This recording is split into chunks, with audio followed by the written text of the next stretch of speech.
Chapter 32, War of the Damned. Never, ever, assume that a human has ceased to be a threat unless his head is parted from his body. Common advice given by Turian drill instructors. Never, ever, assume that a Turian has ceased to be a threat unless his bisected body is motionless and on fire. Common advice given by human drill instructors. The sky of Shanxi burned anew with arcing missile volleys and endless streams of mass accelerator fire. Transports and fighters wheeled about amidst the wreckage of the orbital defense grid, trading fire as the escaping vessels desperately tried to escape the vengeful interceptors. Yet, they were not defenseless. The stolen transports were exceptionally well armed in the manner of all Turian craft, and they spat back an increasing volume of fire as their new pilots began to understand the controls. This was not a large comfort to Robert McDevitt, clinging as he was for dear life to a handrail in the back of one of the transports. He was patched into the comms net via the personal radio built into the neck of his armor, but in a way wished he wasn't. All reports indicated that nearly every one of their stolen transports had been holed in some way. Engines, weapons, life support, it was all failing. One of the younger soldiers whimpered as the shuttle took another hit. "Oh fuck man, we're toast. Gonna burn up in atmosphere. Stow your belly aching, private." McDevitt snarled. "We're not gonna die, we're gonna live to kick some more ass when we get." The rear ramp of the shuttle exploded from a direct hit, sucking the private and two others out of the hole before the emergency barrier sealed the damage. McDevitt began clinging to the handrail with a death grip. Oh go to God. The shuttle rolled on its axis. The smell of vomit and piss mixed with the smell of blood and death assaulted his nose, the screams of the wounded filled his ears and he watched with horror as the dead they had retrieved flew loose from their restraints and flopped around in macabre spirals. His hand found his COMM link. "Pilot. Please tell me you can get us down safely. If this thing wasn't armored like a cruiser we'd be dead already." The flyer screamed back. "Once we hit atmosphere we might not be able to make it back to home base. Get us down on the surface." "Where?" Bob closed his eyes tightly. "Anywhere with cover. Riverbeds, canyons, buildings. Just get us out of the sky." "Psos. They're coming out of the debris field. I can't shake." The transmission ended in a burst of static. General Williams stared at the display, his fingers steepled under his chin. "Are we tracking friend or foe?" Colonel Chekova shook her head. "Remaining ground-based sensors aren't powerful enough to distinguish who's flying. I can't tell you who's ours, or even how many we might have. All we know is that they got clear of the dreadnought before whatever nasty surprise they left behind went off. Can we provide any kind of support? Aside from low-level gunships we don't have any kind of air power. No X-25s, no atmospheric craft." The intelligence officer grimaced. "Sir, even if they do make it down to the surface, their getaway, they'll lead them right to us. Our defensive preparations completed. We're dug in far tighter than we were in the city, but the level of force the enemy can level against us is. Then we'll just have to hope that the shuttles can shake off their pursuit." Williams tapped his knuckles against the edge of the display. "What about the dreadnought? Any kind of BDA?" From what we can gather, the aft port section of the ship was almost completely destroyed in the blast. Strong enough to shear off a section of the hull but not strong enough to cause it to break up completely.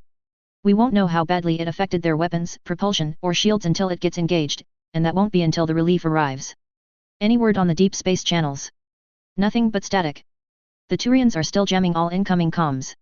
Whatever damage that dreadnought took, it didn't damage any of their SIG stuff. Psos.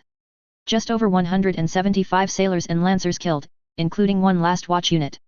Propulsion systems are badly damaged on the port side, though the starboard engines seem unaffected." Colonel Orica flicked downwards on his pad. "The gunnery crew are looking over the main gun now, but they assure me that it is undamaged.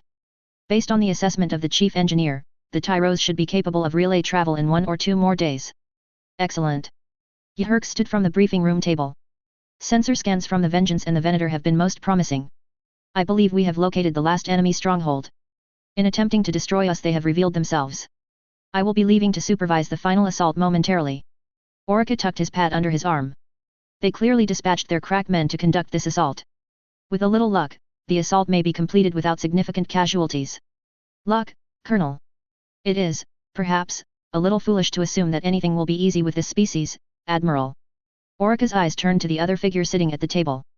"Lieutenant Arterius, will your brother be accompanying us to the surface?" The young Turian looked more nervous than Orica had ever seen him. Normally a cocksure and arrogant young boy, Saren had arrived a few minutes earlier to deliver his brother's apologies. Orica did not mind that de Solas had taken on his little brother as a disciple. Orica himself had served his third tour as an aide on his father's staff. But to use such a junior officer as a personal stand-in was a worrying indiscretion. Certainly not an act that Septimus would have expected of his old friend and commander. The general is attending pressing matters. Saren looked embarrassed. If you don't mind my asking, what matters could be so important as to... The door opened. De Solis entered. Orica and Saren winced just to look at him. Wide-eyed and jittering, De Solis looked more like a first-year Hastadim than a field-grade general. Sir, I was just beginning to... Attend to your business, Colonel. De Solis snapped at him as he walked toward the table. Saren stood up, as if to accompany Orica, but the elder Arterius shoved him back into his chair. Now, Colonel. Septimus could not leave the room quickly enough. Not for the first time he began to wonder exactly when the campaign had taken a turn for the surreal. Psos. I need you to break off the pursuit of those shuttles, and devote all local air assets to my command. De Solis informed Yhirks sharply. The Admiral cocked her head back. I shall do no such thing. They've blown a quarter of my ship and I will. I do not care. De Solis hissed. The obelisk is gone. Yhirks's face shifted almost comically in Saren's opinion. She gaped like an asseri. But how? The hangar in which it rested was in a section displaced by the blast. Most of the wreck was caught in the planet's gravity well. Our sensors cannot detect the obelisk, so I will need low-level air assets to find it. Brother, the troops aboard those fleeing transports could prolong the fighting for a few days at best. De Solis waved his hand impatiently. This war is all but won. Yes, you've been saying that for quite some time. Saren replied drily, but De Solis did not seem to notice. The humans are nothing. The obelisk is everything. Every battle, every life lost, it is all meaningless if the richest prize goes unrecovered. Yhirks glanced at Saren. Lieutenant. Inform the duty officer to redirect all airborne craft to a sweep over every piece of wreckage lost from the Tyros. Scan for the physical signature and compound structure of the obelisk that the science team recorded into the data banks. Tell them this eclipses all previous orders, including the pursuit order. Saren hesitated. He glanced at De Solis and noticed that his brother had calmed at Yhirks's words. At once, ma'am. Yhirks' eyes followed the boy, irritation lightly clouding her eyes as he exited onto the bridge. As the door closed, she stood up and glared at De Solis. You are losing control of yourself. I am pursuing the goals we agreed upon together. Walking through the corridors of my ship with twitchy fingers and unfocused eyes is not a pursuit, it is the dazed wander of a Turian with a poor grasp on his senses. Yhirks walked over to him. How close did you get to that obelisk? I don't. How close? A few paces. De Solis reluctantly admitted. I was looking for some kind of control mechanism. You knew what it could do to anyone who touched it and you came within arm's reach yourself. Yhirks's condescension was enough to make him angry, she was still pleased to see. Perhaps hunting the obelisk should be postponed. It is clearly not in the best interests of your sanity.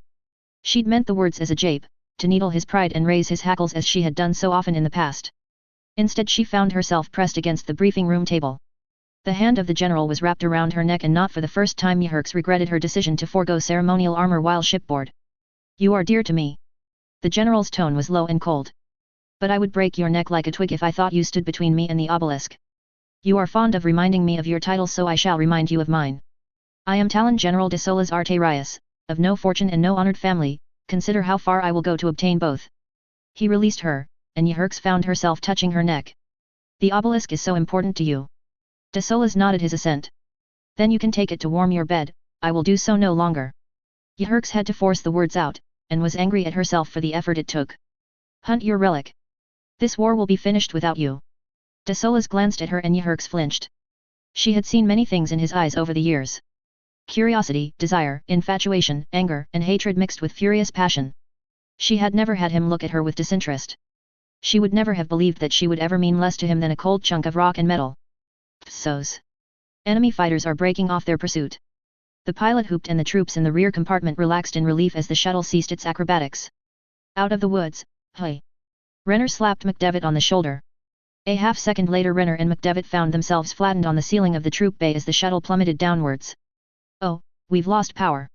The pilot, strangely enough, seemed actually cheerful about this. Don't worry, I can fix this. Hurry, up. Bob grated as alarms began to sound at a deafening volume. The pilot seemed to have left his COMM on. Every tiny murmur he made to himself was being transmitted to the troops in the bay. If it hadn't been for Cotton-eyed Joe, where's that damn thruster reboot, I'd have been married a long time ago. Gotta be some kind of equivalent for an emergency anti-grav repulsor. Where did you come from? Where did you go? Aha! Got you. McDevitt plummeted back down to the floor as the shuttle pulled out of its dive. He didn't bother trying to climb back up, it was useless with the GS piling on top of his body and pinning him to the deck plates. Okay. The pilot seemed to be getting happier the closer the shuttle got to the ground. And we're just coming in for landing now. Hold on to something because this might be a little. There was a bone-shaking impact. McDevitt found himself flying through the air again and landing up against the front of the troop bay. A second later Renner crashed into him and everything went dark. Psos. Even without the fighters chasing them, our birds are going down. Chekhova began to mark off the shuttles that her team had identified as friendly. Some are damaged, others are just bolting for whatever cover they can get. How many survivors? Over 300 if those shuttles were even half-loaded. As little as 30 if they weren't. Williams looked drained. The energy that had animated him before the raid had faded away when the reports came in that the dreadnought was still flying. Could they have traced our shuttles back to us?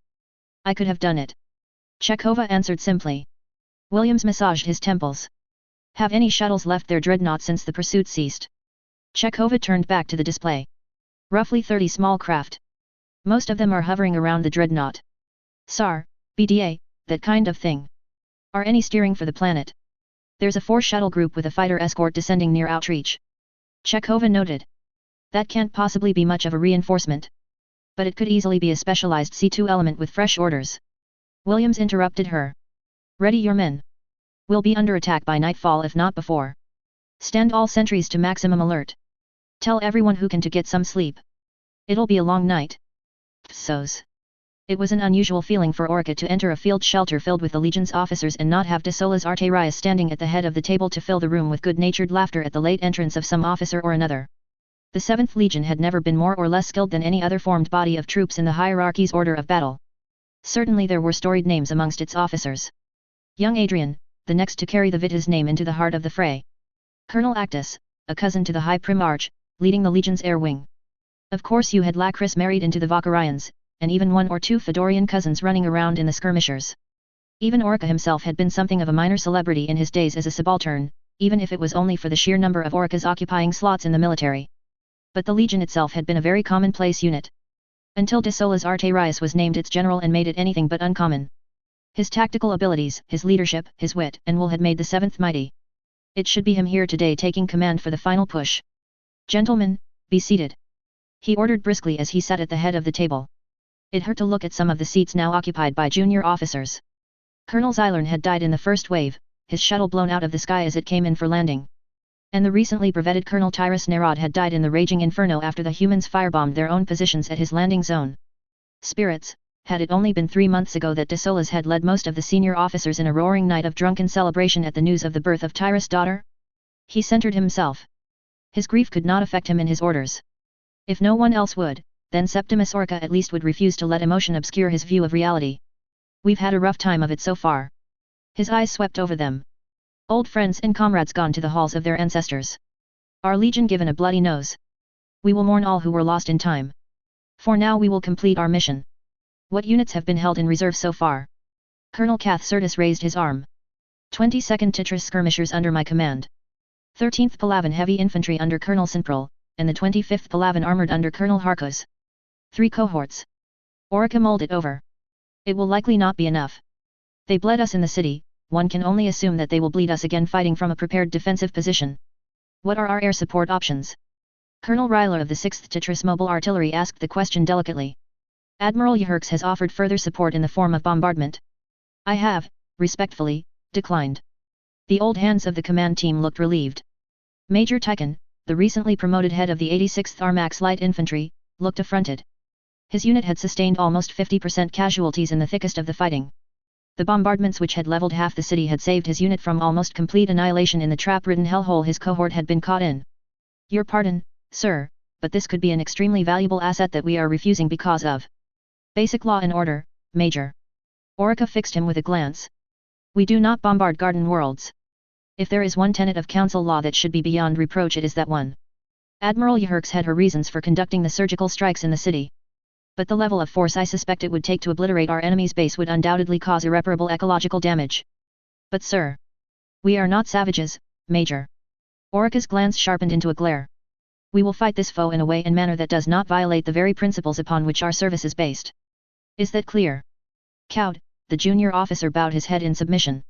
As you said it, sir. As I was saying, Orca returned his attention to the rest of the table.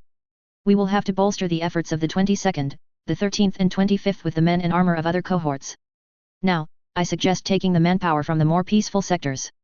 We've paired an infantry cohort with an armored cohort in each city except this one. Far too much effort when populations are docile.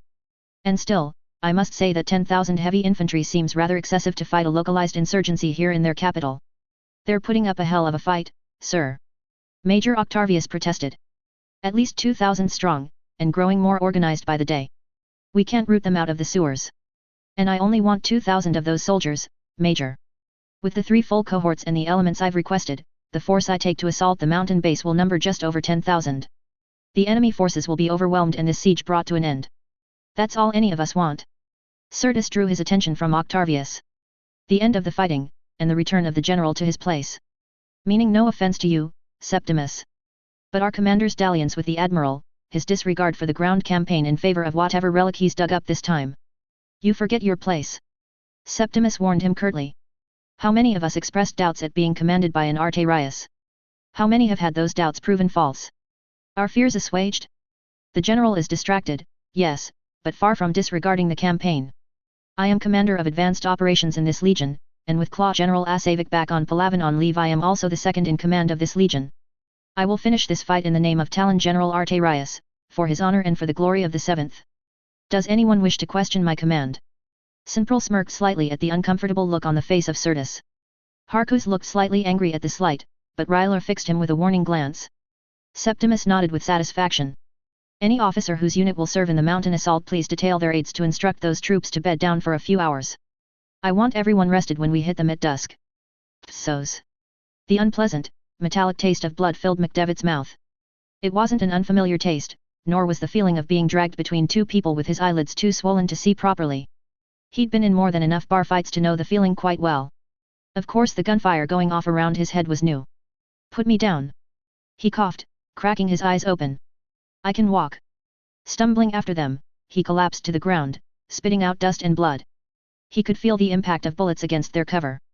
One bullet found a weak spot in the concrete and shot through inches from his face. Reflexively he curled up, glancing around in a daze. Bob? Bob? Renner was waving a hand near his head. How many fingers am I holding up? McDevitt tried to focus. 2. Renner grimaced. I think you're a bit concussed, Bob. My bad. I think I banged up your head a bit when I landed on you. Bob shook his head, trying to push through the ringing in his ears. Where did we land? Renner glanced around and grimaced. Oh, you're not going to like it. Outreach. Outreach. Motherfucker. I count, 2 hover APCs, machine gun armaments. 2 full sections flanking them. Renner pushed a pistol in Bob's hand. We have 5 guys still standing from our ship, the rest are either dead or too badly wounded to fight. Renner flinched as another chunk of their cover was blown away. No heavy weapons, no explosives. Orders, sir. Orders. Bob blinked. Get everyone off the street. Keeping their heads below the rim of the impact crater, the remaining Marines began to drag the wounded into the apartment blocks beside them. Could we get everyone out the back? Renner joined Bob hiding behind the kitchen bench as the APCs began to advance to the front of the house. We've got 10 wounded men, and only 5 to carry them. And we're not leaving anyone. What then? Are you a praying man, Renner? Ah, not particularly, sir. Well then. Bob watched with fascination as the APC's turret rotated to face them. A miracle will be on me then. The APC exploded. Renner blinked. Then he glanced skyward and made a rapid sign of the cross. Remind me to go see the Padre when we... Shut up, Renner, I haven't even started praying yet. Bob's eyes narrowed. That was an anti-tank missile, not the wrath of God. The second APC exploded.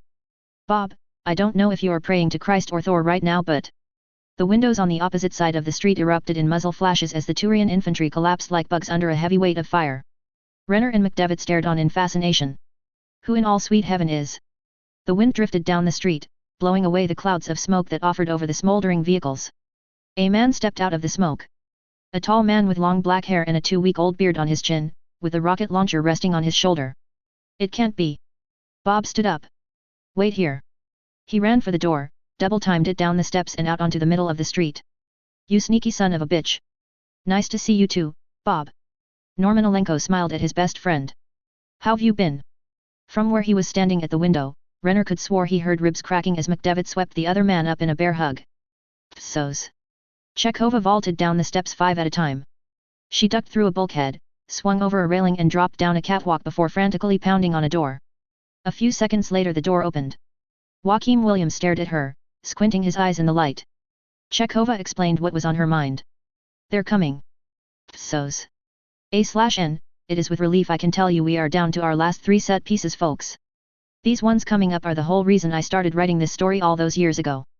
I quite literally wrote out a massive land battle and a massive space battle and considered posting them as one-shots.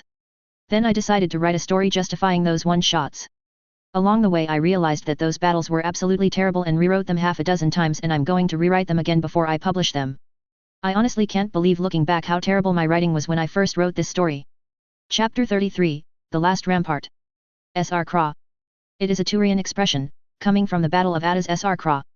The last true battle of the Unification Wars, where the last of the independents under General Paulus Tetran drew the Palavan loyalists under Primarch Stevarch Arterius into a pitched battle for the soul of the Turian species itself. For 2 years they turned that fertile planet into a slurry of blood and mud. Primarch Arterius was slain in the first year, Primarch Vitas in the second. Finally Primarch Galen Vakarian broke the back of Tetran's supply chain and slowly battered him into submission. But Tetran never surrendered. Not when his first son was killed in a counterattack. Not when his second turned his cloak in exchange for a pardon.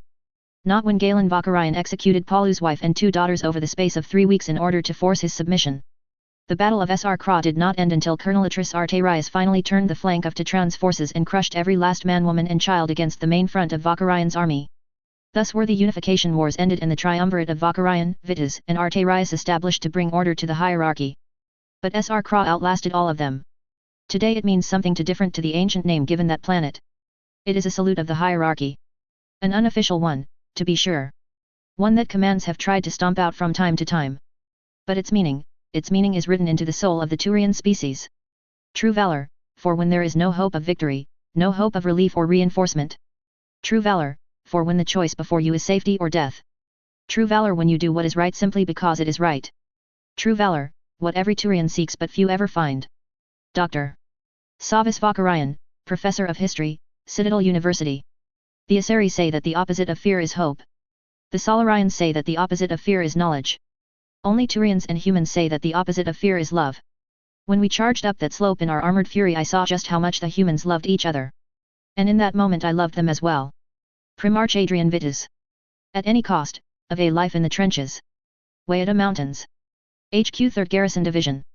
1900 hours. The first rounds landed on the slopes of the mountain. They were not particularly accurate, nor were they entirely well aimed. They were a sounding board, a means to draw out returning fire and spot the locations of the human artillery positions. The fire controllers were inexperienced, so were the battery commanders. But they held their fire. Ops and intel give me a sitrep.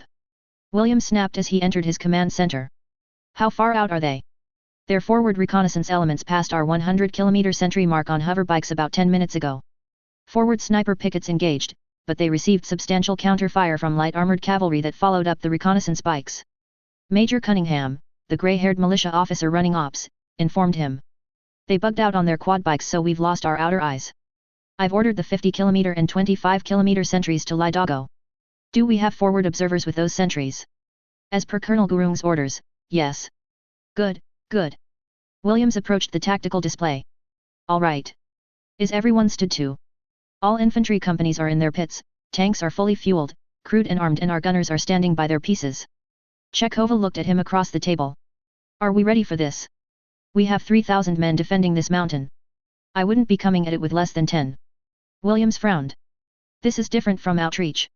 We have hard cover, defense in depth, layered artillery, and direct armored support. We can hold them here. The plan to take the airfield. Can't execute it. Not while we're under siege. We protect the civilians in the bunkers at all costs. Joachim clenched his fists. I didn't want to fight them like this. Another static defensive battle where they dictate the terms. There's only an hour of daylight left. Chekhova reminded him. They don't know the terrain. They'll be fumbling around on the slopes, even with night fighting gear. Or maybe their NFE is better than we think.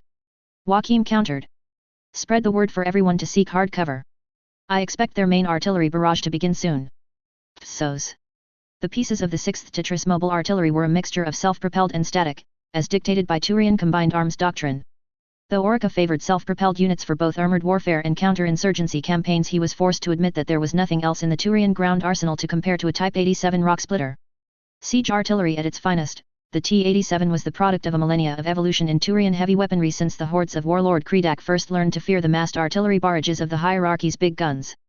A lesson that Colonel Mavka Ryler was more than happy to teach the humans cowering beneath the mountains in the distance. We're well within maximum range of the T-87s. Ryler continued explaining to Orica. With their rails properly adjusted they can reach targets at 100 kilometers, let alone 75. The trouble is that the mobile Type 109s need to be within 50. I could take the 87s closer but their trajectory is already quite flat. Any closer and I fear you'd just be skipping rounds along the dirt. Could we stick to using the 87s? I'd rather avoid exposing my artillery to counter-fire. That may be a problem. Ryler lowered his voice.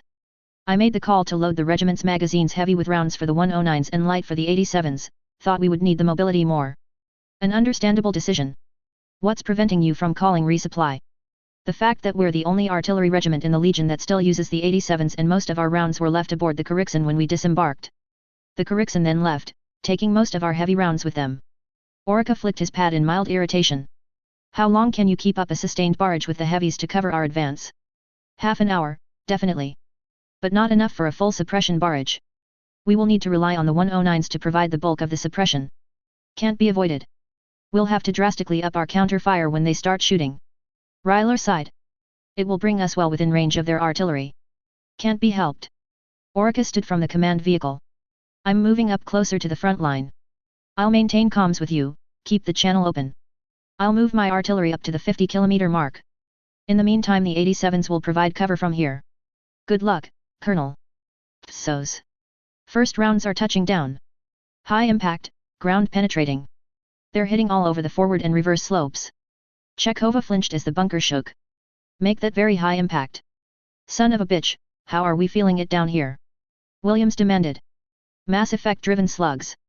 They've figured out how to shoot them in an arcing trajectory. Chekhova looked puzzled. How? We've got the technology but it's either massively upsized for space combat or shrunk down for small arms. Artillery? That's beyond us. We can't get the trajectory to work properly. The bunker shook again. Joachim grimaced. But not beyond them apparently. Are we taking casualties? No. Most of the forward pits are decoys, dug in front of cliffs that the enemy would need to slow right down to climb. All of our real fighting pits are dug on either the north or south slopes, where the real entrances to the mountain are located. That'll change as soon as their first wave hits us. Sentries at the 25-kilometer mark are reporting that enemy hoverbikes just crossed report line gold doing 200 clicks. Cunningham looked up from her screen. The sentries at report line silver are also reporting in. Enemy self-propelled artillery has arrived roughly 3 kilometers from the height of Silver 3. They have a forward observer with them who's more than eager to call down the rain. Tell him to start dialing it in. Activate sentry guns at report line Onyx. Take out their scouts and make them come at us blind. Williams watched as more and more tanks and troop carriers appeared on his screen. We should have mined more of these approaches. They're going to pass right by both of our major minefields. That's probably intentional. Ground-penetrating ladder would have shown up those fields in a heartbeat. Chekhova shrugged. It goes our way even so. They can't fan out into proper formation until they get within 6 kilometers of the approaches. That'll leave them vulnerable to our artillery.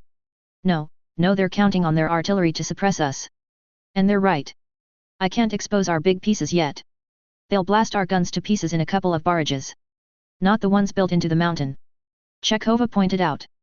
True, Joachim acknowledged. But most of our artillery is in the 155s and the 105s on the top of the plateau. I'd rather not bring them out in the open just yet. All right. Chekhova murmured something to herself. I think we can work around this. The entrenched artillery is built into the cliff face. It'll be harder for their guns to root us out. They could fire on the column with minimized risk. Good thinking. Joachim nodded. They've got us cornered. Now let's show them our teeth. Psos. The first rounds exploded somewhere behind Orica's command APC. Far enough back that he didn't feel the shockwave, but close enough to make him sit up and take notice. Fennec, what's happening? His aide was already on the radio. We're taking indirect fire. High explosive rounds. I would estimate between 8 to 12 guns judging by the volume of fire. Casualties. Light. Major Kayla believes they're trying to make us fan out. Into the minefield? Not likely. Inform all commanders to maintain formation. Then raise Colonel Ryler and inform him to commence counter-battery fire as soon as he is able. Psos. The enemy artillery had begun to fire. It sounded strange. Too quiet. A whine of build-up and then the crack of a supersonic discharge. Human artillery was comfortingly loud, a full barrage, the second most deafening sound in the galaxy. The most deafening, if anyone cared to ask Lance Bombardier Winslow, would have been his ex-wife. The artillery forward observer was lying motionless next to the sniper team he had been paired with. The three of them had been lying under the same heat-reflective blanket in a small shell scrape since their watch had started 7 hours ago. Being a forward sentry was a job done by lottery these days. Every volunteer left on the planet had signed up for the suicide mission against the enemy dreadnought. Those left behind weren't cowards, they just believed in having an equitable way of assigning the tasks marked as certain death on the old man's to-do list. It wasn't all certain death as a sentry. Their hide was well constructed, equipped to defeat visual and thermal scanners as well as keep the heat off them. As an added bonus, there were 2 quad bikes under camouflage nets 50 meters behind them on the reverse slope of their hill, with a pre-programmed safe route through the minefields. It wasn't enough to ease Winslow's fears, but it did give him enough peace of mind to cack up the fire mission on his notebook. That, and the satisfaction of demonstrating to the pair of wisecracking snipers that had been poking fun at him all afternoon that an artilleryman was far, far better at dealing out death than they were. His hand found the activation switch for his throat mic. He began to speak in a low tone, careful to over-enunciate every word so he wouldn't need to do it over and over. Growler 1, this if 1-3 Bravo. Fire mission, over. Growler 1 came back quickly. 1-3 Bravo. Fire mission, out. His eyes shifted down to the card, reading off the pattern he'd been calculating for the last 10 minutes. Growler 1. Target grid 879144882. I say again, grid 879144882. Target direction, 1820 magnetic. 6 artillery pieces, self-propelled. Boxed 30 meters by 20 meters. At my command. Growler 1 painstakingly read the fire mission back to him. Thankfully there was no need for corrections. Growler 1. Fire. The hide was too far away from the mountain to hear the chosen 155mm howitzer fire its first round. But there was no missing the dull burst of flame and smoke that erupted when the round struck home, low and to the left.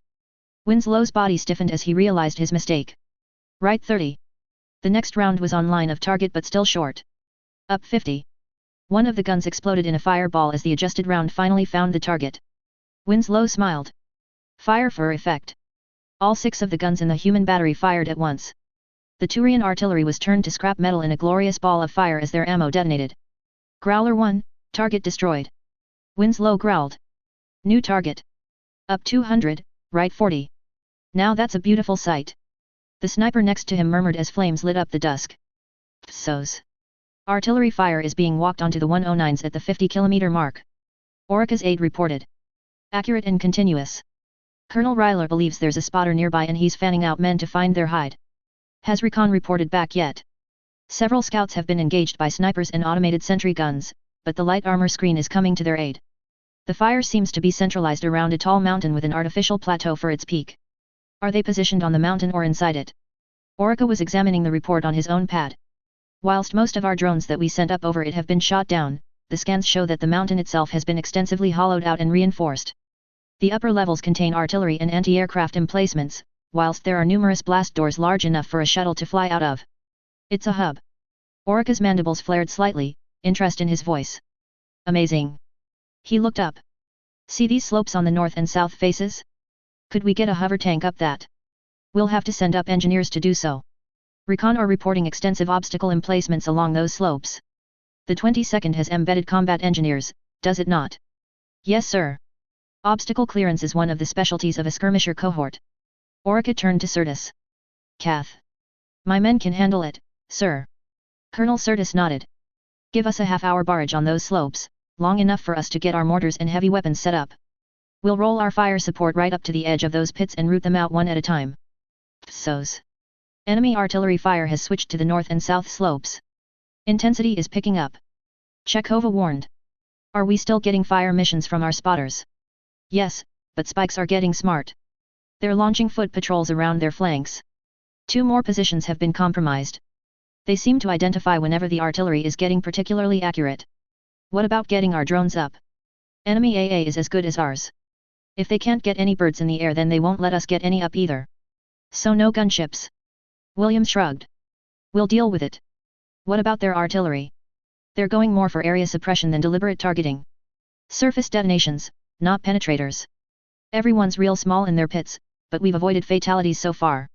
Seems all that time we spent reinforcing the digging worked out after all. Tell the platoon sergeants they can now kick the ass of anyone that was complaining about the extra work. Chekhova gave a brief smile. Best guesses from the observation posts is that the enemy is using the artillery barrage to set up mortars and heavy machine guns to give themselves rolling fire support all the way up to the pits. As soon as those mortars open up, I want them engaged. Same with their machine guns. When they come out in the open, I want our troops able to engage them without having to duck every 5 seconds. Psos. The troops of the 22nd Tetris skirmishers formed up as the last light began to fade from the sky. Artillery fire from both sides whistled overhead, a rapid exchange that had been going on for more than 45 minutes by the count of Lieutenant Adrian Vittes. The young officer looked around, shivering slightly at the sheer scale of the attack. Inside the city everything was close and chaotic. Out here in the desert there was only the calm order of squads falling into their platoons, platoons falling into phalanxes, and phalanxes organizing within their maniples. The cohort had been divided in two for the assault, with 2 of the 3 maniples each being assigned a slope whilst the third was split between them. Colonel Orica had not committed the Black Watch to the first wave. Vittes and the 9th platoon were to stand by and observe for any weak points in the defenses, then carry out an exploitation when the second wave was dispatched. Unless of course the first wave achieved all their goals in the initial attack. No one believed that would happen. Lieutenant Kothis Fedorian stood next to Adrian. Like him, his friend was from an ancient and storied family. Like him, his friend had the high expectations of his family riding on his shoulders. Unlike him, his friend would be going up in the first wave. It won't be long now. Kothis was bristling with nervous energy. Junior to Adrian by 2 years, Kothis had also risen fast from the enlisted ranks by frequent displays of raw ability. Unlike Adrian, Kothis had never seen combat. Mortars are dialing in now. Adrian commented idly. You'll have rolling fire support all the way up to the first pits. You'll only have to engage them for a few minutes till the engineers blow the obstacles. Armor will be right up behind you. That's the plan, isn't it? Kothis flicked his talons nervously. Adrian. I didn't want to bring this up. Then don't. The young Turian was surprised at the force in his own voice. I mean, Kath. There's 2 letters in my locker back on the Karikson. One's for her father and mother. The other's for Andrea. Kothis put a hand on Adrian's shoulder. Colonel Sirtis will give father the usual lines about honor and sacrifice. But, Andrea's an Asari. She won't understand. Could. Adrian looked at him more harshly than he meant to. I'm not giving anyone any letters, Kath. You're not going to die up there. You're going to cut out this soft-bellied Hanner whining and lead your platoon like a Turian. And then you're going to come back and continue gallivanting around the citadel with that Asari on your arm like the filthy degenerate you are. Kothis cracked the first smile Adrian had seen all day. Adrian, you always know how to make me feel loved. Their heads twisted as they saw movement. The first squads were beginning to advance in extended line, 2 to 3 meters of spacing between each soldier. It was almost freakish how silent they were. Not that the humans would hear them anyway over the sound of the Turian artillery bombarding their position. Well. Adrian extended his hand. Good luck, Kath. I'll have cleared their whole line by the time you get up there. Kath clenched Adrian's forearm firmly. I'll see you when you get there. Psos. They've swapped from heavy guns to mortars. Cunningham reported. They must be within their safety distance for the big guns. I don't have an exact read on their forward line, but they have to be within 300 meters. My guess is that as soon as they get within 100 meters they'll cut those and start arcing up on direct heavy machine guns. Are we targeting those mortars? Williams questioned. We are, but they're well under the trajectory of the guns on the plateau and have cover behind terrain from our direct fire weapons. Our own mortars could hit them, but we'd be exposing our own positions. No, just keep the men low in their pits. We'll save the mortars for when we have a direct line to their infantry. I don't know how much more those pits can take. Chekhova warned. They just have to last a few more seconds. They'll cut off their own bombardment so they don't hurt their own troops. Williams had to resist flinching as he watched the impacts. Any second. Mortar cut off. Cunningham yelled triumphantly. Enemy machine gun fire is incoming, but the beaten zone is in the dummy positions, not the main pits. Then tell your platoon commanders to get their men upright and looking down their sights. They're going to be on them in seconds. Joachim exhaled. He noticed that his fingers were laced like they were praying of their own accord. Tell mortars to stand by with illumination. Psos. Kothis was just behind the forward line of troops as it moved fast and low over the uneven terrain. The skirmishers were as silent as the Nathlak in darkness. Kothis had stilled the uneven beating of his heart through silent recitation of the 5 keys and slowing his breathing as his drill master had shown him on the fields of Sarai back on Palavan. His platoon had the far right flank of the western approach. The task of his platoon was to clear any snipers or spotters off the ridgeline that bordered the main advance of the phalanx. So far there was nothing. It was as if the enemy had left their entire flank undefended. Kothis activated his COMM. Captain. The enemy flank is clear up to the first report line. It seems as if the roar of half a dozen heavy machine guns not 50 paces in front of him drowned out the rest of his report. Kothis threw himself flat as a burst glanced off his armor. Everybody down. Gunners, reference the muzzle flashes. 30 rounds, rapid. Fire.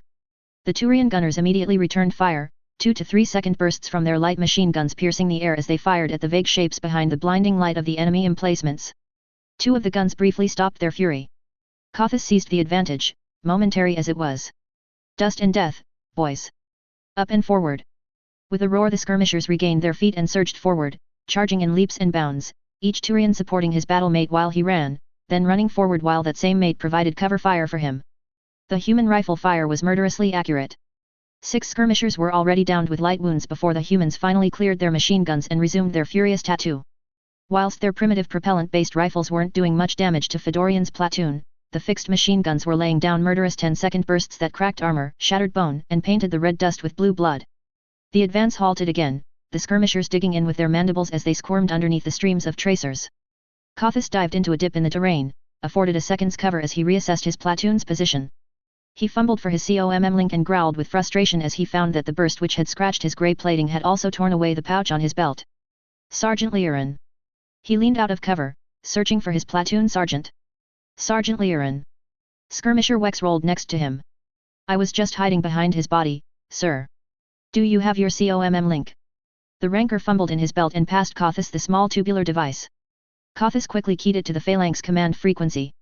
He found himself tuning in on a frantic conversation between Captain Malsum and the other platoon commanders. Her voice distorted by the sounds of bullets impacting around her, and an undertone of pain indicated she had been hit.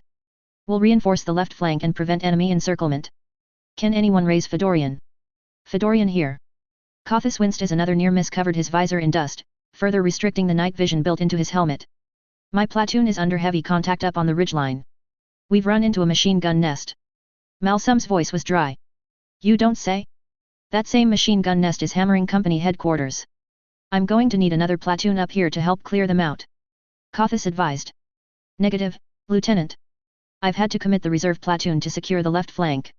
The enemy let us walk into a box, we're being hit from pits to our front and left. And we can't clear the tank traps and wire obstacles because of fire from that nest. There was a dull thump and a whistle from ahead of Kothis. His visor immediately locked onto the small object rapidly ascending from the top of the ridgeline. What the? The sky exploded with light. Kothis shut his eyes reflexively, momentarily blinded as his visor readjusted. He reopened his eyes to a massacre. The flares up in the sky had robbed the Turian forward line of the cover of the shadows.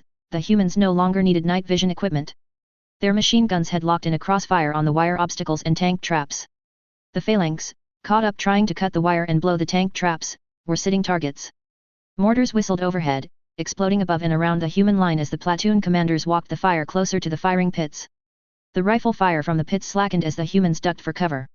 Encouraged, the skirmishers surged forward, throwing themselves at the wire, loss snips and omni blades flashing as they hacked through the obstacles. With the skirmishers clustered along the wire, the human mortars suddenly commenced firing. Kothis watched in horror as the round fell amongst the halted Turians. He looked back up the slope. The mortars were firing from the top of the plateau. It was maybe 500-600 meters from where his platoon was to the top of the ridgeline. And the machine gun nest was in their way. He triggered his COMM. Squad leaders, report in. Voss here. Davik here. Poulos isn't here. Vera's voice crackled across the line.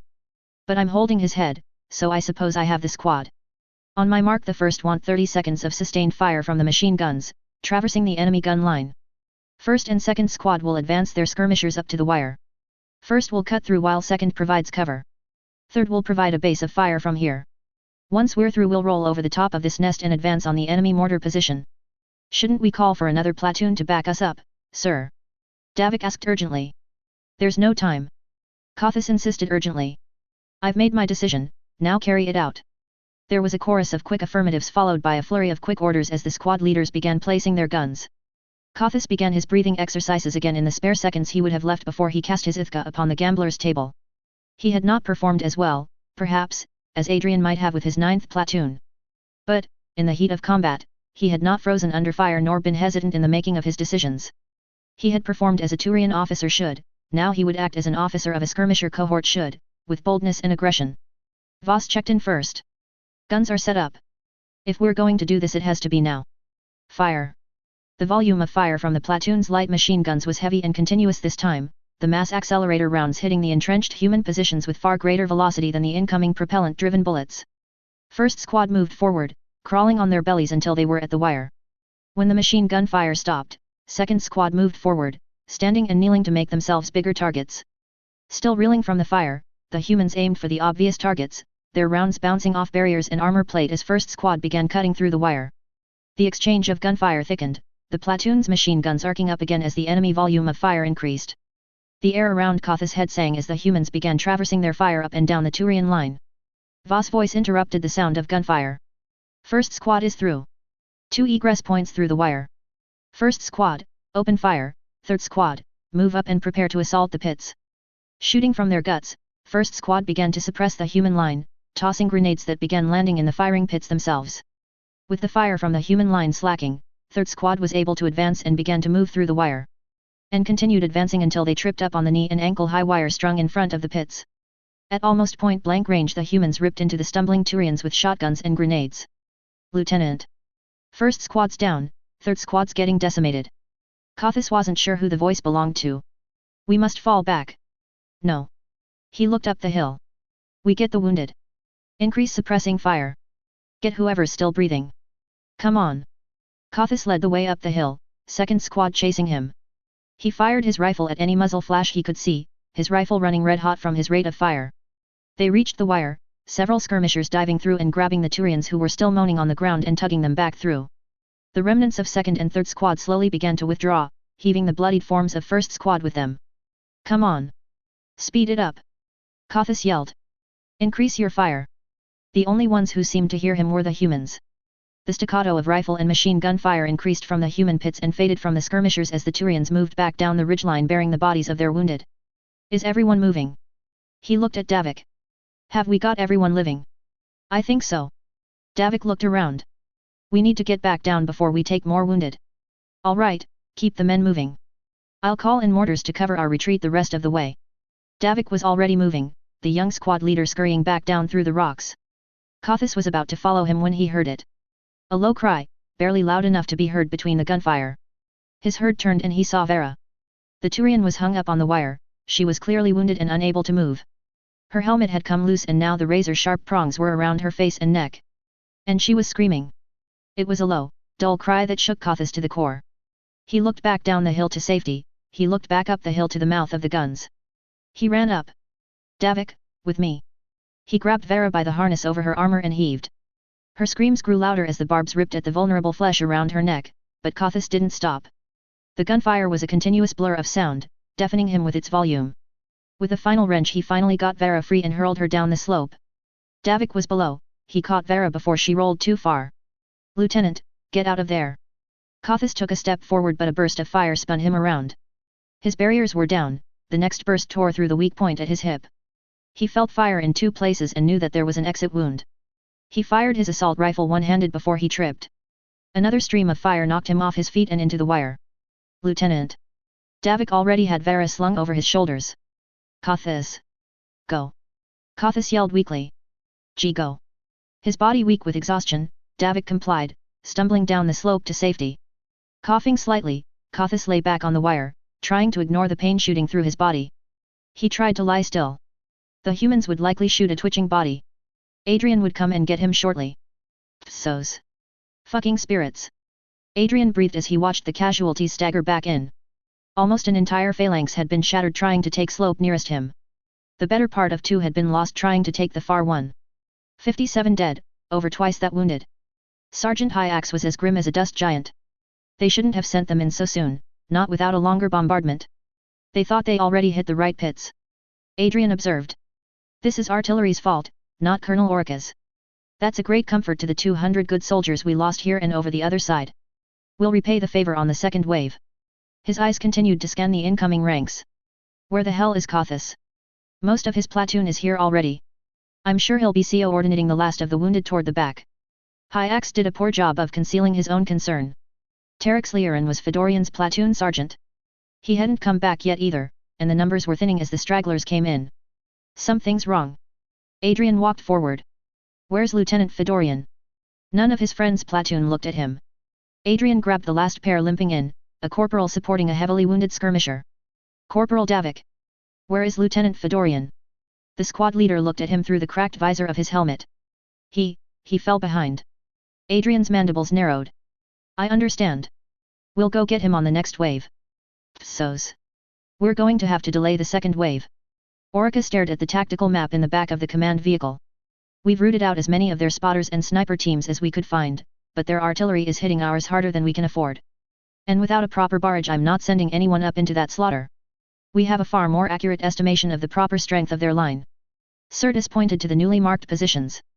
We should be able to plot those rounds right on top of these pits. Perhaps. But they could have fallback positions prepped, trading ground for additional security. We were only a third of the way up either slope before the attack was repulsed. I'd have prepped at least 2 alternate positions, as camouflaged as I could manage. Orica turned to his aide. Captain, some tea if you please. As the aide passed him a steaming flask, Orica continued to review the battle reports. Given the strength of the enemy positions, I want at least a 3-hour barrage this time. They'll commit every artillery piece they have if we shoot for that long. Ryler's voice emitted from the display. They already have a rough fix on our positions. I'll need to displace my artillery, perhaps clear out some of these minefields to let me spread out my guns a little. How long? An hour? 2 perhaps. I'd like 3. We do have them pinned in here, sir. Sirtis volunteered. They're not going anywhere. 3 hours to shift the guns, another 3 for the barrage. Orica trailed off. We'll hit them just before dawn then. Dawn is good. But if the attack stretches on for too long, we could be trying to advance up that hill in broad daylight. After a 3-hour barrage, do you really think they'll still have any fight left in them? Orica wheeled on Sirtis, his mandibles suddenly narrow with anger. After having their fleet smashed out of the sky, do you really think they should have any fight left in them? After seizing their cities and capturing thousands of them, do you think they should have any fight left in them? After cornering them with a force at least 3 times their size, should they have any fight left in them? I told you, Kath. No more assumptions about these aliens. So's. The order spread down the line. The nervous energy that had been building up along the preparing troops began to dissipate. Many turned away in disgust. Adrian just continued staring up at the mountain, his face blank behind his visor. They said it was a low wound. Hyax murmured from beside him. If it didn't hit a major artery, he could have survived. Even if he doesn't, he'll be blown to pieces by the suppressive barrage. Adrian's voice was flat. How long did they say we were delaying? No less than 6 hours. Good. Adrian handed Hyax his assault rifle. I'm going to go up there and get him. Hyax started. Sir, wait. You can't talk me out of this one, Kirik. No, but don't go up alone, sir. The whole platoon will come with you if you ask them. This isn't a job for 30 soldiers, it's a job for 1. Get the platoon bedded down, I'll go up and grab Kothis and be back in a few minutes. He turned to his sergeant, fully expecting to be met with the full force of the veteran's stare. Hyax could have been an officer 10 times over by this point in his career, but the NCO simply liked being a small unit leader in the Black Watch too much to accept a promotion up the change. He could muster up 20 years' worth of disdain in a sideways glance when he cared to. Instead of a glare, Adrian was met with a nod. The sergeant was unslinging his own rifle. Mission for 1, maybe, but you may need a second set of talons to help carry him back down. Taking both of their primary weapons, Hyax walked down the slope. Adrian began double-checking the pouches on his harness, moving a few items around, bouncing on his feet to check that there would be no sound when he moved. Hyax appeared a few seconds later, absent their rifles. Ricky will see to the platoon harbor. He'll also see off any officers too curious about where we are. The sergeant began to move, but Adrian grabbed his arm. You don't have to risk this. What I'm risking is losing the best platoon commander I've had. Hyax swiftly brought up his hand and clipped Adrian on the side of his helmet. Now stop talking and come with me. Staring up at the mountain in front of him, Adrian rotated his neck to warm up the muscles. Sounds like an idea. So's. The Black Watch derived their traditions from the hunters that had roamed the Itkin highlands of the Ramataka subcontinent. Lonely and isolated, the steep cliffs and rambling ridgelines had bred cunning predators and skittish prey. The hunters compensated by becoming agile climbers and trained themselves to move unseen through the shadows. The Black Watch employed the same techniques during the Unification Wars, then again during the Krogan rebellions to stalk Krogan sentries. The training remained the same. High up in the Itkin training facility, veterans of more than 5 years' experience were trained in stealth, sniping, advanced close-quarters combat, counterinsurgency, airborne and spaceborne insertion techniques, mountain and winter warfare, water operations, unconventional warfare, and advanced raid operations. These and host of other skills that would enable them to wage war covertly or overtly as was required. Most of all, they climbed mountains. Every single day. Shadows within shadows, Vitas and Hyax ascended the ridgeline. Matte black armor. Black watch stealth suits were insulated against thermal vision, whilst the odd angle and fade of the paint job would make it almost impossible for regular night vision to see them. And the closer they got to the human line, the slower they moved, knives and pistols drawn and silencers fitted. Adrian came to a halt as he stared up at the faint outline of the barbed wire. "Do you hear that?" Hyax cocked his head and tapped the side of his helmet to activate the auditory enhancers. The slight stiffening in his fingers told Adrian that he'd heard it. A low moaning in double tone was coming from up ahead. It was the groan of a dying Turian. "Spirits, he's been out here an hour like that and they haven't finished him off." Hyax sounded revolted. "It'd only take one bullet. Maybe they have an objection to shooting the wounded." Adrian murmured. "More likely they're using him as sniper bait." Hyax scanned the ground around the wire. Couldn't get much of a shot from the pits. "Probably in the high ground to the right. That's outside their wire." "It's where I'd be," was Hyax's only reply. Adrian nodded and slid his pistol into the soft holster at the small of his back. "I'll deal with the sniper, you go and get Kothis. Give me 10 minutes. The pace was tortuously slow as he plotted out a route that took him amongst the Turian dead and the broken ground they lay on. The smell of death wasn't quite overpowering yet, but it would be soon enough. Adrian could only move a few inches at a time, keeping his movement slow and at odd intervals so that no one watching could pick up any pattern of movement. The Black Watch taught this skill by staging hunts of the wild Shantha beast, a rather delicious reptile that leaped almost 30 meters in a single bound when startled. When your options were to move slow or go hungry, you chose to go slow. Gaining the reverse slope of the high ground proved to be simple enough. But maneuvering up it was another. Adrian couldn't see if there was a sniper at the top from where he lay. He only knew that Hyax had told him there would be one and he trusted his sergeant's judgment far more than his own eyes. So he kept moving, even slower than before, dialing up the intensity on his visor to pick up any trace of heat or movement. He almost went too far. The peripheral vision of his visor lit up as a breath of hot air lit up the cold night sky, almost 2 meters to his direct right. Slowly, so slowly his neck began to ache, Adrian turned his head to look at it. He saw the outline of the rifle first. A long barrel rested just under the lip of the edge of the knoll that faced toward the human wire. Adrian's adrenaline soared as he acknowledged how close he had come to discovery. His armor had a thin rubber coating to prevent it from making any metallic clunks against metal or rock, but had he made a bad placement of hand or foot he would have. Something was wrong. The barrel of the rifle was not pointed in the right direction. It slumped off to the side. The breath was all wrong as well. The cloud was coming off at a different angle to where his head should be facing. And the faint outline of a helmet was positioned incorrectly. It was almost as if he was sleeping. The sniper was sleeping. Adrian could have laughed with relief. Instead he pounced. Grabbing the sniper's shoulder he flipped him onto his back. One hand grabbed the human's mouth to stifle any noise, the other drew back his knife to spear it through the eye and into the brain. And then he stopped. The human's helmet had no faceplate. It barely protected the top and side of his head, it did nothing for the face or neck. His visor picked up every detail of the human's face, from the wide eyes to the small jaw. Ever since the start of the campaign, Adrian had studied the aliens they encountered. They came in different varieties, as did humans. They came in 2 genders, male and female like Batarians. They had varying shades of color to their epidermis, and varying pigments in the soft fur on top of their heads. The stages of maturity were particularly interesting. The older ones had fading pigmentation, wrinkled skin, were larger and generally had more muscle tone. This one had strong pigmentation in his yellow fur. His skin was fresh and smooth as an Asari maiden's. He was tiny, almost frail. This was no mature human. This wasn't even a soldier. This was a boy. The humans were so desperate they were putting boys on the front line now. A wounded boy at that, as he noticed the bloody bandage on the boy's arm. Small wonder he had fallen asleep at his post. The Turian punishment for such a crime was death. He wondered if the humans had a similar punishment. Such a transgression could lead to the deaths of many soldiers if a sentry fell asleep. Perhaps he should deliver the punishment himself. But then again, he wasn't here to take a life, but to save one. A Turian boy about the same size would have been only 13 or 14, but Turians were slightly larger than humans. Adrian reckoned the boy may be 15 or 16 years of age. When the attack came he would have to take many lives.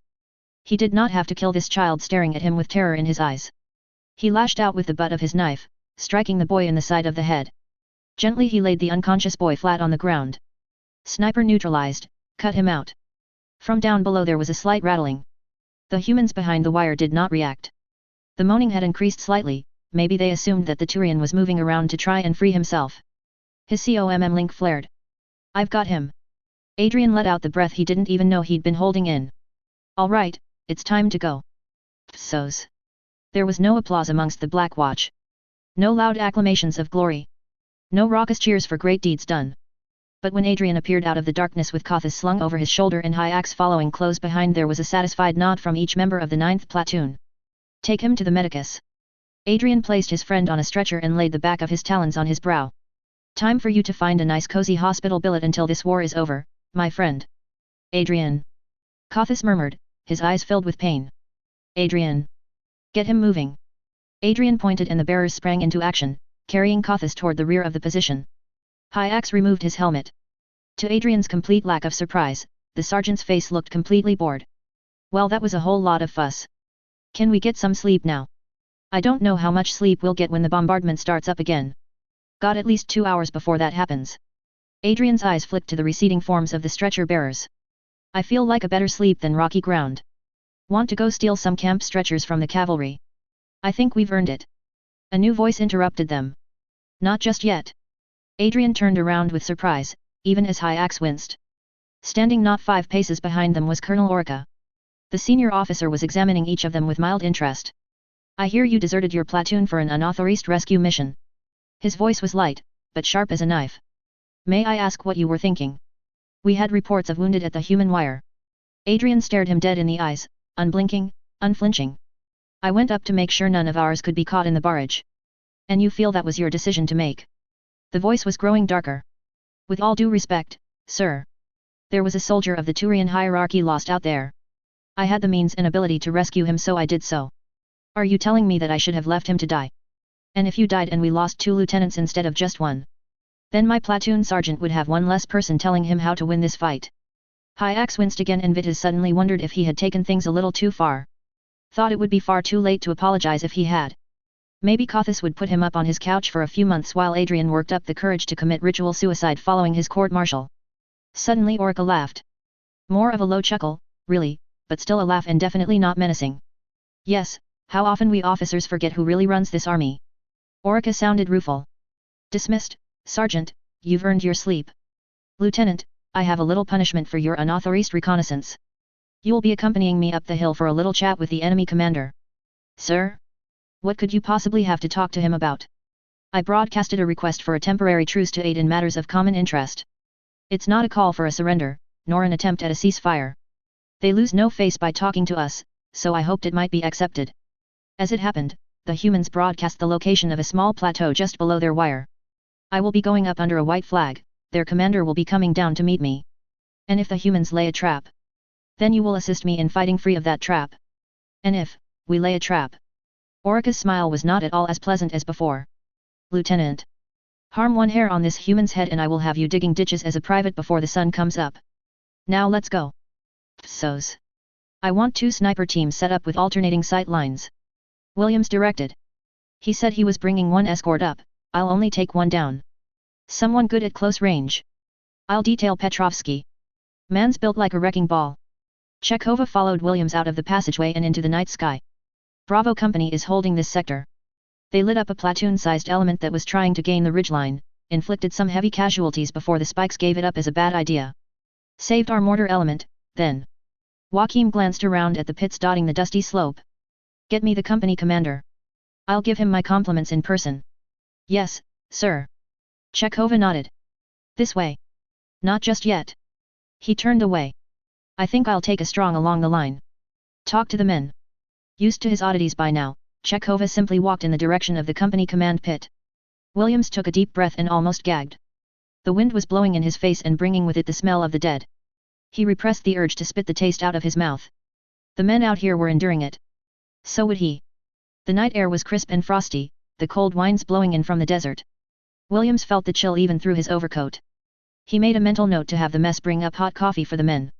From somewhere below Williams, he heard a voice begin to sing. A somewhat melodic tenor, though somewhat cracked from a doubtless dry and dusty throat, floated over the pits. There was a soldier, a Scottish soldier, who wandered far away and soldiered far away. There was none bolder, with good broad shoulder, he'd fought in many a fray and fought and won. He recognized the tune now. The division's marching song, though he'd never heard the lyrics. It had always seemed a martial air to him, with pipes braying defiantly and drums beating a furious tattoo. In the voice of the singer it sounded sad and sweet. He'd seen the glory, he told the story, of battles glorious and deeds victorious, but now he's sighing, his heart is crying to leave those green hills of Tyrol. A few more voices joined in, lifting the tune up into the night sky till it seemed the entire line was singing it. Because those green hills are not Highland hills, or the island hills, they're not my land's hills.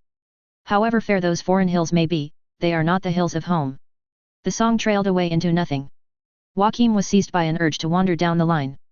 The enemy snipers had been quiet since the first attack was repulsed, perhaps the mortars had gotten too close.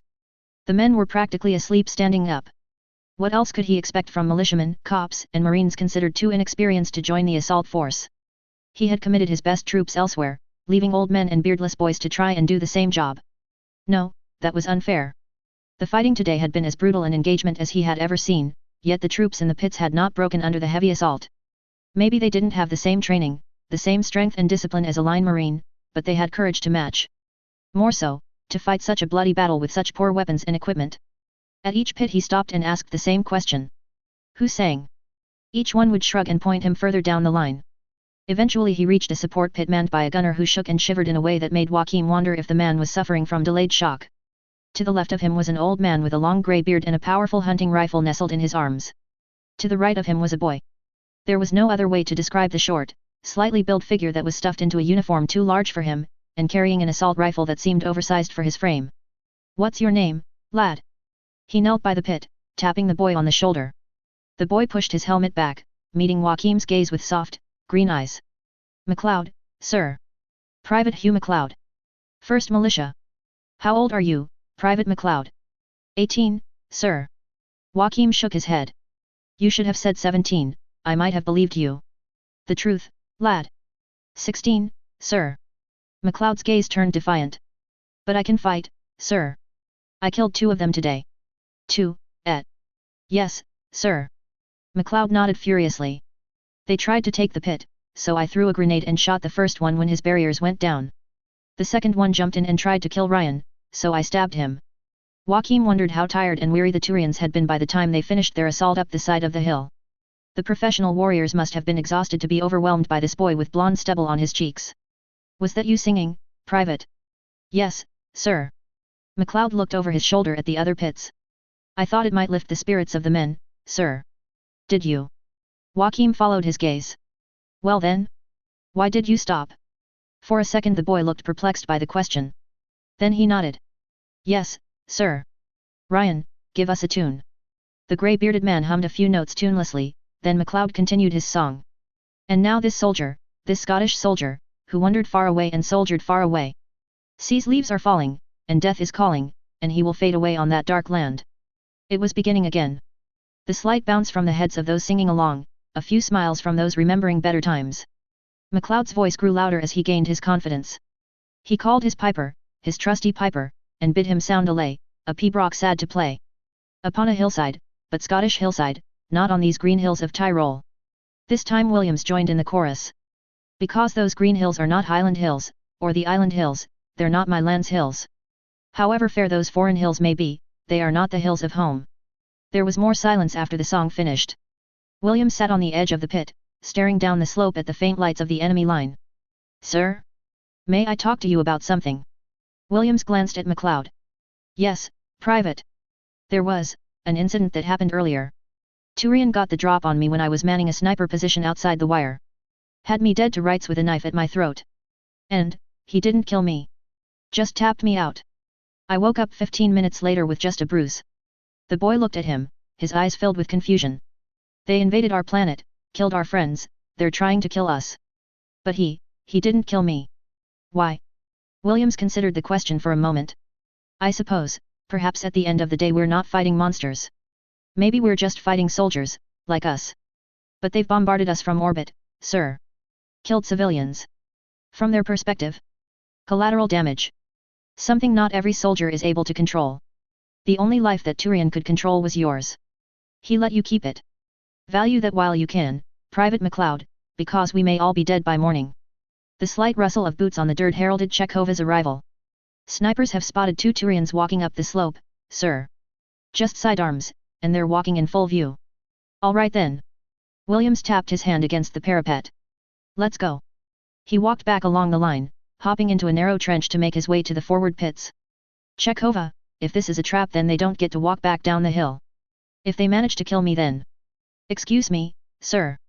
A hard-looking old corporal, probably a farmer by his lean and wiry build, took Joachim's arm. That boy, young Hugh, that Turian got the jump on him because he was asleep at his post. Lieutenant Rose sniffed the truth out of him and now he's promised to file court-martial papers in the morning. Williams looked back at the pit where the shivering boy still stared down the scope of his rifle. If he makes it through the night I'll dismiss all charges in the morning. Yes, sir. The farmer cracked a relieved smile. Thank you, sir. All along the line the men and women under his command looked to him. Some wanted to speak about some matter or another. Others wanted merely to shake his hand. A few even asked how he was holding up. Him? He was tucked away under several hundred tons of earth, rock, and steel. He was safer than any other human being on Shanxi. He was glad that they had heard the broadcast. That he had agreed to meet for a truce. That he would be walking down onto that slope into an uncertain future. He felt like he could look his Marines in the face again. Petrovsky was waiting for him at the pit. The bear-like Russian had let his mustache develop into a full beard and had picked up a nasty scar along the side of his neck.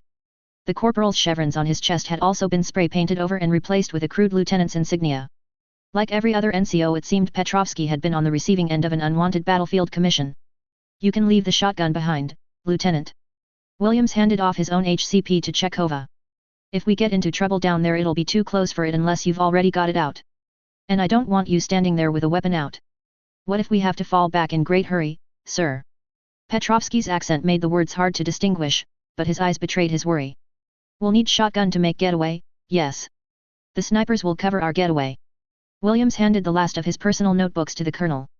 We're going down there to talk, Mr. Petrovsky. Not fight. Just be ready in case any misunderstandings pop up. Reluctantly nodding, Petrovsky put down his shotgun. Williams took a deep breath, clenching his fists to steady himself. All right then. Let's go. So's.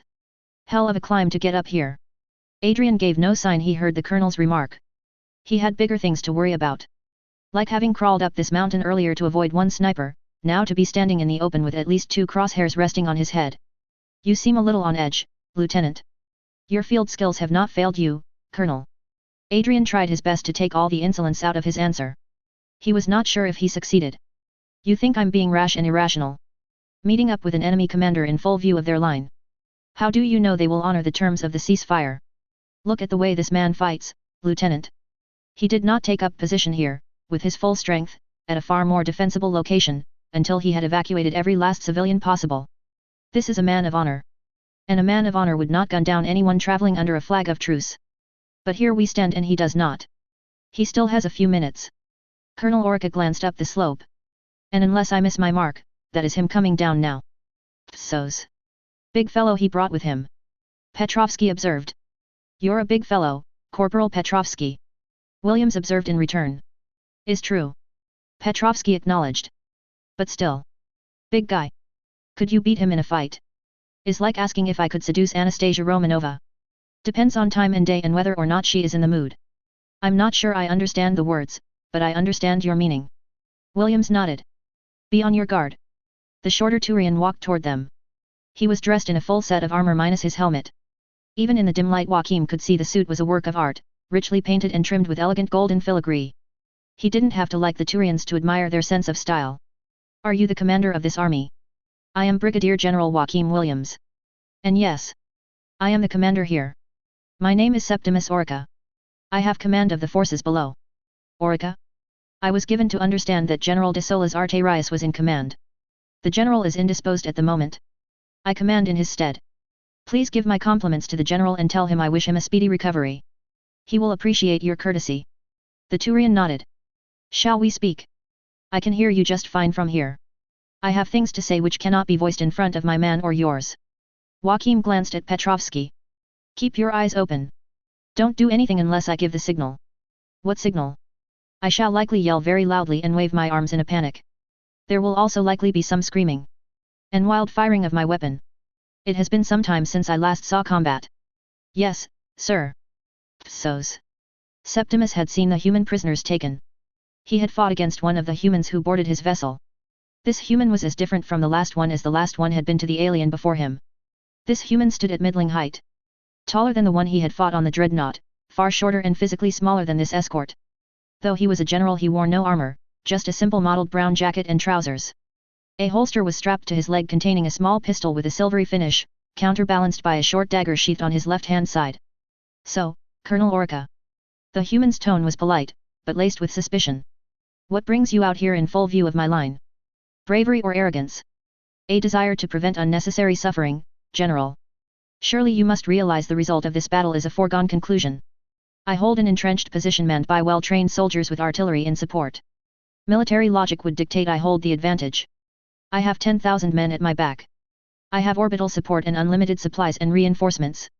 In one attack or 5 your line will break.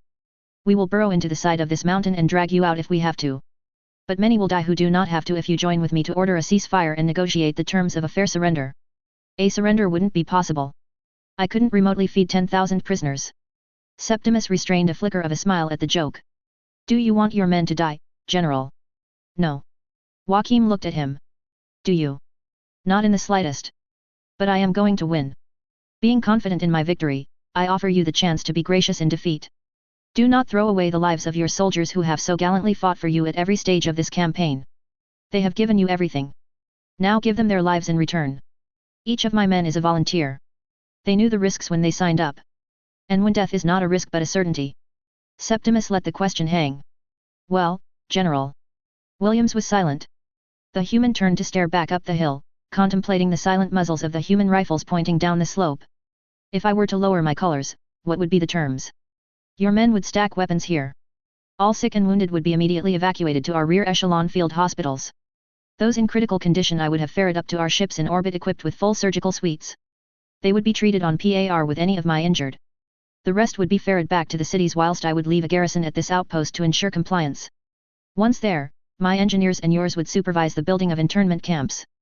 The accommodations will be built in accordance with your standards, not mine. We have captured large stockpiles of food and fresh water. These would be turned over to your custody to feed your people. In addition, your civilians will be allowed to return to their homes on a case-by-case basis. Generous. What would you need from me? Your cooperation to bring an end to the insurgency within the cities. In addition, the rules of war amongst my people allow for the use of enlisted personnel for reasonable manual labor. Same amongst mine. Williams nodded. You offer a great deal, Colonel Orica, and demand surprisingly little in exchange. Should you ever find yourself in such a predicament, I pray that the officer you face will show even half as much honor and nobility. But you must decline. Surrender is not in my nature, Colonel. Nor is it in the nature of my men. Were I to ask them to surrender, I would be humiliating them while there is still iron in their spines. I would be defeating them, not you. General, be reasonable. Septimus took a step closer. This planet, this little rock you're hiding under, they mean nothing compared to the hierarchy. We are but 1 legion in 10,000. 1 fleet in an armada. The war machine of the hierarchy has never been resisted. Not in 2,000 years of warfare. And I don't doubt it. Not after you've hammered us with body shot after body shot. Not when our counterattacks slide off you like glass daggers. You are a fearsome species, Colonel. Soldiers the like of which I have rarely seen. But even if all the guns in the hierarchy were pointed at us, we still would not give up this battle while we still have the grit and the guns to fight it. Then you would die for pride. Perhaps. A man can rise again if he's beaten down. But how is he supposed to rise when he knelt down so easily the first time? How is he supposed to walk with dignity when he threw his colors in the dirt and grovelled upon them for his life? You would die for dignity? For a scrap of rag on a pole? There is no dignity in the grave, General, nor in the journey to it. In a few hours my soldiers will be coming up this hill. They will push into those trenches, they will engage your men at close range. And your men will weep over the corpses of their brothers. They will cry and wail for their mothers as they try to hold in their stomachs. They will piss and shit themselves as their courage deserts them when faced with the shadow of death. Williams turned on him, his eyes afire. Perhaps. Perhaps it'll be my name they curse as they die. Or just maybe it'll be your men that sob for their friends. Maybe it'll be Turian mothers who weep for their sons. Maybe, just maybe, we'll give you such an almighty bloody nose that you think twice about coming up that hill again. Williams looked back down the hill at the softly glowing lights of the Turian line. This is way at a mountain. A little foothill in the grand scheme of things. An insignificant mound of dirt with a couple of tiny ants rolling around in it compared to your hierarchy. But maybe, Colonel Orca, by the time dawn comes we'll have shown just how badly a giant can be hurt when he trips over a rock in the middle of a desert. Septimus looked carefully at the small alien. The rumpled grey and brown uniform, the ornamental pistol at his waist, the highly polished boots now covered with brown dust. Small, such an ironic word to apply to this being. The human on the Tyros had been small, and had nearly skewered Septimus like a Grutha. The man's eyes betrayed his true size. And that is your final decision? It is. I cannot say I would not have made the same one. Septimus nodded, then reached behind his back. If he had known about the two snipers zeroed in on his head he may have reached a little slower. His hand reappeared. In it was a sheathed blade, a slightly curved knife as large as the human's forearm. This belonged to one of the humans who attacked the Tyros. He was badly wounded, yet still cut down two of my best men and gave me a few nicks before he succumbed. His actions resulted in the damage to the dreadnought. What was his name? The breath seemed to catch in the human's throat. His hands balled and anger once more appeared in his eyes as he took a step toward Orca. Psos. Vitas tensed as the human moved closer to the colonel. Relax, friend. The human to his right spoke in a thick accent that even the translator had trouble understanding. He is just emotional, yes? That knife belonged to a very good friend of his. Of course. Vitas did his best to still his nerves. You must understand, it is my duty to protect the colonel. And is mine to protect General. But they do not fight. We fight for them. Oleg produced his cigarette case again and offered Vitas another one. The Turian gratefully accepted.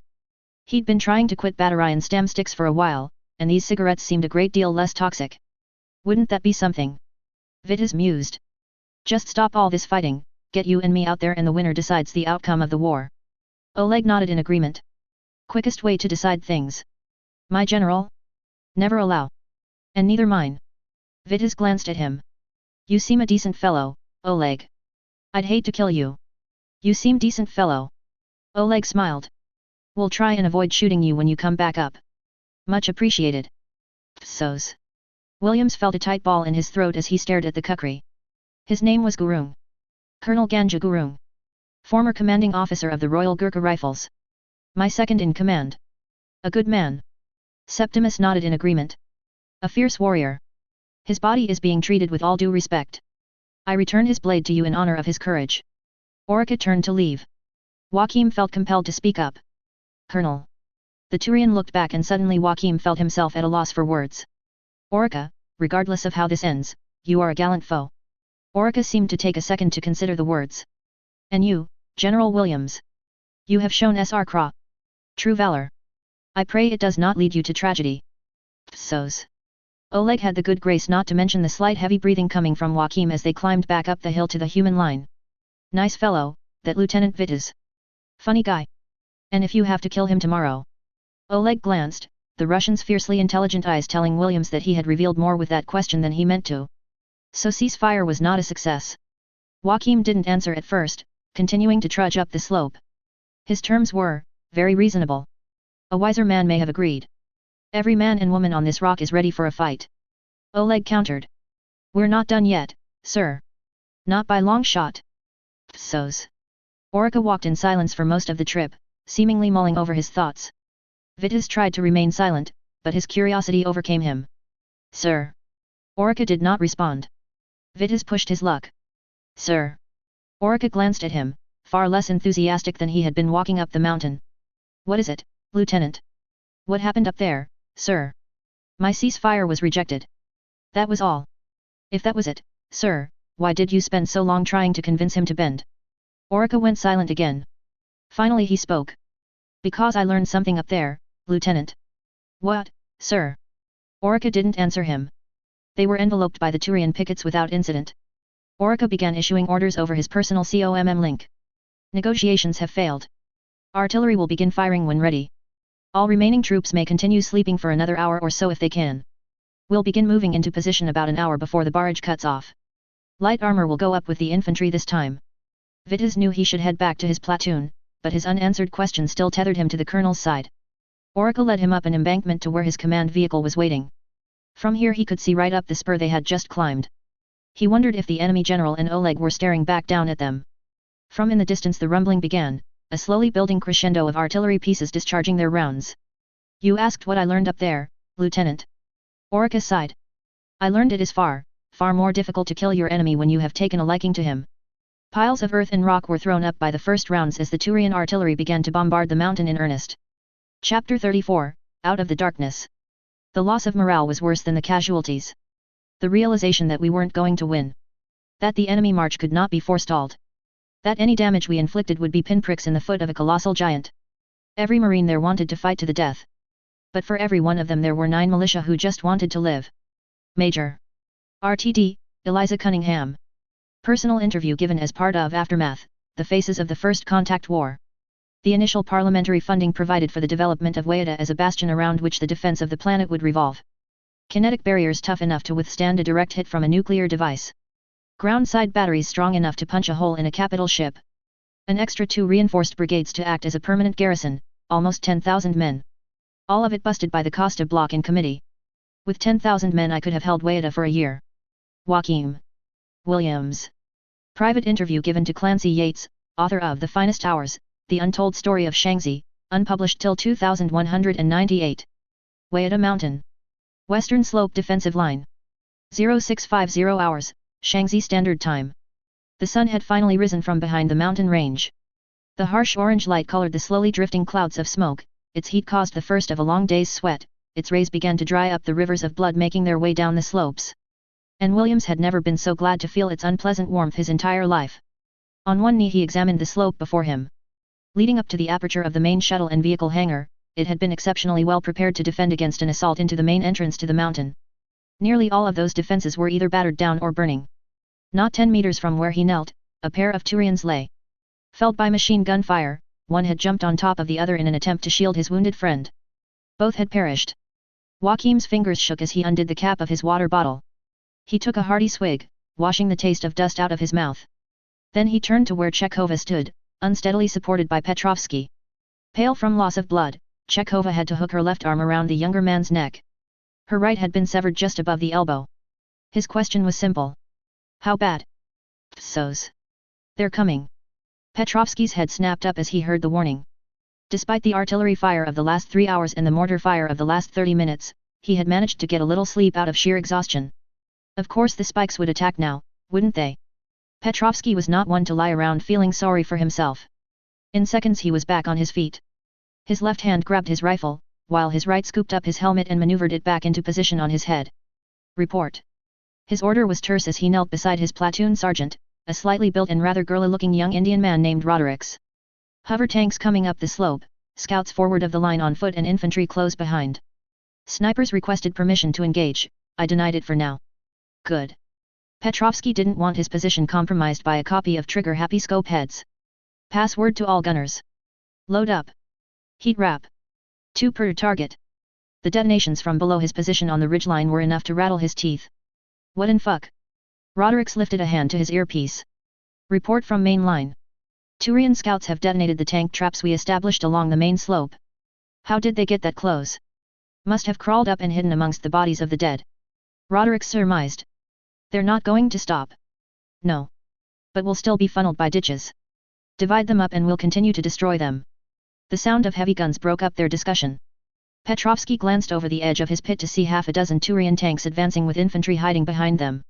Common tactic the galaxy round, it would seem. Issue orders to all gunners, prepare to fire on my mark.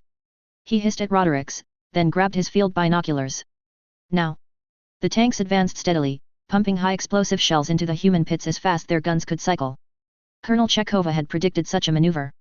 So, like always, Petrovsky had gotten stabbed for the next dirty detail.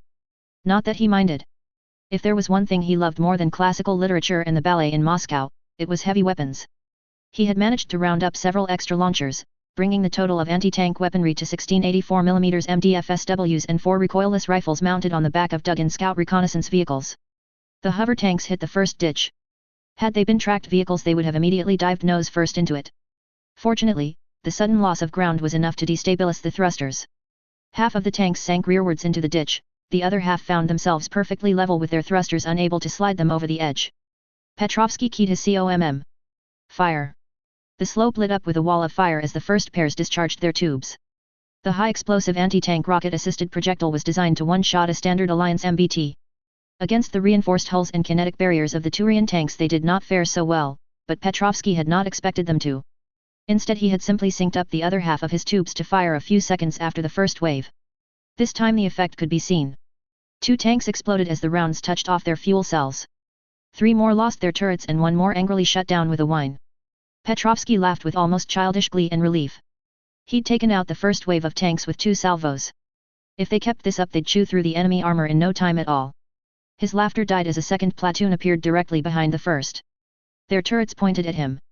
The reaction was nothing more or less than classic anti-ambush tactics. The tanks swiveled their turrets into the direction of the ambush and opened fire. The pits were dug to stage 3 and Petrovsky had personally inspected the revetment. The combined force of the enemy fire shattered the first 2 pits, spattering the rest of Petrovsky's platoon with the blood and viscera of the teams inside them. Petrovsky snarled. Return fire. The vehicle-mounted recoilless rifles had noticeable effect. All 4 of their shots grouped up on the hull of the lead tank, blasting through its kinetic barriers and penetrating in and around the weak spot where the turret met the hull. There were still 5 more tanks. The remaining foot teams began firing in their pairs, but even in pairs the rockets were unable to penetrate the heavy armor on the front of the tanks. Petrovsky saw the losing strategy in a second.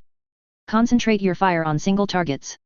The advice came too late as the next salvo of Turian rounds crashed into his position.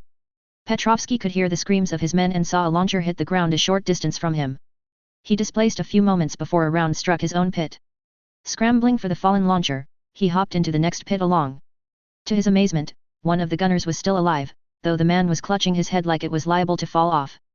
Hey! Hey! Can you still fight? The man, Private Souza, stared at him for a few seconds before nodding. Then load me. The LRVs fired again, taking out another tank before the remaining 4 focused their fire on one of the hardened positions and pummeled the vehicle into a burning wreck.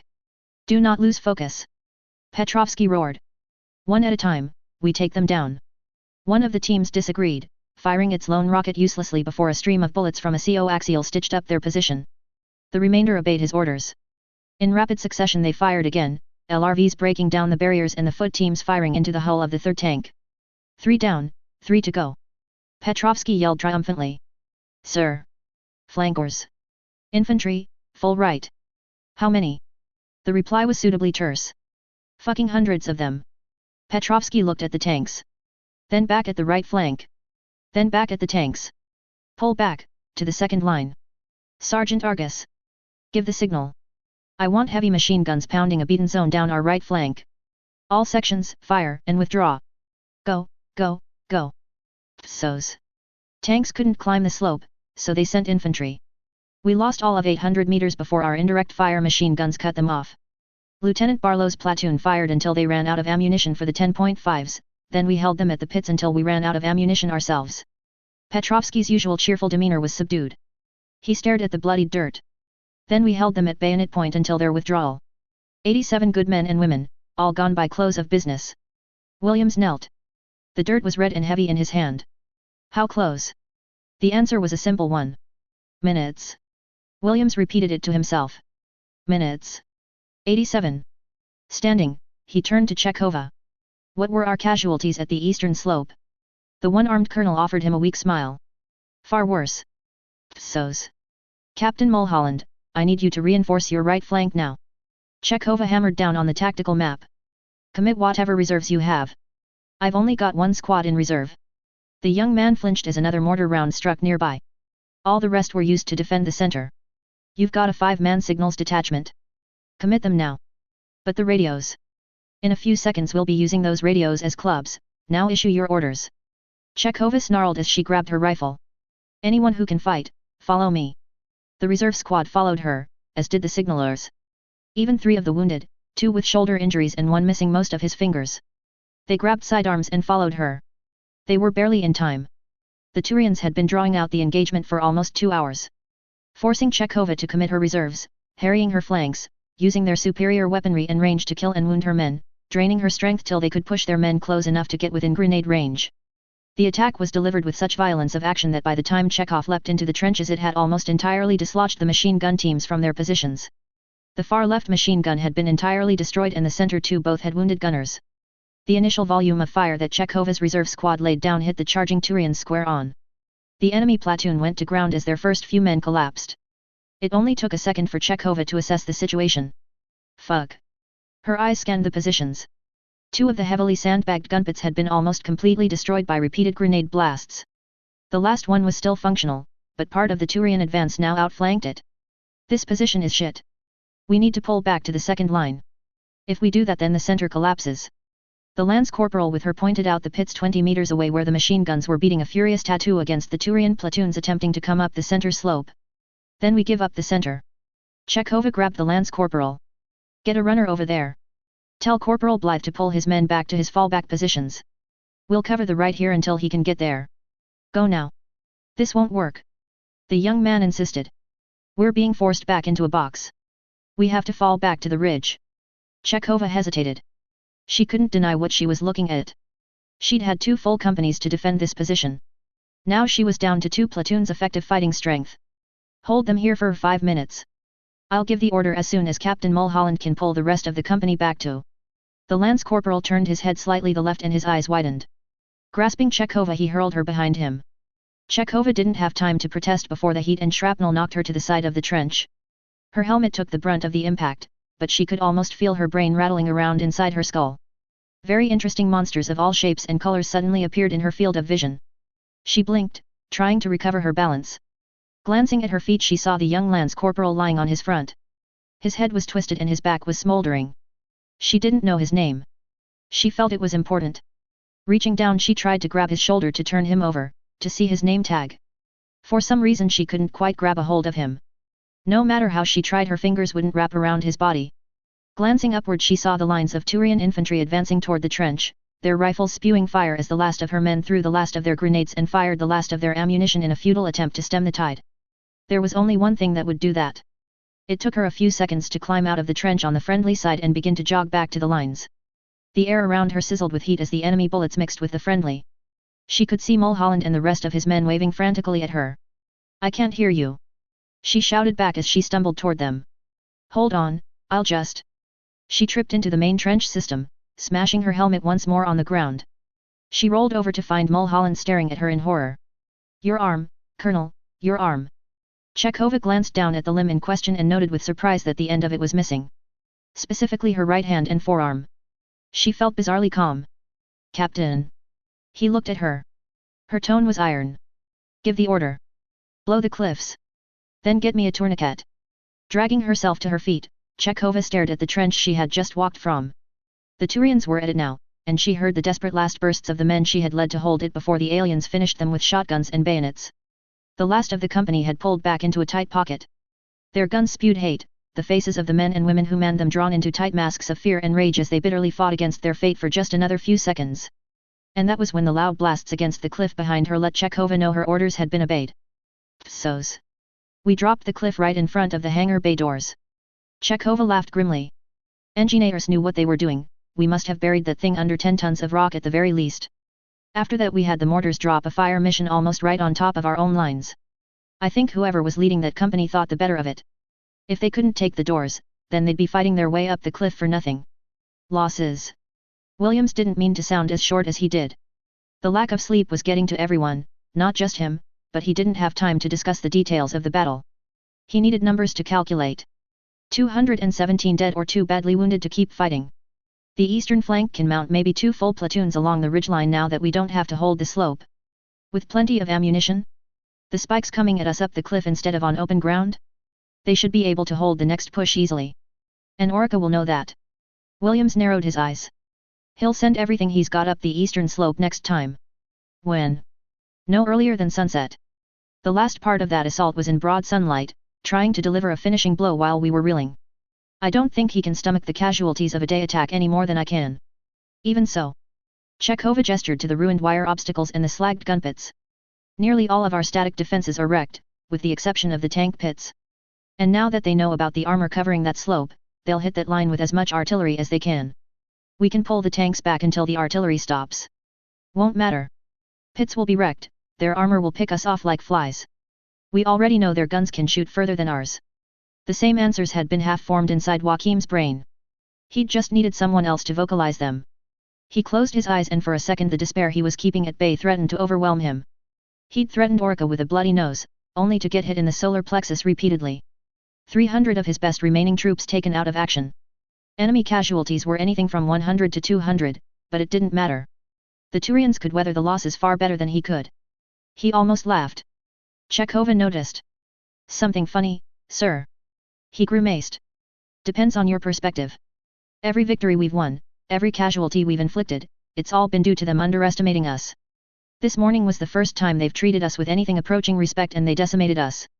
Reconnaissance, skirmishing, CO-ordinated support by fire and organic armor support. They didn't fall for the terrain trap and funnel into Sniper Alley like we wanted. They crushed Machine Gun Hill with long-range fire before they advanced up the main slope. They prematurely sprung every trick, trap, and dirty shot we tried before it could hurt them. They let us exhaust our ammunition and commit our reserves before pushing into their main attack. Even Petrovsky's little trick with the anti-armor unit will only work once. Lucky Orca stopped when he did. Petrovsky shrugged but Williams shook his head. I think he did it on purpose. Psos. The mood in the command center was jovial when Orca entered. For the first time it felt since the campaign had begun they had won a clear victory. Orca wanted to rejoice with them, but a sense of profound weariness had set on him as he watched the humans reel under the weight of the Turian fist. Colonel. Sirtis noticed his entry first. Would you care for some refreshment? Orca accepted the offer gratefully. Some water, if you would. Sirtis offered him a chilled glass and Orca gulped it eagerly before asking his next question. Final battle reports. Getting the last numbers in now. For the moment it looks like your strategy was an immense success, sir.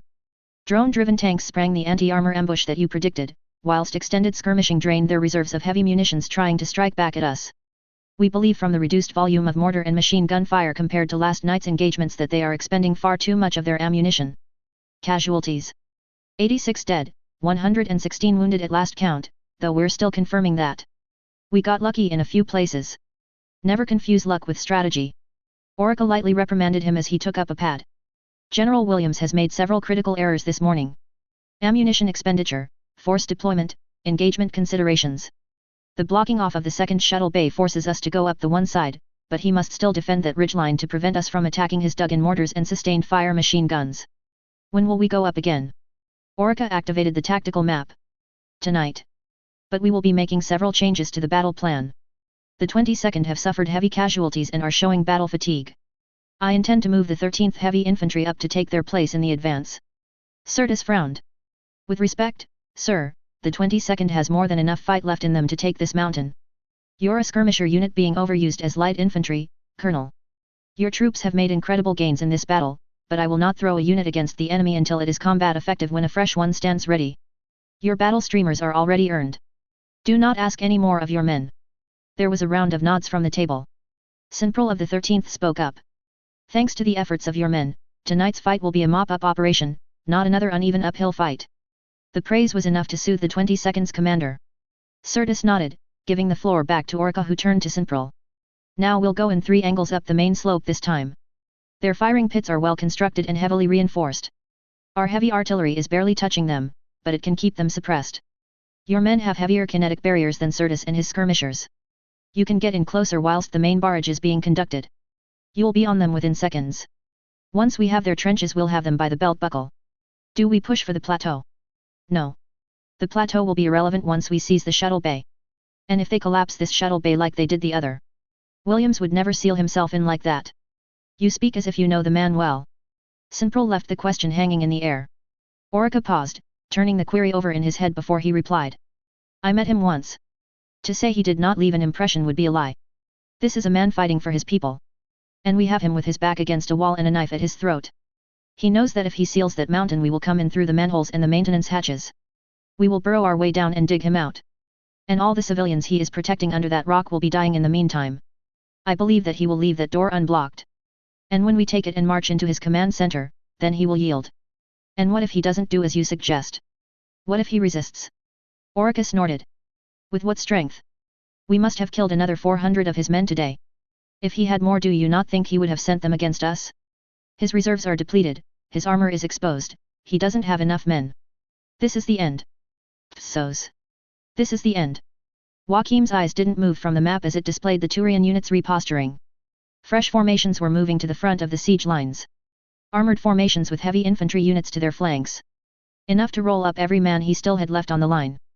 Cunningham had voiced the sentiment. The grey-haired reservist had attempted to maintain her positivity along with the rest of them, but the casualty reports had broken something in the old woman. We lost the last of our dependable units today. Cunningham gestured to the casualty lists. The units that were holding with Colonel Chekhova and Petrovsky's men. The casualties they took render their platoons ineffective. We'll have to combine them with the less experienced units. And the next firefight will see most of them dead as well. Then we'll pull back the perimeter, tighten our machine gun fields of fire and move armor more aggressively in support. Chekhova responded, her voice harsh. We need to prolong this for a few more days at most. Give the reinforcements time to. The reinforcements aren't coming. Chekhova recoiled at the venom in Cunningham's voice. The Lepinto carried our message to Fleetcom weeks ago. And then nothing. Cunningham spat. Where's the relief force? Where's the fleet? Where's the cavalry? It's on its way. And we do what in the meantime? Get down on our knees and pray? We've got no more spare hands. We're running out of bullets. The docks are running out of blood. About the only thing we have plenty of is food, and that's because there's not enough people here to eat it all. The last one seemed to sting Chekhova. We've saved as many as we could. And how many did we leave behind to fend for themselves? How many are already dead? Cunningham raised her voice. So we should have rolled over and played dead back in outreach. Better than dragging on this fight and getting thousands of good people killed for no. Enough. Both women looked startled at the noise. Petrovsky simply stared. Williams had given the order, the general snapping out of his trance to roar at both of his subordinates. He looked at both of them, the frustration in his eyes boiling into anger. Look at you. Bickering like children. Cunningham, you want to surrender? Go outside, walk down that mountain and turn yourself in. No one's going to stop you. Chekhova? You want us to hold? To do the impossible? To fight to the last man? I can't do that. I won't. The room fell silent, neither of the officers daring to speak. Petrovsky, however, had no such reserve rations. Then what, sir? You won't surrender and we can't hold? That does not leave choice in final confrontation. William stared at his hands. His fists clenched and unclenched. I'm through with clever schemes. I'm through with holding on and praying for a miracle. This is the real world. These are real people who are dying. And I'm not throwing anyone else away. Not for this, chunk of rock. Colonel, I want you to get me a car. Unarmed, 2 junior officers to accompany me. Sir. Chekhova was on the verge of tears. Not this. Not after we've come all this way. Not when we're so close. Also arrange for the division's colors to be unkissed. If we're going to do this then we'll treat it with the solemnity that it. The door to the briefing room was flung open. Petrovsky twisted around with a snarl. I told you we were not to be dis. His face froze. Williams blinked. Chekhova merely grunted.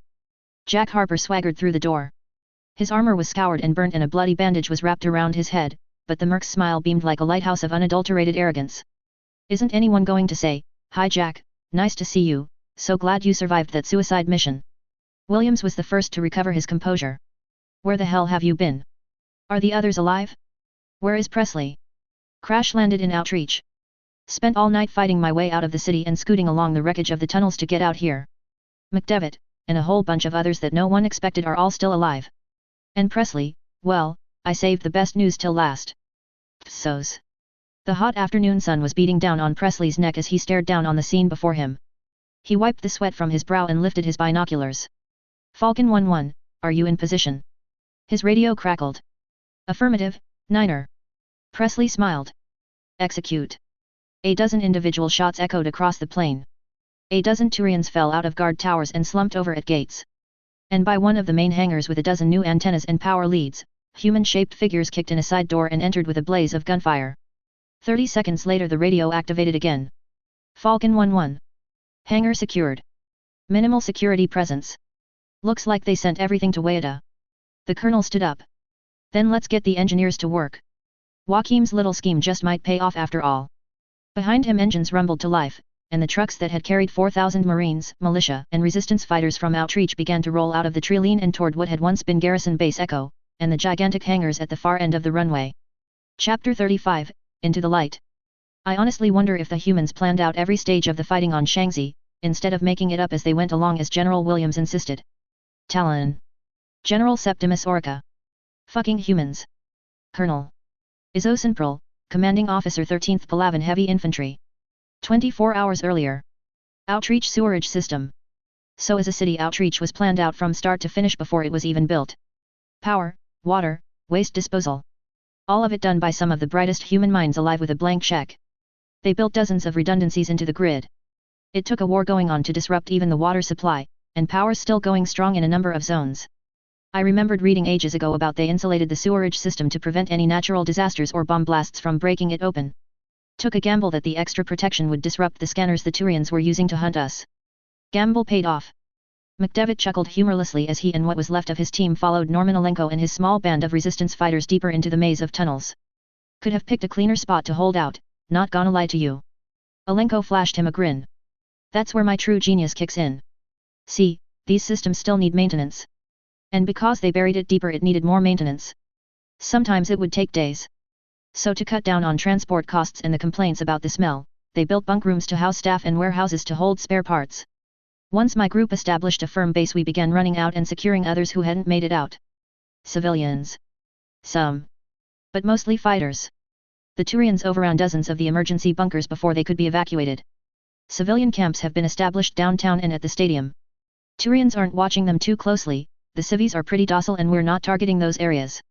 Hell, Norm. I'm just glad you're alive. I tried to come back for you, but... Don't worry about it, buddy. Norm shot him a wink. You may have done me one hell of a favor. Stopping at a sealed bulkhead, Norman tapped an 8-digit code into the keypad next to it. With a hiss of escaping pressure, Norman gestured inside. Welcome to the nest. Bob blinked in disbelief as he entered. The nest was a 2-story warehouse filled with cargo containers apparently converted into makeshift dwellings. Crates of weapons and liners brimming with ammunition were stacked along the walls, along with every manner of body armor from simple police vests to a couple of battered hardsuits. McDevitt wheeled on Norman, who was still looking smug. What did you do? Start up your own illegal arms trade? Close to it. A melodious voice with a heavy accent sounded behind him. Normie is very resourceful man. McDevitt's eyes boggled as the fighter pilot Norman had pulled from the wreckage weeks earlier strolled past him. She was still limping slightly on her previously broken leg, but appeared more than energetic enough to enthusiastically kiss his friend. He blinked. Norm.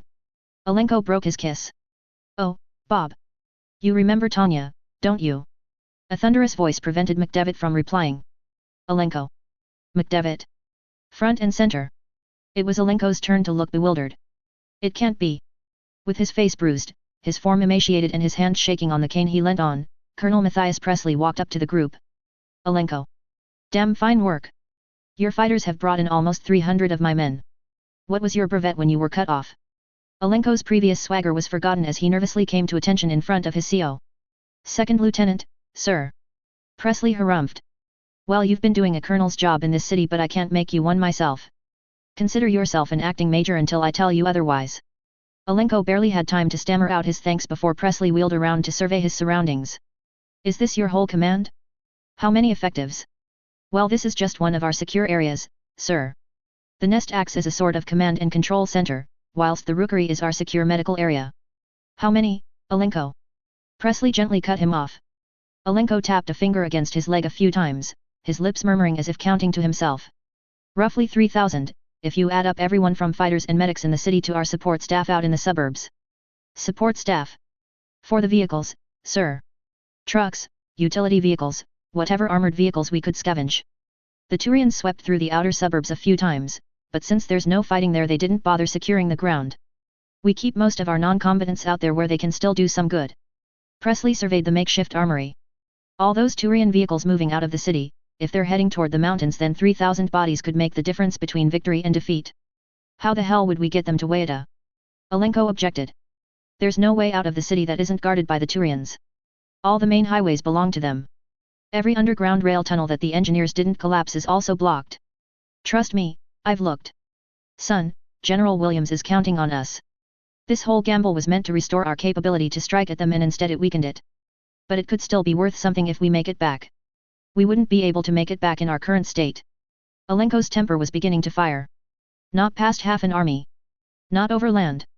Have you even tried yet? I mean really tried. I lost 12 men trying to establish a breakout in one of the intact tunnels.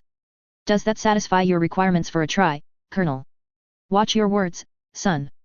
You can keep that whine in your voice all you like, but you keep your answers to the point. Presley's tone brooked no argument, but Alenko looked like he was gearing up for one anyway. McDevitt stepped in before his friend could speak. All right, all right. He raised his hands to placate them. Let's assume that Alenko's exhausted all conventional breakout ideas. Let's also assume for the moment that it would be impossible to reach Wayada to relieve General Williams via a direct route. What routes are relatively unguarded? Alenko looked like he physically had to swallow the words he had been preparing. Come over here. Leading them to a small table next to an improvised bed, Alenko unfolded a map with Tanya's help. Since we got cut off, I've been sending scouts in as many directions as possible, trying to find a way to get the civilians we can rescue out of the camps and out of the city. The Turians are dominating the highways, the over and underland mag rails, the waterways and most population zones from farming communities and the small towns that support them to the three major cities. The hinterland, however, is completely free of alien patrols. They're not even flying gunships over it. We've evacuated groups of 2s and 3s at a time up to the natural cave systems, the smaller emergency bunkers and the survival caches the garrison squirreled away up there. McDevitt considered it. Not all those civilians might handle life in the woods so well. The weather's warm, the caches are well stocked and there's enough soldiers with them to make sure they stay clean and healthy. His friend was defensive. Half of them are youngsters that kept trying to sneak out and fight. I sent them up there to keep them out of this. Well, it gives us something to work with. Presley's teeth were biting at his lips slowly. The uncharacteristic tick was unnerving to both of his former NCOs. The Trilene for the forest, it's about 5 clicks from the outer suburbs if I read this right. 4.5. Alenko confirmed. As I said, Turians don't send too many patrols into the deserted areas, especially not at night. They think we're obsessed with the CBD and the old subterranean command center. Which we are. We're obsessed with them thinking that we want it back. So they sink all their time into prepping a defensive position around an objective we don't even want. A light jog will get you from the suburbs into the boonies in less time than it used to take to order a drink from the Watermark Tavern. And your vehicles? Could you get them from their hides into the forest? Way ahead of you on that front. We moved the 2 gun cars we had into the Trilene a few nights back. Should be even easier moving the cars and trucks. It's flat ground, we could get them rolling pretty easy and start them back up in the trees. Presley straightened his back, wincing a little at the effort. Say I buy this and we go for it. We get all your men and vehicles out of the city and into the forest. Where do we go? It's in the completely opposite direction to Wayada, and the direct route from there just happens to roll over fields of barley where we'll be more exposed than the rabbit to the hawk. The 3 men stared at each other, each one locked in thought. McDevitt was forced to shake his head reluctantly. Well, it was interesting as a thought exercise, but we've clearly got little to no chance of making it work. Shelve the woods for the moment. Are all 3 of you blind or just stupid? Tanya's voice interrupted him, the woman's right eye cocked in genuine incredulity. Right there. Right there under your noses, and you're ignoring it. McDevitt wondered if his face looked as confused as he felt. Exasperated, the pilot pushed past him, tapped on the map. You said that the general wanted to retrieve as many prisoners as possible for a targeted strike on Echo Base? To retrieve the settlement fleet and effect an evacuation of as many civilians as possible so that we might continue an insurgency without having to worry about non-combatants. McDevitt continued to stare at her. Well? What is stopping you from carrying it out? It is a shorter distance from Outreach to Echo than it is from Wayada to either. You more trained Marines at your disposal than the General has. With all the equipment the Resistance has been stockpiling, we are likely better equipped in terms of ammunition and light vehicles. And there are thousands of non-combatants that would go with us. Maybe enough to load up a few ships and evacuate safely. Scrounge some kind of victory from this catastrophe. The 3 Marines looked at each other. Alenko was the first to shake his head. The logistical problems alone. We'd be stretched out. All those civilians. McDevitt agreed. How could we possibly hope to make it undetected? There was a moment's silence. Then Presley spoke. No. The rest of the party looked at him. Presley was tapping his finger against his opposite forearm. He repeated himself. No. He leaned forward. No, she's right. She's right and you 2 are wrong. We can shoot holes in her plan all day and all night if we want to, but a little troubleshooting, some coordination and precise timing, and it's doable. Extremely doable. And even if we can't eliminate all the variables, it is a plan. Something we are in short supply of. Now, if the 2 of you up-jump sergeants can bend your own minds to the task, perhaps we can start working on some of the holes. The 2 Marines shared a look. Alenko was the first to speak. I could coordinate most of the Resistance fighters, maybe a few hundred of the civilians. But we won't have time to bust open the camps like we wanted. We'll be leaving thousands of civilians behind. I'll accept the burden for that. Presley grimaced. McDevitt. I'll need a closer look at what vehicles Alenko has, but... McDevitt tapped the map. If we gain the shelter of the trees, it's a 30-kilometer trek to Echo Base, most of it over rough terrain. It'll take us all of tomorrow just to get into a jumping-off position. 1 reconnaissance flight, 1 high-level drone, 1 standing patrol, will be sniffed out in seconds. Unless the Turians are as stretched out as we are. Unless they didn't leave enough supporting assets behind when the rest of their fleet left. Presley's eyes gleamed. If they've sent most of what they have to spare to Wayada, then maybe they're stretched too thin to care about a column of refugees in the forest. Major Alexieva is correct. Any push through to Wayada will be soaked in blood. But a push to Echo Base? They won't see it coming. McDevitt wasn't entirely convinced, but Alenko was nodding his head thoughtfully. The vehicles we have, if we use the fire trails, could get most of the civilians close to Echo. Grunts can walk, we've made that distance in a day before. All right, McDevitt interrupted. Before this turns into an Alabama circle jerk, there's just the small issue of Wayada's air defenses. General Williams could blast us out of the sky thinking we're Turian air support. So we still send someone to Wayada. Alenko countered. A smaller team.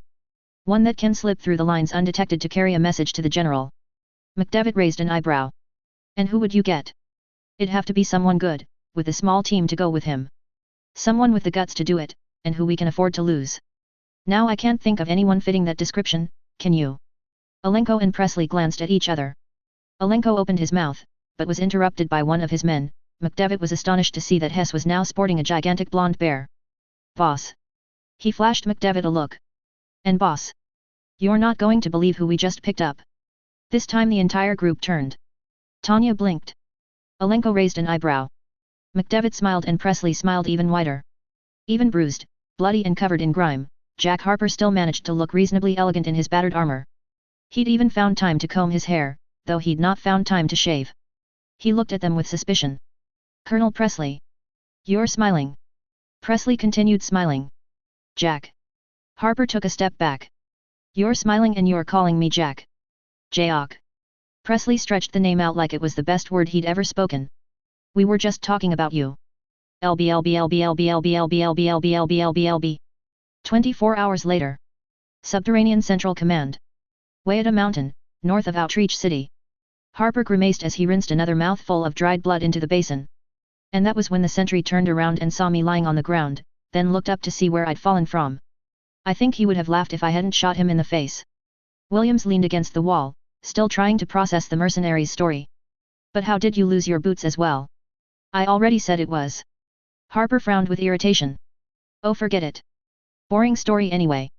The point is, my fee from this entire fucking venture is going to be enough to bankrupt a small planet at this rate. I've been promised bonus after bonus and I've yet to see any money. The general actually chuckled. Harper was glad for him, glad that anyone could still see any amusement in this situation. When Williams did speak, it was with unrestrained mirth. There's no need to worry on that score.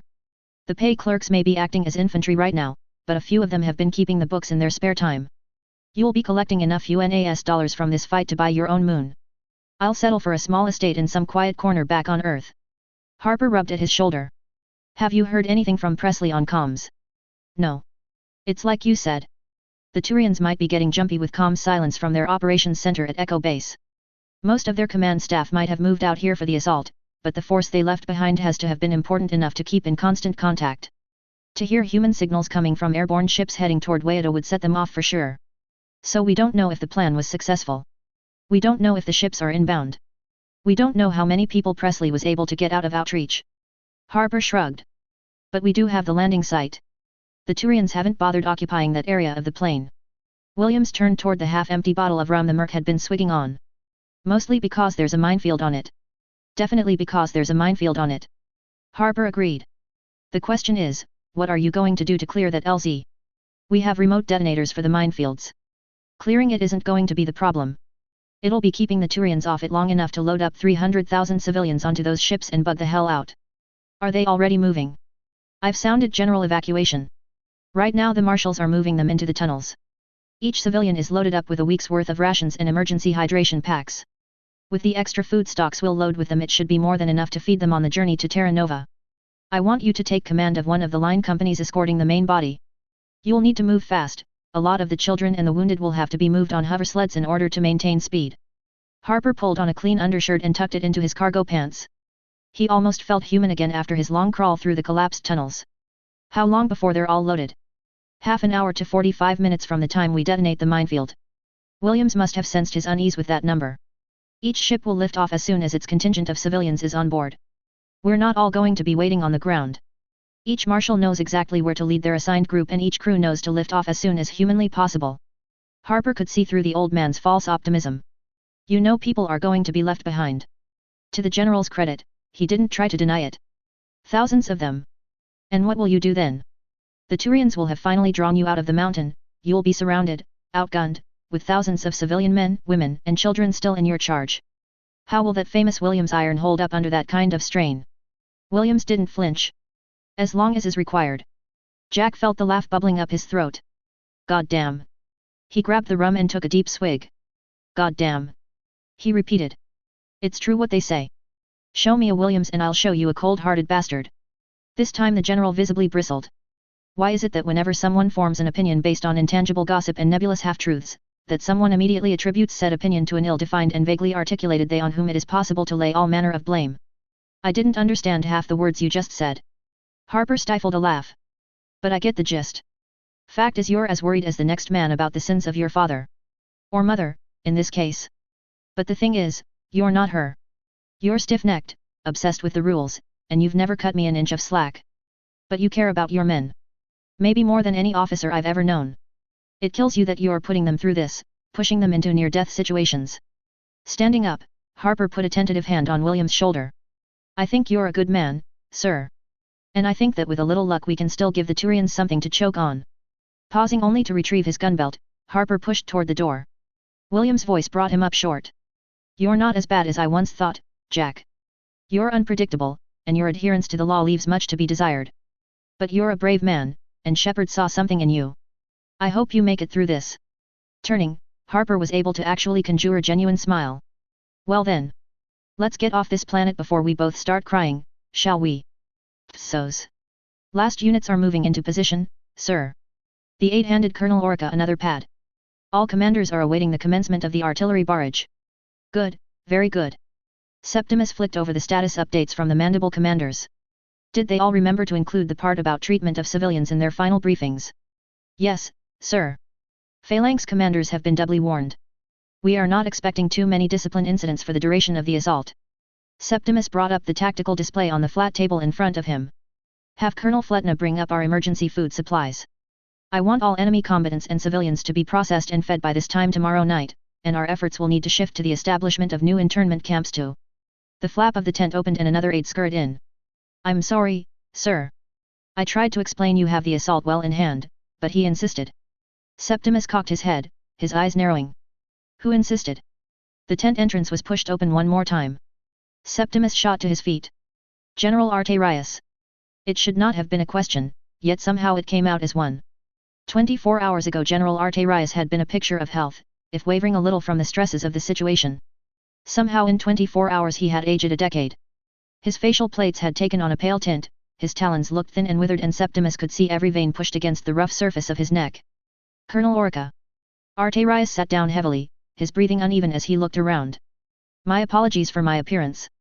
The search for the artifact lost in the wreckage has been. He rested his head against the back of the chair. Quite draining. Have you found it, sir?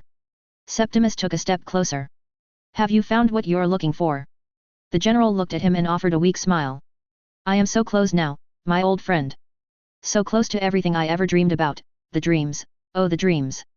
Sir. Septimus reached for the pitcher of water. You should rest, sir. I can have my aides get you some food, and my stretcher is far from uncomfortable. No need, no need. De Solis forced himself back to his feet, waving away the jug. I am neither hungry nor thirsty. Just eager to have this whole business resolved. How goes the assault on the mountain? I trust the enemy casualties have been substantial?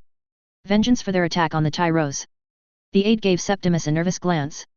He dismissed him with a slight incline of his head. The assaults have produced heavy casualties on both sides, I believe. Our next attack is scheduled for later on tonight.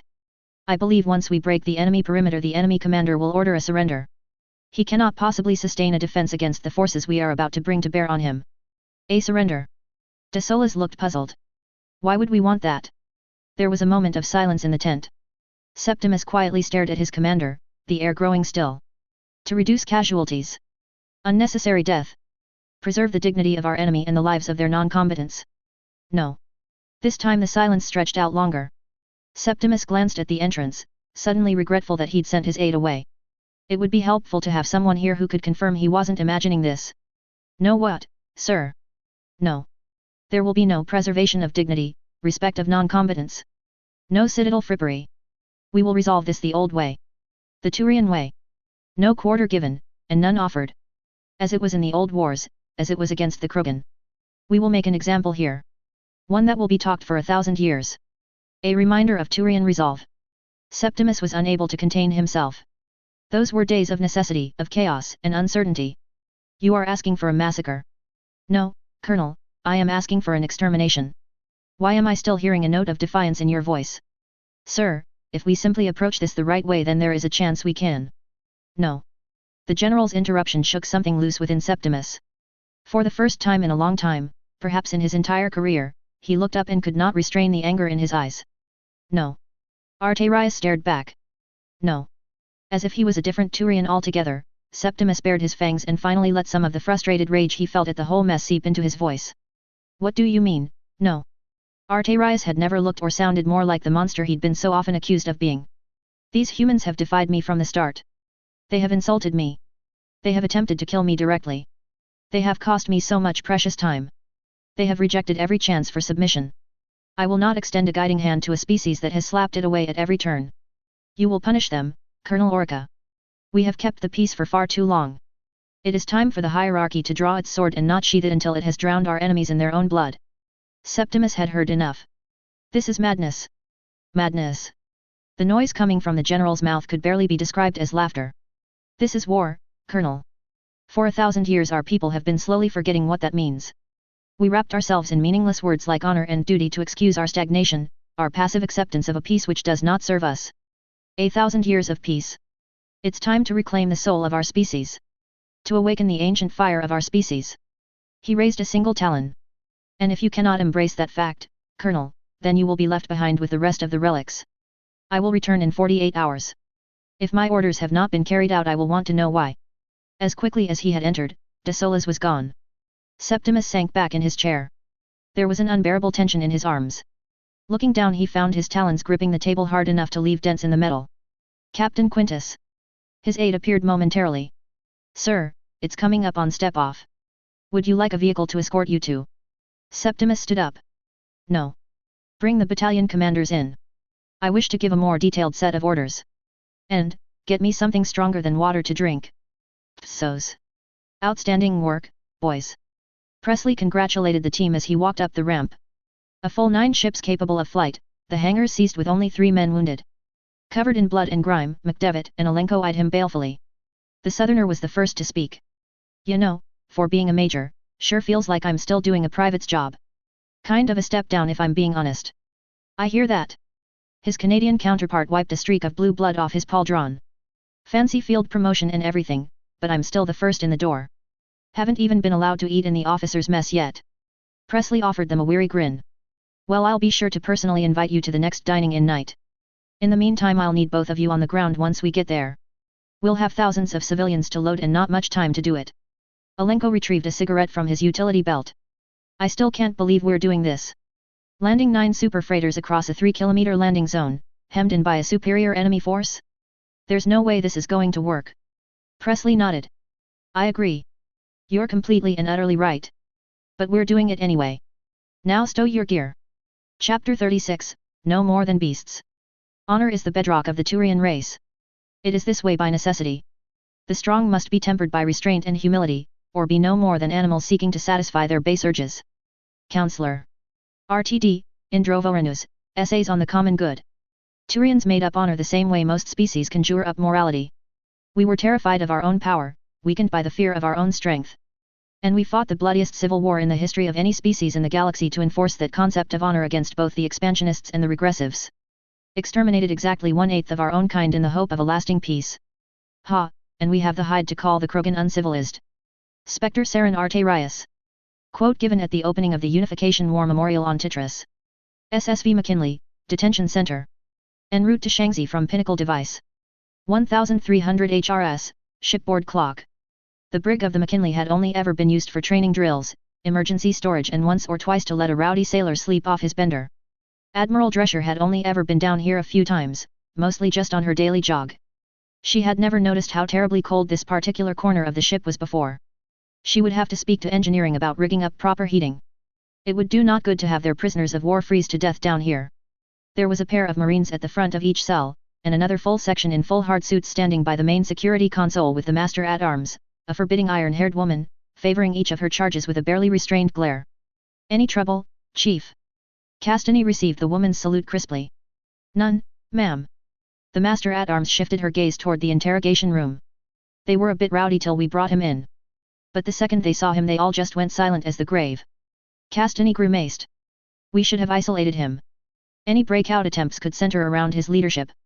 In the meantime I'll have another platoon of Marines detailed for riot control." The master-at-arms gave her a relieved nod. "Thank you, ma'am." "Carry on, Chief." Castany turned to the two young officers following her. "Miss Shepherd, are you sure you wish to accompany me inside? I cannot guarantee that this will not become unpleasant." Her aide didn't blink. Lieutenant Hannah Shepherd had possessed her reputation for icy calm long before Castany had selected her as her personal aide. The Admiral, as usual, was not disappointed in that choice. "He will be securely restrained, ma'am." Hannah gestured to the other officer, a dark-skinned young man in full armor. "And Lieutenant Anderson will be with us for security." A brief look at the equally stoic Lieutenant Anderson saw him nod in silent agreement. Castany turned around and exhaled quietly, privately wondering if the two young officers were actually calmer than she was or if they were just better at hiding their nerves. "Ah well, old girl. You haven't gotten this far by being shy. Go say hello. Open her up, Chief. Let's meet our guest." The door to the interrogation room hissed open. Castany and her makeshift escort entered the bare room quietly. As previously discussed, Hannah went to the far corner whilst Lieutenant Anderson took up a position in the rear corner behind the Turian shackled to the table. Castany sat down, folding her hands neatly in front of her. The Turian was slumped in his seat, eyes drifting absent-mindedly over his reflection in the mirrored steel surface. Castany quietly cleared her throat. "Admiral Ziliadis. I am Admiral Castany Drescher. We briefly exchanged words a few hours ago." "So's. Few hours ago. Admiral Ziliadis." The translator was so monotone that at first it did not shift Photan from his reverie. But the voice behind the translator increased in urgency until it gradually brought him round. Shifting his gaze, Photan looked up into the green eyes of his captor. "What? I said you were lucky." The human shifted slightly in her seat, the artificial light reflecting harshly on the golden stripes on her sleeves and epaulets. "I had ordered the search and rescue craft returned mere seconds before our ship found your command center in the wreckage and detected a single life sign still sealed inside. Recovering you was a tricky business since you weren't wearing a pressure suit or even an oxygen mask." Photan could not remember being retrieved from the wreckage. He couldn't remember anything after the final broadsides from the human fleet had gutted the Fury under his feet and sent him flying from his command chair. When he had next regained consciousness it had been in the enemy's detention center, stripped of his uniform and clothed in an extremely uncomfortable and rather itchy white shirt and trousers. In the place of all those lost details, he supposed it would be polite to say something. I thank your brave crew for the effort. I fear they were quite unnecessary." There was a moment of silence as his words were translated. The human admiral cocked her head. "Unnecessary how?" Photan glanced between the admiral and her aide. He almost felt amused. This was an instructional period as much as it was an interrogation. Student following mentor to learn how the old and wise handled things. Perhaps this admiral was more worthy role model than he himself had been. "I do not wish to continue living." It was the simplest answer. The admiral, predictably, did not seem satisfied by it. "Because you lost your ship." "My ship was the last remnant of my honor. But I lost that particular item far before I lost my vessel." There was silence again. Photan was thankful for that small luxury. The admiral's eyes were calculating. Penetrating. The eyes of her escort standing behind him were, if possible, far more invasive. And the eyes of the admiral's aide seemed to be peering into his spirit. When the admiral next spoke, her tone was distinctly less cold. She was attempting to put on a more friendly air, if her facial expressions were even remotely similar to that of an Asari. It had no particular effect on Photan, but on an intellectual level he could appreciate the gesture. "We're trying to figure out, my command team that is, the reasons for your species' assault on Shanxi." Photan split his mandibles diagonally, his curiosity slightly aroused. "You don't already know. Our communications with the colony have been disrupted by a series of solar storms. We wouldn't have even known about the attack if a lone frigate hadn't fled your approach to warn us and call for reinforcements. All we know is that the colony has been under assault for weeks by now. That, and what limited information we could scrounge from your computers indicating that a fleet had surrounded the planet." Photan was surprised by his own eagerness to talk. But after hours of sitting by himself in a cell and in this room? He was ready to talk to anybody just to relieve the boredom. Your information is out of date. When my ship departed planet the assault was almost over. The 7th Legion and a few cruisers of the far-watching fleet are mopping up the stragglers now. The soldier behind him radiated tension. Fotan relished the angry gaze boring through the back of his skull.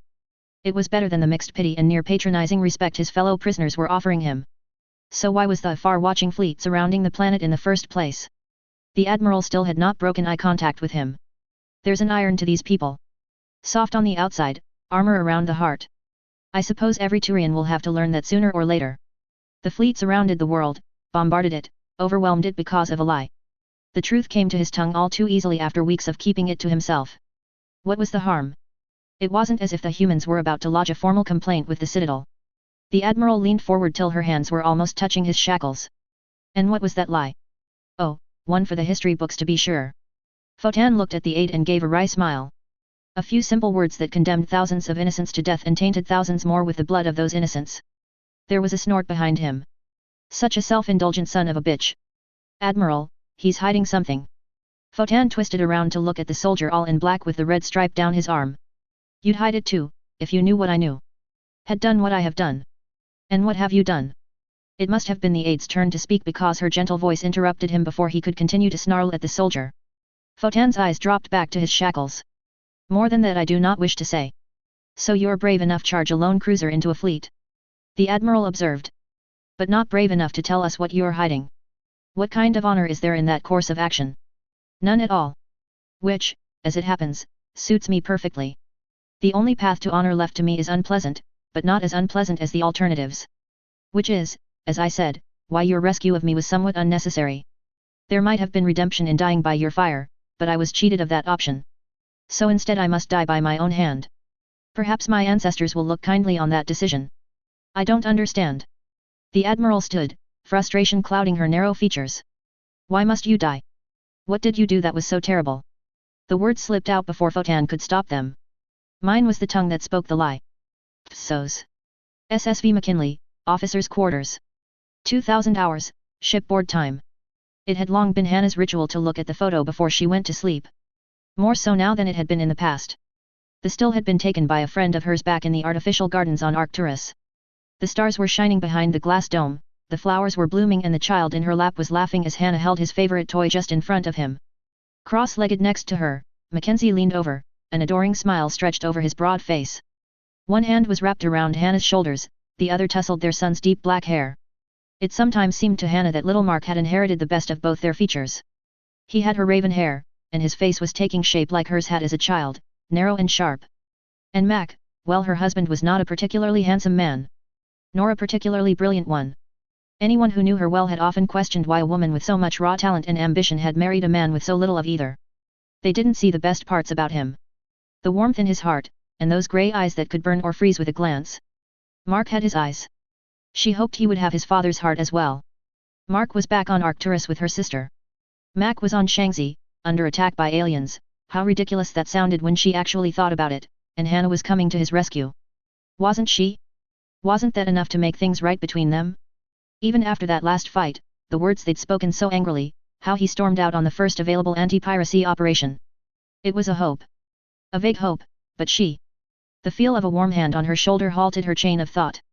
A low, rumbling voice spoke from behind her. Hannah, come back to bed. Glancing over her shoulder, she was treated to the sight of David Anderson sprawled out on her bed, the sheets covering his lower half. The soft starlight seeping in from the viewport cast him in shadows, but she was still able to make out the sharp outline of his jaw and the crease of his nose. Hannah. Her eyes flicked back to the still. David, I think you should go. He sat up. What's wrong? She appreciated the concern in his voice. She truly did. But he was complicating things. I need you to leave. David's eyes shifted to her hands, then his head bowed as he saw the hollow frame. I see. She felt a spasm of guilt at the expression on his face. David, no. It's fine.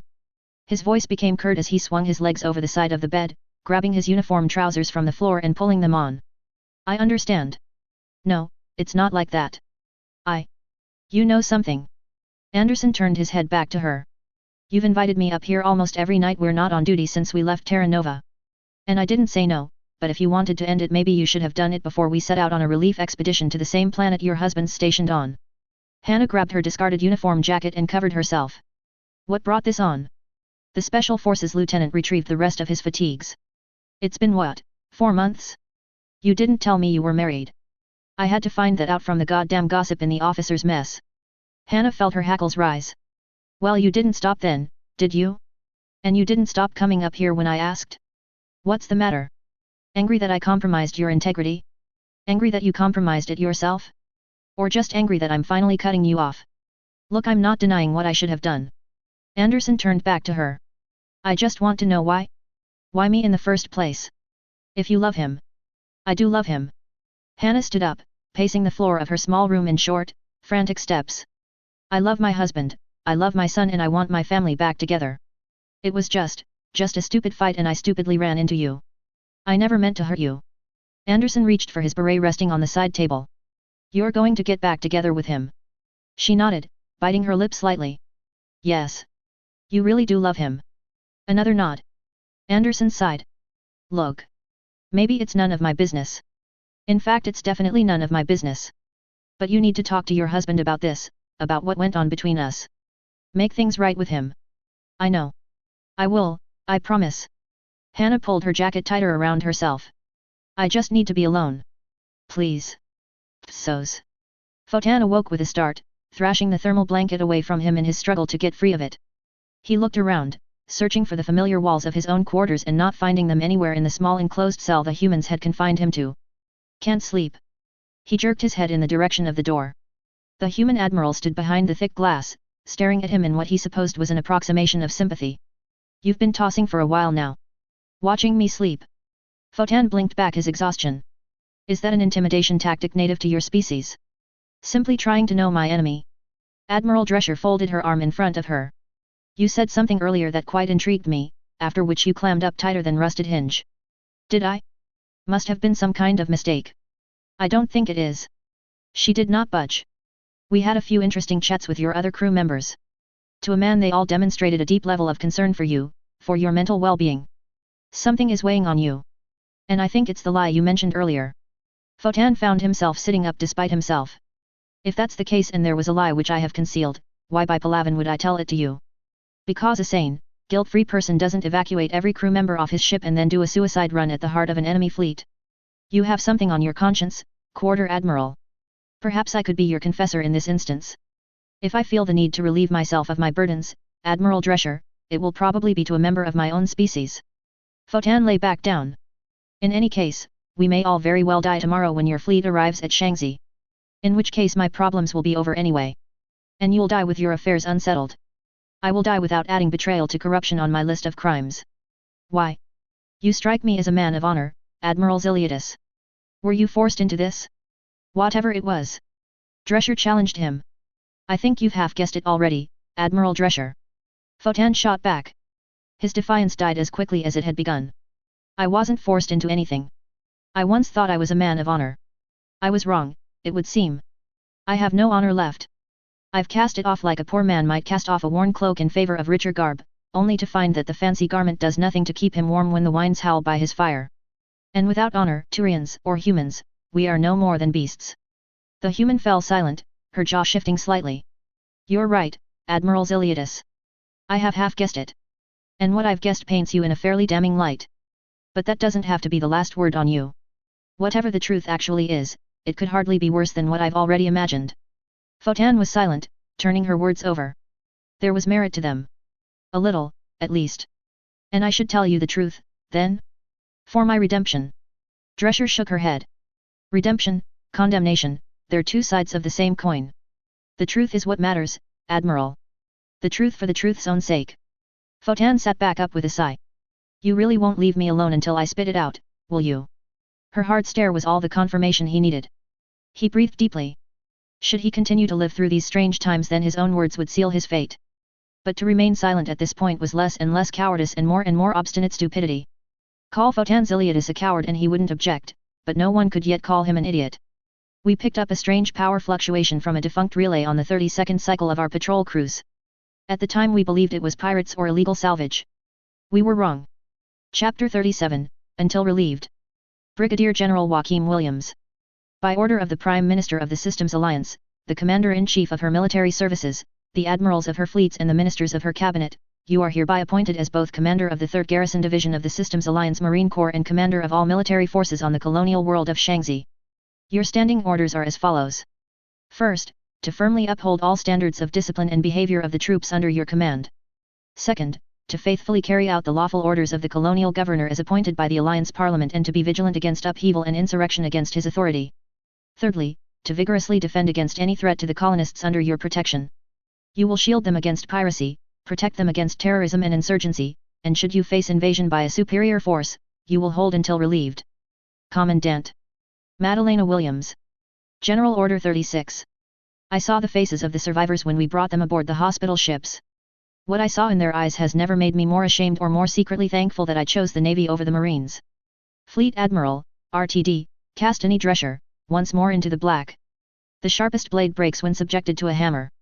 Ancient Turian proverb. Subterranean Central Command. Way at a mountain, north of Outreach City. Senior Officers' Quarters. Joaquim stared at the body armor lying on the bed. It had been years since he had worn a full set.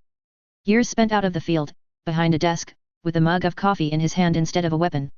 He felt a tinge of disgust at himself. For weeks his men had fought. Had bled. Had died while he sat back and made clever plans, exercised his tactical genius while they held the line in his place. That ended today. He'd given the order for all hands on deck. And that included himself. The hard suits they had left were for the front-line squads. Sighing slightly, Williams grabbed the vest and pulled it over his head, fastening the clips tightly to pull it in close. He'd collected a rifle and 6 magazines from the armory. He clipped the rifle onto the sling point on his right shoulder and slotted the fully loaded mags into the shingles on his front. Grabbing his pistol belt, he double-checked his HCP on his right-hand side and made sure his silver-plated Colt was secure on his left. The thing was an antique, but there was no room for luggage and he would have hated to leave it behind. The weight was unfamiliar, a little restrictive. He wouldn't be running very fast. Then again, he reflected as he donned his helmet and fastened his chin strap, I wouldn't be running very fast anyway. He caught his reflection in the mirror and grimaced. There was a time when he'd put on his gear and it wouldn't weigh any more than an extra shirt. Where he'd strap on 50 kilos worth of weapons, armor, and radios and stroll around a red zone like he was having a walk around the park. Now it felt like he was carrying around 2 of himself. A trim young officer had been replaced by a weary general with too many grey hairs on his head. Dear God, how did I get so old? His COMM link began beeping quickly. Williams was almost grateful for it. It took his mind off his reflection for a second. Send. He ordered quickly. Sir, we're picking up massed flying objects on approach from the southern quadrant on ladder. Major Cunningham estimates that they're 30 minutes out, equals. Give the step-off order. I'll be up shortly. Williams shot one last look at the mirror. As fast as I can. For some reason, his eyes drifted over to the framed photograph resting on his desk. It was a family portrait. Him, his wife, his son and his daughter-in-law. He was in full, crisp dress uniform, a brand new star on his collar from his promotion ceremony and the formation of the 3rd. He still had the formal, handwritten orders from the commandant, signed off by the fleet admiral and the chief ministers. The words were typical of his mother, crisp, neat and straight to the point. His mind drifted to the last words. Hold until relieved, he'd been told. He'd held. For weeks now he'd held and his men had died. No more. It was time to go home. All of them. Shanxi was lost. He had to save what he could. But those words still echoed in his brain. He could see the faint outline of the writing still. Hold until relieved. Psos. First Lieutenant Jessie Reyes had always loved tanks. From the second she'd seen her first tank at a UNAS Army recruiting demonstration, she knew she was destined to drive around in one of the massive Odyssey main battle tanks. 50 tons of reinforced steel, ceramic and depleted uranium armor, reactive armor skin to increase urban survivability, and a 120mm smoothbore gun. It was quite a fearsome death machine. The situation was horrible, of course. Absolutely terrible, Shanxi under attack, the garrison on the verge of complete destruction. Civilians in danger into the bargain.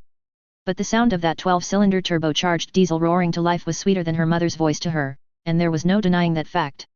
The squadron commander was relaying orders down from the regimental commander. Her hands were almost shaking as she flicked on her internal helmet display. Her gunner, loader, and driver were already set. Reyes was almost operating completely on instinct, mechanically relaying orders to the other 3 tanks in her troop. Harpy 1, 2, 3, and 4 were all ready to go.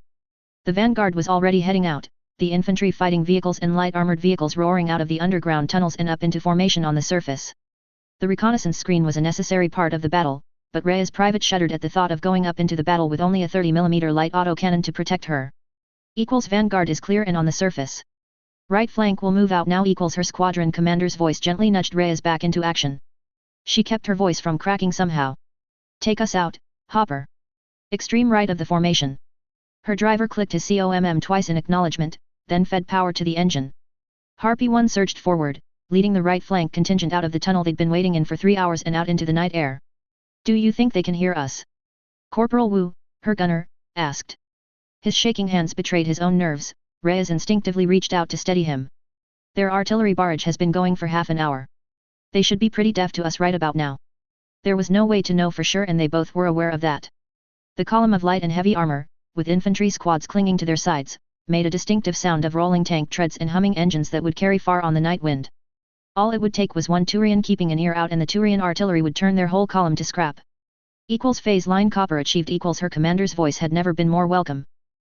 All squads, execute left wheel . The cooling system in Rhea's helmet had failed again, the sweat was dribbling into her eyes at a maddening rate and she didn't dare remove it with her eyes glued to the blue force tracker display in front of her. Right now the entire column was paralleling the edge of the minefield, keeping to the minimum safe distance by the smallest of margins. If she strayed too close to that field when it was command detonated, then Reyes and the rest of Harpy 1 would be pulverized inside the hatch of their own tank by the shock wave of the blast. The column accelerated, picking up speed as the light armor reached report line iron and gave the all-clear signal. Harpy squad reached its position at the extreme right flank and turned inwards. The minefield was almost a kilometer wide at this point. 1,000 meters away, the Turian left flank was just visible. The flash of artillery pieces lightly illuminated the outline of tanks and troop-carrying vehicles. Reyes wiped the sweat away from her forehead. When are we going? She whispered. Surely they'll have sentries out? They could pick us up any second. She realized she'd spoken out loud a second later when her squadron commander responded. We go when the minefield detonates, Harpy 1. Hold your position . Most of the command center had already been evacuated, the techs and headquarters staff either joining the civilians in the evacuation or joining what was left of the garrison. Only a few remaining officers remained behind, erasing hard drives and crashing the computer banks of all non-essential systems. Like the rest of the holdfast, it was a ghost town. Previously bustling, even chaotic corridors, barracks, and dormitories had been emptied in the last few hours, their occupants hastily briefed and shown to their assembly areas. Anything that might be useful on the voyage was brought along. Anything that would just slow them down had been abandoned. The kitchens had been stripped of every last tin and satchel, the armories emptied of every pistol and every bullet. In the place of supplies and weapons were left bags of clothes, toys, even the few pets that had been stowed away during the initial evacuation to the bunkers. Chekhova, still weak and in almost constant pain from her missing arm and the emergency surgery that had saved her life, had set her formidable mind to the logistics of their escape. She had worked out the ratios of the escorts that would guard the packets, the number of able-bodied men and women required to assist the wounded and elderly, even the optimum number of evacuees to place on each ship. Williams didn't know if he'd allowed her to keep working to take her mind off the pain, or permitted it because he couldn't afford to lose another member of his command staff. Gurung would have made her sleep. Ganju could always talk the division's officers into things even the general couldn't shift them on. The loss of his friend had numbed him, then burned unbearably. And he could not say whether the rage was at the Turians for killing Ganju, or at himself for sending him to his death. Maybe it didn't matter? They'd probably all be dead in an hour anyway. Williams stood at the center, running his fingers over the computer screen on the central table.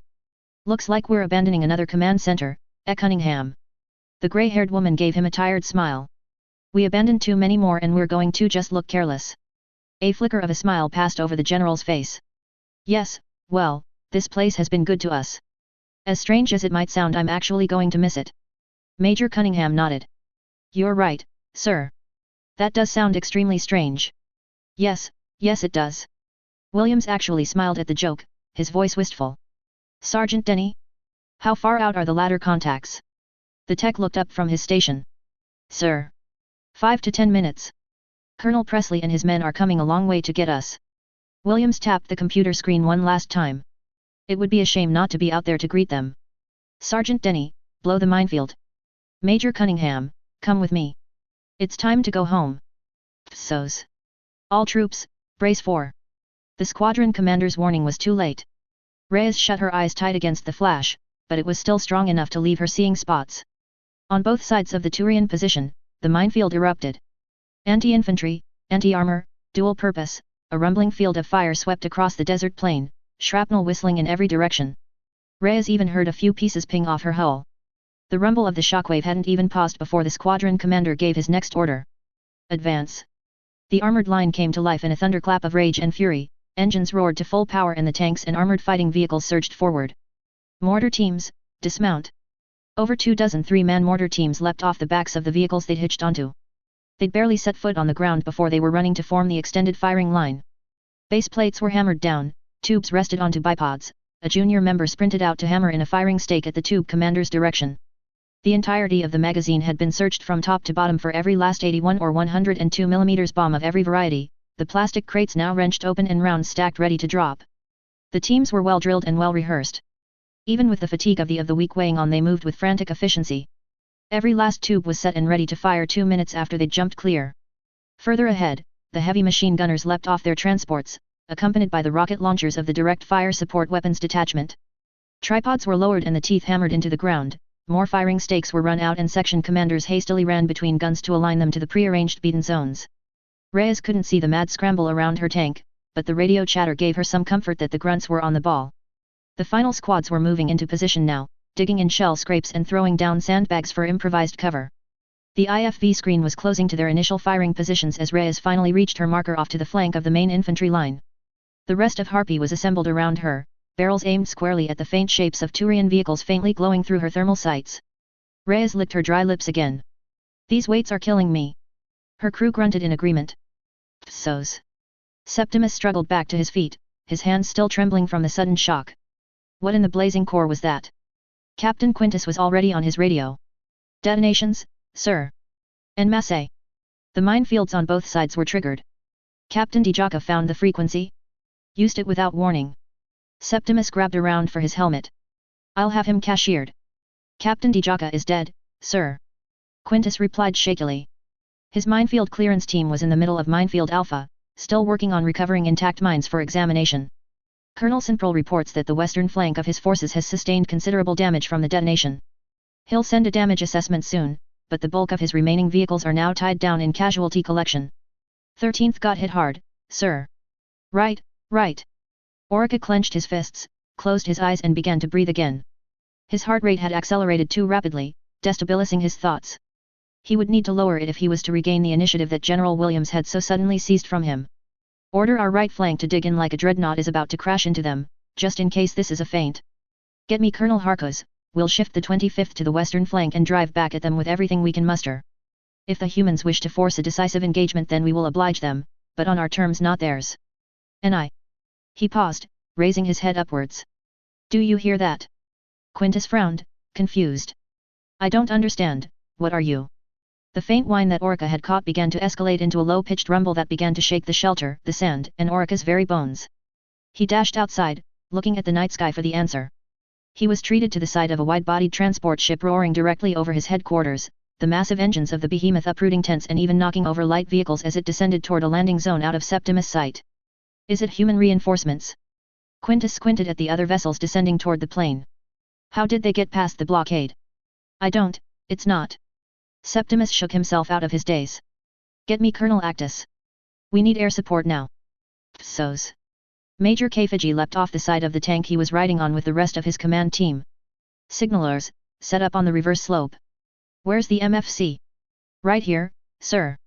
2 sergeants sprinted up to him. There's another 2 up on the line. The bearded officer nodded. Good. Link up with the Joint Fires team, you're free to engage any and all targets from light-skinned vehicles down to dismounted infantry. Captain Kelly. Why aren't my machine guns firing? The roar of the 10.5 mm and 12.7 mm guns firing from fixed tripods was his answer. The dull thuds of heavy anti-tank missiles and the lighter roars of anti-infantry rounds permeated the machine gun fire, the direct fire support weapons beginning to engage the first pockets of enemy troops advancing toward the landing zone. Kafiji could hear engines whining as the evacuation ships set down behind him and shivered at the idea of leaving Shanxi. When he had first come to the planet, he had fully believed he would die here an old man, retired and contented on his own land. Now, the thought of dying on this accursed pile of rock filled him with dread. He wasn't dying here. Not today, not this close to escape. But he'd certainly be willing to sacrifice a few liters of blood to prevent the Turians from breaking through to the LZ. Sir. His personal signaler handed him the handpiece of his radio. IFVs have engaged enemy light armor on the right flank. We're engaging enemy dismounts 800 meters out and closing. Kfiji grabbed the handset. All call signs, this is Diamond Niner. They know we're here. Hit them with everything you've got. Show them no mercy. Psos. A tidal wave of humanity swept from the tunnels under the mountain toward the landing zone. 302,000 humans of every age ran, rode, or were carried toward their salvation. The sick and elderly were carried on trucks, children were hefted onto the shoulders of their fathers, each mob loosely guided by a marshal and a handful of the garrison. Harper found himself playing traffic cop, the troops in his improvised company more focused on maintaining separation from other packets than on actually fighting. And there was fighting aplenty by the sounds of it. The crash of light artillery and heavy machine guns was loud enough to be heard even in the chaos surrounding him. Amazingly enough, no one had been trampled to death yet. The crowd was desperate, but not riotous. People tripped, people fell, but they were almost immediately yanked back to their feet. Every man, every woman, every last child helped their neighbor, pushing and encouraging as they closed with the transport ships. Harper was a cynic, Harper was selfish, Harper was 2 steps away from malignant narcissism. Harper was humbled by their selflessness. 7 ships were landing. 3 of them were the behemoth Ark-class colonial carriers that could fit a full 50,000 colonists each. The other 4 were the smaller refuge class, each one rated for 25,000 colonists. Since their combined tonnage was exactly 50,000 short of what was needed, Harper grimly acknowledged the certain reality that some of the people he was escorting would be left behind. The sacrifices yet to be made were enough to crack even his hard heart. The vessels were not carrying farming equipment, portable power plants or any of the other thousands of tons of equipment that usually occupied space in the hold. There was a chance that some of the excess could still be loaded on. But even then, some would not. Old men and women with more white in their hair than grey had volunteered in place of their sons and daughters. 15-year-old children had stubbornly insisted they were 3 or 4 years older. There wasn't even enough weapons for them. They were simply walking with the crowd, each one wearing a blue armband to indicate their status. They would help with the loading, assist with the departure, then be left behind. If the choice was enough to sicken even Harper, he hated imagining what the general must have felt. His long legs ate up the ground, his group rapidly moving to the refuge closest to the combat zone. Harper breathed a sigh of relief as the ramp dropped down and a flood of humans in motley armor and uniforms raced off the vessel and began to help the first of his charges aboard. Jack Harper as I live and breathe. Jack heard the distinctive Alabama twang before a short man with large arms and a gigantic mustache practically tackled him. Bob. McDevitt grinned like a maniac. Like the surprise we brought you, Jack. I honestly didn't think you'd make it. The merc confessed with a sheepish smile. And he hadn't. At all. Oh, same with you and your little dash for Wayada. McDevitt laughed back. Colonel Presley was damn near sick with laughter when you wandered off with that forlorn look on your face. He make it. He landed with the Rosalind, closer to the mountain. Me and Norm have got the bulk of the resistance fighters here with us. Where do you need us? Harper gestured in the vague direction of the battle. Bring your best fighters and follow my company. Have the rest dig in a skirmish line and be ready to support us when we have to hightail it back here. The high-powered whine of gunships overhead caused both men to duck, but the shapes were heading toward the battlefield, not coming from it. The last of the garrison's air power had been committed. Harper shook his head. When I said I wanted to die rich, I kind of thought I'd have the chance to spend the money first. Psos. Fire. Reyes snarled as her sights locked on the enemy turret. Her main gun roared, the 120mm gun punching a neat hole through the weakened armor of their target and detonating inside. Good kill. Harpy 2 confirmed enthusiastically. That's 4 of the bastards. It's just light armor so far. Reyes cautioned. They haven't committed their big rigs yet. Where the hell are they? Her gunner hissed. We're chewing up their infantry and light armor. Where the hell are the tanks? Reyes' attention was caught by her view screen. Hold up, there's something. 20 meters from them, Harpy 2 exploded without warning. Reyes cursed. Enemy fast movers, they've got air support on station. What about the AA screen? Probably got dropped to let our own birds through. Reyes zeroed in on the slowly moving shapes of the enemy armored counterattack. Fire the engines up to max, we've got to get in close. Her driver twisted around. How close? Close enough to touch turrets, their air support can't hit us if we're driving next to them. Reyes grabbed at her blue force tracker to check the locations of the other tanks in the squadron. Hopper looked at her incredulously. At that range we won't last long against those tanks. We'll last longer than we will against those fast movers. Reyes shot back. And we just might take a few of them with us. Psos. Septimus watched grimly as the enemy gunships made almost suicidally low strafing runs on armor, infantry, and artillery pieces alike. He could hear the whine of repulsor lift engines, but also the steady rhythm of rotary wing aircraft. The primitive design might have made him laugh if he hadn't been quietly cursing the effectiveness. You're telling me that the flyboys can't hit those flying tin cans with anything? The question was directed at the beleaguered Captain Quintus, his aide coordinating information now from 6 different radio operators. What I'm hearing, sir, is that none of their weapons systems are designed to hit a target flying that slow, without so much as a repulsor engine signature to lock onto. Instead they are requesting permission to target the transport ships. Orica didn't have to be a tactical genius to figure out the enemy scheme of maneuver. The reports coming from the rear echelon combined with the intelligence gathered by overhead recon was enough to piece it together. Williams was evacuating, trying to make a run for it with his civilians and what was left of his men. The move was pure desperation, an insane gamble that his motley forces could hold a thin line against the weight of the Legion on open ground in the time it would take him to load the transports. Orica was willing to he could beat that time. There was no need to fire on the transports when he would capture them from the ground anyway. At least, that would be the reason he gave General Arterias for yet again refusing to fire on civilians. Septimus had felt woozy, irritable, and thirsty in rapid succession ever since the general had departed with his personal guard for the crash zone. An hour earlier he'd felt so feverish that Quintus had summoned a field surgeon. The surgeon gave him a clean bill of health, but Septimus still felt no better. It was the order. The cursed order eating away at him from the inside. Distracting him, slowing him, causing him to falter. The human breakout was the only thing keeping him from trying to raise Admiral Yherks to inform her that the general had quite clearly lost control of his faculties. Given that his uncle was one of Yherks's admirals, he hoped that she might agree to intercede and retract the order. He hoped. There'd been precious little hope from the start of the campaign, let alone the amount he needed right now. He'd have to ask Williams where he got his from. Instruct all pilots to disregard the enemy transports unless fired upon by those vessels. He finally gave the order. Keep trying force down tactics, provide reconnaissance, and by burning Palavan, get those damned primitive boxes off my men. Psos. Come on, let's go. A marshal's roar practically ruptured Joachim's eardrum as he walked past the red-faced woman directing the flow of traffic. Do you people want to ride back to Earth or not? Earth. Now there was a prospect. 5 alliance fleets protecting the approaching relays, plus the home fleet manned by the collective navies of Earth's nation-states.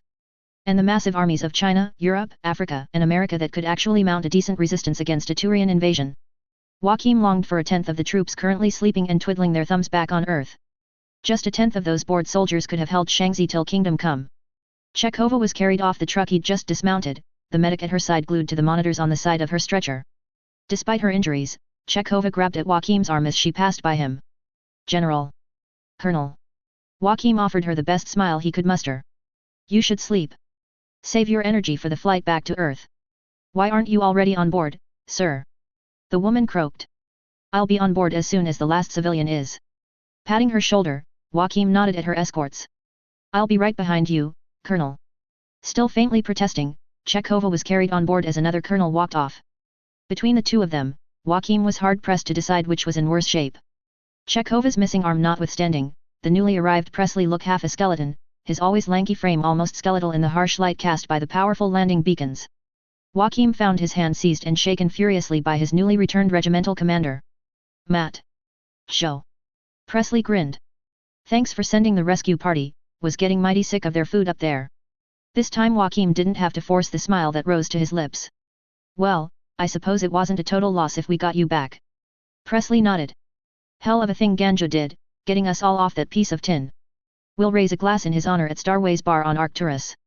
That sounds like an idea. Joachim slapped him on the shoulder. What shape are the ships in?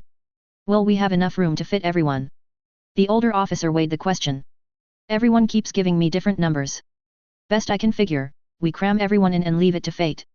Seems to me that's been our entire battle plan so far. Well, why stop now when it's working so well?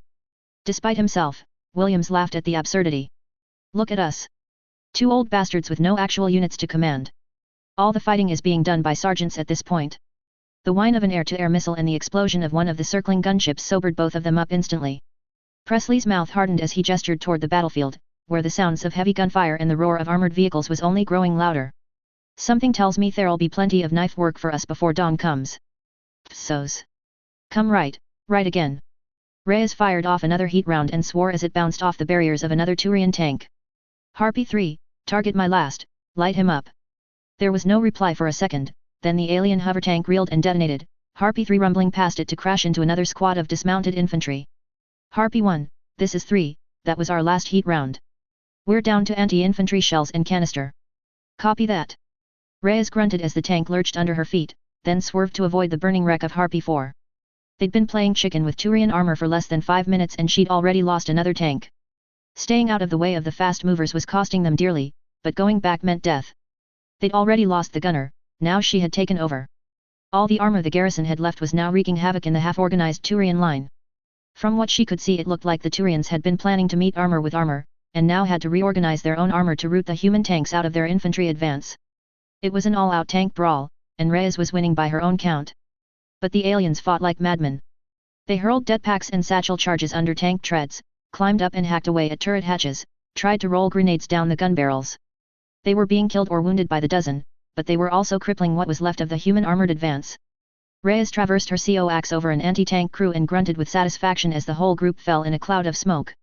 Her eyes searched feverishly for any more tanks to support them, any strongpoints that she could crash the tank into and use as cover. Nothing presented itself. There's nothing out here but death. We need to pull back. Hopper swore as another jetpack went off near them. No argument from me, I think I can see a way, tank. Left side, left side. The turret swung left, Reyes fired almost on instinct and screamed with mixed surprise and frustration as the round bounced off the enemy shields. Reload. The enemy tank fired wild, but Reyes still felt her vehicle shudder and spin out. She kept the sight fixed on the join between turret and hull and waited for the loader to slide home the next shell. The two tanks fired almost simultaneously, the enemy shot glancing off Harpy 1's forward-sloped armor while her own gutted the enemy behemoth. She slumped back in her chair, almost tearing her helmet off in her eagerness to breathe freely. We have to go, that first shot went through our tracks. Hopper flinched as he looked at the scope. Are you sure you want to go out there? No, but it beats dying in this tin can. Reyes grabbed her sidearm and racked the slide. We'll go out the bottom, crawl our way out. You ready? The driver looked down at his sidearm. No. Reyes grinned weakly. Me neither. The three surviving crew of Harpy 1 wriggled out through the lower hatch and lay beneath the treads. Out in front of them they could see armored legs flashing to and fro across their field of view. A few more random shots hit the tank, but the battle seemed to be pushing further on. Finally the sounds of battle began to fade. Reyes led the way, scurrying out from under the tank and setting off at a low run. Do you know where you're going? Hopper hissed from behind her. Sure, I think we'll be able to flank around the fight and get back to the ships. Reyes paused as she crested the rise. On second thought, I think I got the direction wrong. Why do you say that? Hopper dropped his sidearm and followed Reyes in kneeling down and putting his hands on his head. What looked like a whole alien army was standing practically right in front of them. Hundreds of figures in black, blue, and grey armor, columns of tanks and APCs, the entire Turian front had shifted. Despite herself, Reyes was almost glad when she was surrounded, frisked, and cuffed. How in the hell could the thin green line hope to hold back the might of a force like this? Psos. Keep peeling back. Kefiji roared, lifting his own rifle to fire a burst at a vague target in the chaos. Mortars, fire all remaining rounds, then go. Go. Some tubes were already spent. Firing at almost maximum elevation, the bombs were barely dropping ahead of the infantry as they pulled back. The last of the machine gunners were dropping into place next to the mortar tubes, hastily slapping on their last belts as the remaining Marines raced up the slope and threw themselves flat. Fire. Kefiji dumped his magazine, his bullets tearing through armor and flesh. The rest of his makeshift company emptied their weapons along with him, machine guns firing protracted bursts into the massed enemy infantry, too caught up in their pursuit to fan out. The wall of lead ceased as suddenly as it had begun, but the Turians were halted for the briefest of moments and Kefiji seized that moment with both hands. Break contact. Withdraw to the ships. Even half exhausted, his men were revitalized by the mention of the ships. Picking themselves back up, the company raced backwards, pausing only to toss jetpacks next to equipment too heavy to run with. Mortar tubes and heavy machine guns were destroyed, anything else was flung aside in their haste to escape. Most of the militia were discarding their body armor, and Kefiji himself didn't have the breath to curse them for it. Rifle almost falling out of his grip, Kefiji sprinted as fast as his short legs would carry him. Each tortured breath made him want to stop and rest, each whine of the odd, angry shot convinced him to keep up his pace. Just a few hundred more meters and he could get aboard a transport ship, leave this accursed place behind. Someone grabbed him as he ran past the next defensive line. Sucking down air, Kefiji was surprised to see it was Harper. He thought the mercenary would have been first in line for evacuation. How many? The taller man had iron in his voice instead of laughter, steel in his eyes instead of mockery. Kefiji half appreciated the change. Fucking hundreds of them. He replied tersely. We ran out of ammo faster than they ran out of men. Harper looked past him at the advancing Turians. Can you spare any of your men? These men were promised places on the transports in exchange for serving in the vanguard. Kafiji drew himself up. But if I order them to stand, they will stand. Harper shot a brief look at the exhausted members of Kafiji's retreating company and shook his head. No, you get to the transports. We'll be right behind you. Part of Kafiji was ashamed for simply nodding and running. The other half was simply certain that even if Harper had asked, he did not have the strength left to face another enemy attack.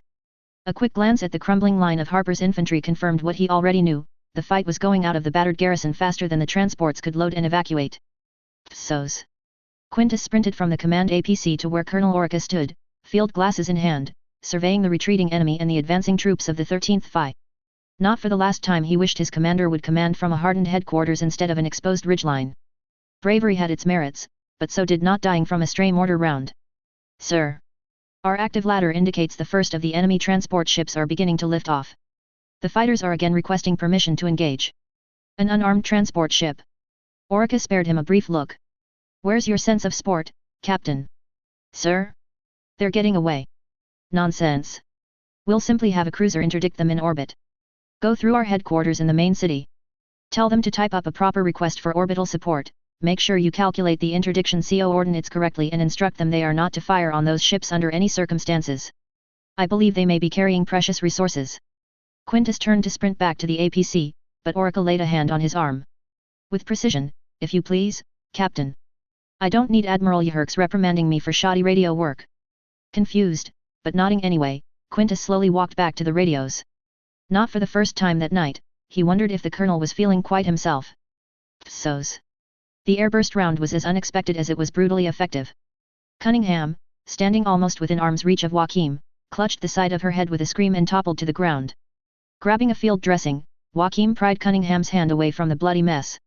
Let me see. Gently pressing the dressing down, Joachim wrapped the bandages around her skull. The coagulant in the bandage would do the rest. It was just an ear. You're going to be all right. He grabbed a medic and pointed at one of the last two transports still sitting on the sand. Get her on board now. Presley was kneeling with a signaler when Joachim found him. Show. You went offline. Airburst round took out Cunningham and my signaler. The general could feel spikes of pain in shoulder and grimly acknowledged that there was probably some shrapnel in there. What's the situation? I've lost contact with the last of our armor. One last company is holding the ridgeline under Harper, but the Turians are massing for a breakthrough. What about the civilians? Presley actually managed a smile. Just a few hundred left to go. We won't leave behind nearly as many as. The sound of massed gunfire caused both of their heads to turn. Human-shaped figures were sprinting toward them from the last defensive line, closely pursued by armored fighting vehicles and dismounted infantry. Joachim's earpiece crackled to life with Harper's voice. Line is breaking. It's breaking. Get the last ships in the air. Joachim pressed his hand against his ear. All troops, get to your transports. Now. Harper snapped back almost immediately. Negative. We need every last man to hold until the ships lift off. Get everyone else on board. And that means you. Harper didn't dare say it over the COMM, but the meaning was clear. Williams was to get what was left of the command team aboard the transports. But that time had come and gone. Not with the Turians only a 2-minute dash away from the last ships. Not when the ships needed those minutes to close their ramps and secure for liftoff. Standing up, he looked around him. A dozen or so medics, signalers, and officers were still huddled around. Not much of a battlefield reserve, but it would have to do. Sergeant Key, get the colors. The NCO nodded, the man's eyes flashing with new determination. Yes, sir. The division banner and the Alliance flag were both cased in blue silk. Williams had never stood taller than when the division had been formally assembled for the first time on Earth in front of a crowd of thousands. The colors of the 3rd Division had been laid on a makeshift altar of the divisional band's drums, and a priest, a rabbi, and an imam had each blessed and consecrated the slips of cloth and the men and women who served under them to the service and protection of mankind. Junior officers with white gloves and polished swords had borne the two banners in review past the massed ranks of the Marines, closely guarded by the division's most senior sergeants and warrant officers. Those two officers were dead by now, and the escorts gone to the dirt along with them. But the colors were still there, and the heart of the 3rd had not broken yet. Grasping the case of the division banner with his filthy and bloody hands, Joachim pulled it free. Beside him, another Marine was wrenching the case off the Alliance banner. The two bearers, Sergeant Key and a weary-looking medic, looked at him for direction. Follow me. The colors had the desired effect on the troops fleeing past them toward the ships. Men who had run for safety did an about-face, their faces flushed from exhaustion, but the shame of running whilst Joachim and his small party headed toward the front being too much for them to bear. Presley had other ideas, the man shoving his way to where Joachim grimly marched at the head of his color party. Grabbing him by the front of his body armor, the colonel tried to pull him back. "Are you mad? Are you mad?" Presley was practically screaming the words. "You can still get out. Let me do this. You can still get out." Joachim threw Presley's hands off him, strangely calm in the face of his friend's helpless rage. "Hold until relieved, Colonel. Those were my orders. Hold until relieved. Alenko." Presley snapped at one of his men. "The general has taken leave of his senses. Get him on board. Carry him if you have to. Belay that order." Joachim kept walking, his eyes fixed on the approaching firefight. Bullets were snapping overhead as the Turians pushed forward. Somehow his nerve didn't break. The ramp is already closing. A quick glance was all Presley needed to confirm Joachim's guess. "General." His voice cracked. "You don't need to die here." "No." Joachim halted at the top of a sand dune, cocking his rifle and taking a knee as his small band spread out along the crest and aimed over the heads of their retreating comrades. "But my men need to be here while those ships take off. And I need to be with my men." He took aim, locked in on a target in grey armor and fired his first shots of the war. Psos. Orica advanced on foot, his protection party that Fennec had assembled clustered around him in diamond formation. It would have been safer to roll forward in the APC. It would have been logical to simply remain completely behind the lines until the battle was over. It wasn't in him to do either of those things. He wanted to see the end. For the first time in perhaps his entire career, he truly understood the nature of war. For an officer who had served in 16 different conflict zones, that was something that took him by surprise. 30 years since the start of his mandatory service, and only now did he finally understand that war wasn't a peacekeeping mission, or an anti-piracy patrol, or even a raid on a slave camp. This was pure attrition warfare, and it made him sick. The wounded were everywhere, Turian and human alike. The medics were moving up, the field ambulances frantically administering stripping away armor, applying bandages and transfusions. For the human wounded there was nothing. The transfusions were all Turian blood, the coagulating agents were all wrong, even the painkillers would be ineffective. Some of the more compassionate Turians were moving amongst the wounded, trying to treat the humans with whatever first aid supplies the humans were carrying on them. Water, some bandages, even trying to comfort the wounded and dying as they moaned and screamed. Something about the way a human screamed chilled Septimus' blood. It wasn't just a sound of pain. It was rage, fear, and despair rolled into one. He'd first noticed it in the city during the main advance. But there had been captured human doctors and medics to tend to them in the city. It hadn't occurred to Septimus to bring those same specialists out here to treat the captured. Death he could live with. Useless, meaningless deaths he was finding harder to stomach. "What are we doing here, Fennec?" His eyes glanced over a young human man wailing pitifully as he tried to hold in his own entrails. "What are we doing here?" He forced himself to keep looking at the dead and dying as he passed them. He would not hide from this, the work of his hands. General Arterias had ordered him to attack, but Septimus had followed those orders almost without hesitation. De Solis was the architect of this brutality, but Septimus had set his hands to the tools to do it. So he would not look away from the end result. Hadn't he wanted this? To win the battle, the war, and the glory? Was not the pride of a job well done, a distasteful duty performed well, the very meaning of his life? Well, here it was. Duty done, battle won, war ending. He couldn't refuse his prize now just because it was messy than expected. "Never look away," he murmured, his eyes drinking in the fresh horrors the fighting had wrought. "Watch it, you coward." Psos.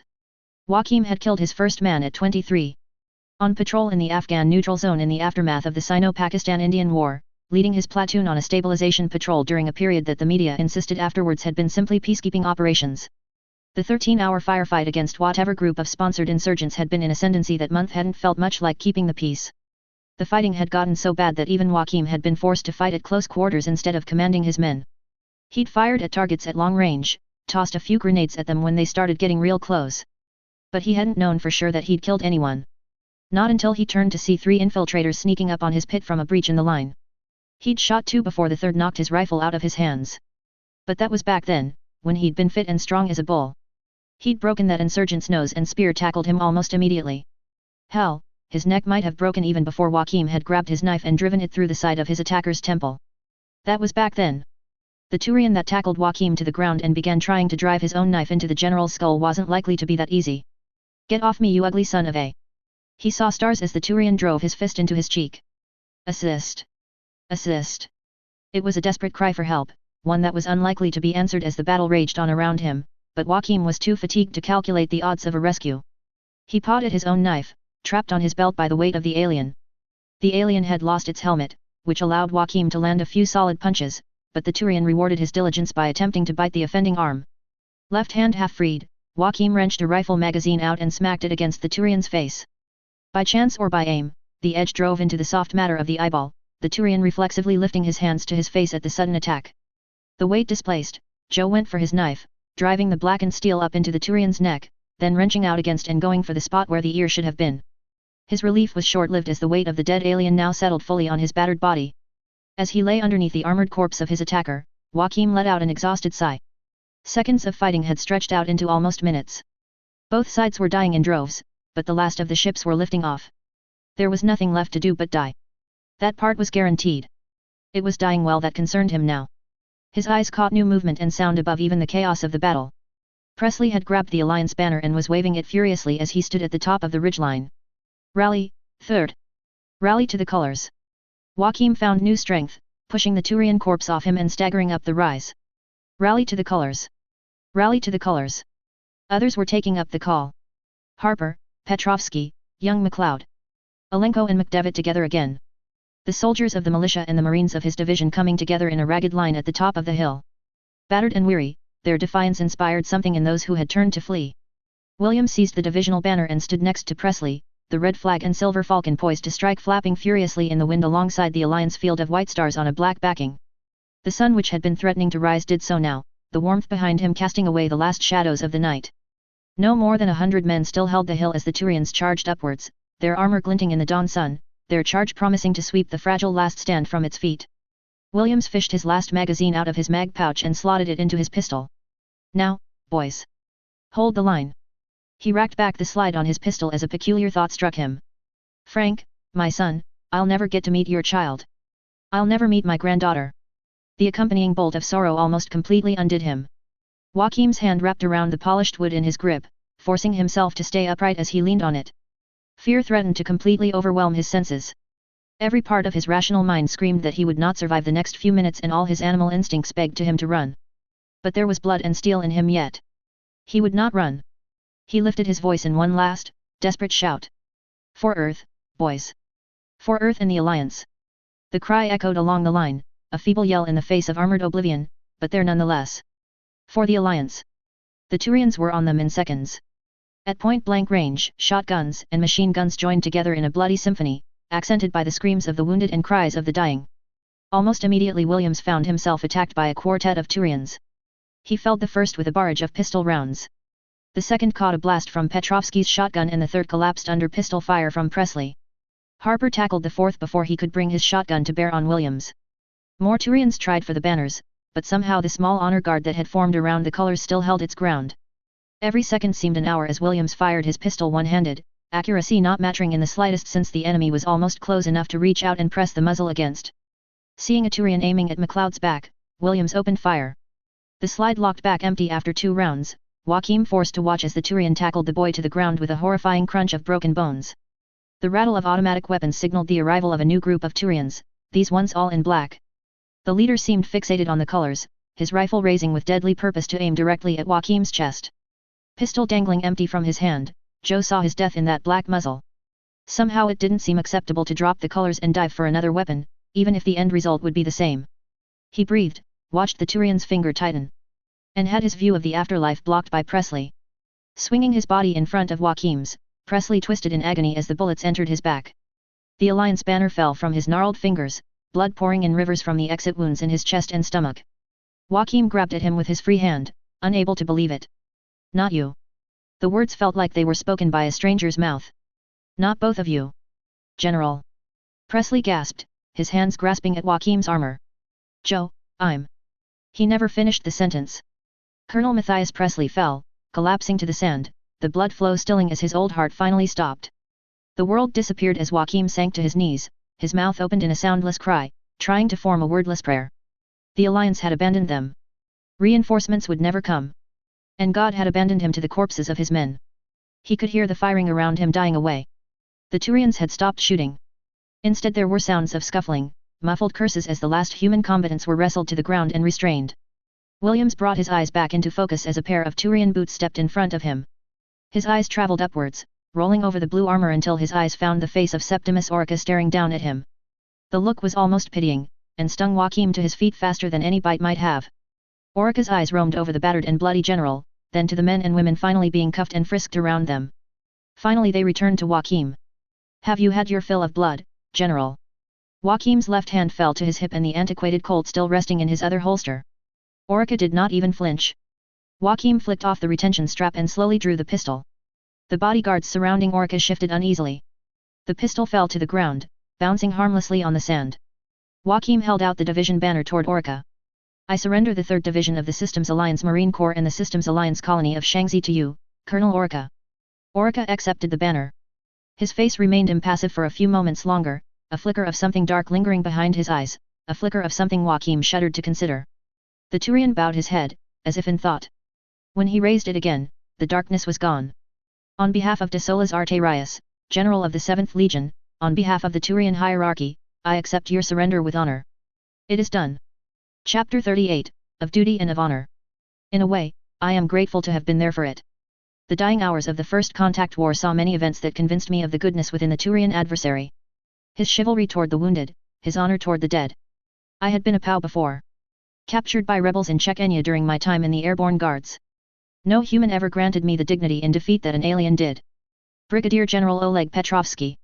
Interview with Kalissa bint Sinan Algelini, Westerlund News, on Armistice Day, 2181, during a reunion between survivors of the Shanxi garrison and veterans of the 7th Legion. Calling the First Contact War the Relay 314 incident is like calling the Festival of Unity on the Citadel a small gathering of intimate friends and family.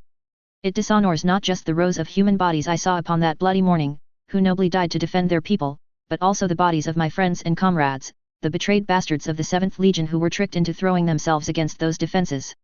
So that is why if Prim Archieherx wants an apology for me calling his late sister a who deserves to rot in alongside de Solas Arterias, then he can. Thank you. Claw General Adrian Vitas. Same interview. Foothills of Wayada Mountain, north of Outreach City. Base Camp, 7th Legion under Colonel Septimus Orica. Total length of campaign, 33 standard Citadel cycles. Processed, tagged, fed, and put to work by lunch. Harper had to admire the Turians' sense of efficiency, even if he hated their guts. The sun was beating down from on high in a typical stinking hot Shanxi day. Any heroic notions of sacrifice and courage that had seized Harper not to grab the first available seat in the flight off-world. Instead he was here, helping clean up a battlefield. Shadforth, Ryan K. Eva's voice interrupted his chain of thought. Lance Corporal. No religion. Serial number. I don't care. His eyes traveled over the man's features briefly, then rolled up to meet Eva's angry stare. You're supposed to be writing these down. She reminded him. No. The Turians told us to write this down. Or at least, some officer I've never met told me that the Turians told me to write it down. I've had my fill. On her knees next to the corpse's head, Eva followed his gaze to the cluster of command vehicles in the distance that housed the Turian HQ. Just let it go, Jack. We need this info as well. The dead have to be seen to. Jack tossed the notepad next to her. Then it can be seen to by their fellow soldiers. We're mercs, not clerks. Looks to me like we're prisoners either way. Eva met his gaze steadily. And since mercs don't get the same privileges as uniformed soldiers when it comes to treatment under capture, then you'll swallow your bloody ego for a few minutes and help me. She threw the notepad at his chest, hard enough to make him wince as it dropped into his hands. Fuming, he grabbed his pen again. What was his name? Psos. What was his name? Orica asked quietly as Joachim knelt over the body. Joachim closed the sightless eyes and made the sign of the cross over his friend's prostrate form before he replied. Matthias Presley. He was a good soldier. A good officer. A friend. One of the best I had. Joachim stood up. He was meant to be going to a training command back on, well it doesn't matter now. He always said that he'd rather die in the field instead of his bed. Orica looked out past him, his eyes falling over the battlefield clearance teams removing the fallen from where they lay. Many men make such boasts. I might have made it myself once. But not anymore. Joachim laid out the body bag next to Presley's body. Orica took position at his feet. Over 200 of my men died last night. 3 times that number wounded, and that was just from a little over an hour of fighting. With the casualties piling up from this entire campaign, the 7th Legion has lost almost half its fighting strength to death or injury. And that is only 1/3 of the total casualties on this planet. I do not wish to think of the death toll of the civilians in your own command. The two of them lifted Presley's body onto the body bag. Zipping it up, Joachim turned back to the Turian. Why? Orica cocked his head. Why what? Joachim indicated the bodies. Why do you not wish to think about it? You were in on the invasion plans, weren't you? Helped put together your whole campaign? A bit late to be getting squeamish about it. Perhaps. If only your vessels had not fired unprovoked on our patrol, then perhaps. Joachim wheeled on him. What did you say? If your vessels hadn't fired on. You think we started this war? He continued to stare at the Turian, unable to suppress his surprised expression. You believe, so Arterius never told you. The Turian continued to stare at him, giving no visible signs of confusion to Joachim's eye, but flicking a mandible out to the right. Told me what? Joachim almost laughed. That paranoid bastard, I'll be damned. Colonel, do you have somewhere private we could talk? I have a story I think you might want to hear. So's.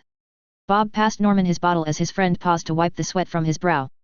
Would you care for a drink, Major Alenko? Oh, I'd be delighted, Major McDevitt. Norman gave him a sardonic smile. Will you take sherry in the officers' mess this afternoon? No thanks, it might affect my swing for my afternoon round on the golf course. Bob caught the bottle as Norman pitched it back at him and took a generous swig. You know, someone should have said that all those perks officers get to enjoy was just a peacetime thing. Bending down, Norman lifted the legs of the next body onto one of the laid-out body bags. Perhaps. One perk they won't be able to take away will be the extra pay. A major makes a lot more than a sergeant. McDevitt chuckled. You think they'll let you keep your oak leaves when we get back? Oh, not those. His friend snorted. But captain's bars? Yeah, maybe. First lieutenant at least. May even send us all to OCS or Arcturus Academy.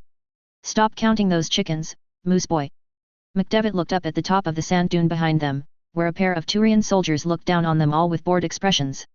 I think we'll be lucky to get out of here alive. General gave a full surrender. Sent the words out to all 3 major cities and any militias in the mountains as well. Complete stand down.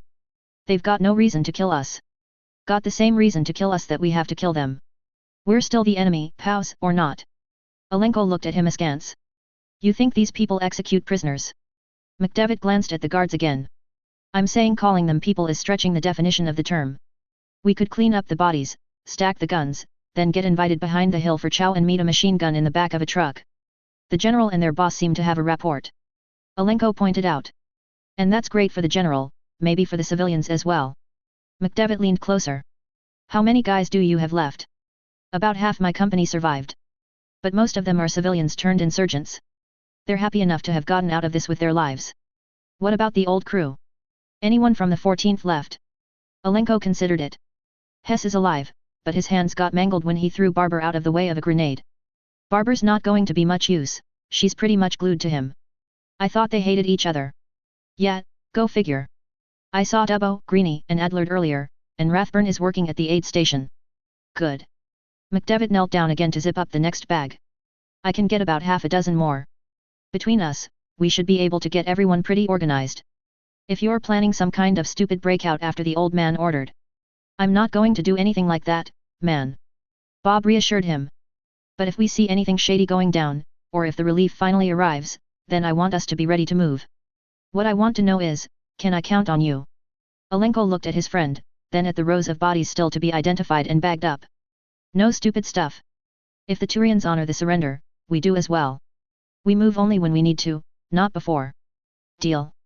McDevitt nodded. But hey, maybe everything will work out fine, and that Turian CO isn't deliberating over whether or not to bury us all in a mass grave. So's. I will admit, General, that at times over the last 24 hours I have been considering burying you and the rest of your command in a mass grave. Septimus tapped his talons against his desk, eyes locked on the disheveled human. General Arterius ordered as much, both for you and the civilians hiding under that mountain. But in the end, you evacuated almost all of those civilians, so I suppose the point is irrelevant. Nothing but you and a little over 1,000 of your troops remain here on this plain, most of them wounded, those that aren't incapacitated by injury are exhausted by battle. It would be a simple matter to have you lined up and disposed of quickly. Williams shifted, his expression unchanged. Septimus thought he was being surprisingly calm under the circumstances. War crimes trials aren't a big thing for your species, then. Up until first contact with the Asari, the Turian race had never imagined such a counterproductive process. Septimus half chuckled. They certainly did not try to call for such hearings following the rebellion, or indeed against any Turian military action since. Any complaints about excessive use of Turian military force have always been internally. I imagine that might change when they hear of what has happened here. Then you believe me? The note of hope in the general's voice was unmistakable. Septimus stood, looking at the wall of his tent as if the canvas might provide him with answers. I believe that Admiral Yherx has lied to me. I believe that General Arterius is close to losing his mind. And I believe that I might be the last senior officer on this plane in full control of his faculties and not guilty of treason. But there are other considerations to be made. My general ordered me to offer no quarter. You have cost us much in men and materials when there was no need. You knew at the mountains that you could never hope to win, but you kept on regardless. It was short-sighted. He leaned closer. It was selfish. And your men have paid the price for your arrogance, your pride. Or perhaps I have paid the price for theirs. Joachim offered, almost to himself. Orica could see the truth in the words, and still. Continuing past the point where defeat is a certainty has never been an admired trait amongst my people, General Williams. Really? To show resolve in the face of overwhelming force is considered one of the greatest virtues in mine. Williams fired back immediately, his spine straightening a little. My oath, and the oaths of my men, did not include a contract for peace, comfort, and the security of our lives. On the contrary, it implied hardship, sacrifice, and above all else, devotion to duty regardless of rank. Septimus felt a stab of admiration in his heart, despite his anger at the alien's stubborn nature. And yet here you stand? You surrendered nonetheless. Sometimes what our pride demands of us and what duty expects of us clash. A warrior would never submit to a foe. My men are warriors, Colonel. General Williams responded stiffly. My division, my regulars, were fighters down to the last man. We would fight you until every last drop of blood had soaked this soil red. But most of my regulars are now dead. The rest that remain are citizen soldiers, civilians who picked up rifles to defend their homes. They had no professional pride, no warrior code to die for. And you? My warrior days are done. I am an officer and a commander of men. After the mission, they are my next priority. Since my ability to affect the outcome of the mission has ended, the lives of my men take precedence. A sentiment I can understand well. Orica nodded. But we are still left at an impasse. I have taken over 1,000 prisoners so far and still coming in. My commander has ordered me to exterminate you. I have never disobeyed a direct order in my life. Joachim's eyes flashed. Even when that order is clearly insane. Who is to say what is insane? 1,000 years ago, such orders would have been commonplace when ordering the execution of rebel Krogan warriors. During the Unification Wars it would have been more than common. Frequent, even. Septimus gestured to the banner on the side of the tent. The 7th Legion has committed such acts before, long ago. And that forces you to do the same thing now. Williams stood. Colonel, a little over 200 years ago, mankind was still slaughtering each other en masse on our home world. Now such things are unthinkable to us. Do you mean that your species hasn't advanced a single step in its understanding of warfare for 1,000 years? Septimus stood, his own anger pushing to the surface. And who are you to criticize my species? Some over-evolved pyjok without a tail? My culture has stood the test of time, proven itself against implacable foes. And you are my prisoner. Which of us has the superior understanding of warfare? Joachim spat. Which of us outnumbered and outgunned the other from the very start of this campaign? Accepted a surrender with honor and now threatens to exterminate my men? Miss Fionn told me your species is one which sees honor as the ultimate source of morality. If your concept of honor is mass executions, then I piss on it. Orica half laughed. You're too brave and too stupid for your own good, General. He turned away, his eyes falling once more on the banner. But still, you are right in a way. It's been 1,000 years since my race has engaged in large-scale attrition warfare. We have drilled it, we have trained extensively to carry it out, but for 1,000 years, our efforts have been focused on anti-slavery, counter-piracy, and putting down the occasional rebellion. The hierarchy's actual combat operations have sharpened us to a fine, precise point, one that has been worn down with mass casualties. The Turian turned back to Williams. Perhaps that is not the only thing that has changed in 1,000 years. There was no point in hiding it. When General Arterius steps foot in this tent, I intend to place him under arrest under suspicion of treason. And when I do this, the entire legion will turn in on itself and my soldiers will go for each other's throats, the half that are utterly loyal to the general, and the half that will do their duty. By the end of the week, I believe almost half of our number will be dead. Soldiers I have fought with, bled with, ate and drank my fill alongside, they will turn on me. Because I choose to do this thing. To act with honor when to do otherwise would be far easier. Orica snapped his talons out, knocking the pitcher of water off the table in sudden anger. Is that honorable enough for you, General? The human did not speak, his eyes instead fell to the desk. I misspoke, Colonel. I apologize. Accepted gladly. Septimus sighed. I believe you may understand why I am out of sorts. Forgive me again for pressing your patience, Colonel. But in the midst of the fighting, what will become of my men? Septimus waved his hand. I will have them evacuated, have no fear on that account. I must ask your forgiveness for once again making your world into a battlefield. The path before me is clear, yet strewn with terrible obstacles. There's another option. Septimus froze as he heard the words. When he turned, William's head finally looked up, his weary eyes nursing one last spark. There is another option. The Turian never quite knew what drove him to ask. What? General Arterius never steps into this tent. Never confirms his order to exterminate what remains of the population. A human patrol kills him up in the north before he returns to this location. An independent patrol acting without radio contact, unable to know that the garrison had already surrendered. No. The word escaped his mouth unbidden. You are mad to ask it. I merely suggest. William steepled his fingers, looking at him with sudden calculation that seemed at odds with his previous soldierly demeanor. How many of your legion will see the arrest as a mutiny? Half? More than that? You could lose hundreds of men in hours and fail to win the day. Then my own people would be subject to reprisals. It may seem trite to say that assassination of one's own commander is not the Turian way. But considering how few of the Turians above me are actually following the Turian way, perhaps it would not be so strange to do as you ask. Septimus gritted his teeth. So I will simply tell you that it is not my way to stab an old and trusted friend in the back. An old and trusted friend who lied to you? Compromised you? Betrayed you, even. William stood up, clearly agitated. We now share a common enemy, Colonel. I surrendered to you, not to this general. If our safety cannot be guaranteed, then I will order them to riot. Even the militia have more guts than to be machine-gunned in a communal pit, begging for mercy. I will not permit. It's not a question of what you'll permit. It's a matter of what the remaining options permit you. William snapped. You think you can get through this with your honor intact? You can't. Your men and mine will die in droves over a man who you clearly believe has lost his grip on sanity. Orica choked on his retort. Williams had a point. It horrified him, but it was irrefutable. An open arrest would get 1,000 men killed. But assassination? It was impossible to sanction such a mission. I will not kill my friend. Not without a trial, at least. Maybe there exists some rational explanation for his behavior. Septimus finally decided. But your idea has some merit. I will send a team to detain him, instead. My best men. Williams nodded. Mine as well. I cannot permit. How many of your men do you think you can trust with this? Williams questioned. Truly loyal? Absolutely obedient? There can't be many. Perhaps. Septimus knew his tone was reluctant. The general will have his bodyguard with him. And whoever I send will not be able to take too many soldiers with him. You'll need a human for the job. A human who won't be swayed by the odds. Who'll gladly grab a rifle and head into the boonies for a few $1,000s and the chance to say he was famous. Septimus nodded.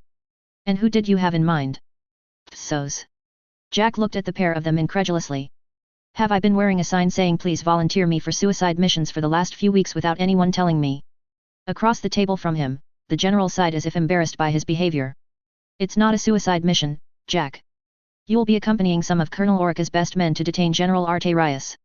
He's accompanied by a small bodyguard, so your job will be to help force a surrender. Jack gritted his teeth. No. The Turian's eyes raked the human. Your general gives you an order and you disobey. I'm not a soldier. Jack spat. I'm a contractor. I'm on salary for every service I perform on this planet, and there's no price large enough to make me go chasing up north against a crazy general and his honor guard. No thanks. I'm content to sit out the rest of this fight. Jack, if this bastard gets back here he'll order the execution of every last soldier, including the militia and any contractors he finds. Jack knew that tone of voice too well. It was the Williams special, a blend of sternness and admonishment mixed with a touch of reason.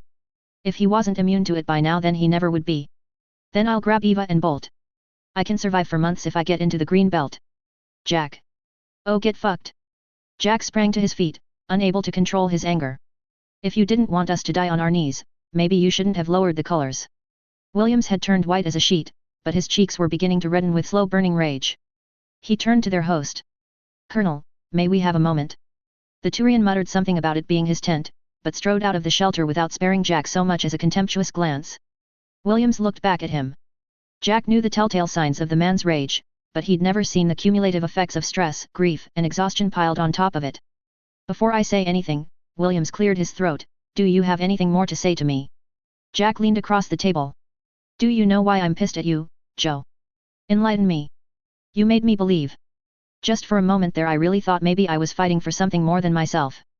That I was a soldier of humanity, a shield against their enemies.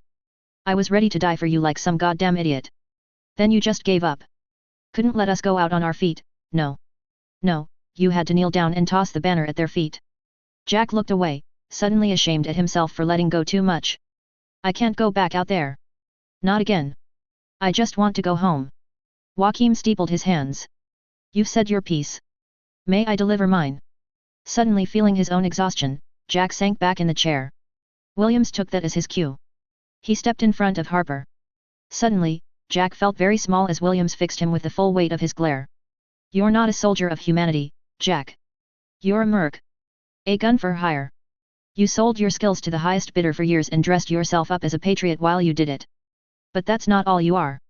I saw everything I needed to know about you a long time ago. When you killed those kids. Back in Ukraine during the unrest? There was something in your eyes when the MPs were interrogating you. I've seen men involved in accidental deaths before. They cry, they bury their heads in their hands, they say, oh God, what have I done? But not you. You looked offended, Jack. What right did those MPs have to question your judgment? Ask you why you ordered the assault despite knowing the site had been an active school not a week earlier. Jack's jaw tensed, but Williams wasn't finished. The UNAS paid you to hunt terrorists. The Chinese paid you to put down rebellions.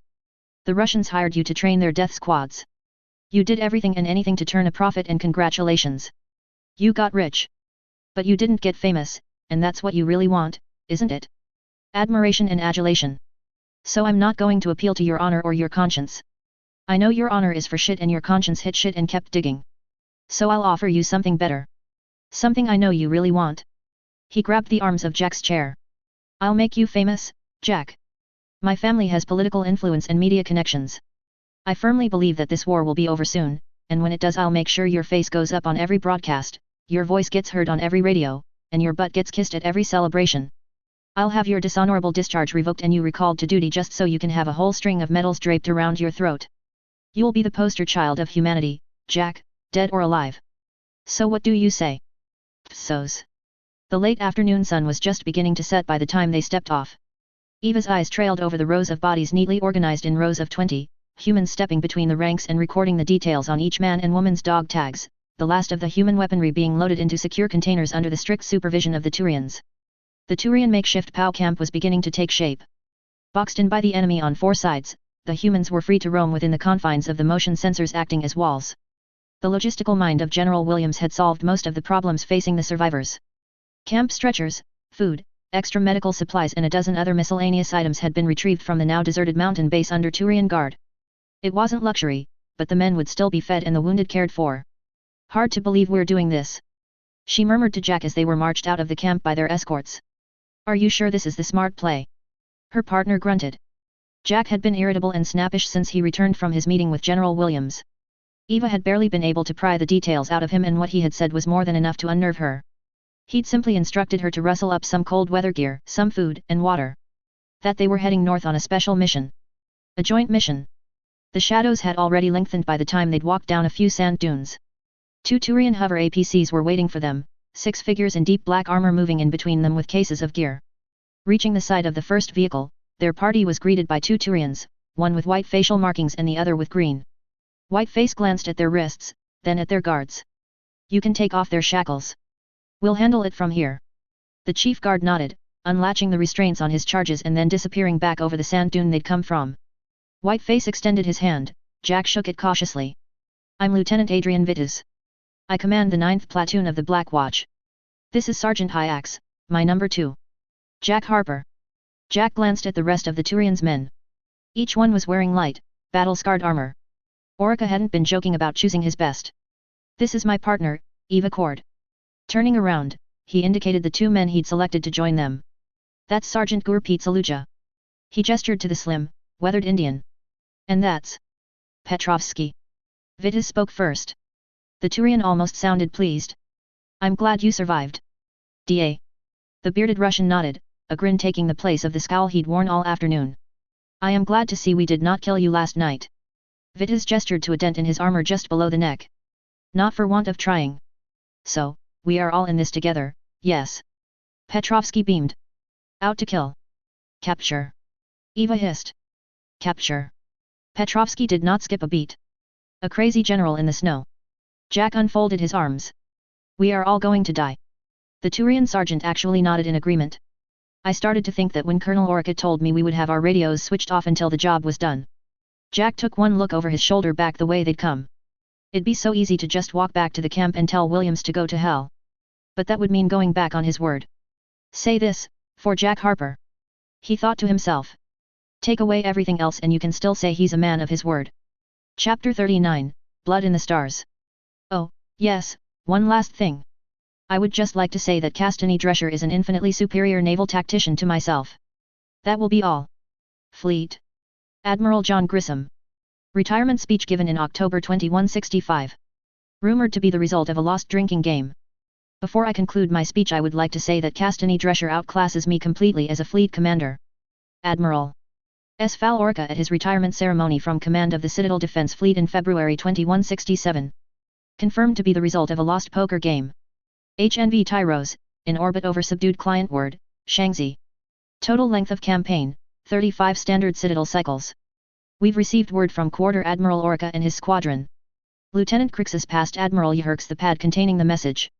He passes his compliments, and states that he acknowledges your recall order, but was delayed by raiders in the 317 cluster. They are inbound at flank speed. Sablet resisted the urge to show her relief. Very good, Lieutenant. Inform Commander Relax to draw up a new blockade plan with the ships we will have available to us upon the arrival of 2nd Squadron. I want the cruisers who've been in the line longest rotated out of orbit.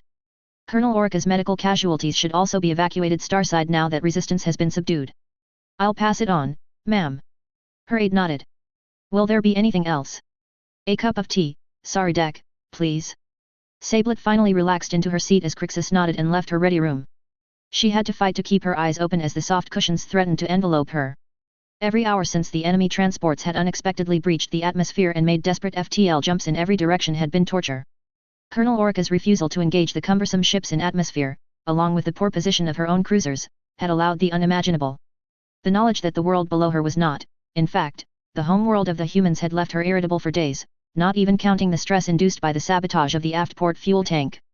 She'd pulled her cruisers in closer to protect her flagship, leaving her ships out of place to intercept transport ships. The lesson had been inescapable. She was vulnerable. Fal had not sent replies to her order to return, initially. The Quarter Admiral seemed highly disinterested in the campaign, even when he had been fighting it.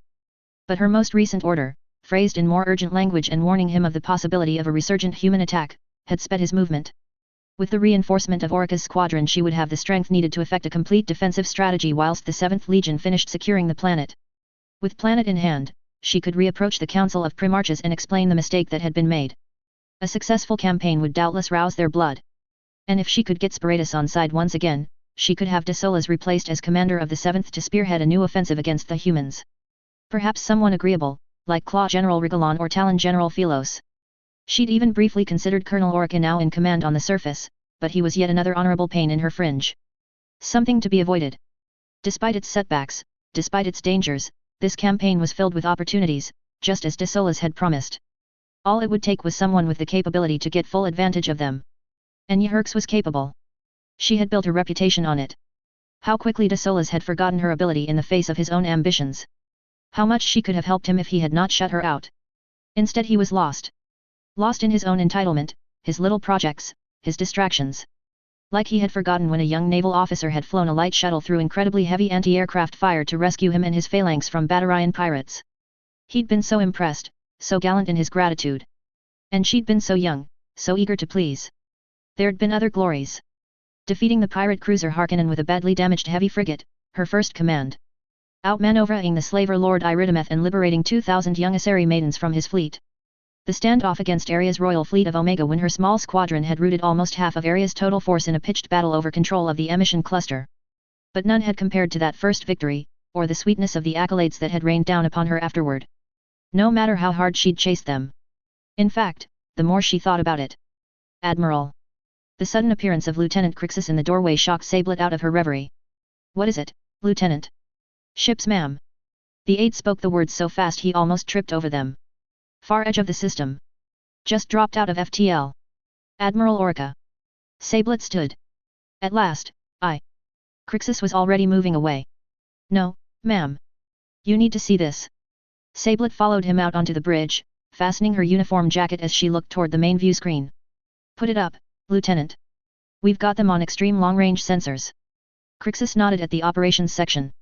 On screen, please. An image of the approaching ships, at this point little more than a tiny cluster of moving silver dots, appeared on the main view screen. Sablet frowned. Even at this range she could tell that it wasn't a typical Turian formation. The larger ship that she took to be the dreadnought was far too close to the center of the swarm, not close to the front just behind the minesweepers as she preferred. And the flanks were too narrow, not the more oval swarm of heavy cruisers and missile frigates that she insisted on even when. Magnify. She snapped, her eyes suddenly narrowing. Do we have profile readings on those vessels yet? Central computer is still mapping the larger ones, ma'am. Commander Averick, the chief tactical officer, looked up from his station. Currently does not match anything we've got in the database, not even the more heavy Solarian designs. No current designs. Sablet considered the matter. And the smaller ships? Focus on them, if you please. Oh, and get me a larger magnification on that. Match. One of Averick's ensigns suddenly looked up from her station. Small vessel, frigate tonnage. It's an exact match for the one that engaged the Raptor's Fury at Relay 314. Sablet had already half suspected it. To have it confirmed was still a shock. Thank you. Now, as I was saying, get me a larger magnification on that formation and an assessment of their total strength. Please.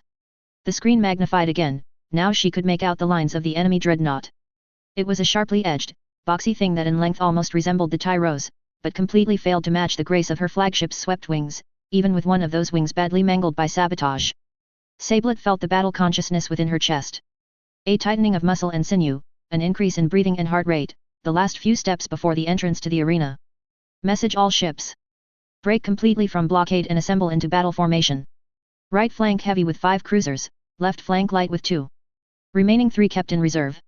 Frigates are to assemble behind the Tyros to protect our damaged quarter. Destroyers to skirmishing line, fighters above and below them. Sensor data coming in, ma'am. Averick lifted his head again. So far we're seeing only the one dreadnought, with at least 15 cruisers in support. Destroyers and frigates assembling into formations now. Any fighters? No, ma'am. Conspicuously absent. That made Sablet pause. None at all. Averick lowered his gaze to the screen again. Correction. Some fighter pickets surrounding the dreadnought, a scout screen ahead. But I'm not seeing a proper escort force. The Admiral glanced around the room. Does it strike anyone else as strange that when we attacked this planet they had fighters swarming all over us to the point where we lost a heavy cruiser and a quarter admiral, yet now they have a barest handful to shield their fleet? Before she could get an answer from any officer on the bridge, Subcommander Virshen stood up at the communications hub. Ma'am, there is an incoming transmission. Visual link. For some reason, Yherks had already guessed the answer before she even asked the question. From Orca. No, ma'am.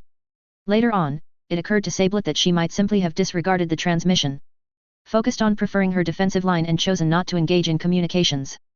But then again, how could she have refused? Activate the link, Commander. Sablet unconsciously straightened her uniform jacket. The neat, compact red jacket with silver trim bore her admiral's crest on both sides of the collar, the white honor sash emblazoned with her victories both great and small. She believed in being a somewhat more imaginative dresser in an era where most Turian military fashion ran to stern grey overcoats with armored shoulder pads. The view screen changed again, displaying this time something that could have almost been a strange kind of mirror. The figures in the mirror were scattered out around a similar-sized room, around banks of equipment that matched her own in purpose if not in design. Ratings and junior officers ran to and fro, staff officers barked orders. Yherks paid them little mind. Her focus was on the human at the center of the stage. De Solas was the one with the obsession with this new species. He might have been able to tell a lot more about her. Yherks just went with the vaguely Asari body shape and made her assumptions from there. The human was female and quite tall, taller than the average Asari at any rate. She might have come up almost to Sablet's height. Red hair with a few grey streaks was tied in a neat bun, the woman's face free of any wrinkles of age that showed up in species with an epidermis. Her chin was pointed and her face boasted high cheekbones and slightly large ears. All of that was quite irrelevant to Sablet, of course. She was not a xenobiologist, nor did she associate so much with Asari that you couldn't have painted one of these humans blue and trusted her to be able to tell them apart. No, no. Her real interest was in the woman's uniform. Not just because it tickled her own sensibilities, but because every uniform worn by a soldier or a sailor was an identifying marker as clear and as loud as a flare gun. The decorations caught her eyes first. The jacket itself was a simple blue coat that extended to below the hip, fastened on the left side by brightly shined brass clips. A black belt with an equally bright buckle encircled the woman's waist to hold it steady. Sablet saw the right shoulder was decorated with 4 golden bars, whilst the left played host to a small river of gold braiding with a metal tip. And that was only the first sweep of her eyes. Yherks took the next item, a small ribbon board 3 stacks high, for the human equivalent of an honor sash. It almost made her smirk. If this was a flag officer, then it was clearly not a very experienced one. How many honors could be encoded within that dash of color? How many campaigns? How many victories? Admiral Sablet Yherks, I presume. The human bared her teeth in what Yherks might have interpreted as a polite smile for a Krogan. Slightly unexpected. She admitted to herself. Outwards, she gathered herself. That is me. Whom do I have the honor of addressing? Castany Susan Drescher. Admiral of the 2nd Fleet of the Systems Alliance Navy. May I ask what the hell you're doing hovering over one of our colony worlds? Sablet glanced at the officers on her bridge. She suddenly wished the human had just opened fire. If you were unaware, Admiral, your people breached a serious law of mine and opened fire on our ships in the process. War was declared a month ago. Really? Because a little bird in my brig is telling me that you were the one to act in breach of the law. The human folded her arms. You've been a very naughty girl, Admiral, if Photan Ziliadis tells his story true. Cut the transmission. Sablet barked. The screen held steady. Apologies. The human actually laughed. I just wanted to hold the line long enough to deliver a message to you. Withdraw now and I promise that my fleet will not crush you. Pull your troops off the planet immediately and I will grant all of them their lives. Sablet bristled. I am an admiral of the Turian hierarchy. I will not be cowed into withdrawal. And I am the fist of mankind. A kick sent from Earth to boot your sorry ass all the way back to where it came from. The human admiral nodded to a subordinate to her right. As far as you are concerned, I might as well be death incarnate. Make your peace with God. The transmission finally cut. Yherks wheeled on Avarik. Open fire, now. Get me a direct line on that dreadnought. Staggered volleys on all firing solutions. Execute. Psos. The Turian formation split open, cruisers going high and wide to allow the dreadnought's weapons an unobstructed field of fire of the human formation. Almost like a falcon spreading its wings right before the strike. Castany had experimented with something similar when she first received the McKinley, but her cruisers hadn't been fast enough to make the tactic feasible. Pass word to all vessels, follow contingency echo. Engage the cruisers, force them to take evasive maneuvers. She examined the 3-dimensional representation of both her forces and the enemy squadron. Thankfully Photan had predicted Yherks's behavior. And Castany's gamble that Yherks would not have yet recalled her forces was correct. But she was not going to celebrate just yet. She had more ships, but the Turians had better ones. Beside her, Lieutenant Shepard was standing as reliably as ever. The young aide had been tense all morning, fidgeting with her pad throughout Castany's confirmatory orders group and pacing relentlessly up and down the deck. It was highly unlike her, yet Castany had cut her some slack. After all, there was a chance they would all be dead by dinner time. Her battle group was shifting formation, cruisers fanning out into a St. Andrew's cross formation with the flagship at the center of the X. The broad spacing of the formation would allow her cruisers to more easily evade incoming fire without crashing into each other. At the same time, it would make coordinated fire control that much harder. The first shots from the Turians were easily avoided. The extreme range and the Intership 6 network made ducking out of the way fairly easy. Castany felt the shudder through the deck plating as the McKinley fired its forward missile tubes. She'd already decided against using the big guns of the fleet whilst the Turians were so close to the planet. One missed round could be a disaster. A full volley? An utter environmental disaster. What are they doing? She heard Shepard mutter. Surely they know they're too far out to land a hit. They do. Castany nodded. But that's not their point. They want us to shift to and fro, break formation, maybe run into each other. They're sending another message along with it. They've got rounds to spare. She could see Shepard's vice-like mind wrestling with the problem for a microsecond. Shepard had helped her devise the battle plan, of course, and was a born problem solver. Castany decided to press her nonetheless. And given how little we know of the enemy's actual fighting power, we fall back in apparent disarray. Lull them into a false sense of confidence. Shepard answered briskly. And then drop the anvil on their heads. Castany gestured toward the display of the fleet. It won't be too long now. But first we need to give them our reply. Destroyers heavy with missile tubes slashed across the front of the line, launching at a distance and guiding their payloads toward the Turian vessels. None connected, but that wasn't the point. The point was simply to get their attention. Second volley incoming, ma'am. Lieutenant Haycraft at Tactical warned. Evade again, then half-speed reverse. Castany directed. Let them think they've got us spooked. The next volley missed completely, the Turians now pressing forward to try and entice some returning fire. But, rather than move to engage, the fleet did the exact opposite. Every vessel fired its reverse thrusters, blasting rearwards whilst continuing to send out salvos of missiles. Simply the action of withdrawing seemed to trigger something in the Turian posture. The light left flank was suddenly reinforced with an extra 3 cruisers and drove downwards, the right maneuvered up. In a seamless motion the Turians had changed their posture from defensive to offensive. All but the dreadnought, which seemed to have sustained some kind of damage to its aft port section, that remained stationary. It was a minor annoyance, since Drescher had counted on the dreadnought pursuing them as well, but not one that would overwhelm her just yet. Full reverse. Inform Commodore Kozo he may order the rearguard to turn around and begin boosting toward the edge of the system. Yes ma'am. Captain Crawley immediately obeyed her instructions. Drescher smiled as her formation began to shift again. The transition from Earth to the Milligan Cloud had given her and her battle group and flotilla commanders ample time to rehearse this maneuver in theory, if not with their ships. She'd initially designed the tactic as a withdrawal from a superior force, given that Grissom always seemed to wind up with a numerical superiority quite early on, but it worked just as well against a smaller force with better weapons.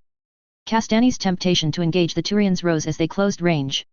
She held her nerve, barely. She wasn't going to throw away her own ships against a small portion of the enemy's actual force. Even one of her cruisers lost would be a significant blow. Instead she let the Turians come on, her own formation shifting further and further back until the Turians had almost reached the space where she'd been hovering only minutes before. She resisted the melodramatic urge to shout the fire order. Not that she didn't appreciate the morale value such a move might possess, but she didn't trust her voice not to squeak with excitement. Captain Crawley. Pass the word to shut the jaw. Aye, ma'am. Crawley turned to a comms ensign and nodded. The ensign lifted his hand to his headset and simply said, execute. Psos. The human line fired its first real volley. Yhirks was almost disappointed at how meager the weight of fire seemed. Whilst the enemy dreadnought seemed to possess some significant armament, their cruisers apparently mounted only a single light gun. Suddenly Yhirks felt her entire mood shift as the engagement truly played out in her head. With the dreadnought as a base of fire, and her cruisers acting aggressively, she could prolong the battle for hours. Days even.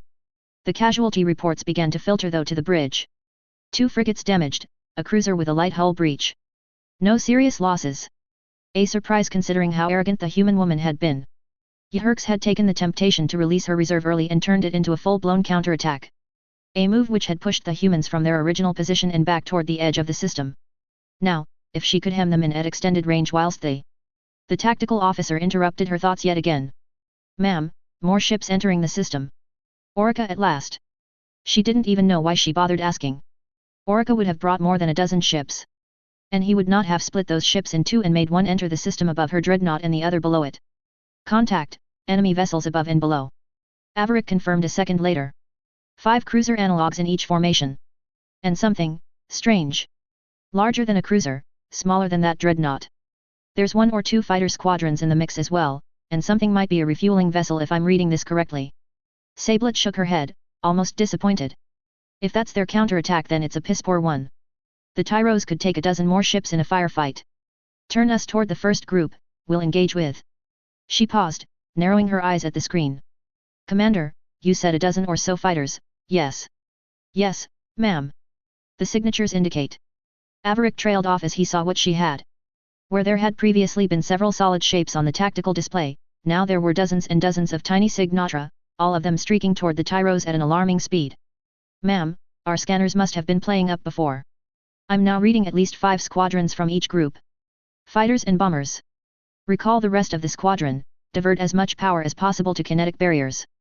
Yhirks ordered tersely. Fighters are to engage at will, focusing on their bombers as much as possible. Averick obeyed her instructions without a word of protest, though Yhirks might have thought of several in his place. She had only 2 squadrons of fighters to defend the Tyros. The cruisers were close by and her frigates were still on station. Still, she'd never seen so many fighters deployed in such a small engagement before. Even the far-watching fleet fully assembled could have only fielded perhaps 6 complete fighter squadrons. 10 had appeared from almost nowhere. The view screen switched to the hull cameras and zoomed in on the lower group. The 5 cruisers had settled into position. Yherks resisted the urge to flinch as their noses erupted with fury. She looked away. A barrage would be painful, but even 100 shots from a cruiser would not bring down a dreadnought's barriers. Only an enemy dreadnought could do that, and the human one was well engaged. It did nothing to quell the rapid beating of her heart as the first shots touched home on the flagship's barrier. Psos. Okay everyone, keep it loose. Joe twisted in his seat, eyes tracking over the rest of his squadron as they swooped past the bombers. Always assume your barriers can't take more than a few hits, don't be afraid to get in close with your guns, and for fuck's sake stay out of the firing lanes from the cruisers. The rest of Dragon's squadron pulsed their comms quickly to let him know they understood. Joe slipped to the right a little, close enough to throw a thumbs up at Lieutenant Commander Fairchild. The commander of Blackjack's squadron tossed back a salute before peeling away. Joe returned his focus to his tactical screen. Only a rookie would try and deny being afraid right now. Even Joe, who had flown a dozen combat sorties back on Earth as a member of the People's Liberation Army Air Force in his homeland of China, still felt his hands tremble with anticipation and dread. Flying against UN pilots during the standoff was one thing. This was flying against an entirely different species. He was grateful for the naval backup at least. Flying against the monstrous vessel before him would have terrified him into paralysis otherwise. Incoming. His lead flight commander reported, voice thick with worry. I read a dozen fighters heading straight for us. Dragons, you are weapons free. Joe followed his own instructions. Lock on and blast them. Dragon squadron broke, nimble T-21 raiders scattering across the star-strewn sky as the heavy alien fighters tried to chase them. The burning trails of missiles and the streams of bullets from kinetic weapons cut trails of light across the black. Joe locked onto one of the fighters trailing Dragon 3 and fired a brace of missiles. The enemy fighter twisted away, throwing off one of the missiles and copping the other one square in its barriers. Joe made to chase it but found himself under fire from another attacker. He flared his engines, picking up speed through the wild brawl until he was sure he had room to maneuver. Twisting his control column and ramping up engine power again, Joe found himself spinning upwards and over. He found himself staring back at a Turian fighter crewed by what he imagined would be a very surprised Turian. Delivering an extended burst of fire, Joe saw the cockpit shatter and the pilot sucked out into the vacuum. Regaining his bearings, Joe saw the last of the enemy fighters disappear under the combined fire from 3 other fighters. Joe shook his head and breathed. He'd been trained to deal with combat stress, the hype of adrenaline could not cloud his judgment in the thick of battle. He looked for his men instead. Dragons, sound off. All but 2, 6, and 12 reported in. 2 and 6 were dead. 12 had been badly damaged but his life support still indicated he was breathing. Blackjack's squadron reported 4 casualties, gunfighter another 4. Joe wasn't shaken but it still made him think. A 5-to-1 engagement ratio and near equal casualties? These Turians weren't pushovers. This fight was far from settled. All fighter squadrons, this Dragon lead. He took the open net. Fighters are to provide close cover for the bombers until launch. I don't care if you have to throw your birds in front of the guns. Keep the slow movers safe. The fighter wing rallied to his orders, Blackjack taking point position directly between the enemy guns and the bombers. Fairchild and the rest of his squadron may have been legendarily dishonest at gambling but their courage was beyond dispute. By now the enemy point defense was up and running. Defensive laser fire was thick, 2 Blackjacks shuddered and burned as the beams lanced through their meager hull armor. Kinetic point weapons were also brought to bear. Joe found himself dodging clouds of flak and 6 controlled cannon as the wing arced downwards toward the dreadnought's hull. Enemy frigate squadrons had initially swarmed to meet them. The Alliance cruisers had responded with a rapid and accurate barrage. Perhaps their weapons were too weak to break the dreadnought's barriers, but they worked just fine against frigates. Joe reflexively dived as he saw a wrecked engine mounting hurtling toward him. In the confusion he lost sight of his men, finding himself fighting in a loose flight of 3 or 4 Blackjacks protecting the bombers from the predations of a corvette. The small craft was vicious but its commander was mediocre from Joe's perspective. Attacking the bombers without any fighter cover or backup was reckless and stupid, something that Joe would punish him for. 2 Blackjacks attacked high, Joe and the other went low. CO-ordinated mass accelerator fire stitched the corvette's engine pods, explosions blossoming along the underside of the escort serving to indicate they'd hit something critical. Joe locked his missiles and fired twice. The corvette spun out of control before breaking up in a ball of fire. His helmet COMM activated. Equals Dragon 1, this is Sucker Punch. We are beginning our attack run on the enemy dreadnought, could use some cover equals. Acknowledged. Hold off for a second. Fighters will go in first. Joe caught sight of the rest of his squadron on his scopes. Dragons, follow me in. Arm disruptor torpedoes. Target barrier emitters and point defense lasers. Execute. He was third in formation as they swooped down toward the port side of the dreadnought. The laser banks lit up again, dropping the lead bird in a ball of fire. The squadron broke apart and dived, skimming across the surface of the dreadnought so close Joe was afraid his nose would clip an unexpected rise in the surface. This is not a place we want to hang around. He winced as something bounced off the canopy. Dragons, fire, and pull up. A raider carried 2 torpedo pods with 5 torpedoes in each one. Joe locked all of them on the telltale glowing hub of a barrier projector and fired. The red flare of their exhaust was all he saw before he pulled up. He couldn't feel the shockwave or see the explosion himself, but he did hear the whooping from Sucker Punch. Equals barriers are down on the port side equals Sucker Punch crowed. Equals commencing bombing run equals. Sucker Punch's torpedoes and spatial charges detonated along the hull of the dreadnought. Barrier emitters, already damaged from the barrage of disruptor torpedoes, were completely wrecked. Laser banks and torpedo tubes were likewise targeted, the hull of the dreadnought turned into a cratered landscape in their wake. Similar reports were flooding in from the reverse side of the ship. The 2 attack wings were wreaking havoc around the dreadnought. Its escorts decimated by the cruisers and its point defenses battered, the dreadnought hung in space like a helpless whale, the cruisers turning their fire on its vulnerable hull. Joe looked over his shoulder at the explosions rippling along the hull. Holy shit! Psos. Fires breaking out in all topside port compartments.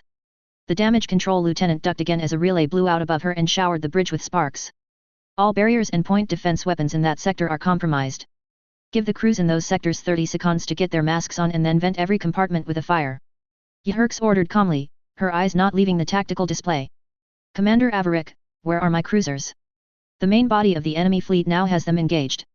Captain Ivan is fighting a rearguard action whilst breaking off cruisers to assist us. Like her, Averick was completely focused on the readouts in front of him. Volume of fire from the enemy flanking units is increasing. They know our port side is defenseless. Yherks took a second to re-evaluate.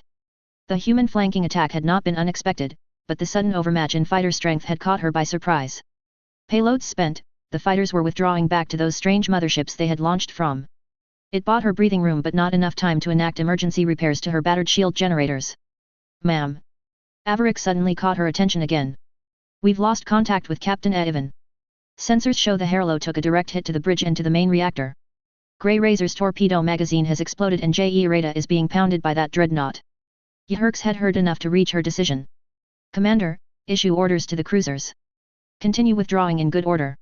We'll set up a defensive formation at the far edge of the system. When reinforcements can. The words faded in her mouth as the enemy formation sudden changed.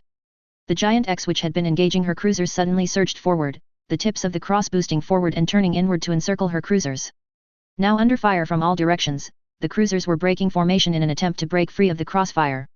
She glanced at Averick. We have to get them out of there. Is the main gun still online? Yes, ma'am. Lock in a firing solution on the enemy formation. Light cruisers, destroyer groups. Anything we can hit to give the cruisers an opening to escape. Aye, ma'am. Lock in on target 27, cruiser analog. Calculate angle end. Averick paused. Ma'am, new change in enemy formation. Their dreadnought is moving up. Up. Yherks glanced at him. Up to where? Ma'am, it's taking up an engagement position, ma'am. Psos. Ma'am, Rear Admiral Simpson is pleased to relay from his squadron commanders that the enemy dreadnought's port barriers have been eliminated. Castany glanced briefly at the pad Hannah had passed her. Thank you, Lieutenant Shepard. My compliments to Admiral Simpson. Inform him to concentrate all fire from his cruisers on that weakened port area. Captain Crawley. Her number 2 looked up from the display he was bent over. Ma'am. Is my main gun ready to fire yet? Castany inquired. Almost, ma'am. Crawley looked embarrassed. Main fire control computer is still down, we're punching the data in by hand. Castany steepled her fingers as she glared at the rotating dreadnought in her display. Captain, I would very much like to be able to shoot my main weapon at that dreadnought before she shoots at me. 1 second, ma'am. Crawley hastily grabbed a pad off a junior gunnery officer and checked it one more time. We're locked. Ready to fire. The McKinley shook from the force of the dispatched projectile. The main gun of an Everest-class dreadnought was easily the greatest weapon of mass destruction that a human mind had ever conjured. Castany was happy to employ it on the dreadnought in front of her. The first round was still in transit when the enemy flagship fired its own main cannon. The 2 rounds passed so close they nearly touched. The enemy slug was larger, it was traveling faster, but both rounds struck home at roughly the same time. Castany could feel the deck tremble beneath her feet, the kinetic force of the enemy round smashing against the McKinley's barriers dispersing itself along the hull. No doubt some relays would be ruptured and some minor systems knocked offline, but the redundancies in the Dreadnought's design would hopefully buy them some time. She didn't look at damage control. Her eyes stayed focused on the readouts of the enemy Dreadnought. Direct hit to the starboard hull. Crawley reported. Enemy barriers, intact. Ma'am, they took the hit. Sensors say their main gun is powering back up. Castany gritted her teeth. She had used all her tricks.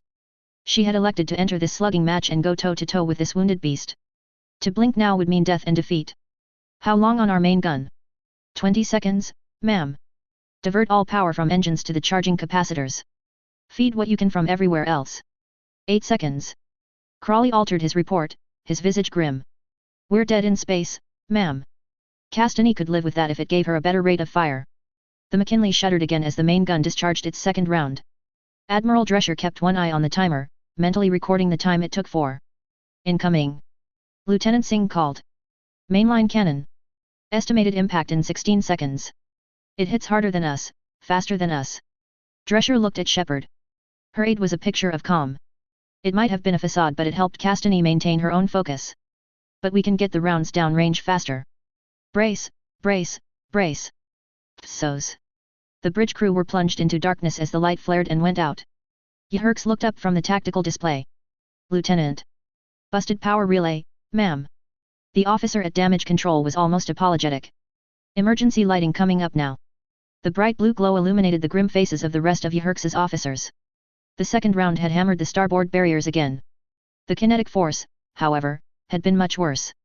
Attempts by EVA crews to repair the damaged port barrier emitters had been frustrated by obscene casualties. The Tyros could do little but continue to weather the cruiser fire from above and below. The legendary toughness of Turian armor plate was being put to the ultimate test. What's the analysis of their barrier strength? She looked to Averick. Ma'am. We noticed a considerable drop in barrier density after our second shot, but it's powering back up slowly. They must have split all emergency power between weapons and barriers. How many shots will we need to break it? Another 2. At least. That was too many. The enemy single ships had ceased their harassment to return to their motherships. They would be refitting and rearming. If they swarmed over the starboard barrier emitters like they had the right. Boost power to the engines. She tightened her grip on the handrails before her. Begin withdrawal to the edge of the system. We can't win this. Averick looked around at the ruins of the bridge. Ma'am, we're being encircled. The Tyros is lost. Yherks finished. I understand, Commander. That is why we will get the crew to the escape pods and shuttles and use the momentum we will generate to get us out of danger. Are our automated systems still functioning? Averick turned, then stumbled as another round impacted. Half the consoles in the room went dark. He wheeled around. Fire control, did we get off a return shot? Slumped dead over his console, the fire control officer did not respond. Averick continued to look on in shock at the damage control board slowly turned red all over. The Tyros was under bombardment from all sides. Flanked and fixed in place. A perfect naval pincer. He turned. Admiral, Yherks's command chair was empty. She, her aide, and the bridge guards were all gone. Averick turned back to the bridge. The rest of the officers stared at him. It suddenly occurred to him that he was now in command. Get out. The words didn't feel like they were coming from him. Get out. Abandon ship. Get out. Psos. Now that's a sight. Joe murmured as he twisted in a slow roll over the battle below him. The enemy dreadnought had tried to pulse its engines to escape the devastating three-way crossfire, but the cruiser fire on the flank had damaged the engine pods and directional thrusters. Pathetically drifting under 3 engines, the starboard barriers finally flickered and died. The cruiser fire did not slacken. Rounds from the heavy cruisers finally lanced through armor and punctured deep into the structure. Wreckage and bodies were violently wrenched out through the new hull breaches. The bomber squadrons had rearmed for another run and streaked downward, a fresh wave of torpedoes blasting through the engine mounts and detonating fuel lines. Joe saw dozens of escape pods spiraling away from the dying behemoth. Shuttles fled from hangars and tiny figures in EVA suits hurled themselves from the dying vessel. Some of them might make it out. Many more were caught in the crossfire, victims of rounds not even aimed at them. Joe took his finger off his trigger. This battle was done. He could show mercy to a vanquished enemy. Admiral Drescher had apparently disagreed. The McKinley fired one last shot. It struck the enemy ship dead on its nose and gutted it from bow to stern. Joe looked away as the reactor went up in a blinding flash, half the ship vaporized from the force of the blast and the other half spinning away burning. Psos. For a moment there was silence on the bridge. Junior and senior officers looking at each other in stunned bewilderment. An ensign at weapons suddenly stood up and ripped off his headset with a hoop. That's how it's fucking done. Almost every head on the bridge turned to face Castany. Standing up, the admiral cleared her throat and straightened the front of her jacket. I believe, Ensign Thao had it exactly right. Wild cheers erupted across the bridge. Castany had to force a straight face as the bridge crew went almost delirious. To go shot for shot with an enemy dreadnought and win was more than just a relief. Castany felt the weight of the last few weeks lifting off her shoulders. It was like she could breathe properly again. Crawley wasn't cheering either. She looked at him, then down at the pad in his hand. She leaned closer. How bad? We lost the Atlanta and the Port Moresby with all hands. Crawley lowered his voice. Townsville, San Diego, and Bristol are breaking up, but our SAR birds are picking up most of their escape pods. Tel Aviv and Tripoli took direct hits but should be salvageable. Captain Webb. His voice broke. Captain Webb is dead, as is Captain Hawk. I haven't heard from Captain Rafter or Captain Gaines. We're still tallying up casualties from the escorts but so far we're at 4 destroyers and 9 frigates. Fighter casualties, at least 22. 4 enemy cruisers have managed to retreat in good order. 5 of her cruisers. 4 of her commanders. Deaths would be in the hundreds. All of her clever tactics couldn't prevent basic attrition. She'd lost sailors under her command before. Training accidents, anti-piracy operations. The lance of pain that it sent through her was worse than anything she'd ever felt. Let them celebrate. She murmured back to Crawley. Once everyone's got it out of their system, start moving us into position over Shanxi. Bring troop transports forward, have the carriers rearm half their squadrons for atmospheric support. Our work is only half done. PSOS. Capability Report, Systems Alliance Naval Service, Carriers. Report current as of November 3, 2180. Documentation compiled by Liaison Officer Zailera Kaethon. Begin report. I often remember something Matriarch Ethida once said to me before my graduation from Tactics Wing at the Grand Lodge of Armalai. She told me, Turians have their self-guiding artillery. Solarians have their network. We Asari have the commandos. And humans have their carriers. At the time I believed she meant it as an indicator of the different individual strengths of each species. Now I see a different pattern. Unique tactical innovations per species usually focus on developments in planetary warfare. Aside from gradual developments in barrier and torpedo technology, there's been no dramatic revolution in naval strategy. Until the Alliance Second Fleet arrived over Shanxi and routed a Turian dreadnought with a pre-refit Everest class and a fuckload of torpedo-equipped fighters. Turians have often tried to claim that they were actually the first species to invent the carrier, and to a limited extent that might be true. The Turians invented and perfected the galaxy's first rapid deployment vessel, better known as the first modern troop carrier. The parallels are obvious. The Turian carrier carries an absurd amount of troops and is entirely devoted to sending out, retrieving and refueling a prodigious amount of ships. But those vessels are almost exclusively troop transports. Humans cornered the monopoly on massed fighter deployment, and the Turians know it better than anyone. The Alliance Rubicon-class light carrier, or escort carrier as it is better known, carries with it the distinction of being the only class of vessel to ever destroy a Glory-class dreadnought, the HNV Tyros. The escort carrier was a concept developed hand-in-hand with the production of the Einstein supercarrier and has proven itself of equal or greater value to her more undeservedly famous sibling. Rubicon and her sister ship Tiber are still in service today, albeit after many refits. Following their refits, Rubicon-class carriers can now field 6 squadrons of fighters and 2 squadrons of bombers. An Einstein can put 10 full squadrons of fighters and 4 of bombers. Anyone reading about human challenges to the Treaty of Ferrixon should not be fooled. Shanxi showed that a carrier group, properly deployed, can rival a dreadnought battle group. The Systems Alliance sees the supercarrier as the nucleus of all their naval operations, and the lack of any Turian effort to develop a proper counter-strategy makes me think that the ties between the Admiralty Board and Arcturus Command are far tighter than we have been led to believe. I hate to be the conspiracy theorist that says the Turians and humans have a joint strategy to counter Asari and Solarian interests. That said, I'd strongly recommend that the Council of Matriarchs offers very generous terms in the upcoming border negotiations. Chapter 40, Blood on the Sand. Shanxi's soil is soaked with the blood of patriots and martyrs. I'd be hard-pressed to tell you to which side each one belonged. Matriarch Ethida, Meditations on Wars and the brief periods in between them. Shanxi was the proving ground, once and for all, that the tactics developed into doctrine during the Krogan rebellions must be heavily evolved to have any further use on the modern battlefield. We are bulky, slow, and inefficient. Our opponents no longer charge us heedless of casualties. They employ fire and maneuver, they fight from fortified positions, they use reconnaissance to identify our weak spots and strike with daring against them. We must adapt, we must improve. We must lighten our armor, increase our speed, decentralize our command structures to encourage independence and initiative. Above all, we must rediscover the tactical flexibility that let us defeat the Krogan in the first place. Colonel Septimus Orica. Testimony to the Council of Inquiry, 2158. SSV Monash. In orbit over Shanxi. D-Day-30 minutes. Boots pounded on deck grating and NCOs barked orders to mobs of Marines and sailors as the SSV Monash moved closer to its separation point. The Marines, in their brand new spray-painted green and brown armor, were nervous. They fidgeted, they played cards next to their embark stations, they gave their factory fresh mass accelerator rifles a last-minute oil. The S-7s were little better, indeed in some ways they were worse in their darker olive hardsuits. The pathfinders, raiders, and reconnaissance specialists were going over topographical maps, three-dimensional projections of their drop zones, arguing loudly about which insertion methods to employ. All of it noise. All of it empty banter meant to reassure themselves before the mission. One group wasn't arguing. Wasn't talking. Wasn't fidgeting. Aside from the occasional glance at a timekeeper or power monitor, the figures in black weren't doing much of anything but waiting. It was through the last group that Lieutenant David Anderson slowly walked. Now and then he stopped for a quiet word. Nearly every man had a discrete symbol stenciled on the breastplate, the letter N painted in muted grey. About a quarter of those present had A7 painted next to it. The rest had 6s or 5s.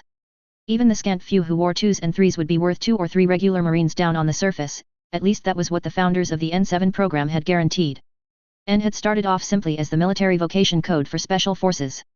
Something that hadn't lasted long since the early and permanent domination of the program's ranks, command, and training structures had all been Navy. An indignant Marine Corps had formed its own dedicated long-range reconnaissance and raiding units and abandoned the N program to the Navy. Now the N practically stood for Naval Special Warfare Command. Anderson exhaled quietly as he looked out along the departure bay. A Wellesley-class troop carrier, the Monash could carry 5,000 fully armed Marines plus their organic tank and gunship support. She was one of 8 that were attached to 2nd Fleet. The Wellesley and Wolfe carried the well-armed and well-trained 1st Division from Arcturus. The Patton and MacArthur bore the repurposed 2nd Garrison Division from Terra Nova, the groundside Marines still finding their space legs. 4th Division couldn't be brought in fast enough from Eden Prime, so 5th Division had been pulled from their training for Sorona and loaded aboard the Chonghuan and the Hideyoshi. That left the Chauvel to carry the extra tanks, gunships, ammunition, and the Monash to carry in the Special Forces. 3 complete Marine Expeditionary Forces. Full orbital dominance by the Navy. It was time. It's time. The word was passed through the loadmasters, the officers, the NCOs. It's time. Anderson looked at his team. All right then. Mount up. He turned toward the ramp. It's time. Mount up. A cheer went up that turned into a roar across the bay. Troops raced up the ramps and into their dropships. Nimble 4-man Sparrows, well-armed 12-man Shrikes, heavily armored 30-man Wedge-tails. The hammer was drawn back to strike. Anderson strapped himself into his crash seat at the rear of his platoon's Wedge-tail. Lieutenant Commander Haynes, the platoon commander, slapped Anderson on the shoulder as he walked past. You good, David? Anderson flashed him a thumbs up. Top notch, Mike. See you on the ground. The ramp began to close. Anderson caught a last glimpse of the loading bay, now empty of troops and instead filled with waving technicians. He turned his head away. There was no use in looking back. The job wasn't on the Monash, it was down below on the surface. The rest of his team, Shimizu, Stanzler, and Canning were all quietly checking their straps. Canning hadn't dropped his faceplate yet, Anderson could see his jaw twitching nervously. He leaned over. Hey, trash can. The operator looked up. Anderson gave him a friendly smile. You know something, Can? This whole thing's made me rethink some things. Made me think about what's important in life. Canning looked confused. Andy. That's why when we get back I'm finally going to ask your mother for her hand in marriage. Anderson grinned. And I'd be honored if you were my best man. Shimizu howled with laughter and even Stanzler stopped frowning for a second. Canning tried to suppress his own grin. Go fuck yourself, boss. Hey, hey. Shimizu snorted. Show your father some respect, boy. Don't call me boy, you. Canning tried to warn him but it was too late. Grouchy Jr. Stanzler called and laughter began to echo in the troop bay, almost drowning out the sound of engines powering up. Grouch Jr. Lance hollered from the other side of the bay. Grouchy Jr. A sniper from Team Bravo yelled back. The entire platoon began to chant and stomp their feet on the deck. Grouchy Jr. Grouchy Jr. Laughter, jeers and dirty jokes took the place of the tense silence. For a second the oncoming danger was forgotten in an almost gleeful outburst. Even the commander smiled for a second, glad for his men to share one last moment, together. It was to the sound merriment that the dropship pulled away from its clamps and shot out in a straight dive toward the surface of the planet. Psos. Septimus sighed and stepped back from the console. Try again. Sir, we've been trying for half an hour now. The radio operator protested. Nothing from the Tyros or the rest of the squadron. We're being jammed on all frequencies. Quintus spoke up. How is that even possible? A dreadnought has a massive transmitter and an equally massive power source for that transmitter. There's no way to jam that transmission. And yet, there it is. Septimus mused. Not only are we not receiving status updates from the flagship, we're not getting anything from the cruisers which should be in orbit. What was the last transmission? It was fairly garbled, sir. The APC was still moving at the time. They said that a group of ships had moved into the system and that we should stand by for further updates. Corporal Zetas took off his headset and tossed it on the desk. I don't know what to tell you, sir. I mean, this is the problem with vehicle-based comms systems. Every lazy detachment commander thinks that it's just fine to toss an antenna up at the top of their APC and leave it at that. No one listens to me when I say that we need to leapfrog our radio stations and set up long wires to absolutely guarantee a clean reception of all signals. Yes, thank you, Corporal. Septimus sighed. I'll be outside. Quintus, let's get the convoy moving again. I want to make it back to the city tonight. Yes, sir. Quintus nodded and turned back to his own console. Septimus lifted himself out the top hatch and eased himself off the side of the APC. The convoy hadn't exactly stopped, but it had slowed down. They were out of the desert by now, moving past thick fields of ripe crops and rivers that General Williams had informed him had been purposely channeled for irrigation. Apparently there were plans on paper to terraform the inland arid regions, but the first stages had simply involved diverting a little more water around the fertile coastal plains. Septimus appreciated the ingenuity. The sun was pleasantly warm, the breeze sufficiently refreshing. The air smelled of ripe fruit and birds warbled from the trees. Septimus breathed deeply as he closed his eyes and let the moment wash over him. It's a paradise, isn't it? Opening his eyes, Septimus found General Williams observing him with a somewhat bitter smile. Williams pointed to the rolling fields surrounded by steep hillsides. You know, this place is really something. You could plant a single seed here and have an orchard in a year. I'm afraid I don't know much about agriculture. Orica said apologetically. Me neither. Williams stood beside him. But I used to come out here to hike in the hills. That farmhouse over there? Belonged to the Dustons. Mrs. Duston wouldn't let me walk past to Stone Gully without inviting me in for a cold glass of water. Yes, well, hopefully you'll be walking those hills again soon. Orica looked further down the column. How are your men? There hadn't been enough trucks to carry many more than the wounded from the mountains. Most of Williams' men were walking, albeit light their weapons and body armor. They trudged along in a dusty formation, talking quietly amongst themselves but peaceful enough for now. They're fine. Williams followed his gaze. They're a little tired. A little dispirited. But they're alive and moving. That they were tired was perhaps more Orica's fault than anything else. He'd been planning on bringing in transport from the city to move all of the captured humans at once. Sirtis had suggested the march instead. His reasoning was sound enough. The humans were fed, had all the fresh water they needed and had rest breaks every hour. But a march would tire them out all the same, and tired humans were less likely to riot. Orica had chosen to forego mentioning that little detail to General Williams in order to preserve the rapport they had forged. I noticed that the convoy had slowed. Williams pressed. Something the matter? Septimus shook his head. Nothing, I think. Our comms gear is just playing up a little. Are there any iron deposits underneath us? No. We're actually on a very moist area right now. The human frowned. You should have excellent connectivity from here.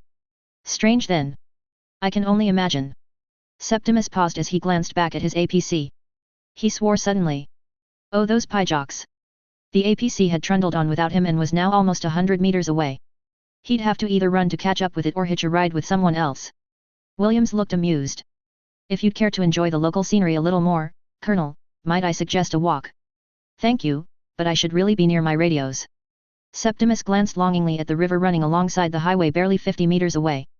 He wasn't a swimmer, but the water looked fresh and cool. Perfect for quenching the thirst brought on by a "Get down!" Williams' outburst was as unexpected as it was violent. Septimus found himself tackled to the ground as the roar of engines overhead drowned out everything else. An ear-splitting detonation close by drowned it out in turn. A wave of heat washed over him and the screams of the freshly wounded began to reach his hearing. Get off me! Septimus fought his way back to his feet. What is? He was greeted by the sight of death. The aircraft overhead must have dropped tons of munitions on the convoy, then they'd strafed it into the bargain. Tanks, APCs, and scout cars were burning, Turian bodies were lying where they had fallen. Septimus looked around feverishly, trying to find something to make sense of. Finally his eyes came around to Williams. The human general was looking straight up, a smile slowly spreading across his face. His eyes drifted down to Septimus. It's the Alliance. The relief has arrived. Another flight of bombers screamed overhead. There was another series of explosions from the front of the column and Septimus ducked reflexively. He looked around and grabbed a stunned corporal from where he was stupidly staring upwards. Soldier, I need you to return General Williams to the POW column. Make sure he gets there unharmed. Go now. Septimus set off for his APC at a run. With the shock of the opening contact wearing off, he could now process the information his eyes were taking in. There were dozens of ships in the sky. Enormous troop transports were hanging in low orbit, vomiting dropships at an obscene rate. Fighters crisscrossed the sky, occasionally diving on some hapless target only they could see. He shouted at the troops he was passing. Get off the road. Off the road and into cover. Go. Take cover. His words galvanized some into action. The rest followed quickly. Turians were trained to overcome shock, surprise, even reversal of fortune. Anti-aircraft weapons were pulled from their restraints, vehicles driven off-road and their gun barrels turned toward the sky. Fire began to arc out from the convoy, missiles quickly following. The fighters twisted and spun away, flares and chaff shooting off to lure away the missiles. But more were still incoming. Septimus knew he needed to get to the APC, coordinate whatever air support was left. There were 8,000 men left in the main city, 3,000 in the northern city and 3,000 more in the west. He had left 2,000 to secure the mountain base and sent 2,000 more ahead.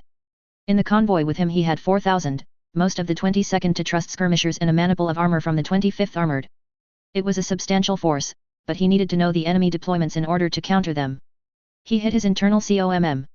Captain Quintus, get me a line to Major Tychon in the city now, I'll be there. His voice died away as he ran around the bend. The realization struck him that the part of the convoy he had been near, close to the column of human prisoners, hadn't been hit all that hard. But the aircraft had still fired an abundance of munitions. Now he saw the real targets. He saw a crumpled APC, its antennas still raised high to send off its high-powered transmissions. Transmissions that would have made it an obvious target for any aircraft with electronic warfare equipment. Quintus. The name rasped on his throat. Quintus. No. Corporal Zetus, bloodied and scorched, grabbed him before he could charge into the flames. It's too late, sir. The corporal was half shouting, half sobbing from the pain of his wounds. He heard the warnings, told me to get out first. He's gone, sir. Septimus wrenched away from the hands holding him. He turned, his eyes searching the crowd of faces looking to him for direction. Fennec? Has anyone seen him? A lieutenant pointed toward the rear of the column.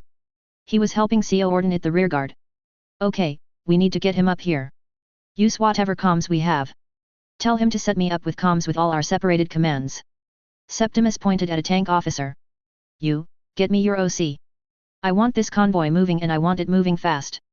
We do not stop for airstrikes, we will evacuate casualties as we go. We stop? Try and bunker down? We will be bombed into dust. He grabbed the lieutenant from before. I need you to take a message back to the POW column. Tell them to cut the prisoners loose. The lieutenant was stunned. Sir. We cannot move fast and transport prisoners at the same time. Cut them loose, tell them to get out of the way, do not take any kind of hostile action against them.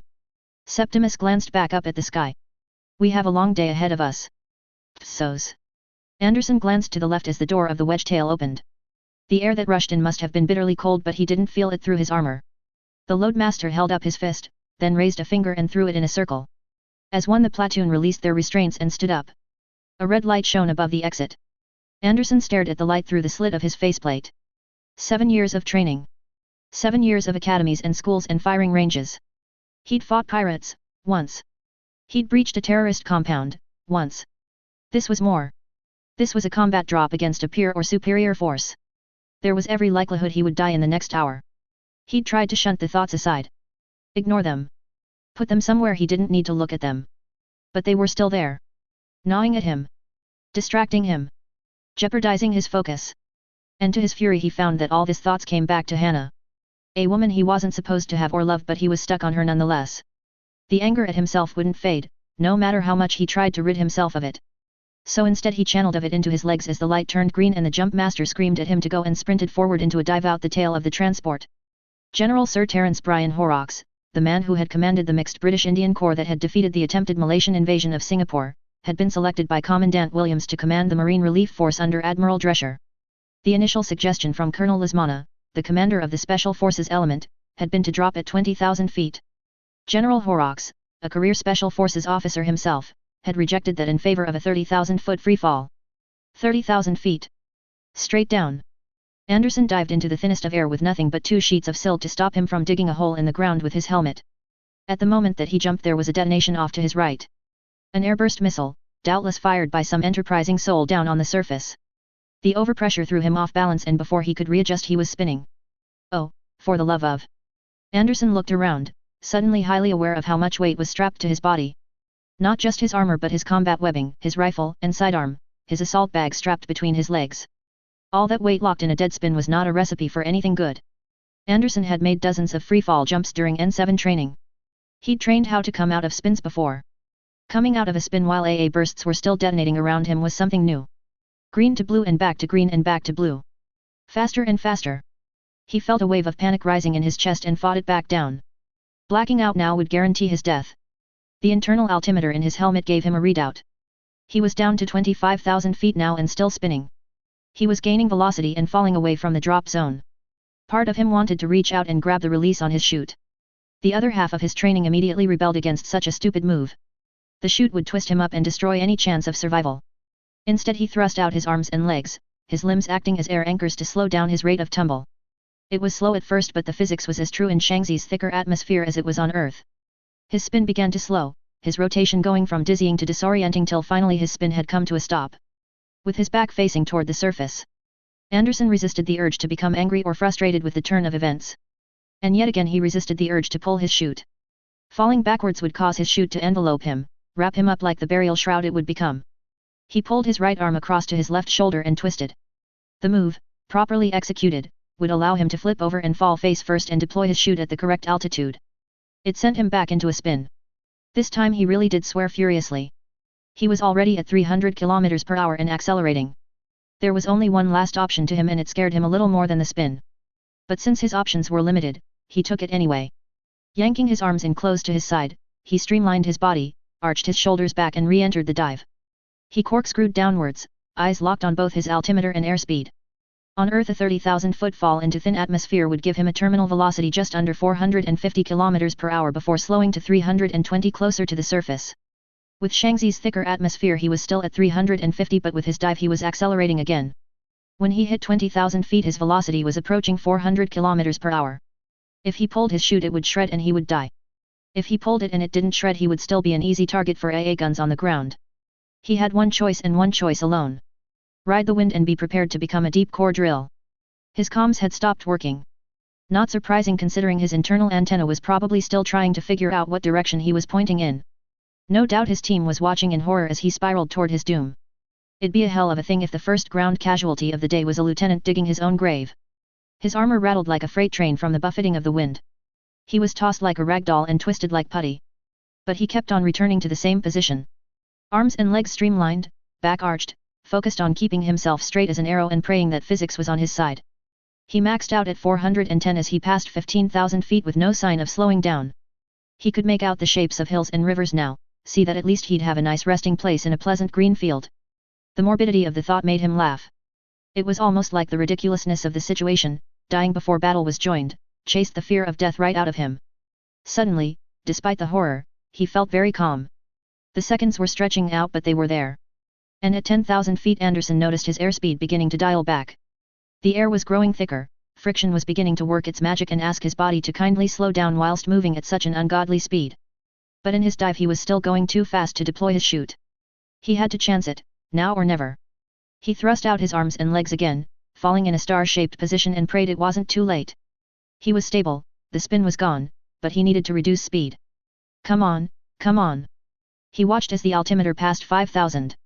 His airspeed was still at 350. Come on. You son of a bitch. Please. He was at 3,500. Airspeed was 330. It would have to do. He reached for the release and was horrified to find it missing. He looked and saw it had slipped further up his shoulder. Anderson grabbed for it and fumbled. He screamed, half with adrenaline and half with fear, then made one last desperate claw. The release snapped free, Anderson felt himself dragged backwards as the chute deployed and his airspeed plummeted. He didn't look at his altimeter, but at a rough guess he had fully opened at a little over 1,000 feet. Almost at the very bottom of the safety margin. Any lower and he would have still died on impact.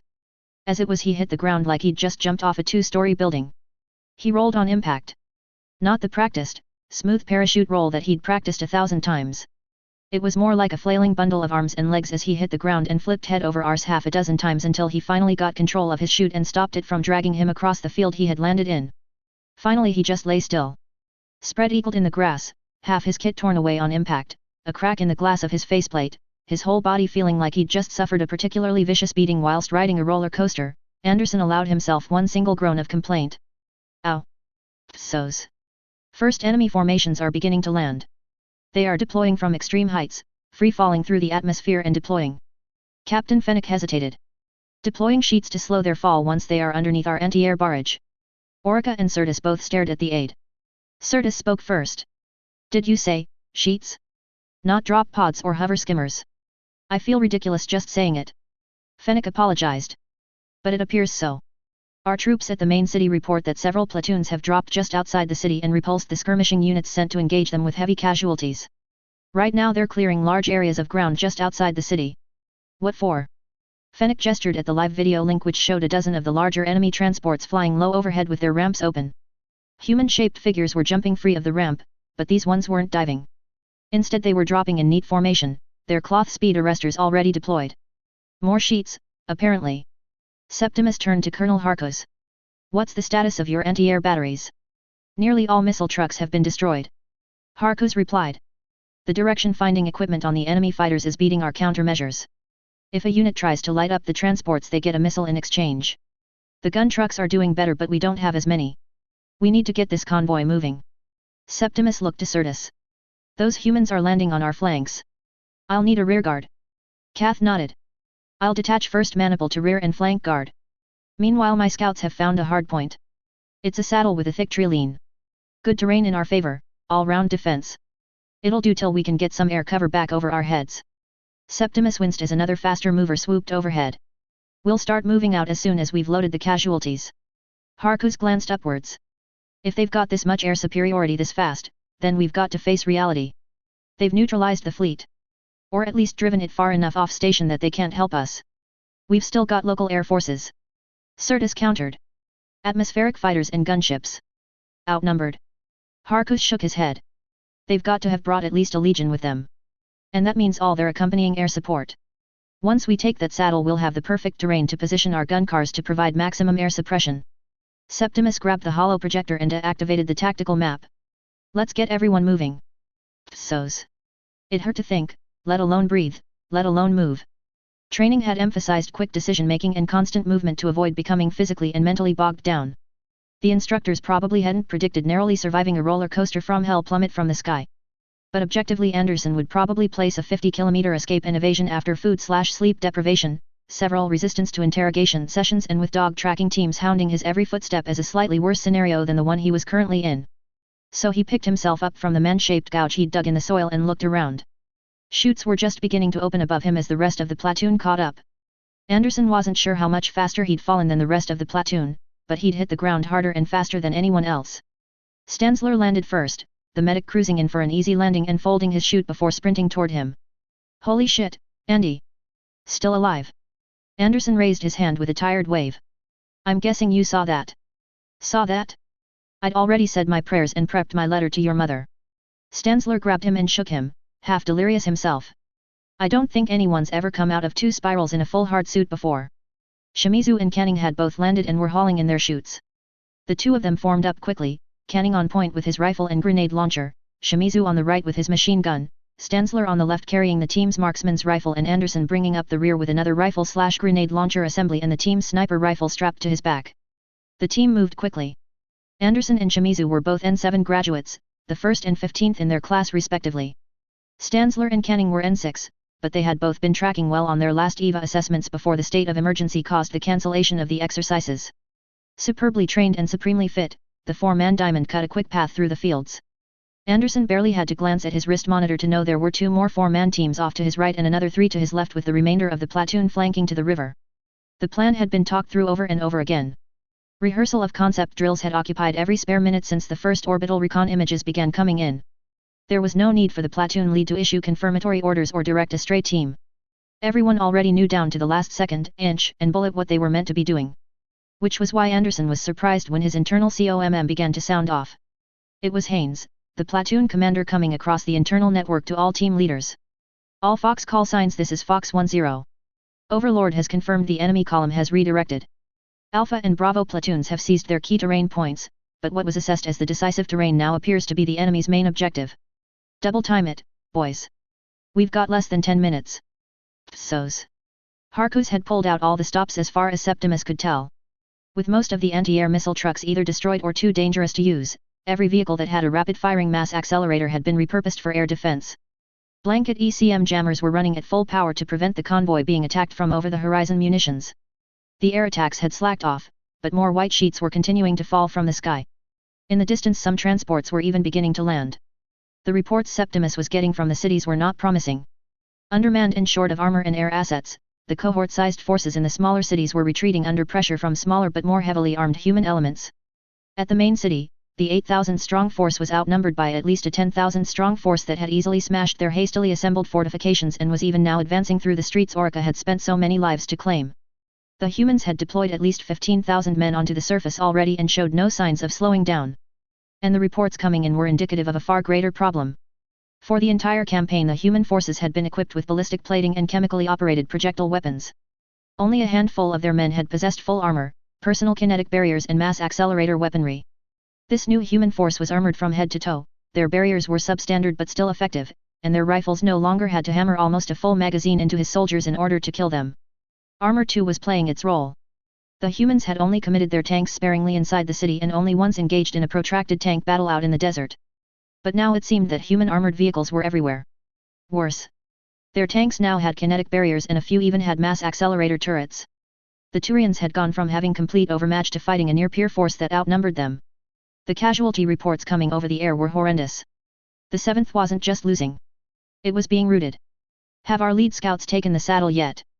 The question was directed toward Captain Fennick. His aide checked the TAC map.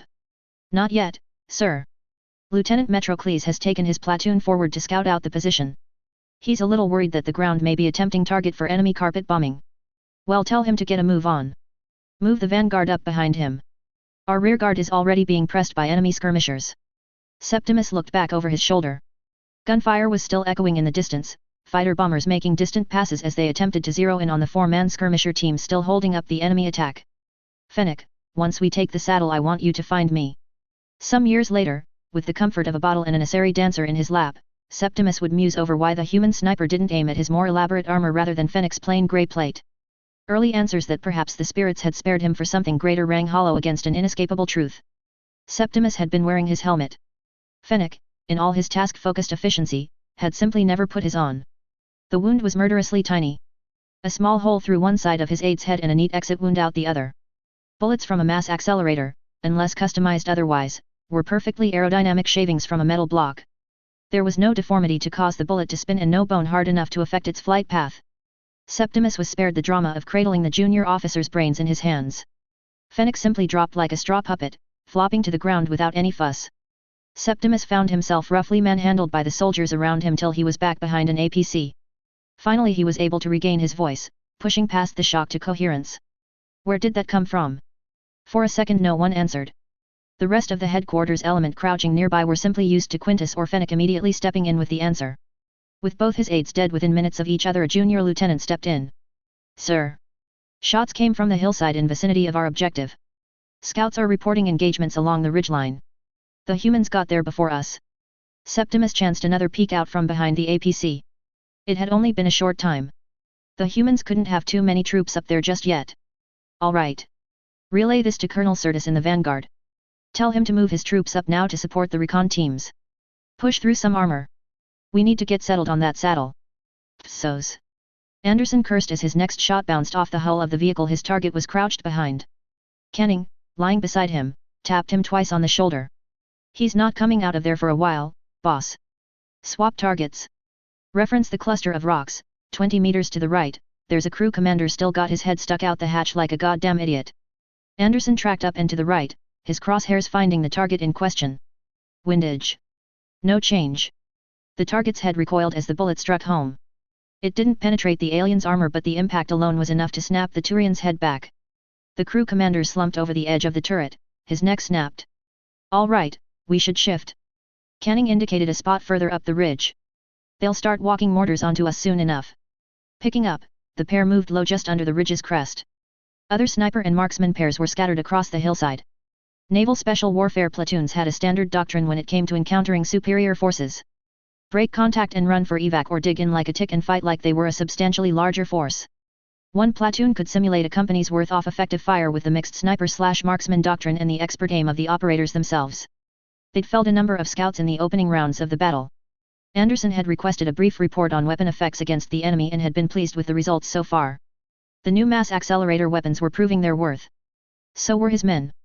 The S-7 platoon Ahern had taken down to secure the pinnacle had been scrappy enough to hold it. But Anderson was holding off a force much larger and with heavier equipment than a lightly armed assault company. The enemy was hitting the hillside with IFVs, mortars, shoulder-launched rockets, and small arms fire to boot. Not idiots, then. Anderson grimly appreciated how desperate the enemy CO would be to take this saddle. Casualty reports were beginning to flow in. Most of it was minor. Shrapnel wounds from indirect fire or something similar. Nothing life-threatening, but the enemy fire was increasing in both volume and accuracy. The backup, a full battalion of the 3rd Rapid Assault Regiment, was dropping in via static line parachute. That was the good news. Bad news was that it would take at least 15 minutes for their lead platoons to reach them. One platoon normally wouldn't stand much of a chance of holding 5 minutes against a battle group vanguard. But a platoon of switched Tier 1 operators loaded for bear and spoiling for a fight could hold for 20 if need be. Though hopefully they wouldn't need to wait that long. The laconic tones of Chief Pham interrupted him as Canning was prepping their next position. This is Fox 3 Alpha. Anyone can spare some time, we've got 3 IFVs and a platoon of dismounts heading up our slope on the right flank. Anderson tapped his COMM. This is Fox 2. I'll bring my team down. You got a mini down there? Yup. Only 3 rockets left for it, though. I'll bring down Shimizu. He's got the spare rounds along with Stanzler. Anderson grabbed Canning. Come on, let's go. They shifted again, Shimizu and Stanzler joined them, running from their scrapes but keeping their heads beneath the ridge line. Anderson led the way. Perhaps not the smartest place for the team leader, but that was where he ended up and there was no point in shifting around. He slid in next to Pham, the other team leader giving him a casual wave. Davo, how's it going? Not bad. You bring those extra rounds? The last one just bounced off a barrier. Yet. Shim. Toss me your pack. The small pack sailed over from the right. Anderson flipped open the cover and brought out another round. The M1 Minotaur was one of the smallest anti-armor weapons in the Alliance, but it was man-portable and proof-tested against kinetic barriers. The first models of the Mini had only just been released to special forces, but judging by the smoldering wrecks on the slope below it had proven quite effective. So I got one. Pham opened the breech and rolled over to allow Anderson to fit the rocket inside. Then another one did a runner once its engines started smoking. But old mate down there just doesn't want a bar of it. Keeps on shooting at me, throwing off my aim. We can fix that. Anderson thumbed his COMM. Stanzler, you got your Mini ready yet? Stanzler simply sent back a double click as a response. A few seconds later there was a loud roar from Stanzler's position and then a dull whump as a high explosive armor penetration smashed against the last IFV's barriers. An angry rat-tat-tat answered as the IFV turned its turret toward the newest threat. Pham leaned back over the edge of his pit and fired again. This time, barriers down, the IFV sustained the hit near the base of its turret. There was a detonation from inside before its hover engines went haywire. Pham fired one more shot into the vehicle before he was satisfied. Rolling back into the pit, he placed the launcher to the side. Well, that should keep them discouraged for a while. The rifle fire that flared his barriers and sent a streak of sparks arcing across his shoulder turned his words to lies. Pham gasped, his hand flying to the joint between his pauldron and his breastplate. Anderson threw himself over him to protect him with his intact barriers and returned fire down into the scrub. Turian figures in armor as black as Anderson's own came up the hill, many with blazing rifles and others covering them with grenade launchers. The human commandos returned their fire with equal enthusiasm. 8 rifles barked and 4 Turians fell. The rest hit the deck, but the rate of fire did not slacken. The air was thicker with bullets than it was with oxygen. Anderson sighted on one crouched behind what could have been a heavy machine gun and began to chip away at his barriers. The alien writhed and tried to return fire, but Anderson had him dead to rights. Which meant he didn't see the other Turian charging the pit until he was already on him. Anderson fell back, throwing up his arms in attempt to get a shot in, but the Turian was already too close. He lost his grip on his rifle and instead threw an overhand elbow into the alien's faceplate. Instead of losing his focus, the alien hammered a right hook into Anderson's jaw so hard that his head nearly snapped right around. The enemy yanked his blade free and drove it toward the soft mesh at Anderson's throat. He barely caught the blade wrist in time, bracing the arm backwards with all the effort he could muster. Fam! The wounded team leader threw himself across the Turian's back, trying to lock in a chokehold with his good arm. The three of them collapsed backwards, the alien still focusing his knife on Anderson. Psos! Lieutenant Yendon Metrocles spat blood from his mouth to the bottom of his faceplate and tossed his head backwards.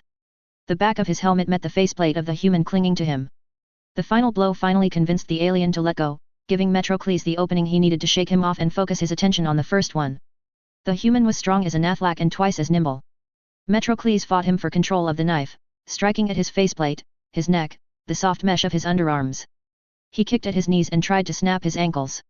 The human met his attacks and countered them with his own, all the while furiously vying for control of the blade.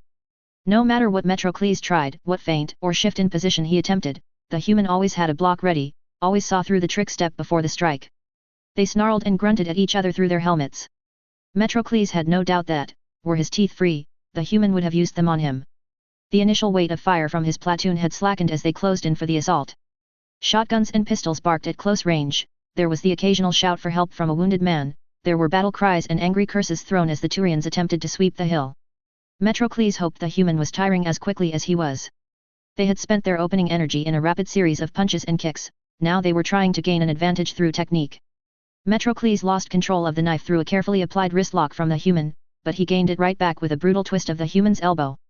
He slashed at the human's throat but the edge didn't make it through the mesh. The human drove his own short-bladed knife toward Metrocles' momentarily exposed underarm but he spun away from it.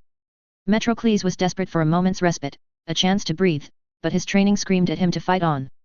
Movement was life, standing still was death. Over and over again the instructors had pounded the words into his brain till it ached. The only thing which kept his arm up and steady was the will hardened by their brutality. With a roar he kicked the human backwards and dived. Psos! Anderson rolled at the last second, the Turian's knife sinking into the dirt where he'd landed a moment before. Lashing out with his right boot, Anderson caught the Turian on the wrist, knocking the blade out of his hand.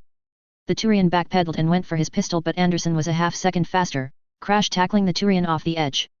The Turian's pistol went flying, but so did both of them. They rolled down the slope, kicking and punching as they went. Anderson could feel his strength draining. The alien was just stronger. Even with the cushioning in his armor, hitting him felt like punching a brick wall. But he didn't dare stop. The slightest moment's pause, the second he took to catch his breath, that would be the second the Turian got another weapon, a knife, a gun, a rock, and killed him. They reached the bottom of the slope still fighting. Energy gone, technique forgotten, they wrestled back and forth, churning up the dirt and covering themselves in mud from the creek they landed in. It had ceased to be hand-to-hand combat and became more akin to a primal wrestling match. They could have been fighting over a scrap of meat, a shred of fur or a particularly shiny rock, but any which way they were fighting for nothing but survival. All it took was a second's bad timing for Anderson to gain the alien's back. He tried to hook in a chokehold, but the alien's armored cuff around the neck prevented him from getting a good lock. The alien bucked and twisted, trying to shake Anderson off. Anderson still had a clearing knife strapped to his chest, but his hand was in the wrong place to get it free. Instead he hung on, and prayed the loud sounds he could hear the alien making warned him calling for help over his helmet comm. His prayers went in vain as another two Turians appeared. One of them grabbed Anderson and ripped him off their comrade. The other racked what looked suspiciously like a shotgun. Anderson froze, staring up at the mouth of the weapon whilst he tried to think up a move that wouldn't get him shot. Fortunately the move was made for him. Small arms fire rained from the slope above him, the shotgunner slumping over as a bullet smashed through his faceplate. The other one jumped protectively over the alien Anderson had been fighting, shielding him with his own barriers while the alien gained his feet. They both glanced back at Anderson, but neither drew a weapon to finish him. They dove into the scrub, both of them half running, half stumbling out of the withering cover fire. Psos! Metrocles hated losing only slightly less than he hated dying. To retreat from battle was not in his blood. Victory at any cost were his family's words, but there would be no victory at all trying to press any further attack up the hill. The humans in black had been reinforced from what he could see, joined by new figures in green and brown armor with greater numbers and heavier weapons. The IFVs supporting their assault had been either destroyed or too badly damaged to continue. Battered almost beyond recognition, the vanguard fell back. The mauling they'd taken just from a tiny group of humans had been unbelievable. Yendon felt a stab of admiration in his chest, even as he winced at the burning wrecks of light armor and the sight of the wounded being stretchered back to the medics. 2 full companies of integrated armor and infantry, spearheaded by a platoon of Blackwatch, would have swept away a human platoon a few weeks ago. These ones fought harder, with proper weapons and armor. They'd inflicted horrendous casualties even before they were reinforced. That wasn't just good. That was Blackwatch level good. Wincing slightly at his bruises, Metrocles jogged back toward the Turian line. Beyond, he could see the rest of the column beginning to fan out into defensive formation. Colonel Orca would have realized by now the futility of attempting to take a hill he wouldn't have time to fortify. Instead, the vehicles were pulling into a defensive circle on the lowlands. It would mean increased vulnerability, but it was better than continuing to wallow along in an extended line. He offered a glare at the offending sun. He could feel the heat even through his thermal regulation mesh. He could already tell it was going to be a long day. Psos. Sore and tired, but still alive, Anderson crawled back over the lip of the saddle and found himself surrounded by Marines. In their distinctive green and brown camouflage, the elite RAR strike troops were already busy with mortar tubes and indirect fire machine guns whilst riflemen were simultaneously digging pits and keeping up fire on the retreating enemy. Anderson spotted the rest of his platoon in a copse of trees further down the hill. Some were still watching out on security, others were administering first aid or checking each other's armor system. Commander Haynes had his helmet off and was talking to a grim-faced Marine with Colonel's bars. They broke off their conversation on his arrival. Haynes looked tired, but amused at Anderson's muddy and scuffed appearance. "How'd your little fist fight go?" "I got the shit kicked out of me." Anderson removed his helmet and offered a self-deprecating grin. "But it got the blood pumping. We may need more of that blood." The Marine, a colonel by the name of Sachdeva if Anderson remembered it correctly, offered his own bloodied gauntlet to shake. "All of 3 RCT is on the ground now. We've managed to bluff this guy into defending himself on bad ground, but that's only half the battle. Until 7 and 13 RCT arrive we'll be vulnerable. Grab some water while you can, gentlemen. It's going to be a long day." Capability Report, Systems Alliance, Parachute Deployment. Report compiled by Liaison Officer Zalara Kaethon. Report begins.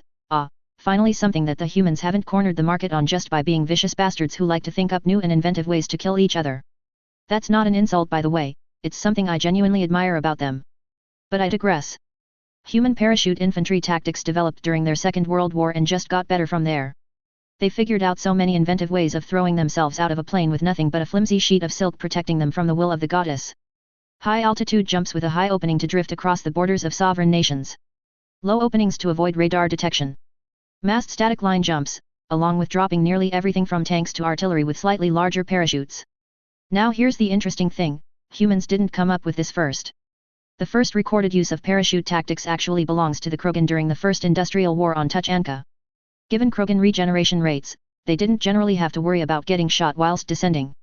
They could drop lower than humans and survive the impact and survive a chute malfunction. But by the time of the uplift they'd almost completely forgotten they ever used to do such a thing.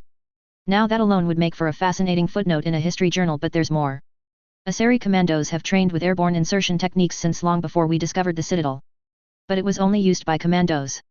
When we discarded falling sails as inefficient in favor of biotic gliders, the parachute was consigned to history. And we never bothered to pass the capability on to the rest of the Republican Guard. Which, if I might say so, is a key indicator that not only was the Council of Matriarchs not paying attention to military development but that they didn't have the energy to utilize a capability we already had. If that wasn't enough, it turns out that the Solarians also have a claim to fame in this department. Solarians have been jumping out of airborne vehicles since they first stuck some gas inside some sewn-up canvas and sent it up to 5,000 feet. They jump high, low, in the middle, off mountains, and off towers. Humans were amazed to discover that the Solarians came up with base jumping whilst Julius Caesar was still conquering Gaul. But, surprise surprise, the Solarians never employed it militarily. It was, is, and will continue to be an amusing diversion for rich kids and thrill seekers. Solarians do not handle impact injuries well, they do not heal well from broken bones, and the covered nature of Solarian warfare despises announcing that you are in the enemy's backyard with a sky full of white sheets. I will say that they've got a point there. Have you ever seen the attrition rates for human airborne units? They plan for at least 3% deaths on the drop alone. But argue about casualties all you like. The Turians learned that, without a shitload of prior intelligence, it is impossible to adequately counter a massed and well-supplied airborne drop. Shanxi was the first example of a fast human deployment outpacing Turian response times to seize key and decisive terrain in the crucial opening hour of the battle. Chapter 41, Through Ice and Snow. Why did I feel that Major Vitas would be a good fit for joint operations with the Alliance Naval Special Warfare Program? Despite his experiences fighting humans on Shanxi? Just a hunch. General Septimus Orica. Interview given 2165 on the conclusion of Operation Falcon Forge. Yet despite this we are not alone in our struggle against the darkness beyond Karen. Allies await us if we are brave enough to seek them out. Friends will always help friends, if we are humble enough to ask for their help. Anonymous. The Karen Manifesto. Shanxi. The Bec Ranges. 600 kilometers north of Weida. Vitas kept his rifle up, his sight slowly edging around the corner and into the bay of the transport.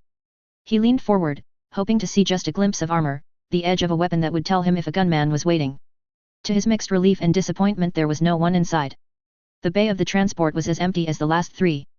Adrian half predicted the words he was about to hear. Well, this was a colossal waste of time. Vitas had barely known the human called Jack Harper for 3 days and already he was developing a hearty dislike for him. Do all humans complain like you? He inquired as he turned. Or are you a rare mutant of your kind? I'm the man who's been crawling over this goddamn mountain range for 6 hours to get to these shuttles, only to find them completely abandoned. From the depths of his jacket, the human gave him a frosty glare. Your man Arterius is long gone, along with everyone else that was here. We won't be able to track them in this snow. We still have his general direction. Vitas countered. He will have pushed deep into the wreckage zone to find his precious artifact. A trap may yet be sprung. I'll translate that as we're going to keep wandering through these valleys like a couple of idiots until we freeze to death. Harper glanced back at his men, Petrovsky and Saluja. Whilst the fair-skinned Petrovsky seemed perfectly at home with the cold, the dark-skinned one looked distinctly uncomfortable, as did Harper. Vitas might have sympathized. But Harper had been complaining so long and so vigorously about everything from the emergency level rations they were feeding them to the weird feeling he was getting from riding in a hover APC. It almost made him smile by this point. Still, a glance at his chronometer revealed a few inescapable truths. Turning to Hyax, Vitas gestured toward the softly falling snow. It's dark in 1 hour and the snow's already coming down. We should harbor up now, wait out the night. His sergeant nodded. There was good terrain near where we left the APCs. Let's head back. Vitas held up his hand, curling his middle talon and gesturing with the other two back down the hill they had come up. Felix and Domutis both nodded while Harper simply shrugged and set off in the direction he indicated. It makes me wonder. Hyax spoke from beside him. Did the human general send that one with us because he thought he would be of use? Or did he simply hope we would grow irritated with him and leave him here in the snow? Vitas forced down his laughter with effort. He may yet prove his value. Hyax's sharp bark of amusement indicated his opinion on that matter. Psos. The cave was neither spacious nor comfortable. Yet, with the APCs blocking the entranceway and 2 portable heating units running at full power, it was warm enough for the Turians to remove their helmets and the humans to remove their armor. Having been clad in his own suit for almost 2 weeks straight, Vitas longed to take it off and let his men do the same. Yet battle discipline was the lifeblood of the Black Watch. Their armor was designed to be worn for weeks without removal. The human suits were not, elsewise Adrian would have insisted that they leave theirs on as well in case of a potential attack. Once the APCs were backed up with their turrets facing out and Hyax had posted the watch, Adrian gave the order for evening routine to begin. As one, his troops quickly gave their weapons a clean, ate their rations and quickly found an agreeable patch of rock to sleep on. The humans were just as quick at cleaning their weapons, yet they lingered over their rations. Adrian was no stranger to dwelling over food whilst eating, he just found it curious that the humans under his command would waste valuable sleeping time by conversing and joking. The watch list was passed around. The first few nights the humans had helped by explaining the exact length of the night cycle on the planet and giving a few examples of their time measurement system to help Hyax coordinate a proper list. Now, instead of arguing over it, everyone simply glanced at their time, offered a nod and went to sleep. Harper approached Vitas, the list still in his hand. You and I are up first. Right. Vitas grabbed his helmet. Of course. Privately, Vitas resolved to write the list himself the following night so that Hyax found himself sitting with the eternally cheerful and chatty Petrovsky. Technically there was no actual need for a watch. With their automated motion sensors, thermal cameras, and programmable gun turrets the APCs provided all the security the team could need. But vigilance was the watchword of a Turian officer, particularly one of the Black Watch. A machine might be harder to fool than a living sentry, but a machine could still break. Fortunately, the watch post was not in the snow like it had been at the last few encampments. Vitas and Harper could sit just inside the mouth of the cave, be out of the wind and just within the effect of one of the heaters. Harper was fixing something inside his helmet, the human studiously ignoring Adrian as the Turian sipped from a steaming mug. It suited Adrian just fine. Strangely enough, he found that he was almost disappointed by Harper's behavior. The opinion he'd formed of humans had been based on how they fought, how they died and a brief chat he'd had with Petrovsky during the equally brief ceasefire. Harper, with his sullen silences punctuated by biting remarks, blew all those assumptions to the far side of the galaxy and then smothered their children whilst they slept. It was by chance that Harper lost his grip on his helmet at the exact second that an errant blast of wind knocked it to the floor of the cave. Grumbling under his breath, Harper retrieved it and began to tinker with it again. In the midst of his repairs, the human glanced up at the Turian. "It ever get this cold on your planet?" The question was so unexpected that it took Vitis a second to consider his answer. "Up in the high country, sometimes. I remember it being this cold during training a few times. No Turian lives there by choice. The rest of Palawan is quite warm all year round." "And you?" Harper laid his helmet next to him, as if considering whether or not to answer. Finally he looked up. "I grew up in South California, back on Earth. It's warm there, too. But Earth can be cold. My father once took me skiing in the Rockies. God, I hated skiing. Hey. I used to feel the same way when my father took me boating in the Apo Falls." Adrian chuckled. "You know, I once swore that if he ever tried to take me to do it again I would push him out of the boat." Harper didn't smile. "Was he a good man, your father?" "He was. And is. The years have not taken him from me yet." Adrian took out his knife on reflex and extended it towards Harper by the hilt. "He gave this to me when I earned my place in the Black Watch. Spent most of his life in one Black Watch unit or another before they slapped a general's rank on him and hauled him off to high command." That actually did drag a smile from the recalcitrant human.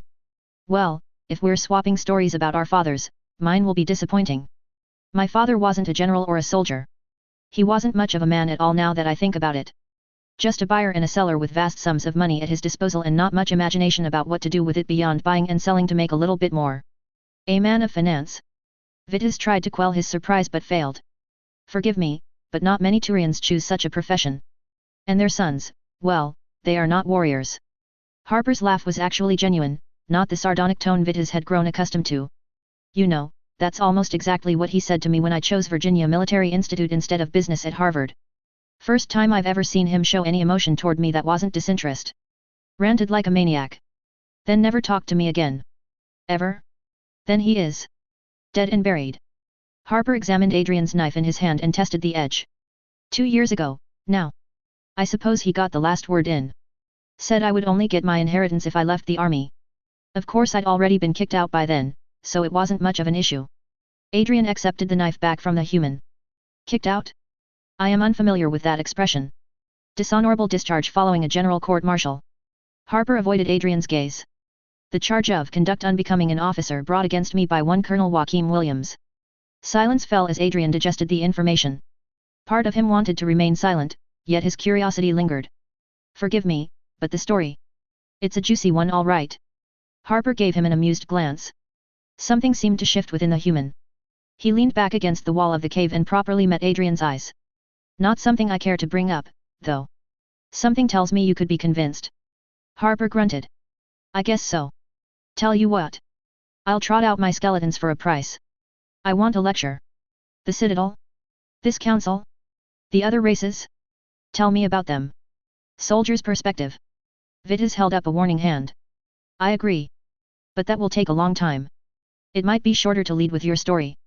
And you said your species wasn't good at capitalism." Harper plucked a slim metal case from one of the pouches of his armor. Cracking it open he retrieved a pouch of sweet-smelling tobacco and a sheaf of very thin papers. Leisurely, the human rolled himself a makeshift cigarette and lit it. He flashed Adrian a contented grin after his first draw. "If General Williams saw me smoking on watch he'd have me court-martialed all over again. But I'm stalling right now. So, the fall of Jack Harper according to the official documents, let me think." He closed his eyes for long enough that Adrian began to wonder if he had fallen asleep. As the Turian was about to lean forward to wake him up, Harper spoke. "So despite what General Williams likes to say, I was a pretty good junior officer. Jumped from second lieutenant to first pretty damn quick, wrangled my way onto selection for the Rangers." He paused and cracked an eyelid. "For the record, that's a sort of Black Watch unit. Rangers do reconnaissance, raiding, that kind of thing. Anyway, I wound up commanding a platoon during a mixed UNAS/European Federation stabilization mission into the Ukraine, an Earth nation-state. We were meant to be there for 3 weeks. But by the end of 6 months we were still no closer to ending the violence.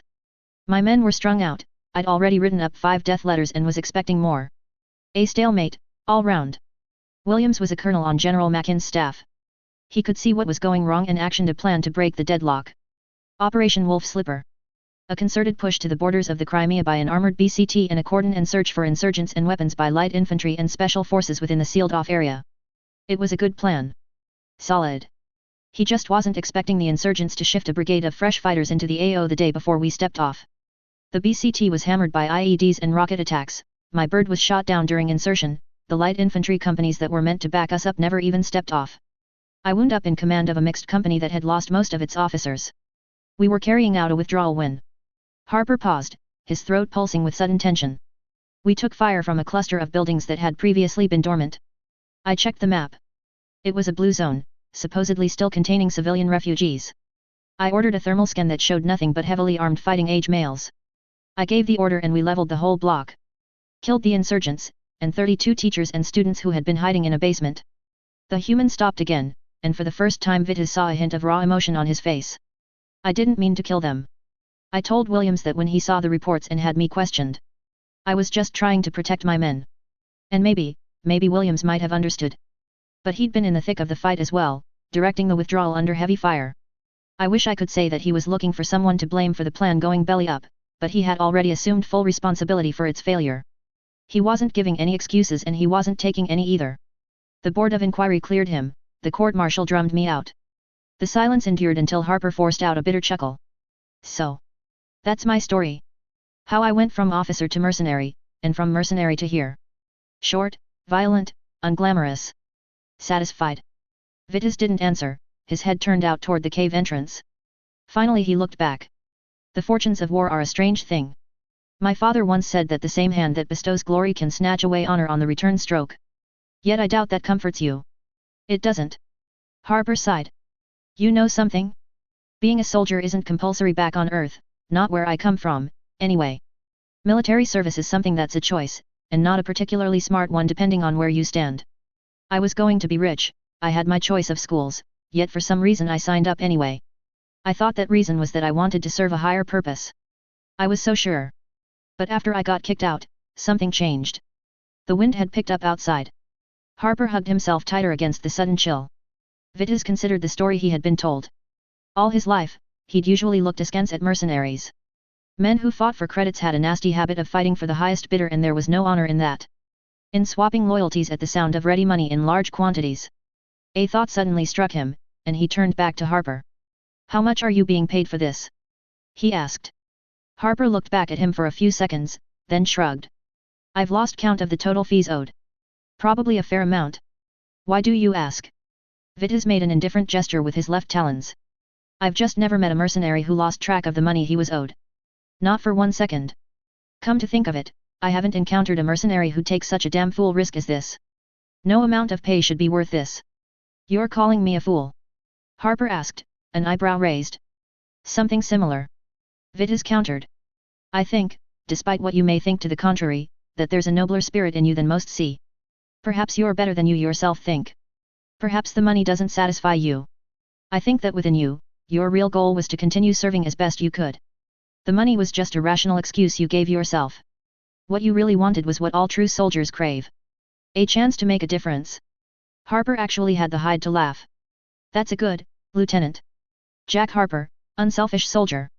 General Williams should get a kick out of that one. Yes, from what I've gathered the two of you have a somewhat frosty relationship. Vitas said. Perhaps that bothers you as well. You crave his good opinion, yet can never quite seem to hold onto it.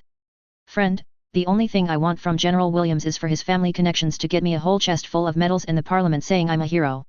Harper's cheery grin was falser than usual. Vitas knew he had found his mark. You talk much, Harper. Perhaps too much, I will say. Yet I believe that your own path, however you walk it, will lead you in the service of others, not yourself. Who knows? Perhaps one day every human will know your name anyway, without General Williams artificially inflating it. Or perhaps this cold is getting to you. Harper's words carried such unexpected venom that Vitas wisely cut off his next observation. Instead, he simply copied the human's posture and stared back out into the night. Back toward the next day, and the promise of blood. Psos. Saren added another knot of wood to the fire and glanced around the cave with a sigh. Once again his instructions for a watch to be set had gone unheeded. The chief sergeant was already tucked up under his insole sheet and would likely not be stirring till morning. Two squad leaders were quietly arguing over a game of hollow cards and another was staring intently at the fire to avoid meeting Saren's gaze. Rising to his feet, Saren felt a sudden wave of nausea. If the last few days had actually had an effect, it was to make him physically ill at the colossal waste of time. The hand-picked platoon he had hastily assembled to escort his brother on this mad dash into the mountains doubtless had a similar feeling.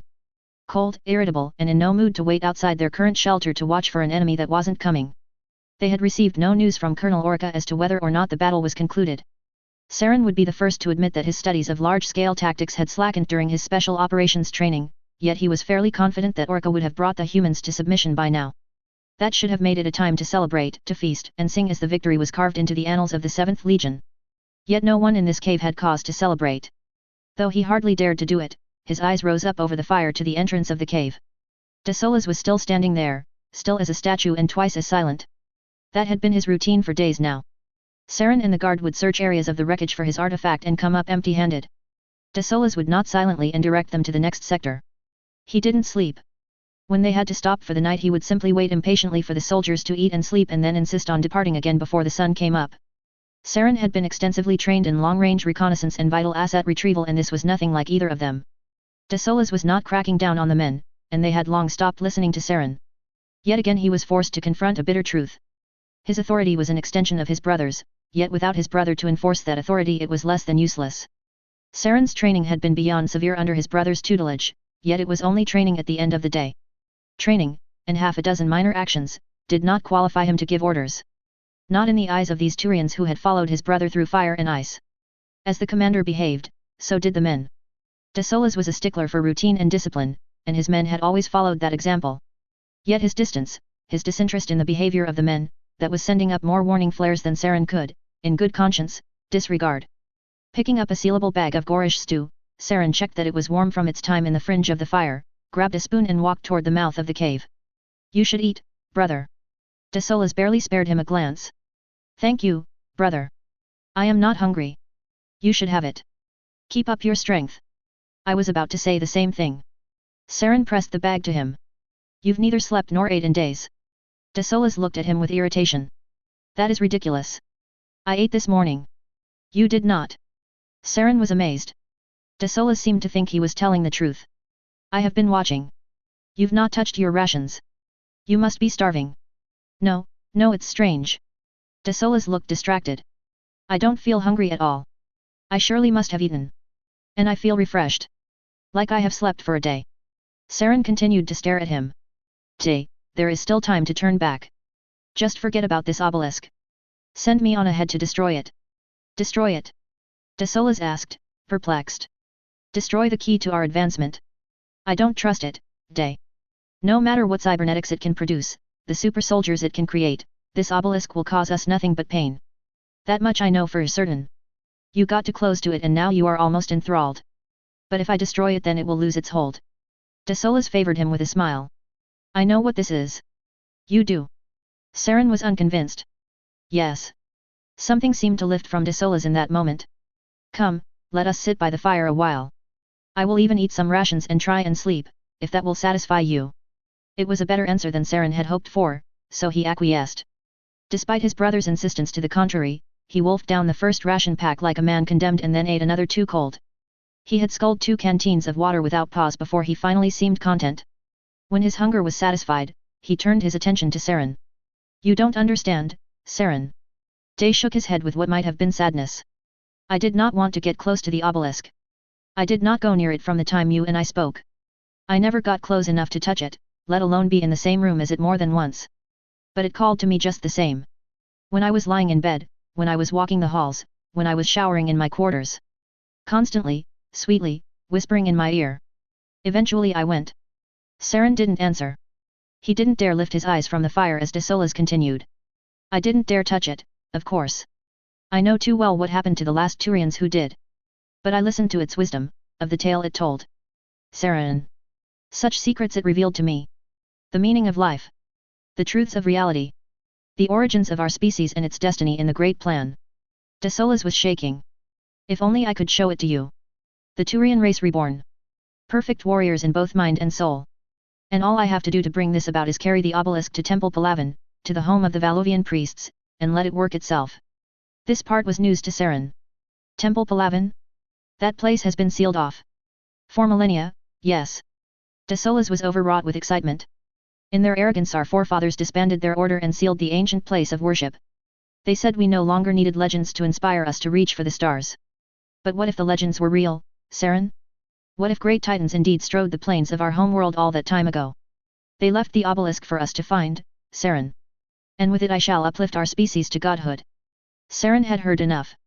Without a word, he stood, grabbed a piece of wood and flung it onto the fire. De Solis was humming a cheerful tune as he set out his insult sheet and settled himself back on it. If it hadn't been for his mad declaration of moments earlier, Saren might have believed he was back to his old self. He'd been holding out hope that settling this business and resolving the campaign would set his brother to rights. But like a dark seed the thought was growing inside of him, burrowing into his brain with all the torturous surety of a cancer. All his thoughts led to the same place. His brother was already gone. Capability Report, Systems Alliance, Joint Operations with the Hierarchy Navy and the Foundation of Citadel Joint Special Operations Command. Report compiled by Liaison Officer Zalara Kaethon. Report begins. Something I'm quite used to hearing whenever the more non-military-minded matriarchs bother to send me queries on these briefings is why the Turians and the humans, after going through a minor war and 7 years of the worst diplomatic relations between two species since the Quarians found out the Solarians were primarily responsible for convincing both Turians and Asari to withhold military support during the Geth War, have what would now be described as a close, almost complementary relationship. And indeed, the relationship should provoke at least a little suspicion on close examination. Human ships, particularly their escort carriers, are frequently invited to join Turian battle groups on anti-piracy patrols. Turian engineering and shipbuilding expertise was vital for the development of the human battlecruiser, or pocket dreadnought, as it should be more accurately designated, and they're locked as thick as thieves over their little stealth project in construction over Luna. And the answer to that is simply that a few officers inside both navies were determined to make it work. When it was first proposed by Talon General Orica that the Black Watch lend several officers and senior NCOs to the Alliance Naval Special Warfare Command, most of his peers stifled a laugh at his optimism. To their immense surprise, Fleet Admiral Castany Drescher, who had just assumed the role of Commander-in-Chief, thought it was an excellent idea and accepted the offer. A few uneasy years of forced cooperation gave way to marginally improved relations, which took a leap forward during the burning of Mindwar. As is now well known, Lieutenant Colonel Adrian Vittes was on the planet at the time, conducting joint training operations with 3 platoons of the Black Watch alongside Forward Combat Team Hector under Major Robert McDevitt. The two had served together twice before, once during the moderately successful Operation Falcon's Forge in 2165 which rooted out a cell of Turian separatists planning a terrorist attack on the Primarch of Titris, then again during Operation Nightgown in 2169, where Vittes is credited with personally preventing an assassination attempt on a retired John Grissom. The Athame-like efforts of those two forces and their commanders, who fought like Jannery and Listen Come Again, saved the lives of thousands, even as the Batarians abducted thousands more. That alone might have endeared the Turians to the Alliance, but when they responded to the distress calls from the planet by sending the entirety of the 30th Fleet it prompted Admiral Grissom to remark from retirement that whatever debt the Turians owed humanity had been well repaid. What followed after the relief, the near-legendary exploits of the Pursuit Force, put an end to any remaining grumbling from the Relay 314 incident and began a deep bond between the two militaries. The formation of Citadel Joint Special Operations Command in 2177 was a surprise move from the Turians. It was sponsored by Councillor Spiratus, supported by Ambassador Udina, Ambassador Korlak, and Ambassador Callan, frustrating both Councillor Irinea Solis and Councillor Tavos in their attempts to block it. Councillor Irinea was forced to resign over attempts to scuttle the proposal. Councillor Tavos barely survived the political fallout. It was an extremely damaging blow to STG ascendance in terms of intelligence gathering, and a direct challenge to the long-standing Asari domination of the Office of Special Tactics and Reconnaissance. Quite simply put, they could have vetoed the proposal with a 2-to-1 council decision. Yet that would have pissed off 3 full ambassadors and driven a permanent wedge between the Turians and the Citadel. They made the choice they had to in order to ensure the Citadel survived. The newly promoted Claw General Adrian Vittes was assigned as the new agency's commander, and the Alliance promoted Robert McDevitt to Brigadier General to act as his second. Matriarch Ethida was recalled to active duty for 2 years to serve as the Asari representative with the rank of First Hunt Mistress. A secondary responsibility was to groom the best of our commandos and huntresses for active duty with the unit. The Solarians initially declined to provide forces to serve with them, citing the independent role of the STG in gathering intelligence and executing direct action missions. However, with JSOC extending invitations and inducting volunteers from the Vol Protectorate, L-Corps Harmony, and even the Illuminated Primacy in addition to their core membership of Turian and human operators, rumors abound that they have a few Quarians in their ranks acting as tech specialists. The Solarians wisely provided a headquarters detachment from the STG under Colonel Tsadal Krebet to help coordinate direct action missions. After a number of initial administrative problems, JSOC is firmly on its feet. It now fills the previously unfilled role in between the duties of CSEC Special Response Branch and the Guard of the Presidium in defending the Citadel and the role of the Citadel Defense Fleet in providing a naval presence throughout Citadel space. From 2181 onwards it has been under the command of Major General Emma Schumacher, with First Hunt Mistress Irith Tiania as No. 2, Colonel Leth Fedorian as the Turian representative and Colonel Gid Therit representing the STG. Chapter 42, Life, the Universe, and Everything Else. It's just like Liddy to try and stop a war and almost start two new ones in the same stroke. Matriarch Ethida, Meditations on Wars and the Brief Periods in Between Them. Despite some of the unkind things I may have said about it in the past, I actually quite admire the destiny ascension and the philosophy behind it. The Asari warrior culture, such as it is, relies on feints, bluffs, sneak attacks, and ambushes. Both ground and space combat is built on that culture. A pity, then, that a feint is absolutely worthless when a fleet of dreadnoughts show up to blow up your home planet. The Asari, for once, didn't try and talk bullshit. Instead they built a vessel that quite firmly states that the last word in any exchange of blowing up worlds will be had by the Asari. At least until we finish building that megacarrier. To clarify, that last statement was a joke. Fleet. Admiral Castany Drescher. In the beginning the universe was created. This has made a lot of people very angry and been widely regarded as a bad move. Unknown. Human philosopher. Shanxi. Edge of system. One day after arrival of human reinforcements. Any hierarchy fleet units in system, this is Tyros 1, do you read me? The comms lieutenant was trying again. Yherks appreciated her dedication. She would also appreciate some uninterrupted sleep, a difficult commodity to come by when crammed in an escape pod with 8 other members of the bridge crew all trying to accomplish their personal goals of eating, reading, or relieving themselves without much elbow room. The hierarchy spared no expense when it came to ensuring the survivability of a life pod. Reinforced hull armor to protect against navigational hazards, life support systems that could last for almost 3 weeks even with a full crew, and enough emergency food and water to last till the spirits came knocking. The briefing on them, Yherks vaguely remembered, had also mentioned something about a hardened comm suite to ensure signaling a pickup was the easiest part of survival. Either they'd been lying or the life pod had taken more of a beating when the Tyros broke up than she remembered, but they hadn't been able to raise any of the surviving cruisers for a pickup. Lieutenant Crixus crouched in front of her, holding out a ration bar. Yherks shook her head. Thank you, Lieutenant. But if I eat another one of those abominations I fear my stomach will jump up my throat and throttle me in protest. You must keep up your strength, ma'am. Crixus said anxiously. You'll need to be informed when our relief arrives. Yherks almost smiled. She had limited patience for most people, but Crixus was the right vein of earnest and honest without being naive. It was a rare find in a junior officer, let alone a personal aide-de-camp. She kept her patient tone as she indicated the rest of the occupants of their pod. Crixus, I am not gifted with radios, with engines, or with air recyclers. My earliest years were spent in an assault shuttle cockpit, the rest of them on a bridge behind a tactical console. I am of no use here. First pick of our rations must go to those who can keep us alive long enough for a rescue. Crixus, as usual, had an answer for that as well. I had a hunch you might say so, ma'am. So I've already made sure they've eaten and rested. Yherks still did not smile, but she took the ration bar all the same and began to chew on the dry confection. Nothing ever dampens your spirits, does it, Lieutenant? Can't afford to let it, ma'am. The young officer's mandibles flicked wider. My father was a field surgeon in the army and then a trauma surgeon on the Citadel. Saw everything from soldiers hit by IEDs to Asari children mangled in car accidents. Saved some, lost some. He thought part of his duty was cheerfulness. Said an even temper could do as much for a patient as a blood transfusion. And am I your patient? The question was only half serious, but Crixus shook his head solemnly. No, ma'am. You are my admiral. And if I can best serve you by keeping a smile on my face then I will do so. Such is my honor. Honor. Yherks clicked her teeth. Do you know something, Lieutenant? I quite believe honor is coming back into fashion these days. Crixus, spirits watch over him, was shocked. But, realistic soul that he was, he sounded more disappointed than affronted when he next spoke. I've gathered that you regard honor as a gimmick, but more a handicap than gimmick. Yherks shifted herself. But I'll spare you from the lecture that is honor according to Sablet Yherks. Is it truly so terrible? Crixus queried.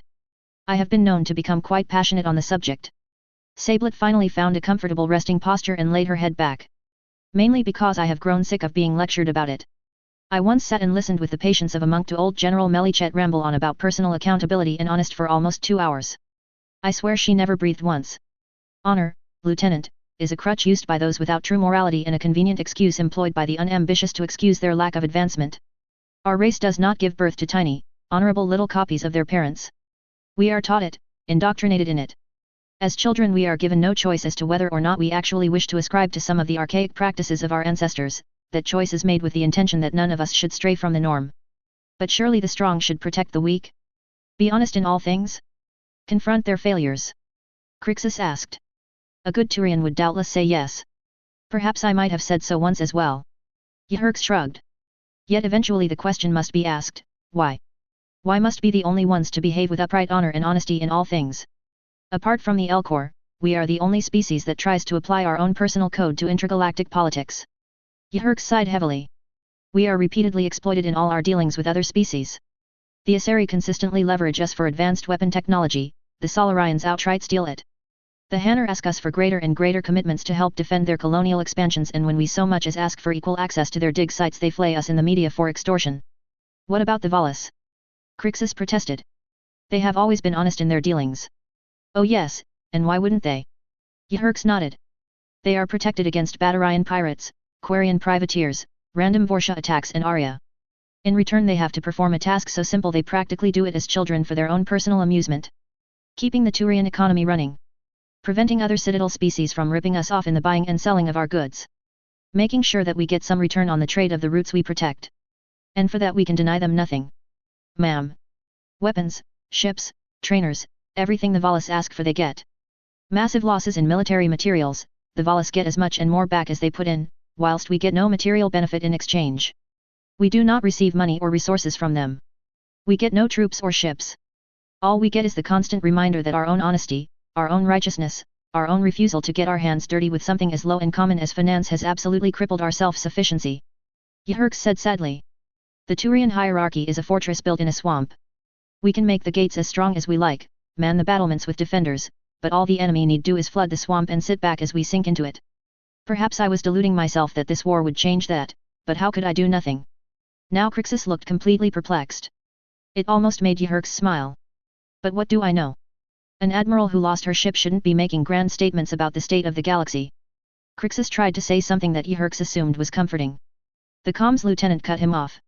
I've got something. Yhirks snapped up. The cruisers. I'm not sure. The lieutenant drifted off. It's not coming across the main antenna. The hull sensors are picking it up.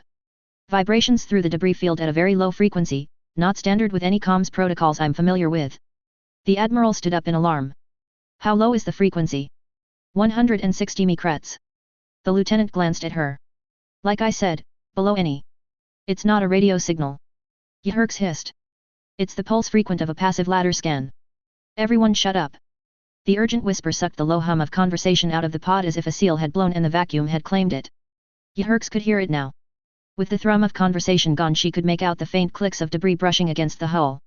Except those clicks were far louder now than they should have been. They weren't just drifting randomly any longer, they were striking the pod with force. Force that only came from momentum.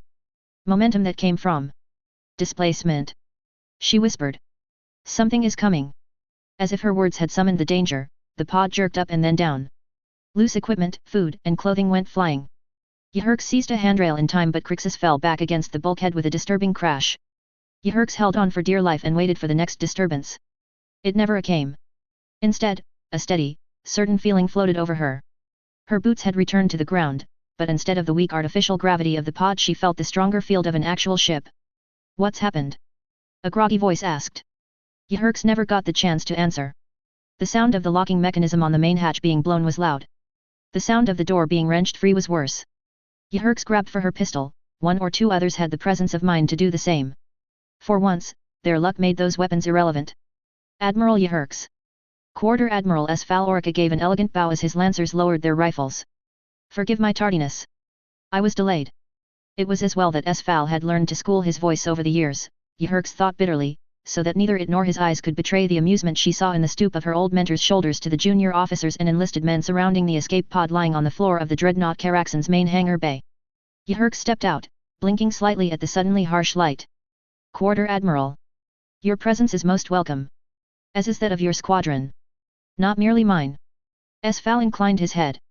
We were fortunate enough to join forces with two other squadrons. Is that so? Yhirks resisted the urge to smile. Here was a sign of the spirits blessing her endeavor. If you please, have the rest of my crew moved to medical for treatment. You and I have a battle to win. Psos. They just showed up at the edge of the system. Captain Crawley scowled at the view screen as if it had done him some personal wrong. 15 cruisers and almost 60 support ships, topped off by a dreadnought in the center of their formation. The rest of their fleet. Admiral Drescher rubbed the sleep from her eyes. Lieutenant Shepard appeared at her right arm holding a steaming mug. Castany gratefully accepted the vessel and took a short sip of aromatic Italian blend. Nice of them to give us plenty of warning. Did they? Crawley looked dead tired, but his eyes were still sharp with suspicion. We caught them flat-footed with a flanker when we pushed into the system. With your permission, I would like to pull the fleet into a central formation with a heavy flank guard. Do it. Drescher nodded. Can the ground ops continue without our support?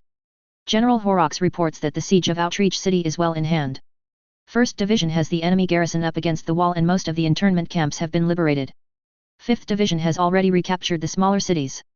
In the country, 2nd Division has the bulk of the enemy armor pinned down in the farmlands, though Major General Wallen reports they are putting up a hell of a fight. We're leaving the hospital ships and troop carriers in the rear with an escort. Drescher was satisfied. All right. Pull us into formation. Fuel and arm all fighters but keep them on standby. We won't be able to pull the same trick twice. Form frigates into a skirmishing line. Stepping back, Drescher allowed Hannah to reach over and finish fastening her jacket.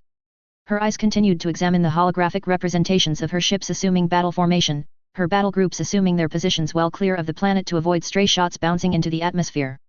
Hannah, have the galley bring us up some breakfast. She directed her aide. It's going to be a long day. Psos. They'd stepped off just before dawn, negotiating the APCs up the valley with the use of snow mats and walking guides. The snow had fallen thick in the night, the flat-packed drifts making fairly stable going for the hovercraft. Harper, for once, had proven invaluable. The human had an eye for which sections had the best stability and twice led the APCs across paths he had first walked out.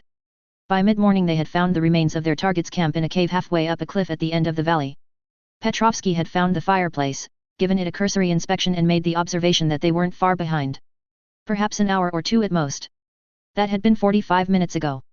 Petrovsky was out the front with Hyax and Zaphadox, the big human moving like a ghost amid snow and rock with the 2 Turians following close behind. Adrian had chosen to handle the rearguard with Harper, like the night before they had gradually fallen into random conversation. Adrian manually adjusted his heating system, almost sighing appreciatively at the extra warmth around his legs. And what is Earth like? Jack rubbed his jaw thoughtfully as he trudged through the snow next to him. It's hard to describe. I've seen every garden world in the Alliance. Eden Prime is as beautiful as a freshly trimmed rose garden, Benning bustles like an ant's nest with all its industry. Terra Nova is just amazing. The cities there are as white as marble, some towers stretch up so high you'd think they were an orbital elevator. One actually is. But Earth is something special.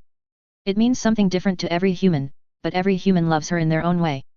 You get it? Adrian shook his head. I'm afraid not. Nearly every member of my family for 100 generations has been born and raised on Palaven. She is my home and I would fight for her, but she is also a tragic case in herself. Soaked in blood and betrayal for 10,000 years, there's not a Turian alive that doesn't have just a little bit of hate in their hearts for that planet. Why not leave? Move to a planet with less history. Adrian glanced at him. You're closer to the mark than you might think. About 1500 years back there was a movement to move the capital from Palaven to Titris. Some were in favor of Palaven being only a military base and training planet, but to raise our families in a less hostile atmosphere. There was roughly a 25-year debate on it. How was it ended? Quietly, to everyone's surprise. A couple of violently suppressed riots, a minor civil war on Titris in protest of a potential population explosion, a hastily reached agreement between the Senate and the Council of Primarchs that the whole venture was more trouble than it was worth. Overall not a particularly eventful period in our history. Harper laughed, though Adrian was unsure what he'd said that was particularly funny. Sounds like I should visit Palaven someday. Take my advice, just go to Cyprutine. Adrian took a second to glance back down the valley. Not the biggest city on the planet, but it certainly has the best bars. There's a nightclub on the peak of Mount Erothrak with a Krogan bartender who knows every strain of alcohol ever brewed. Batarian ale, Solarian mead, every variety of Quarian brandy. That's not the worst travel advice I've ever received. Harper shifted his rifle slightly. Eva's been trying to convince me to visit Paris when we get back to Earth, kick off a tour of France from there. What is Paris? Adrian asked. The most overrated city on planet Earth, Lieutenant.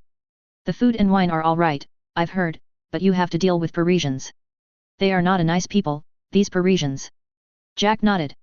Never met one that I've liked. Hell, I've known Frenchmen from 50 cliques out of Paris who hate Parisians. Adrian grunted.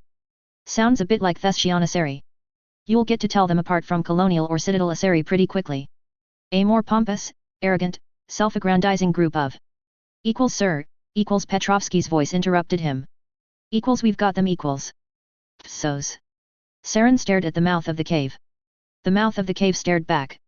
Saren scowled at it before he turned back to Desola's. I'm sending a squad ahead before you go down. Desola's, not for the first time, ignored him as he looked thoughtfully at the walls and roof. Twice as tall as a Turian and wide enough for a squad to march abreast, the floor gently sloped downwards and curved slightly to the right. How far it went they didn't know. Save that the drone Saren had ordered sent down 10 minutes earlier had neither returned nor reported in, they had no data on the structure at all. It must have appropriated Guardians in the confusion. Desola's whispered. And they survived the crash. Fascinating. Saren ignored him. Sergeant Halika, assemble your squad. Go as deep as you think safe and feasible. Stop immediately if you lose comms, backtrack until you re-establish and then we'll see about sending another drone. Yes sir, Halika paused. Sir. The general. Saren whipped around in time to see Desola's disappearing into the cave at a desperate sprint. Day. He took 2 paces then slammed to a halt. Saren glanced back at the platoon. Halika, Monok, bring your squads and follow me. Bring the prisoner up as well. Stina, set up a defensive perimeter around the cave entrance. If we're not back in 30 minutes, radio Colonel Orca to send a whole cohort and expect a fight. Let's go. Without even waiting to see if his orders were obeyed, Saren dashed into the cave. He was running faster than he ever had, not bothering to clear the upcoming corners or keep in contact with the fading footfalls behind him. The slope deepened and his pace increased. He felt a vicious pain in his hip but he didn't slow down. Perhaps Day would be around the next corner or the one after that. His brother was clearly losing control of his senses. It was up to Saren to save him, to keep his brother alive. It was his own fault that he didn't see it. Didn't realize that the slope had not so much become steeper as it had become vertical. Saren lost his footing and toppled, his armor hammering against the rock as he plunged downward. He tried to reach out for some kind of handhold, but the surfaces around him were as smooth as polished glass. Recognizing the danger he was in, Saren brought his arms inward and tucked himself up as small as he could. He bounced and rolled frantically, but he didn't break an arm or a leg by having it out at an awkward angle. Finally his fall began to slow. The slope began to appear once again, flattening out. Saren went into a spin, then crashed down so hard that he almost blacked out. For a moment he lay still, wriggling his limbs experimentally to check if they were still functional. Satisfied that they were, he began to pick himself up. Halika. He grunted into his comm. Can you hear me? There was a burst of static, then the squad leader's voice came through. Equals Lieutenant. We're reading you faint and distorted. We can't track you though equals. Stand by. Saren brought up his Omni tool and scanned the area around him. The readouts made him flinch. Looks like I fell further than I thought. My OT says I'm at least 500 meters below the surface. That drop must have been about 300 meters. It's not vertical but you won't be able to walk down it. Equals acknowledged equals Halika flared into static again. Equals, piecing together our climbing ropes now. We should be able to make it to you within 10 minutes equals. Hurry it up. Saren replied curtly. With yet more annoyance he noted that his faceplate had several large cracks in the surface. Sighing slightly, he removed the helmet and dropped it to the cave floor. I'm going to push just a little bit further. Conscious of how close his frantic run had brought him to death, Saren pulled out his rifle and activated the underslung illuminator. For the first time he became conscious of just how big the cave he'd come out in actually was. The light was swallowed up by the blackness long before it could reach the roof. He could see neither the far left, the far right, nor the end of it. When he was a boy, Desola's had taken Saren to see the Cave of Eternity. So named because no Turian had ever explored it all. Saren had felt a similar feeling then. Small. Insignificant. A pathetic little beacon of light struggling against a vast blackness it could neither control nor understand. He shivered. This was a bad place. Desola's. He called. Day. His eyes fell to the ground. There was nothing on the slightly moist rock to indicate any direction his brother may have gone. Brother, where are you? The echoes were swallowed by the empty air. Saren strained his eyes for any indication of his brother, his ears listened keenly for any returning cry. Nothing. Nothing and more nothing. Against his will, Saren felt his limbs trembling. He felt a child all over again, when he had lost hold of his brother's hand in the tour of that cave and wandered away from the group. He had walked the tunnels for hours trying to find the group again.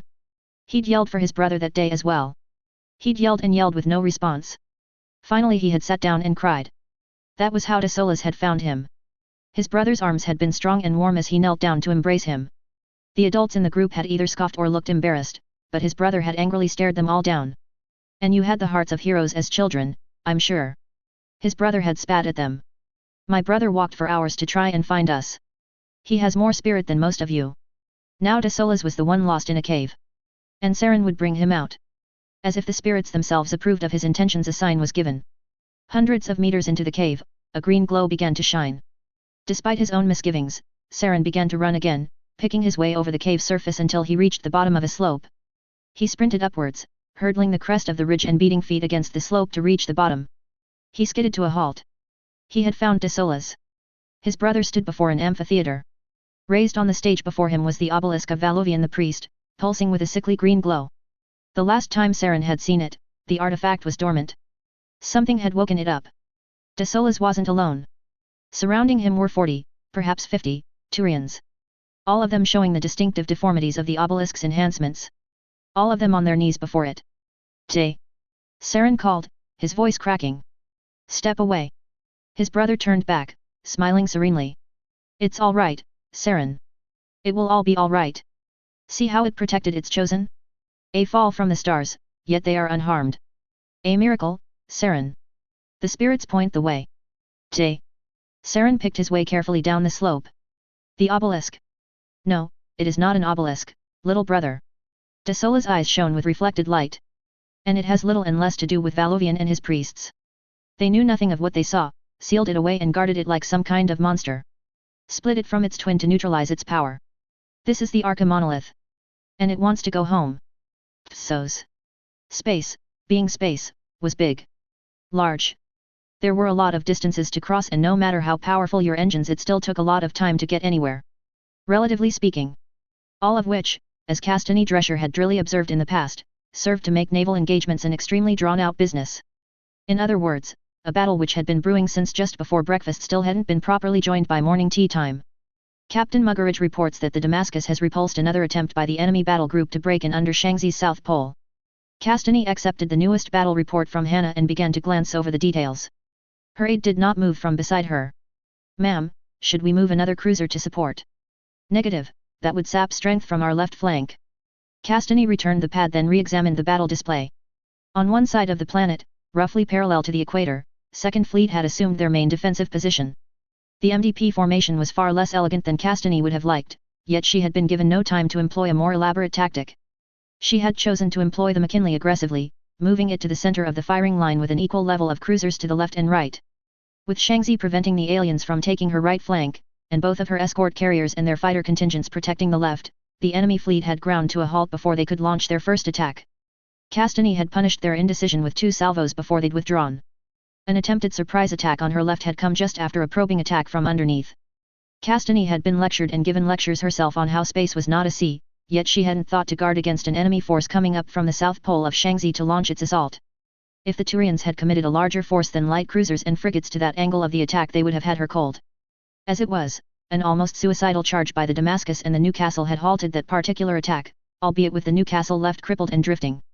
And the Rubicon's fighter wing had brutally savaged the spearhead of the flanker, overwhelming a heavy cruiser with the sheer ferocity of their attack and convincing whatever luckless officer had been in command to pause for a few vital minutes to reorient his ships. Drescher had not given him time, instead launching a 12-cruiser counterattack that had seen a brutal engagement at knife fight range and left both forces smoldering. It had cost Drescher more ships than she had killed, but the attack was still repelled and the bulk of her command was still intact. The Turians had not felt like attacking ever since. And Admiral Drescher had been given valuable time to consolidate her ships and develop a more effective counter-strategy. It was clear that to fully liberate the planet she would have to crush the opposing fleet. But as it stood, she did not have the forces to crush it outright. And she'd already played her best hand with her carriers. A slogging match would be pointless, yet she didn't dare fall back. Falling back would expose the 40,000 troops on the surface to orbital bombardment. It would be worse than a disaster. The bulk of the Alliance's ground forces were fighting on Shanxi's soil. It would cripple the Alliance's fighting power to lose them now. Looks like they're winding up for another go. Crawley indicated the enemy line. They've massed their fleet around their dreadnought. Up the guts with tons of smoke. Drescher grunted. All right. Keep the flank guards in place, but marshal our fighters above and below the formation. Tell them to power down and go dark. We'll let the Turians push us off station, then when we come back our fighters will take them from behind. Execute. Crawley bustled to work, directing his little chorus of comms techs and tactical officers to brace the fleet for the oncoming storm. She was proud of him. Proud of Shepard. Proud of her whole command. The second was well-blooded by now, the shine gone off their laser-scorched hulls and no doubt more than a few friends gone to the black. They had endured so much in such a short time. If anyone could survive the coming storm her sailors could. Hannah. She turned to her aide. You have a son, don't you? Shepard looked at her curiously. Yes ma'am. What's his name? Mark, ma'am. He's back on Arcturus with my sister. I see. Drescher nodded thoughtfully. I have 2 sons myself. Yvonne and Jeremy, my twins. They'd be, 13 by now. Back on Earth with my husband they're always pestering me to let them learn how to fly the hopper I keep in the garage. Up till now I've always said no. I think when I get back I'll start them on their lessons. Ma'am. Hannah looked a little perplexed. Castany gave her a wink. Warriors have been having last-minute regrets before a fight for thousands of years, Lieutenant. God, don't let me die today. I'll make everything right if I survive, I promise. Now, I'm not much of a believer. But that's no reason not to make some resolutions to do things differently if you make it through. Shepard considered her words, then nodded. In that case, I'm going to hug my son more often. And tell my husband I love him. Good promises to make. Castany refocused on the tactical display. Now let's concentrate on making it through this so we can keep them. Crawley raised his head from the other side of the CIC. Ma'am. Enemy dreadnought is moving into an engagement position. Match them, Captain. Inform the Penang, Boston, Paris, and Auckland to sync on our firing solution and prep reverse thrusters. Drescher leaned forward.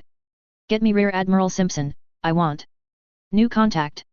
Crawley suddenly interrupted her. Unidentified vessels coming out of FTL. Hull signatures do not match any known enemy profiles. Is it Grissom? Drescher was puzzled. John had warned her that he wouldn't be able to bring First Fleet to her aid until the 3rd, 4th, and 5th were prepped for a defense against possible alien incursion. Negative ma'am, they're not human ships either. Crawley looked at the screen in front of him with something approaching awe. It's massive. What is? Drescher asked. Crawley looked at her helplessly. Ensign, on screen. Castany looked. Her jaw dropped. The largest thing she'd ever seen was sitting in front of her dreadnought. She thought it might have been a ship. But it was so big. At least 4 times bigger than the McKinley, by length and by height. The shape was almost perplexing. It was wide, and blue-silver and glowed with blue light all over. It had 4, well, Castany thought they might have been wings. And a central area that might have been a gun except it seemed more like a pool of more blue light. All in all, out of all the words she was searching for, only 3 came to mind. What the fuck? Psos. Sfal Orca peered intensely at his aide. Your pardon, Lieutenant? Did you just say, the Destiny Ascension? The aide nodded, glancing between the Quarter Admiral and the Fleet Admiral. Yherks was staring at the screen, her mandibles slack as she looked upon the image of the Destiny Ascension accompanied by at least 4 other Asari and Solarian dreadnoughts, 60 cruisers, and close on 200 destroyers and frigates. She looked back at Orca. His aide was continuing to describe the scene to him. Ancient Wisdom accompanied by her sister ship the Ancient Might, the SUS Mopyrol and at least 13 of their new double-gun cruisers. The Nefrain and the Saiben are both present, they must be on loan from the Asari 6th Fleet. IHE Iruthane is here. And First Hunt Mistress Kiri with her fighter squadrons along with them. Sfal nodded. So. Are there any Turian ships in this armada? The aide scanned the ship list again. 1, sir. A light cruiser with diplomatic markings. The stalwart. Hail her. Orca ordered. I want to know what all this is about. Belay that. Yherks cut him off. Maneuver underneath the Citadel fleet and re-engage the enemy dreadnought. The aide paused, looking between the 2 admirals. Sfal turned to her, his tone as polite as ever, but with an undercurrent that could have melted steel. Given that the Ascension has taken great efforts to place herself between us and them, perhaps we should hold our ground until the situation develops. Yherks stood next to Sfal and delivered her next words urgently. Photan Ziliadis is a prisoner aboard that dreadnought. He has already talked to the humans. And what he could sing to the Asari is something we do not need them to hear. Photan Ziliadis is the most honorable Turian I have ever met. Sfal's voice was wounded. I cannot believe he. You are also an honorable Turian, are you not? Yherks hissed. Yet the truths I could whisper about you would surely bring a blush to the cheeks of a war crimes tribunal. Sfal stiffened. All I have done that has broken Citadel law has been under your orders, Admiral. Admiral Orca. Blow up that damned dreadnought or I will relieve you of your command and do it myself. Sir. The aide interrupted them, his eyes apprehensive. The stalwart is hailing us. It's Primarch Spiritus, sir. And he has the Councillor's seal. Orca turned, his mouth slightly agape. Open the channel. Main screen. The aide acted before Yhurks could forbid it. The bridge of the stalwart appeared, and with it the unwelcome sight of Terran Spiritus glaring at her. The younger Turian had never had much weight in his stare, certainly not enough to cow older and more experienced military personnel. Yet the gaze he offered her now would have made a Krogan flinch. Admiral Yhurks. Admiral Orca. The Primarch growled. I will dispense with the normal pleasantries. You are to immediately stand down all ships of the far-watching fleet and all troops of the 7th Legion. You will withdraw to the far edge of the system and prepare to be boarded. Boarded. Yhurks kept her tone even as the bridge around her erupted into shocked murmurs. Even Orca looked stunned. For what purpose? To effect the arrest of every staff officer under your command, Admiral. Spiritus replied. Beginning with yourself. Under whose authority? Yhurks spat back. You are a junior Primarch, you cannot. A Citadel Councillor has granted me his seal, Admiral. Spiritus barked. A Citadel fleet is here to enforce it. And whatever misgivings the Council of Primarches or the High Admiralty have about this order, they will doubtless have them laid to rest when Photan Ziliadis tells us the truth of this campaign. Yhurks had heard enough. Cut the transmission. Spiritus broke in over her. Any Turian who continues to follow this renegade's orders will die a traitor's death. No one moved. The bridge crew stared at her in shock. Yhurks looked around. Are you deaf? Cut the transmission and engage the enemy dreadnought. Not a finger stirred. Yhurks wheeled on Orca. You will follow my orders, Sfal. Renegade or not, I can ruin you in a moment if I so choose. Start by swatting this insolent bare face out of the sky. Shoot down a Primarch of the hierarchy. Sfal asked. A chosen representative of the people. I am the only representative you need fear, Sfal. You have gone too far, too often. If I am a renegade then you are doubly so. Yhurks looked around the bridge. We all have blood on our talons. We are all guilty of the same crimes. None of you, no matter what you say to yourselves, can protest innocence in the things we have done. You have shared in my glories, my achievements. Now you will share in this. The bridge officers swapped uneasy glances. None of them moved to close down the still open COMM channel, lock in a targeting solution or even take evasive action. Sfal limped forward, the old Turian drawing himself up to his full height. The Admiral is right, in a way. We all have much to answer for. He looked at his officers. I have always tried to do right by you. Always. He looked back at Yhurks. Power down weapons and kinetic barriers. Cut the core power to the engines, put us in station-keeping mode. Lancers, take Admiral Yhurks into custody. Yhurks went for the pistol on her hip. She was caught halfway. Her eyes jerked downward to see Lieutenant Crixus removing her sidearm, his hand trembling. Her aide couldn't met her eyes. You too, Crixus. Yhurks whispered. Crixus took a step back, his head down. Perhaps honor is a crutch, ma'am. Possessed only by the weak and unambitious. But I swore my oath on it just the same. I'm sorry. Yhurks couldn't find any words. The Lancers took her without resistance, her arms limp as they strapped binders to her wrists. Not one of the bridge crew looked at her as she was led away. Psos. I have just 2 questions. Admiral Drescher stared at the blue, vaguely humanoid, slightly irritating figure on her screen. First, who the hell are you? Second, why are you blocking my shot? The figure nodded. It had a female figure and face, though its skin was an odd shade of blue and it had tentacles on its head instead of hair. Both good questions. I am Fleet Mistress Lydania, High Admiral of the Citadel Defense Fleet.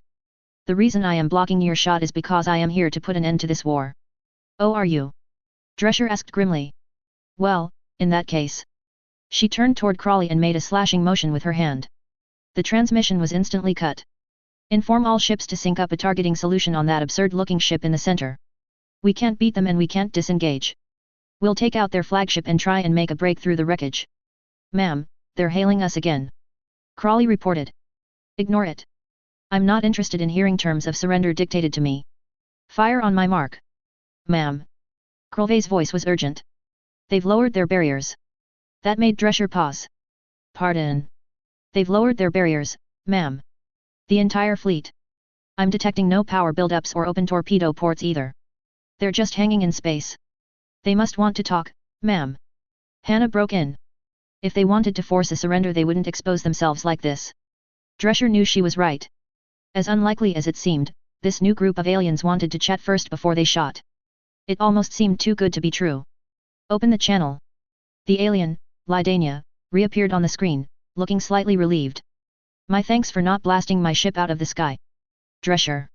Admiral Castany Drescher, Commander-in-Chief 2nd Fleet, Systems Alliance Naval Service. Drescher bit back a scowl. You are a peace envoy. More like a proper First Contact representative, Admiral Drescher. Lydania looked almost embarrassed. On behalf of the Citadel Council, we are here to intervene in what appears to be an unprovoked attack by a rogue fleet of the Turian hierarchy. As we speak, Admiral Sablet Yeherks and her command officers are being placed under arrest by Primarch Terence Baratus on the personal orders of Councillor Indro Vorenus. Drescher glanced at Crawley, then back at Shepard. Both of them were looking at the screen in a kind of daze, as were most of her bridge officers. Very well then, Fleet Mistress. Since I'm not entirely sure this isn't an elaborate ruse, you'll forgive me if I don't immediately drop my guard.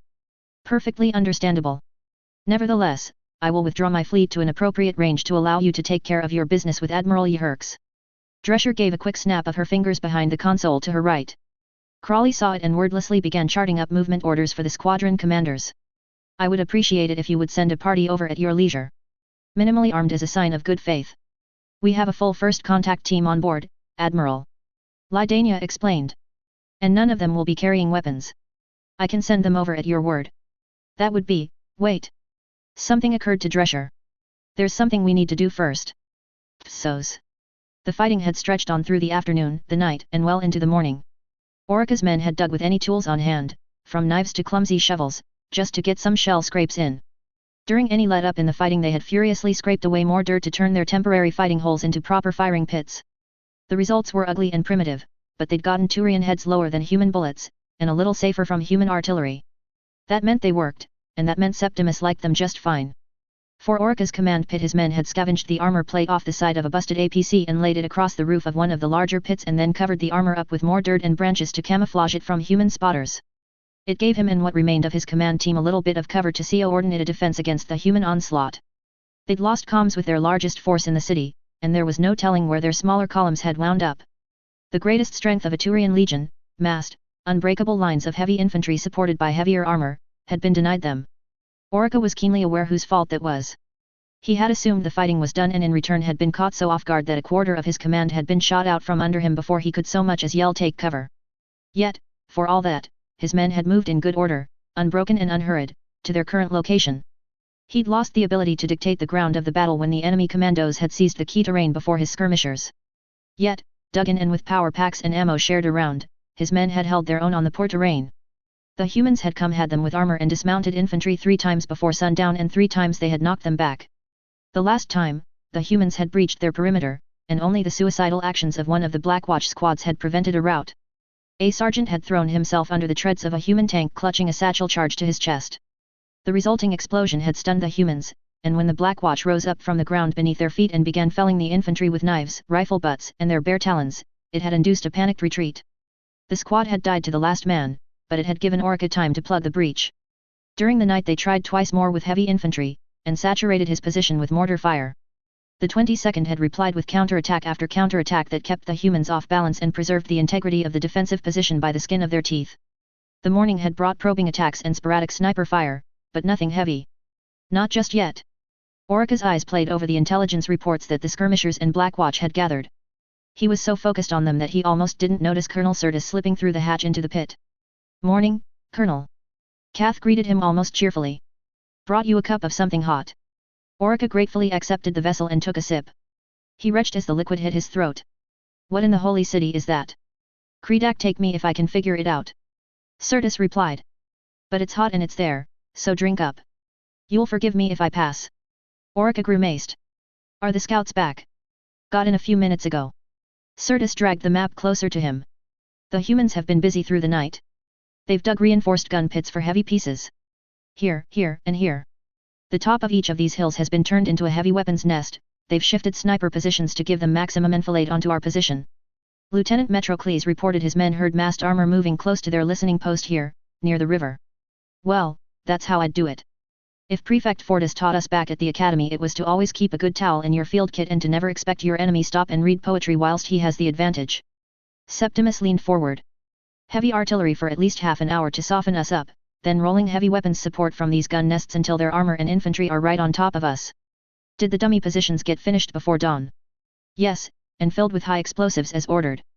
Certus took a sip of Orica's discarded cup. If they attack where you predict, it should be quite effective. Trouble is we can only pull the trick once. Orica replied. After that they'll pummel us some more, then finish us off.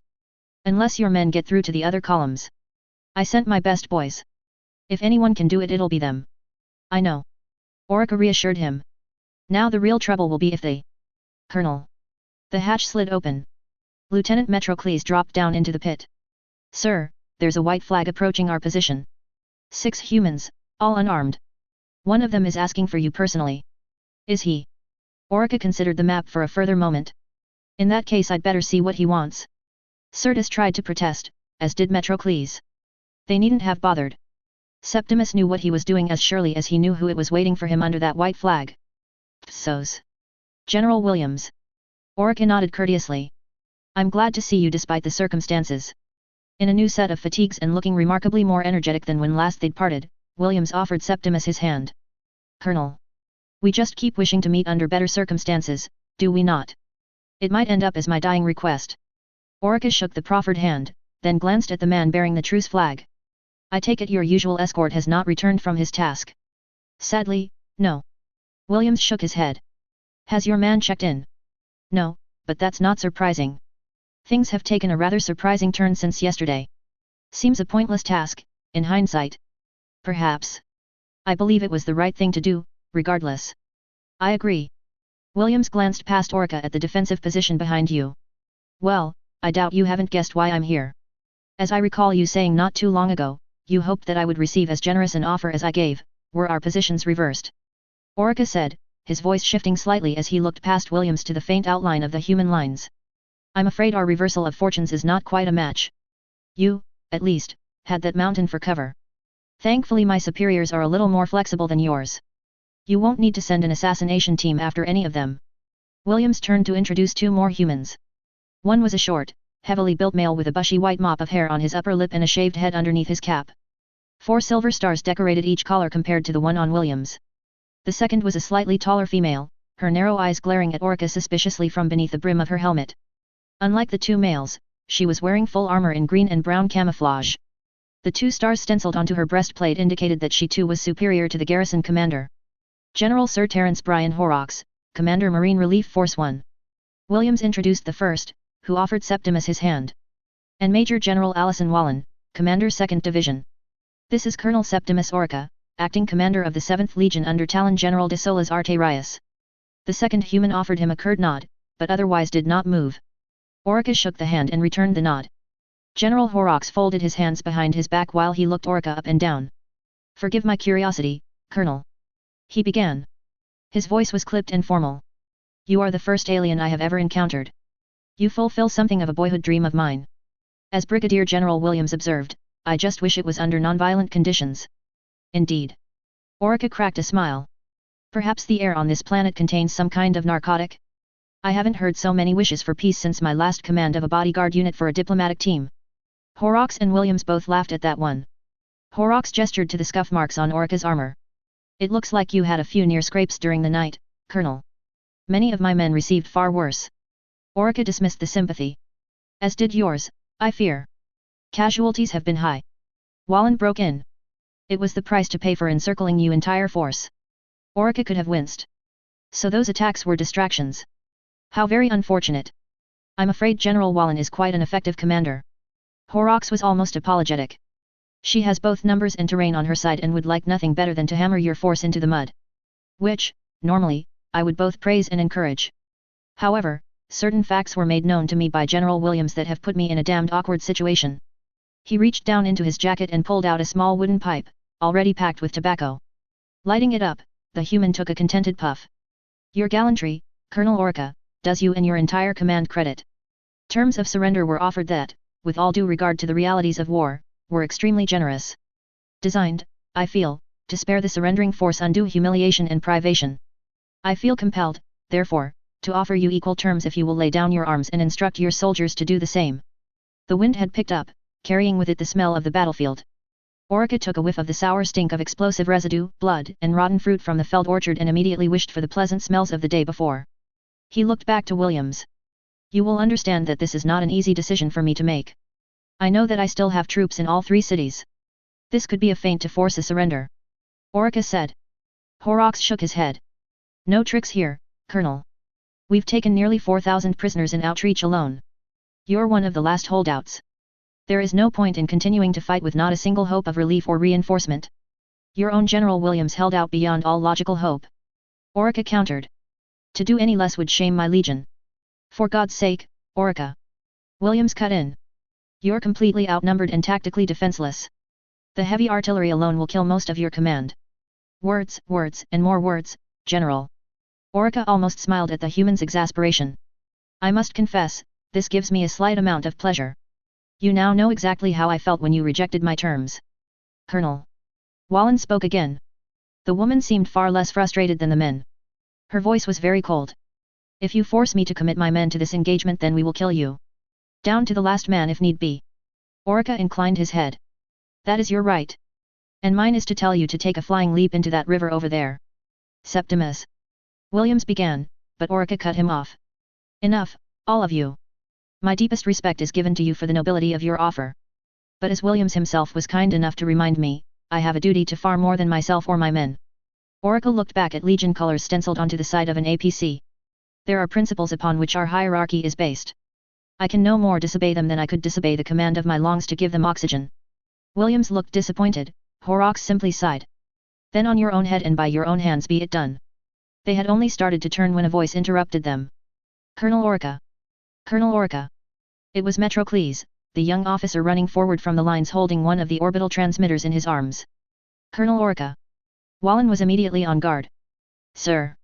It's a trap. Wait. Horrocks commanded sharply. Look. 2 humans were running from the distant lines. In between them Orica could make out a heavy case in dark green. He turned to Metrocles to ask what had possessed him. But the lieutenant simply flipped on the speaker. Mistress Lydania. The transmitter blared. Ordering a general stand down to all 7th Legion units on the surface of Shanxi. Break off contact and withdraw. I say again, break off contact and withdraw. By unanimous order of the Citadel Council, this world is now under the protection of the Citadel Defense Fleet. Authorization Code, Zarakinto Styric 1503. The human transmitter was going off as well. This is Admiral Castany Drescher to all Alliance forces on Shanxi. Break contact and withdraw. New alien forces are on the scene and these ones don't seem hell-bent on killing us. Authorization, Delta 7723 Bravo. Confirm and acknowledge. Captain Dent, give that here. Horrocks frowned as he grabbed the handset. McKinley Actual, this is Smokescreen Actual. How the devil do you know these new arrivals are friendly? Over. The radio flared again. This is McKinley. Is General Williams nearby? Horrocks glanced at Williams, who gave a shrug. The senior officer handed him the handpiece. Yes, this is Williams. Got someone who wants to say hello to you, Joe. There was a moment of silence before a new voice came over the air. General Williams? Joachim. Williams' jaw dropped. Serious? Yes. The excited tones continued to pour over the line, even as Orica grew more perplexed. I brought help, just as I promised. The war is over, General. It's over. Well, how about that? Williams murmured. He looked to Horrocks. It's the truth, sir. It's the Asari I told you about. She came through for us. The war is over.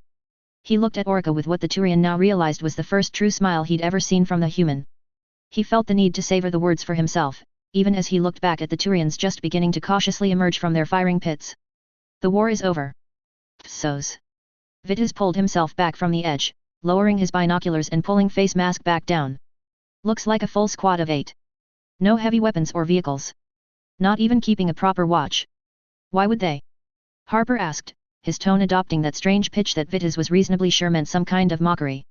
The war is over for them, isn't it? Vitis scoffed. War or no war, there's no excuse for failing to establish a proper perimeter. What are our terms?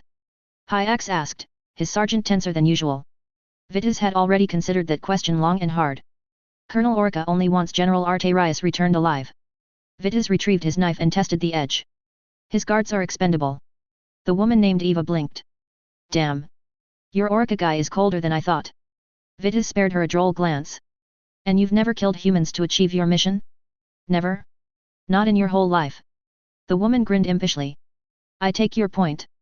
Vitis beckoned the rest of the team to join him. Right now it's 10 on 8, but we don't know how close the rest of their platoon is, or they're planning on coming up from that cave anytime soon. Now as I see it we have two options. He placed several rocks in a rough facsimile of the terrain around them and the disposition of the two forces.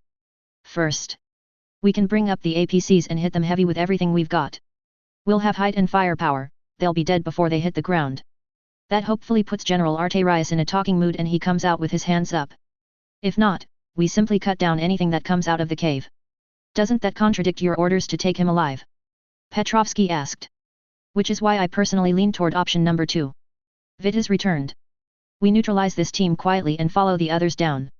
They're a bodyguard unit, trained for close protection.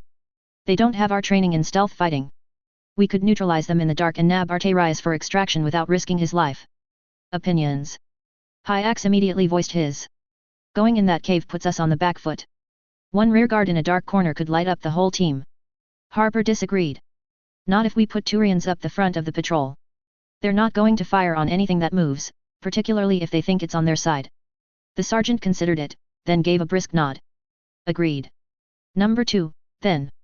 Vitis looked at Harper. Who is your best shot? Harper flicked a thumb at Eva. She's got her long rifle in the back of the bucket. Get it. Vitis looked at his men until he found the one he wanted. Tails. Pick a good firing position, sync up your comms with the female. Once we've circled around I'll give the order and we'll drop them all at once. Give us 15 minutes. Psos. Vitis recognized the squad leader. Flank Sergeant Stina, a large and gregarious veteran with a large family and a roaring laugh. He shot him twice through the back as the Black Watch struck. The soldiers on the Legion commander's bodyguard were the best the cohorts had to offer. Lethal veterans of trustworthy character and impeccable records, loyal beyond death to their general.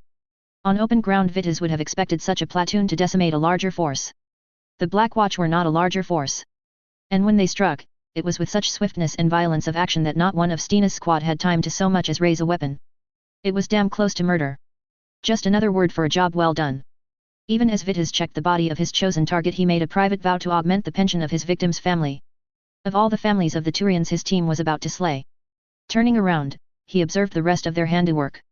Tails and the human sniper had taken down both sentries simultaneously, whilst the rest of the team made short work of the unprepared squad. He noted, somewhat bitterly, that 3 had been gathered around a portable stove just inside the mouth of the cave, playing cards as a quiet refreshment was brewing. Such a terrible punishment for so minor an infraction. Hide the bodies in the snow. He directed, his voice hard. Hyax? Do we have time for a drone? The NCO shook his head. Not if we want to minimize their numerical advantage. If they get us in open terrain we'll be slaughtered. Harper simply nodded his agreement. I move we go now while we have momentum. Longer we wait, easier we are to detect, longer they have to mobilize. With the consensus opinion before him, Vitis acquiesced as he thumbed his radio. We go now, then.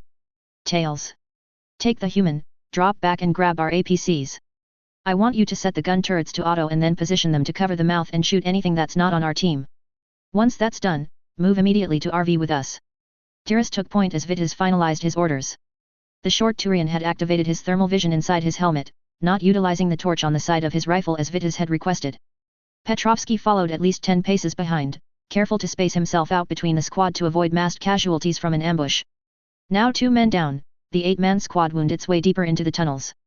Vitis could see Harper's eyes flicking around the unnaturally smooth nature of the rock around them. The human fell back to Vitis, then switched their COMM channel to private. This isn't a natural formation. Something dug this and they did it without demotion charges or tools.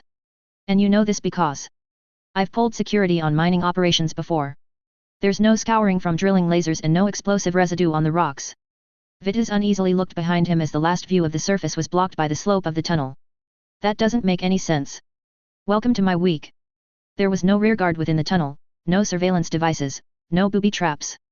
In short, nothing that a methodical Turian commander should have ensured his men deployed to protect against a surprise attack. It did more to set alarms ringing in Adrian's head than any countermeasures would have.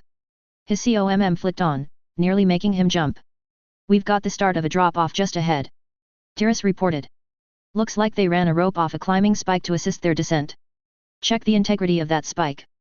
We're not going on the strength of that alone. Vitis directed. A quick check revealed the spike had been well placed and could sustain at least 3 armored Turians at once. Hyax was still against it. We're not going down into that pit without a fast way back up. Hyax passed a critical eye over the rope, then looked around the tunnel. I've got a better idea. It took them another 20 minutes to ease one of the APC down to the drop-off. Once it was settled in and anchored, Hyax dragged over the thick vehicle recovery cable and positioned it on the edge.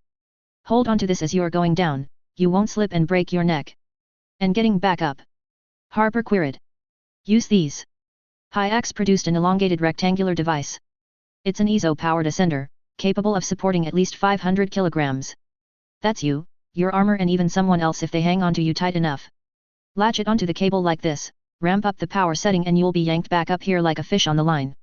He didn't say it, but Vitis noted the impressed look on Harper's face. Feeling a little boastful, he retrieved his own ascender and turned back to the human. The Black Watch prepares for all contingencies, no matter how obscure. Harper hid it will, but Vitis noted the hint of a smile as he turned away. The moment of good humor passed around the group, dispelling just a little of the tension gripping them. Tails took over as point man, the Turian half walking, half sliding down the slope with his pistol up in front of him and the climbing rope under his left arm. The rest of the team moved in intervals, with at least 20 meters of spacing to prevent any blockage in the tunnel. It was slow, painstaking work and several times Vitis had to stop and rest his aching arm that was hanging onto the cable. It was a 10-minute descent, each second fraught with the peril that someone would appear at the bottom and begin firing upwards. Adrian's nerves screamed and he flinched somewhat unnecessarily at each accidental clack of metal on rock when someone misjudged the space they had and knocked into a wall. Tails' voice couldn't come soon enough. I've reached the bottom. No guards, no one within the immediate vicinity. Increasing their speed, the squad quickly finished their descent. Hyax brought up the rear, his sergeant glancing around at the enormous space of the cave they found themselves in. And here I thought this day couldn't surprise me anymore. Harper glanced at the rocky ground. No footprints. No way to tell where they went. What is this place? Vitis knew that this cave, at least, was a natural formation. But it's like someone burrowed down here just to find it. Were they looking for something? A resource? Harper posed. These mountains have high concentrations of gold. Vitis disagreed. What use would Desolas have for gold? No, it's something else. Colonel Orica said he was looking for something up here. It wasn't a resource. Hyax broke in suddenly. He said the general was looking for something he lost. Something in the wreckage. Vitis and Harper glanced at him. Vitis frowned. I must confess, I was listening more to the kill/capture order on a general than to the specifics. The rumors always come through the NCOs, sir. Always. Company Sergeant Churisover in the 13th was talking with a transport pilot from the Tyros. He said that before the human attack a special duties ship landed. 4th Platoon, the general's go-to team, was meant to be on board. Next thing he hears? There's been dozens of Lancer casualties, only no one's actually making a big deal out of it, it's being kept as quiet as possible. And I'm saying that I don't know. Hyax growled. But we need to consider that something is very wrong in this situation. Harper glanced down the sights of his rifle at the cave beyond them. You're saying we turn back? Turn back? Blow the entrance? Drop a bomb just to be sure? Hyax spoke the words quietly but with urgency. Sir. I've followed you under the mouths of machine gun nests without a word of complaint. Listen to me when I say this feels like something I don't quite understand, but I don't like it. Ever since we came down their tunnel there's been something in the air. Like fingers on my spine. Harper shifted uncomfortably. Vitis glanced at him. What is it? Nothing. The human hesitated. I feel it too. Adrian realized that Harper didn't just look nervous. He looked scared. Something about this place had them all on edge. He gritted his teeth. It's just a dark cave. Both of you get your heads on straight. Set an example for the men. For once Harper complied, shaking his head as if to clear it. All the same, he reached up to his helmet and slid both sides of his faceplate closed. Given how vociferously he had rejected Adrian's earlier suggestions to increase his protection, the human was clearly still worried. Hyax, however, gave Vitis a reproachful look. Adrian turned away. Hyax was an exceptional soldier and a loyal NCO, but Adrian was still the platoon commander and the decision was ultimately his. Vitis took a knee and called up his Omni tool. We'll split into 3 teams to cover more ground. Harper, take your team and scout out toward the left. Keep my updated and stay as quiet as possible. Sergeant, you take Zaphadox and Tiras and do the same on the right, I'll go down the middle with Tails and Praxon. If you find Arterius or his men do not engage, call for backup and we'll take them together. Any questions? Harper indicated the exit. What are our extraction criteria? I see 3 options. First, we're able to isolate Arterius and trank him up. Second, we get the drop on his guard and take them down with minimal casualties. He closed his Omni tool. Third, we take over 50% casualties. Remainder of the team falls back, extracts up the cable and then blows up the tunnel. Harper seemed satisfied. I'm good to go. Vitis caught his arm as he turned away. Harper. If both Hyax and myself are incapacitated, you have command. Get my men out of here. The human hesitated, then nodded. I will. Well. Vitis glanced between the two of them. For some reason he felt compelled to say something more. Spirits grant us strength and accuracy. All of us. Both of them looked at him with curiosity. Finally Jack gave him a slight slap on the shoulder. Godspeed, Lieutenant Vitis. The squad broke, the 3 teams moving with caution, each footstep as deliberate as the last, rifles up and heads low. The cave seemed pitch black, yet the night vision equipment in his helmet was picking enough ambience to cast a fairly clear low-light picture. Adrian deliberately avoided the easy, sloping ground, instead picking his way toward the higher, more protected areas whenever he was able. Praxen held up 2 talons in a halt motion. Do you see that? Vitis didn't. What? It's getting lighter. Something's glowing down there. Vitis upped the intensity of his night vision and saw what he meant right away. It was faint, but the amplifiers in his visor picked it up all the same. His hand drifted to his COMM. Harper. Hyax. We've got something. Equals what? Hyax asked. Unsure. Give me a second. Start moving toward me but keep it slow. With all the stealth that years of training had indoctrinated into him, Adrian began leading the way down. The light began to grow brighter, bright enough that he could switch off his visor and begin picking his way between the knee stalagmites protruding from the cave floor. The sound of sudden shouting made him freeze. Praxen ducked to a knee and Tails raised his rifle. To Adrian's relief, the sound of raised voices was not followed by gunfire. Dropping to his stomach, he crawled forward to the end of the next ledge and peered over. What he saw was, at first, incomprehensible. He saw a tall black obelisk on what seemed almost a stage. Surrounding it were Turians. Well over 50 of them by his count. And something was very, very wrong with them. Hyax. He murmured. You'd better get up here. Stop this now. With a start, Vitis looked down. A group of Turians stood in loose formation around the main stage. 2 squads worth, all uneasily glancing at the strange kneeling figures around them. And out the front, close to the ramp leading to the stage, were Desolas and Saren Arterius. The younger Turian was shouting at his brother in a way that made clear they'd been arguing for some time. Nothing, not one thing about this, makes sense logically. You sent a platoon of men to get this thing, and the beasts that it produced slaughtered dozens of our own. And then, instead of spacing this thing and using it for target practice, you keep it on board, study it, spend time in the same room as it. Saren pointed a furious talon at the obelisk. Look at it, Day. It has complete control over all of these husks. You're being ridiculous, Saren. The general's voice was eerily calm. The monolith has no will of its own. It is merely a teacher. A bringer of wisdom and understanding. It is a great and noble power that has bestowed its gifts upon me. Soon, those gifts shall belong to all Turians. Saren turned away, looking at the crowd with exaggerated stare. Well, you shall have to bring them down one at a time to receive those gifts, General. We don't have the equipment or the men to shift it out of here. Fear not, brother. Desolas smiled. Its true form is about to be revealed to us. True form? Day? It's a chunk of carved stone with a terrible set of side effects. It doesn't have. The stone is nothing. The general interrupted. A prison devised by Valovian to prevent it from reaching out to others. If they had not found it, removed it from its temple and away from its twin before their activation cycle was complete, we shall never know how many thousands of years of history our race was cheated out of. A prison. Saren looked at him blankly. Day, don't you think if something is in a prison it probably needs to stay there? And besides, its loyal workers don't seem to be helping it escape it. Oh no, they've already done their part. Desolas began walking up the ramp. They brought it down here. There's a chasm just beneath this cave, part of the fault line at the roots of the mountains. The geothermal springs here allow it to access the energy of the core. It's been charging itself for days now, waiting for the opportunity to break free. Saren stared back at the workers. Why don't they help, then? They cut the tunnel down here pretty neatly, can't they chisel off the rock? It would be like chiseling the citadel. Say this for Valovian, he didn't hire second-rate masons for the job. Well then what is the trigger for its release? De Solis smiled. Bring up the prisoner. Vitis tensed as a human figure was dragged forward between two Turians, bound securely with a hood over his head. De Solis pulled the bag free, lifting the human's jaw in his talons. A sudden voice appeared in Adrian's ear. It was Harper. Equals it's Ben, equals Harper hissed. Equals he's one of mine, equals. Stay put.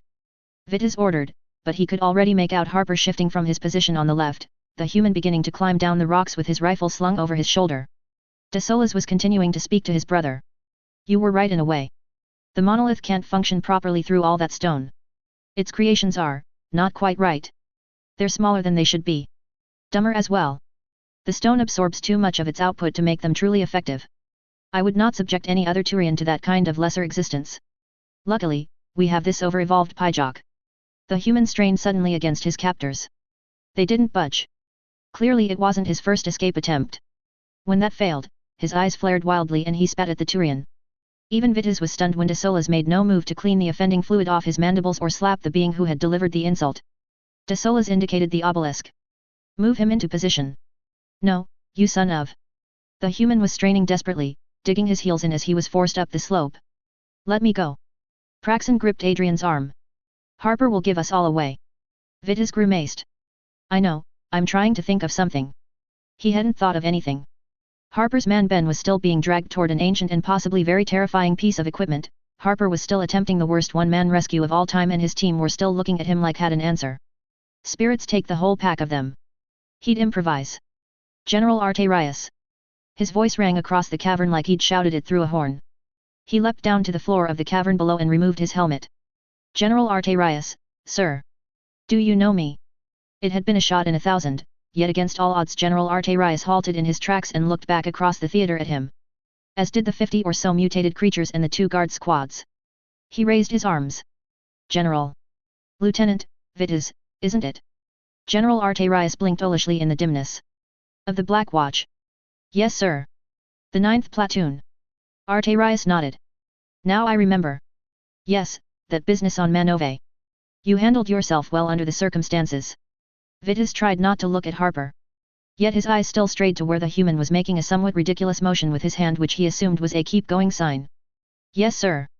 I'm sorry, sir. I will need you to come with me. Come with you.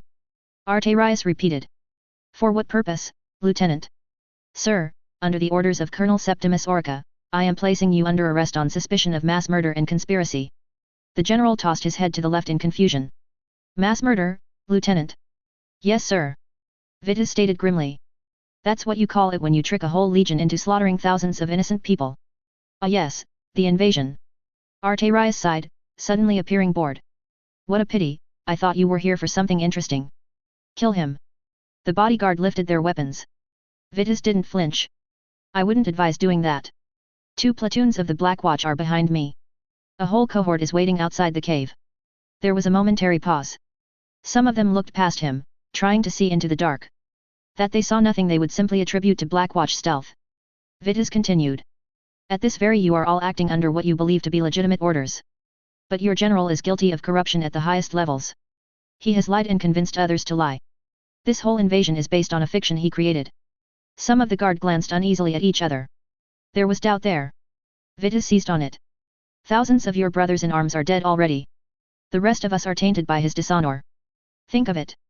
He has led us from insanity to insanity, culminating in this. This thing. Are you all deaf? Arterias roared. I said kill him. Hold. Another voice shouted. General Arterias looked to his right, as if unable to believe who had given the order. Sarin Arterias stared at Vitis, the younger Turian's eyes looking him over as if unable to process exactly what he was seeing. Sarin looked back at his older brother. We don't kill our own. We kill whoever gets in our way, little brother. De Solis snarled. Are you forgetting that? This isn't about that anymore. Sarin was speaking half to the general, half to his men. This isn't about rank or glory. This is about sanity. Are you insane, General? The general simply turned back. Fine. Curse you all for fools. I shall do this myself. Grabbing Ben Hislop, Arterias dragged him toward the obelisk. One last sacrifice before the truth. No. Vitis heard Harper's shout before he saw him. The human had scaled the reverse side of the stage, a pistol in his hands as he charged toward the general. Harper let off 2 shots, both glancing off the general's pauldron. Arterius didn't bother stopping as he hurled Hislop against the obelisk. Harper dived forward and grabbed his comrade's arm, but the momentum of the general's throw was too great. The giant human collided with the artifact. Vitis saw a surge of blue lightning arc through Hislop's body. Harper yanked his hand back as if it had been burnt and staggered backwards, pulling desperately at his helmet. It came free, and for a brief second Vitis watched with fascinated horror as the human screamed and clawed at his eyes as if trying to pluck them out. A second later, in a light so bright it made him throw up, an arm illuminated the entire cavern, followed by a wave of concussive force that bowled Vitis head over heels. He felt something hard strike his head and saw no more. Psos. Saren fought his way through the shockwave, his arm wrapped across his eyes to block out the blinding light. He heard screams and desperate shouting, then a deep and thunderous roar that shook him to his bones. He crouched, letting the force travel up and over and through his body but not taking a step backwards. And as suddenly as it had begun, it stopped.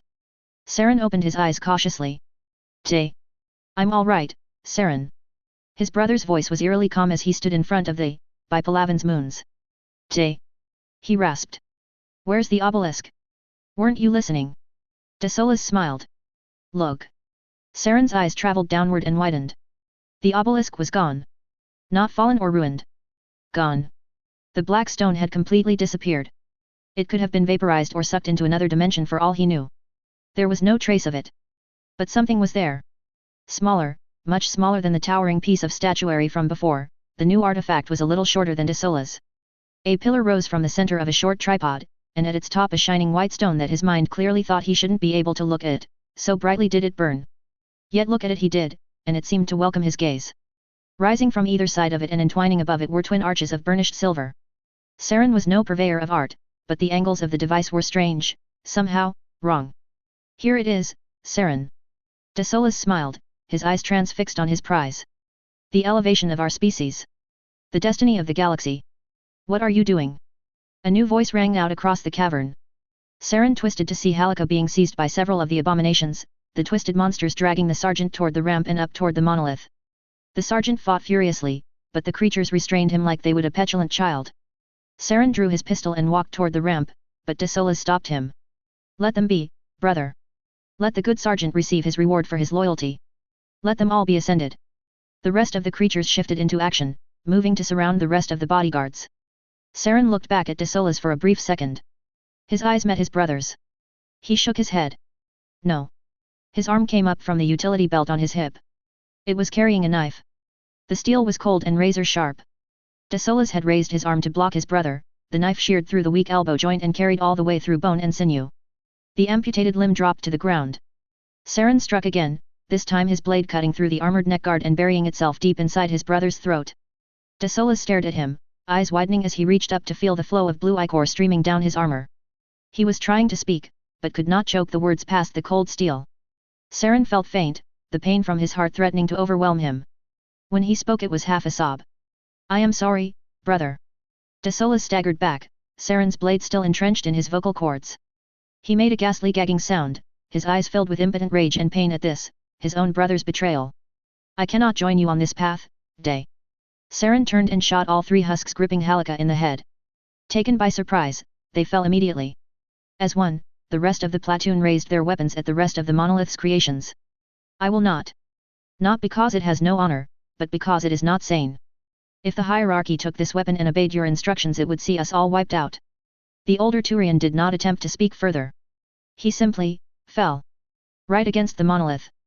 The blast of energy from the relic was small, but it was enough to displace the stilted air in the artificial cavern. Saren found himself flying through the air, helplessly clutching at floating dust as he was thrown from the rough dais. "Tay." He staggered back to his feet and climbed back up toward the monolith.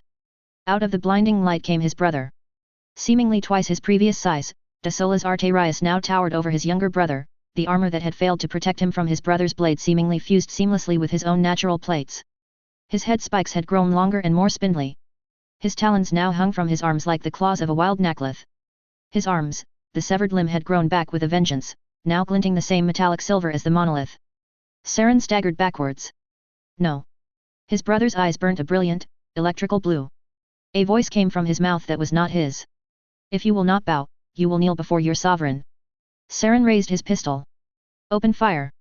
The cave lit up with rifle and shotgun fire as the platoon lit up the monsters surrounding them. Some went down straight away.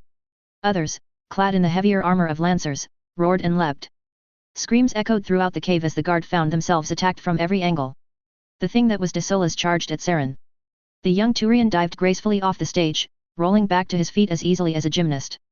4 of the monsters came at him. Unslinging his shotgun, Saren brought down the first with a blast that removed its head. The second was in close, too close to turn into. Saren sprang off his back foot instead, driving his pauldron into the creature's jaw with a crunch of broken bones. Pulling his backup knife free in a fluid motion, Saren sliced off the third creature's grasping arm and fired his shotgun one-handed into the chest of the fourth. Twisting away from the second, Saren drove his knife through the ruin of its face into whatever was left of its brain. Jerking his elbow back, he clotheslined the third as it charged again, then crushed its skull against the cave floor with his armored boot. Looking up, he saw half a dozen more charging toward him. With an enraged snarl he threw himself at them, talons, blade and shotgun working in a blinding pattern as he cut the abominations to pieces. Psos. He saw everything. He saw nothing. His senses felt the galaxy. His senses screamed at the oblivion. What was worse? Feeling nothing and knowing it was nothing? Or watching in horror as the galaxy died? With no way to move his arms or his legs, he screamed. Roared until his throat ached and his lungs begged for air. Jack! Hands grabbed him and dragged him from the mire. He swung wildly as feeling returned to his arms. He felt his fist strike someone and heard a snarl. Fucking asshole! He knew that voice. His eyesight began to return as he ceased his struggle and looked around. Eva! Yes! Yes! Jack, it's me! The owner of the first voice came into view. Eva crouched in front of him, her helmet removed as she shifted his head in her hands. You just hit Oleg. Tubvoyu mat. The offended Russian yanked Jack to his feet. Are you all right? I don't know. Jack gently touched the tender flesh under his eyelids. My eyes. Eva gasped. Jack, your eyes, they've turned blue. Jack felt confused. They've always been blue. No, that's not. Eva looked behind her at the raging firefight. We have to go. We have to go right now. Jack grabbed his rifle from where it had fallen. Not without Ben. The COMM crackled. This is high axe. What's going on down there? Chaos. Eva shot back. Where's Vitus? I can see him below me. He's out cold. I'm going to get him now. Pull your troops out, Sergeant, as soon as you get him. Jack ducked down behind the stage. We'll grab Ben, make sure Desola's is dead and make a break for it. Negative. High Axe replied. Our orders still stand. This is our best chance to kill the bastard now, while he's distracted. As if on signal, the Black Watch opened up, their mass accelerators tearing into the wild melee below them. Jack glanced back at Oleg, the big Russian shaking his head. He nodded and flipped his channel over to the private human frequency. Saluja. Start circling back around, secure those ascenders to the cable and hold the tunnel until we get there. Once we have Ben, we're getting out of here and blowing the exit. Yes sir. The last member of the team replied immediately. What about the Black Watch? Jack glanced at the pitched brawl. Vita's words swam to his mind again. We'll try and get them out. Oleg gave him a shocked glance. Jack shrugged. I think Vitas might have code-locked the APCs, we'll probably need them. With Oleg boosting them on his broad shoulders, Jack and Eva climbed up onto the stage. It was almost impossible to see past the light. Jack squinted, trying to focus on something standing opposite the artifact. Ben? Is that you? The figure did not move. Jack inched closer. Ben? The figure lashed out. It was impossibly fast. So was Jack. With a speed he couldn't comprehend, he suddenly yanked himself backwards, long claws scraping up the front of his arm. He brought his rifle up and fired an extended burst. That many rounds that close should have shredded armor and tissue. It just made it angry. Jack dodged the first swing and the second. The third sent his rifle spinning out of his hands. Rolling under the next fearsome thrust, Jack fired offhand with his pistol. The rounds hit something in the back of the leg and the creature momentarily paused, calling out with pain. Jack looked around in the second he had bought. Ben. I've got him. Eva's voice rang out. He's over here. Jack heard the thud of footsteps against rock and barely dived clear as the monster on the stage cleaved through the air he'd been standing in. The sharp bark of a shotgun made it stagger, Petrovsky appearing behind it with his weapon in hand. Go. Oleg snapped. I'll keep this thing busy. Jack needed no further encouragement. He found Eva at the opposite side of the stage kneeling next to a prone Ben. Come on, get him up. I can't. Eva looked at him with frustration. He won't move. Look at his face. Jack looked and winced. Ben's skin had split in a dozen different places, the wiring and blue lights of cybernetics under every portion of his body from neck to boots. His eyes, still wide and unseeing, shone with a strange blue light. We can get him help with the Turians. Their ships will have doctors that can take a look at this. Help me get him up, I'll carry him. Jack was a strong man, his muscles lean and hard from years of hard work and hard soldiering. He'd dragged bleeding men from combat before, slung them over his shoulder to carry them to safety. But no matter how he strained, he couldn't shift Ben. He tried to drag him and only succeeded in pulling him a few feet. He looked back at Eva. I don't get it. The woman looked at him, desperation in her eyes. I do. It's this thing. It's got some kind of hold on him. She reached for her pistol. I won't leave him. Standing and turning in one motion, Eva began to fire on the monolith, her bullets causing sparks as they hammered into the artifact. Before Jack could so much as register the new movement, he saw Ben pass him. The man's hands, enlarged to obscene proportions, seized Eva around her shoulders. No. Jack raised his pistol, but it was too late. With unnatural strength, Ben hurled Eva bodily from the stage, the woman barely having time to let out a shocked cry before she flew out over the cave floor. Jack's eyes tracked her, his terror paralyzing him until she smacked into the rocky ground with a nauseating crack. Jack turned and took aim. He needn't have bothered. Ben was suddenly staring down at his hands, horror spreading across his face. He looked up, eyes finding Jack staring him down. What did I do? Ben whispered, his body trembling. Eva. He made to run toward her, but Jack stepped in front of him. Ben, don't. I didn't want to do it, Jack. Ben half sobbed. She's my friend. It made me do it. That thing. It's inside me. It wants you to, but something went wrong. It wasn't strong enough to get a hold. Ben, you're not making any sense. Jack backed up. You have to go. Ben told him. Go before it finishes with the others. It'll take all of us. It wants all of us. Petrovsky fell to the ground, his armor smoldering in half a dozen places. The monster moved to finish him off, but Ben moved faster. The two of them wrestled, Titanic Turian against Titanic human, Ben screaming incoherently as he tried to tear off its head. Jack hesitated. If he ran now, it would be the second time he abandoned Ben to fight a losing battle against a Turian. His eyes traveled across the cave, the clusterfuck of a firefight raging without pause, the Black Watch firing from their elevated positions, then down to where Eva still lay motionless. He made his choice. Psos. Vitas came to with a start, swinging wildly as a bolt of pain shot through his body. Easy, sir. Hyax was leaning over him, a battlefield stim in his hand. You took a bad hit. Which came about, if I may be so bold, sir, because you didn't wear your Crif helmet. He shoved said item back on Adrian's head without fanfare. Standing up, he found himself in a strange new world. A bright light shone from the dais, whilst a brutal fight raged between two figures in front of it. He couldn't see Harper or Desola's Arterias anywhere, but he could see the remnants of his guard fighting a losing battle with previously dormant mechanical abominations. More of them came out of the shadows. Hyax grimaced. Like they were waiting for this to kick off. Vitas tried to contain the surge of energy his body eagerly provided in anticipation of joining the wild melee. He focused instead on his primary objective. Where's the general? No more negotiation. We kill him now. Ah, yes. Hyax gestured toward the stage, where the vaguely Turian-shaped behemoth had suffered a temporary setback and was being pummeled by the human one. You may have missed some crucial developments on that front. Vitas needed no more. Either he's dead or he's going to be as soon as we evac and blow the tunnel. Where's Harper? Either dead or nearly so.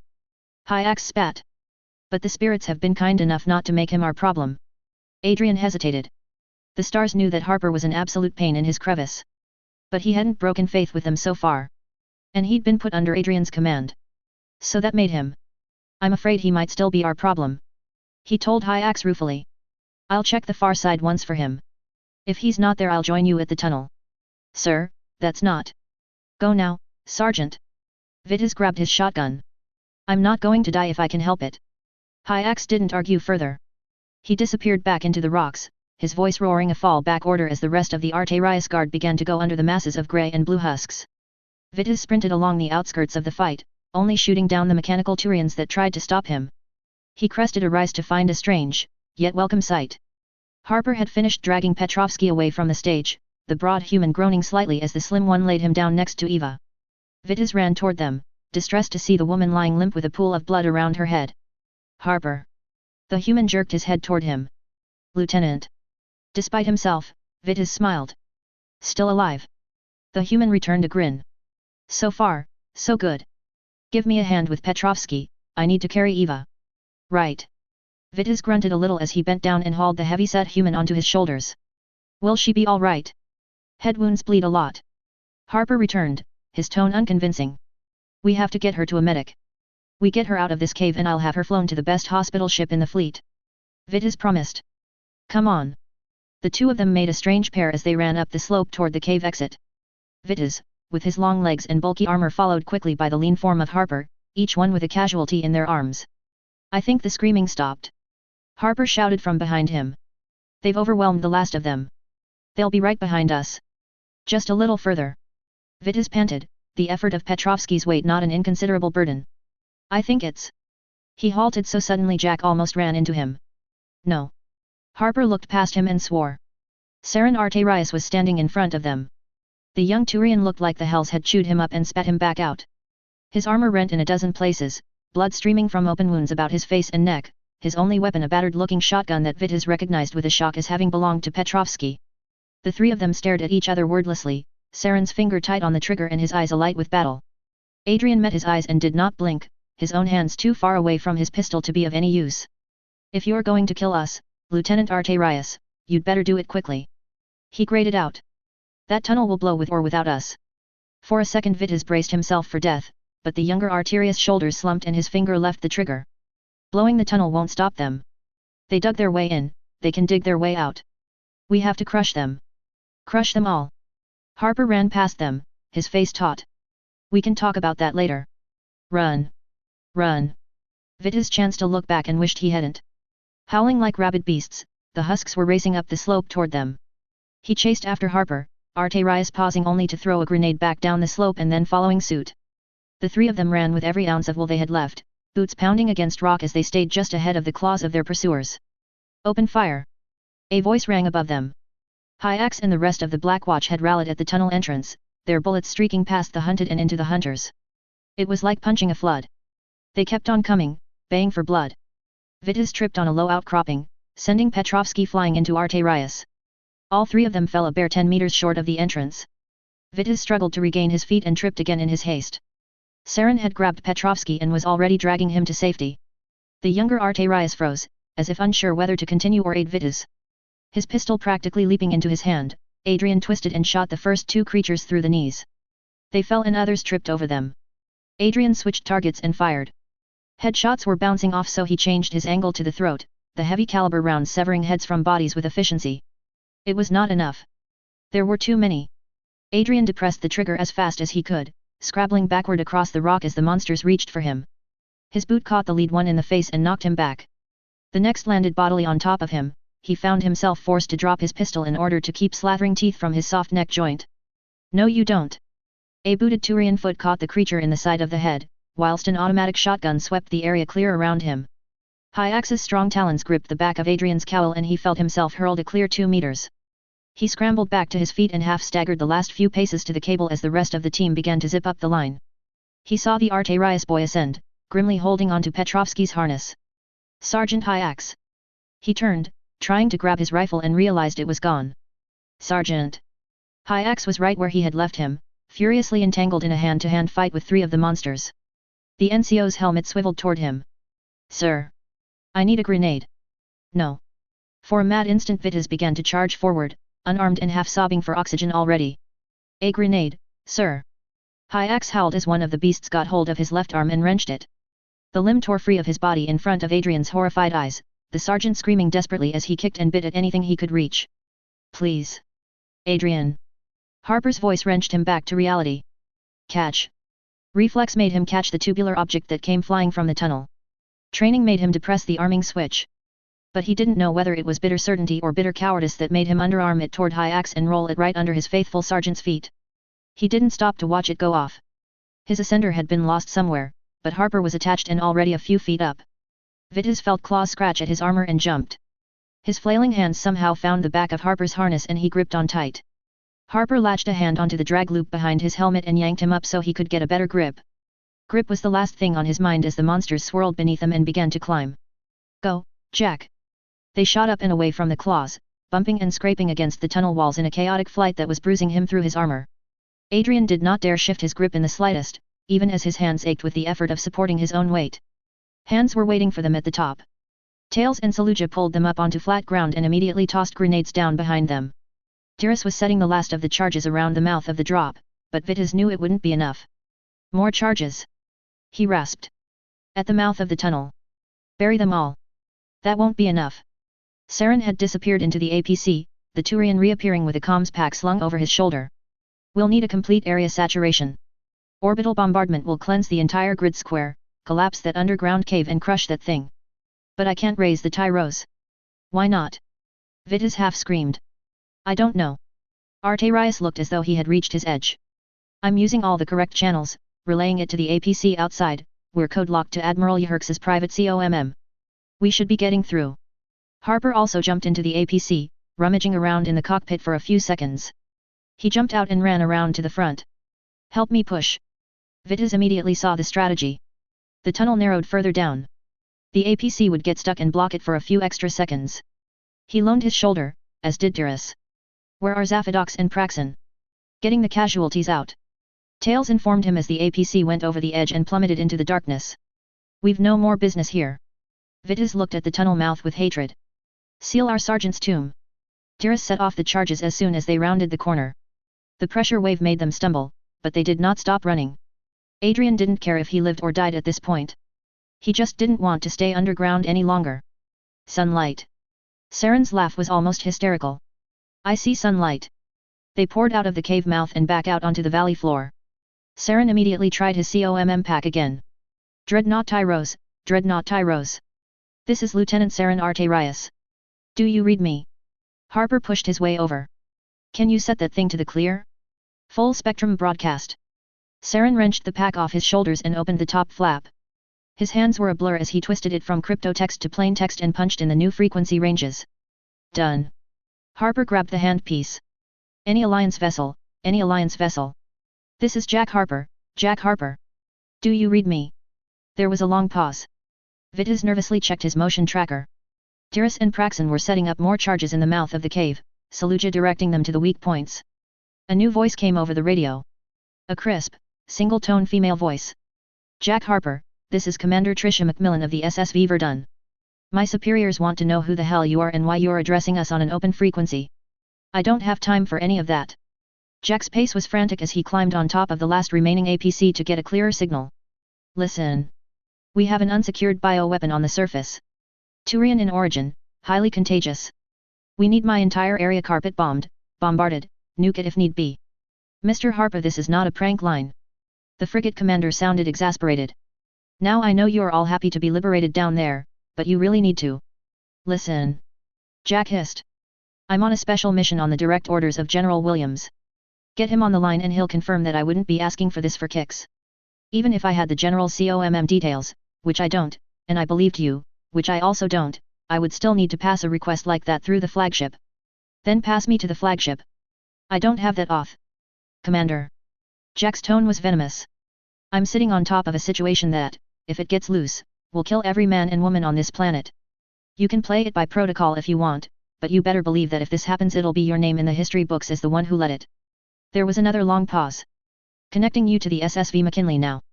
A more subdued voice informed them. Jack whooped. We've got it. We've got them. Vitas didn't bother celebrating. Everyone get on the APC. We've got to put some distance between us and this grid. Tails bounded into the cockpit and thrust the throttle forward on the idling engine. The rest of the squad leapt into the internal bay or jumped on top and clung to the hand grips. The mouth of the tunnel collapsed behind them, but Adrian knew it wouldn't last long. Psos. Ma'am, are you hearing this? Crawley looked up from the center console as the comms traffic from the unknown call sign began to intensify. Drescher turned her attention from the party of aliens standing in front of her to Crawley and the rest of his staff clustered around the center of the CIC. What is it? We're getting an uncoded request for heavy orbital fire support. Crawley informed her, his own expression betraying his confusion. One Jack Harper is making the call, says there's a Turian bioweapon immediately underneath his location. Bioweapon. A dual-toned voice spoke from behind Drescher. One of the senior members of the alien First Contact team was a Turian Primarch, Terran Spiritus. As Drescher currently understood, he had been deceived into lending political support to the covert Turian campaign and was now being sent to perform damage control on a galactic scale. Neither the far-watching fleet nor the 7th Legion have access to bioweapons. Drescher turned. Do we have any idea who this Jack Harper is? Database says that he's some mercenary the Alliance occasionally hires to do black bag ops. Crawley shrugged. Not exactly someone with a track record in stopping bioweapons. I know him. A voice came from the unlikeliest of places, the woman at Castani's side. Hannah Shepard stepped forward and gestured toward the projection of Harper's face. He was friends with my husband, they worked anti-piracy operations together. She paused, suddenly self-conscious. Castani looked between her and Crawley. Do you think he's telling the truth? Hannah shrugged. What reason would he have to lie? Drescher studied her for a few seconds longer, then nodded. I've gone off worse hunches than Lieutenant Shepard's gut feeling. Put him through. She leaned over the console. Jack Harper, this is Admiral Castani Drescher of the 2nd. We have a Turian diplomatic party on board, a Primarch Spiritus that says the group that attacked Shanxi was not in possession of bioweapons. There was a pause, then a new voice spoke. It was Turian. Is he there? Primarch Spiritus? This is Lieutenant Saren Arterius. Drescher turned and quickly beckoned to the Turian. He approached the hollow projector warily. Lieutenant Arterius. Why are you with a human mercenary? Sir, I'm currently holding onto the back of a speeding APC with 4 humans and 5 Blackwatch. All of which I'll explain as soon as you bomb the designated CO ordinates out of this plane of reality. Lieutenant, there were no bioweapons under your brother's command. How could it be on the surface of that planet when? The voice cut him off. Primarch. Admiral Yahurks lied to you about her ships being attacked without provocation by the humans. My brother deceived you into backing his military adventurism. Do you think he could not have deceived you about acquiring a bioweapon? It is down here, it is active, it is about to breach containment. Spiritus looked at Drescher. Admiral. If he is truthful then you must act now. Turian bioweapons are not slow-acting. How do you know? Drescher questioned. How do you know he wasn't lying? Spiritus simply bowed his head. I don't. But he just confessed his own brother's treason on an open channel for all to hear. It would be a strange gambit. Drescher looked to Crawley and Shepard, then back at Spiritus, then back to Crawley. Move the Damascus and Oslo into position over Harper's designated target site. Get every bit of air we have moving. I want that whole area to be an environmental catastrophe by yesterday. A new view screen opened, Fleet Mistress Lydania was on screen. Admiral. We heard the call over here as well. The Destiny Ascension is in position to assist with cruise missile strikes immediately. Drescher gave her a courteous nod. I appreciate it, Fleet Mistress. Fire at your will. Psos. Tails drove like a madman, the APC zipping back up the slope they'd eased it down earlier to the ridgeline they'd planned their assault from. That particular memory seemed like a lifetime ago to Jack. The APC slowed to a halt, causing Praxon to lift his head. Why are we stopping? Vitas had already hopped out, a laser designator in his hands. We need to paint the grid. They'll need to know where to focus their fire. Jack grabbed the comms pack and jumped down. Arterius followed him. Jack took a knee next to Vitas at the edge of the cliff. Saren stood just behind them with his monocular out. The Turian pointed at ant-like figures swarming out of the cave. Look. They've broken through already. Jack looked up as a high-pitched whine began to grow in volume. We've got fast air coming in hot. He lifted the handpiece. Fast air, fast air. This is Jack Harper. Do you read? We read you, Harper. This is Sucker Punch. A woman's voice came back immediately. I've got a lot of movement on my scopes. What's the target area? Sucker Punch, I need you to light up the valley first. Jack fumbled in his belt pouches till he found what he was after. I'm lighting up my emergency beacon now. Everything to the south of that beacon is friendly. Everything north is extremely hostile. Acknowledged. We're carrying 500 and 200 kilo JDAMs and incendiaries. What do you want first? All of it. Jack yelled into the handpiece. Drop everything. Affirmative, Harper. That's kind of what we were hoping for. The bombers screamed overhead, the roar of their engines making the observers flinch. In their wake was hell unleashed. 500-kilogram bombs struck home first, throwing rock and snow 100 meters skyward. Around the edges of the main blast zone fell the 200-kilo secondaries to catch any stragglers. And over everything else went the incendiaries. Jack winced as he felt the heat, Vitas shuddered, Arterius actually looked quite interested. The comms pack crackled again. This is Weapons Officer Sirite of the Destiny Ascension. Please be advised that 2 Storm-class cruise missiles are inbound on your location. Do you have means to mark your target? Vitas activated the laser designator and aimed it toward the tunnel mouth on the other side of the valley. Jack lifted the handset. Affirmative, Destiny Ascension. Does your gear see our laser? We do. The woman's voice confirmed. Stand by, commencing final run. The detonation was stupendous, a furious amethyst flame unlike any explosion Jack had ever seen. He watched, hypnotized, as the second missile struck home in quick succession. It was the most beautiful destruction he'd ever seen. Vitas gazed down at the resulting crater of the explosion cleared. That hole's got to be at least 100 meters deep. Saren wasn't satisfied. Are those cruisers moving into position? We need to make sure this thing is destroyed. See for yourself. Jack pointed upward. Saren followed his finger until he saw the faint outlines of two block-like ships slowly crossing the sky. The Navy's doing its part. Speaking of which. Vitas frowned. I realize we had better things to do at the time, but considering the new ships in orbit. It's the Citadel fleet. Saren looked at Jack balefully. Congratulations, human. It looks like you've been liberated. The comms pack interrupted Jack before he could retort. Harper, this is Admiral Drescher. We're sending in some evac birds, son. It's not going to be safe to be in that neighborhood once the cruisers open fire. ETA 5 minutes. Do you have casualties? Jack looked back toward the APC. Affirmative, ma'am. One with major lacerations and one with major head trauma. Roger that, son. We'll relay it to the birds. Surgical teams will be on hot standby. Drescher out. Vitas called back to the APC. Bring out the wounded. We'll use the cliff as an LZ. Petrovsky, after Saluja had practically shoveled clotting agent into his wounds, was fairly stable. Out like a light, but breathing easily. Eva, on the other hand. Bruises to the kidneys, major trauma to her spinal column. Saluja's voice was grim, the medic's eyes scrolling the field med scanner he'd brought along.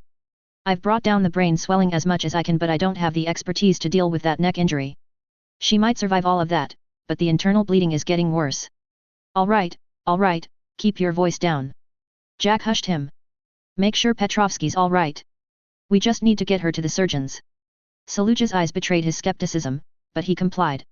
Jack walked back over to where Eva was laid out on a ground sheet, and 4-bag hanging off a rock above her. She cracked open an eye to stare at him beneath the fringe of her bloodied blonde hair. Hey, boss. Her voice was little more than a croak. You're not looking so good. The ridiculous joke made him choke out a laugh. Damn, Eva, you're not winning any beauty contests anytime soon either. Eva closed her eyes and smiled.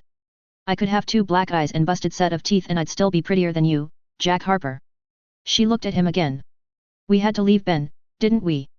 He nodded, swallowing painfully as she screwed up her face at the news. He was beyond our help, he was half one of them already. Nearly killed you just for trying to destroy that thing. It was either save you or him. I had to make a choice. Eva shook her head. We had a choice, Jack. Not to leave him up on that dreadnought to be taken prisoner in the first place. But it's okay. I don't blame you. Ben wouldn't either. We're mercs, not soldiers of humanity. You said that yourself a dozen times. No room for sentiment in this job. Stop talking. Jack urged. You'll need your strength for the surgery. It's snowing, Jack. Sticking out her tongue, Eva caught one of the flakes and let it melt on her lips. Do you know how long it is since I just lay in the snow? I'll buy you a whole snowfield when we get back to Earth. Jack promised. You can lie in the snow all day if you want. Same old Jack Harper. Eva tried to lift her hand, but couldn't make it all the way to Jack's face. He caught it halfway and pressed his forehead to her knuckles. Still trying to solve his problems with money. Jack gripped her hand so hard she winced, his eyes showing his alarm as her face grew paler. Eva, stay with me. This isn't how I wanted to die. She murmured. There were so many planets I wanted to see, flavors I wanted to taste, people I wanted to love. You do that for me, Jack. Find somewhere with a good view, get the best seat in the house and order yourself the most expensive wine on the list. Could you do that? You'll do it yourself. Jack looked up as 2 dropships screamed overhead. Just a little longer.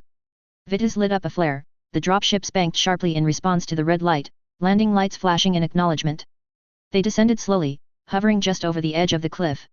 The ramps dropped down, human loadmasters staring warily at the alien passengers. The first loadmaster beckoned them forward. We can take 1 casualty per ship. Saren brusquely walked past the humans and onto the dropship. Vitas rested a 3-fingered hand on Harper's shoulder. Let me help you with her. Harper brushed his hand off. I've got her. Psos. The first shots began to strike down as the dropships sped out of the valley. Vitas made sure to watch every shot strike down. Each detonation was another stone piled onto the tomb of Desola's Arterius and the madness he had unleashed. Finally satisfied, he sat down on a seat opposite Harper. The human stared at the floor blankly, his shoulders slumped with exhaustion. Vitas nodded at the three medics clustered around the prone form. "How is she?" Harper didn't look up. Her pulse stopped for 2 minutes while they were trying to get her chest plate off. Vitas hesitated. "Is that fatal for a human?" "Depends." Harper's voice, normally so sharp and focused, was listless. On the one hand, the snow cooled down her body temperature, on the other she'd already had potential brain damage and stress on her system from her injuries. They've administered vasopressin and started CPR. Maybe that'll restart her heart, maybe it won't. If it starts it might shut down again before or during her surgery. If she lives through the night she might not walk, talk or feed herself for the rest of her life. Or maybe she'll just never wake up. She's technically dead right now, so it's not like the medics can make it much worse. Vitas found himself at a loss for words. He'd never been much good at this. Offering consolation came naturally to some Turians, but he'd never had a feel for it. His best effort was a somewhat awkward, "I've lost friends on the battlefield before. It will get easier." Harper looked at him this time, his new mechanical eyes giving nothing away. "I just lost all my friends, Lieutenant." Vitas bowed his head. "And you will miss them, I know. But they died doing their duty. Doing the right thing in the face of impossible odds. It may not give you comfort now, but someday it may help you do something far more difficult than dying." "And what is that?" the human asked. "Return to normality." Harper didn't reply to that one. His eyes slowly turned to the right, his gaze absorbing the sight of another shell from the Damascus slamming into the crater of what had once been a snowed-in valley. The man's head slowly shook. His voice, when he spoke, was like steel and stone. "No, Lieutenant. I do not think anything will ever return to normal after today." "So's." Desolas felt it leave him. The light. The great peace. It withdrew into the monolith, the stone at the center of the twin arches glowing with sickly light. A sudden despair took him. "Master! Do not desert me!" he begged. "Please! My lord! My sovereign!" The light shone bright enough to illuminate the whole cave. A voice spoke with deafening rage and endless malice. "You have failed. I will find another way." The light died as suddenly as it had flared. An emptiness took hold of Desolas. He lifted his arm, staring at his hand as if he was seeing them for the first time in weeks. His mind was suddenly clear, like an inane gibber had suddenly ceased and all was quiet. The dark was all around and through him. He reached for his Omni-tool and ignited his torch. "The cave is collapsing."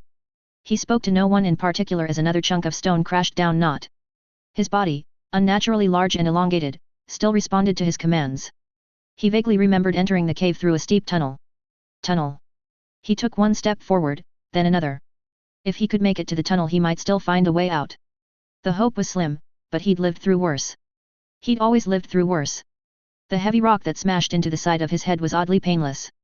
Of course there was a kind of pain, the agony that usually comes with getting hit on the side of the head with a rock, but it felt strangely detached. It could have been happening to a different Turian for all he knew or cared. Staring up, he weakly pointed his torch at his attacker. The human, the test subject, Hitchcock or Heathcliff or something, was standing over him with another small boulder in between his strange hands. "Sorry, bud." The human lifted his weapon high. "But you were an asshole long before that thing took over. You saw my mind. I saw yours."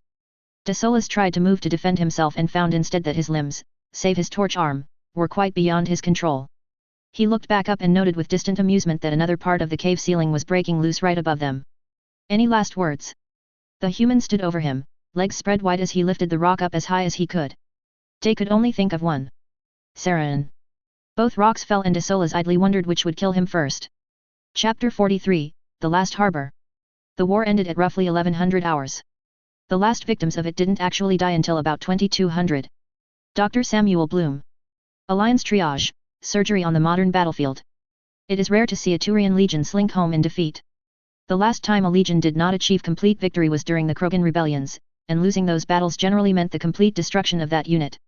Yet there was a sense of annihilation in the columns of Turians boarding the Citadel fleet transports. Rooted in battle, almost half their number killed or wounded, their beloved general dead and already the word spreading that he'd led them into the battle for his own advancement at their expense. The dishonor of that, I think, was worse than any defeat they could have suffered. Sirius. Fion. 314, a special report by Citadel News Net. HNV Karaxan. Station keeping at edge of Shanxi system. 4 hours after commencement of ceasefire. A platoon of lancers escorted Primarch Spiritus through the halls of the dreadnought. Resistance was unlikely, but given how his trust had been repaid so far, he was disinclined to give any more of it. When last he had visited this sector, it was to act with the full voice and authority of the Council of Primarches and the Admiralty to start war. Now he came here again, with an extra level of authority, one that only the Councillor himself, empowered by the Senate, could grant. The power to end one. Quarter Admiral S. Falorica met him alone and unarmed. The blind old Turian stood erect despite the circumstances, his uniform immaculate and his pale gaze unflinching. Primarch Spiritus. You honor us with your presence. And I by yours, despite the circumstances. Terran inclined his head. Potential traitor or no, this particular Orica had earned that courtesy. Is she inside? She is. Orica glanced at the door. I must formally protest this decision. Like any other officer, she has the right to. Not in cases relating to violations of the Citadel Charter. I am sorry, but what she and her fellow conspirators have done may shake the very foundations of the Council unless it is dealt with. The blind officer bowed his head. Then there is nothing more to say. Indeed. Terran agreed. Sergeant, take the Admiral into custody. Gently, if you please. As Orica was led away, Terran braced himself for his next meeting. If that was the most unpleasant thing he had to do today, then he would count himself fortunate. Yhurks was waiting for him in the Dreadnought's ready room, a smaller one and far less grand than the ready room aboard the Tyros, the vessel she had lost. Had it only been a few weeks ago? The woman looked aged far beyond that. She didn't even glance up as he entered. Primarch Spiritus. Admiral Yhurks. Neither moved. Neither shifted position. When Yhurks next spoke, her voice was heavy with irony. Did they send you here to punish you or me? Terran had thought of 1,000 things to say on the long FTL flight to Relay 314. Accusations, recriminations, condemnations, he had played it out in his head until he'd almost made himself sick. In the end, what he had to say was far less dramatic. I defended you. Yhurks did not respond. To the Primarches, to the Admiralty, to Councillor Vorenuz himself. I insisted that what we heard could not be the truth. One Turian could lie, surely, but not three. Not the mighty de Solas Arterias, the legendary sablet Yhurks. Not Photan Ziliadus, the living embodiment of the hierarchy's honor. It wasn't possible. Yhurks looked at him. What do you want me to say, Primarch? I am still hoping that perhaps a very good reason will come out of your mouth that explains this whole affair. Spiritus walked around the table. That is if the mountain of evidence stacked up against you could actually be dismissed. Admiral Drescher delivered Ziliadus into my hands 2 hours ago. He, at least, repents his treason and has already agreed to make his testimony before the council. You are willing to subject us to that kind of humiliation? I am willing to take the hierarchy through the fire so that it may come out cleansed. Spiritus answered. All involved will answer for their deeds. Arterias has already done so. You and Ziliadus will do so. I will do so. You. Yhurks looked surprised. Her expression became cruel. You realize that any testimony you give before the council will be seen as self-serving and dishonest? I agree. Spiritus nodded. Which is why I will submit to the trial of the people. Yhurks snorted. You're either braver than I thought or stupider than I thought. You will be relying entirely on the Senate to impartially judge your actions without a single advocate to speak for you, and either death or permanent exile your sentence if convicted. I am willing to trust in the justice of my people. Photan Ziliadus will likewise answer to a hierarchy tribunal, likely selected from the Admiralty. He will face charges of conspiracy and treason. Yhurks stood. And I? You? Had I the influence to make it so, you would stand before the Senate alongside me and endure the same punishment. Terran gestured toward the general direction of the Destiny Ascension. Your mother and brother wield far more power than I likely ever will, however. They have reasoned with the Admiralty that since the ultimate crime was a violation of Citadel law, there should be at least one conspirator given over to the Citadel for trial. Convenient, since the Citadel no longer sees death as a viable sentence. You will have a comfortable cell in the tips of the arms, with all the amenities your family will likely arrange for you, and I wish you the joy of them. He turned to leave. Yhurks called out after him. Primarch. Terran looked back, half surprised, half expecting the pistol in her hand. I instructed Admiral Orica to keep you disarmed. I have commanded this fleet for some time, Primarch. Yhurks sneered. There were always going to be a few loyal officers to spite your commands. I only needed one. Spiritus met her gaze without flinching. Ah yes, loyalty. Strange how you value it now, at the end. But I do not fear death, Admiral. If you wish to kill me, do so. Part of me wants to kill you. Yhurks admitted. And part of me wants to go before the council and tell them just the right things to ensure you wind up in the cell next to mine. But I don't think that would satisfy me. You'd kill yourself. Spiritus couldn't hide his disdain.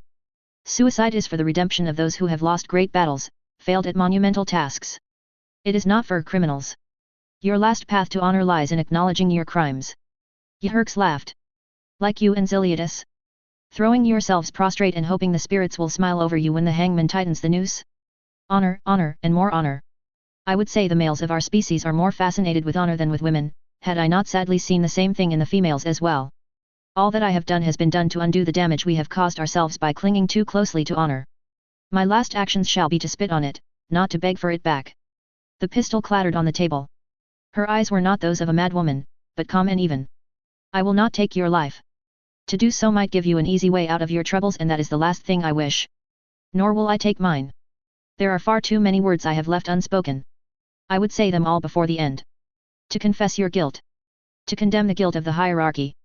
The economic shackles they have burdened us with. The debt and the obligations we are hard-pressed to meet.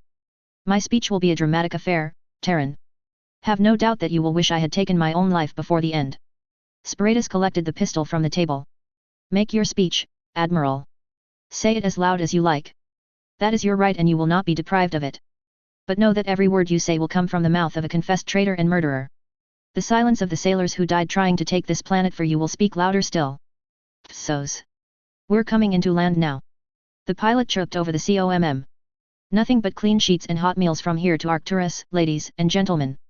McDevitt nudged a gently snoring Alenko. Norm, wake up. We're here. Alenko started out of his nap and glanced around. Damn it, that was the first uninterrupted sleep I've had in 3 days. Yeah well, I'm hungry. McDevitt stretched his arms as the dropship settled down on the deck plating. Come on, I hear they're putting on a good feed for us. I'll settle for a nice pillow and a soft bed. Alenko grunted, standing up as the light came back on in the troop bay. Where are you heading after Arcturus? Bob considered the question for a second. Back to Alabama for a bit. See my mother in Florence, then go relax on Orange Beach. Hey, you should bring Kaiden down for a bit. I was going to invite you to come up and go skiing. The two men continued forward as the ramp lowered. We've got beaches up in Canada as well. Yeah, but you guys just don't do ribs like they do down south. McDevitt rolled his shoulders. But I'll come up after I've seen Ma. I hope they give us a whole bucket of leave. We're certainly owed it. Alenko agreed. And besides, if we, whoa. The two of them gaped at the sight awaiting them in the landing bay. The bay had been cleared of almost all ships and equipment. They'd trained in Wellesley-class ships before, but none of the refueling and rearming equipment, spare parts, or even dismounted engines were still present. Instead, there were people. A lot of them. Soldiers, civilians in mixed and mashed military gear that marked them as militia, then there were dozens of Navy doctors, nurses and other personnel rushing this way and that. 100 different smells and 100 different sounds were blending together in a crazed cacophony. The first person to greet them coming off the ramp was a short naval crewman with a pad. He looked up and greeted them with a nod. Welcome aboard. May I have your names? Robert McDevitt. Bob spoke first. 822357072. The crewman typed in his details, then looked up with a jolt and briskly saluted. My apologies, Major McDevitt, sir. I didn't see your insignia. Nah, it's just Sergeant. Bob saluted, smiling at the mix-up. The major thing was just a brevet. I saw that, sir. But General Horrocks and Admiral Drescher have released a joint order stating all brevets are to be honored until a review is performed in a few weeks back on Arcturus. The crewman explained. This is both a roll call and a payment check. The accounting boys are busy calculating how much you're all owed, what with combat pay and ranks and responsibilities shifting all over the place. I'd look forward to a nice bonus in your pay packets next week.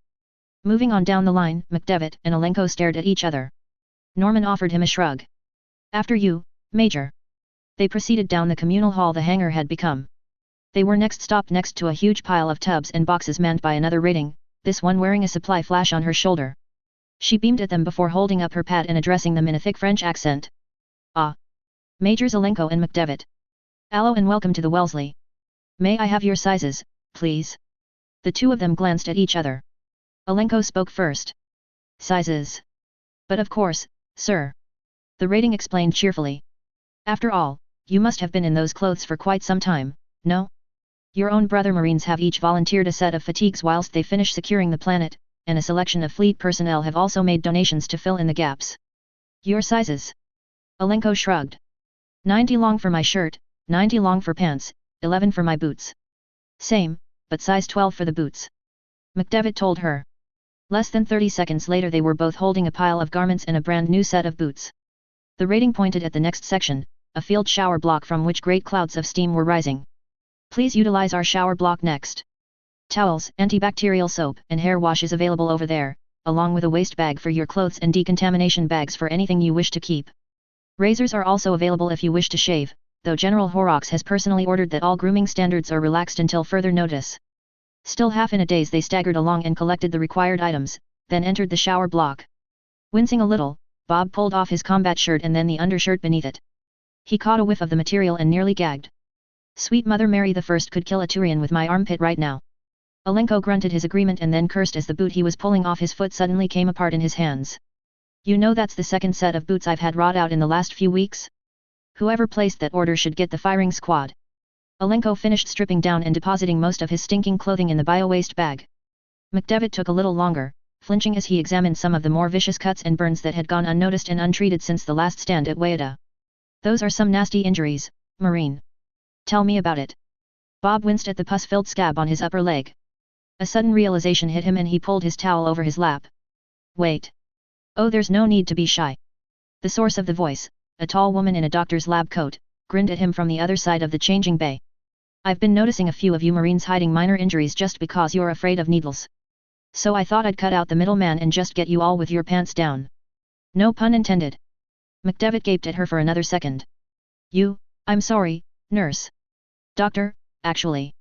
The woman moved to the bench next to him and opened a small case. Karin Shakwas, Deputy Chief Surgeon of the 11th Combat Surgical Team. I had to accompany a casualty back to the Wellesley, they're keeping me up here to monitor the rest of the 3rd as they come up. She removed a tube and gave it a slight squeeze. Show me your leg, please. Nervously, McDevitt pulled back the towel. Shakwas rubbed the gel along the length of the cut. There was a burning sensation for a few seconds, then a blessed coolness. Recovering his senses, McDevitt offered the doctor the best smile he could muster, trying not to show too many of his probably yellow teeth. Major Robert McDevitt, ma'am. I was with the 14th Recon. Yes, I'm quite aware. Shakwas seemed amused. As the highest-ranking surviving officer of the assault on the alien dreadnought you have come up quite a bit in the after-action reports from Brigadier General Williams. If I was a general I would recommend you keep your brevet. Still, I imagine they'll insist on all sorts of silly things like you attending OCS and staff college before you climb so high again. Turn around, please. Pardon. You're back. She explained patiently. There's another infected cut on it. McDevitt had to force himself to turn. He was surprised, in fact, at how hard he found it to expose his unprotected back to an unfamiliar face. He couldn't recall a time when he'd ever objected to a beautiful woman lightly massaging his dorsolateral and closing up an infected wound. His fists clenched a little at the effort it took him not to whip back around. He didn't want to fight, he just didn't want someone in his blind spot. All done. Dr. Shakwas finished and passed him the tube. You should be able to deal with the others by yourself. Ah, yes doctor. McDevitt scrambled for words as she turned to leave. Wait, what if I need to contact you again? For follow-up treatment? I shouldn't worry, Major. I can find you easily if I feel the need to see you again. The doctor gave him a smile that made his throat suddenly dry out. There was nothing flirtatious or sly in the look. Just mild amusement and an unconcerned good cheer that suddenly struck him dumb. When did I last look like that? He pondered to himself as the doctor departed. The shower water was scalding hot against his skin and McDevitt savored every second of it. The grease, dirt, dried blood, and patches of dead skin were obliterated by a mixture of hot water and rigorous application of soap. Running his hands through his hair, McDevitt noted with some irony that he had been told by the company sergeant major to get a haircut the morning before all hell broke loose. Consequently his hair had grown well over regulation and his bushy mustache had been augmented by a patchwork of brown hair on his face that had not yet grown thick enough to be called a beard. Retrieving an electric trimmer and a razor once his shower was done, Bob began to carve huge swathes through the irritating mess on his face. Even with the trimmers and plenty of hot water and shaving cream, it still took him a solid 10 minutes to finish. Bob, hurry up. Norman spoke from behind him. The other man had chosen to leave his fearsome black beard in place for the moment, but thankfully he'd washed and combed it to McDevitt's relief. You'll miss the chow. Give me a second. It only took him a few minutes to get dressed and pull on his new boots. He noticed as he left the shower block that some Marines were kicking around in fluffy slippers or flip-flops, evidence of a distinct lack of car for anything resembling propriety. If General Horrocks hadn't relaxed grooming and dress standards, he'd have had to charge most of the survivors for insubordination, McDevitt figured. No one was in correct uniform, no one had properly trimmed hair, no one was even bothering to salute passing officers. Instead they were making a beeline for the last station in the corridor, a makeshift cooking areas with enormous pots on stovetops, trays of food cooking in ovens, even a few joints of meat roasting on spits. You shaved off your mustache? Norman observed. Hey? Yeah. McDevitt agreed, still distracted by the phantom touch of the doctor's hands on his back. You've been sporting that lip warmer since I've known you. Why shave it off? Norm asked. To maybe clean up a little just in case I need a medical checkup. At least, that was his private thought. To Norm he just said, been irritating me for a while now. Thought I'd change things up. His friend gave a shrug. Well, looks good anyway. Let's get some food. Trays were already outloaded down with rice, salad, and steamed vegetables. Plates were stacked high and two mess chiefs, a man and a woman, were both standing behind a long table lined with other trays and pots. Welcome home, boys. The man said, his broad Australian accent matched by his equally broad smile. At least, as far as food is concerned. We got steak, sausages, and fried chicken. Lamb stew, veal schnitzel, and crumbed snapper. The woman snorted. She spoke in turn, and for those who prefer something a little more civilized than chunks of salted meat, we have bouillabaisse, linguine with creamy white wine sauce and salmon done in butter. In addition, General Horrocks has relaxed all alcohol rationing. The Australian added. Each man and woman of the garrison or militia is entitled to 5 beers each. They may take out the same quantity in wine, if they wish. Norman looked delighted. I'll have the salmon, please. And some red wine with it. Be sure to grab desserts as well. The woman favored him with pleased glance. We've got a delicious apple crumble and a literal ton of ice cream. Norman began cheerfully heaping his plate with salmon and vegetables whilst the woman poured him a mug of red wine to accompany it. McDevitt hesitated as he looked at the brimming trays of food. His hand moved toward the steak, then paused. He looked up at the Australian. Sorry, this may be presumptuous, but do you have ribs? The Australian gave his counterpart a triumphant look. Told you I'd need them. Turning back to an oven, he removed a covered tray from inside. Here you go, mate. Beef ribs with my own personal sauce. And there's beer to go with it. Thanks. McDevitt accepted the loaded plate and made his way over to Alenko at a nearby table. He sat down gingerly, his fingers shaking slightly as he tried to open the beer can sitting next to his plate. Let me get that. Norman began to reach over, but McDevitt brushed his hand off. I've got it. He stated as he got a firmer grasp of the offending item and pulled off the ring top. 2 new voices interrupted them as they were about to eat. Hey, morons. They glanced up to be greeted by the sight of Barbara and Hess approaching them. Barbara was wearing a uniform several sizes too big for her, but her usual scowl had been replaced by an unbelievably cheerful smirk. Hess, as well, seemed genuinely happy to see both of them as opposed to his customary smug expression. Barbara leaned in and hugged McDevitt whilst Hess tried to get Alenko in a chokehold before he headed toward the serving area. We lost track of you guys during the troop lift. Thought we wound up on a different troop ship. Sorry about that. Alenko shrugged. Intel boys wanted us for a longer debriefing. You missed the Turian lift. Barbara leaned over and tried to pinch some of Norman's salmon. He smacked her hand away and gestured to the food tables. She made a face and continued her story. Great columns of them, escorted by some of those blue alien things. They made them stack weapons in crates before they took them on board. I managed to get my hands on one. Yeah, then Intel made her turn it over. Hess snorted as he returned with 2 loaded plates and a basket of fresh baked rolls with a pat of butter. Let's eat. Now, before we get started, I believe there's an old tradition we haven't been able to honor recently. Alenko interrupted everyone as they began to tear open their bread. He grinned at McDevitt. Brother Robert, would you lead us in prayer? But of course, Brother Norman. McDevitt cleared his throat and pressed his hands together. He found himself suddenly searching for words. Lord, we thank you for the food we have been. The food. The wafting smell of richly seasoned meat filled his nostrils, and against his will he was suddenly back at the Turian landing zone in the park and smelling the nauseating stench of burnt human and Turian flesh. He shook his head to clear it. The food we have been given. Bless, we pray, those who have prepared it. The giant smiles on the faces of the cooks, of the clerks, of the ratings running to and fro. So happy, so cheerful. How could they be otherwise? They hadn't seen what the Marines had seen. They hadn't left the dead to rot on the streets or clutched the inside of a dropship in freefall. They hadn't fought the Turians hand to hand in the streets and then stared down their guns at Wayada. And that doctor's perfume now reminded him of the stink of the dead, of rotting and bloated corpses left in the sun for want of someone to bury them. He made a final effort. Prepared it for us. And protect and guide those with whom we eat, may we sit with them as friends, and brothers, 4. McDevitt felt the tears welling in his eyes. He tried to look away, but on each side there were people looking to him to finish his prayer. Clean and shaved, they all looked different. Unfamiliar faces. Strangers' faces. It overwhelmed him. A plate of ribs in a room full of people was doing to him what weeks of combat had not. Bob. Norman's voice was soft as his arm reached over his shoulders to draw him in. What's wrong? The old man. McDevitt choked out the words. Colonel Presley used to arrange meals like this after field exercises. Hot showers, hot food, relaxed alcohol rations. He used to say this prayer. And. His hand grabbed a fistful of Alenko's uniform as his tears started to fall. And we lost him, Norm. We lost the old man. And Major Scatelli. And the LT, Lieutenant Winkles. She didn't make it through the first hour. And we're here eating fish and ribs and drinking beer. I don't even know where her body was taken, and how are we alive? How are we alive? Crying openly, he was vaguely aware of Norm looking to Hess, who offered a serious nod. Barber was shooting vicious glances at the tables around them, daring someone to say anything. Alenko whispered something.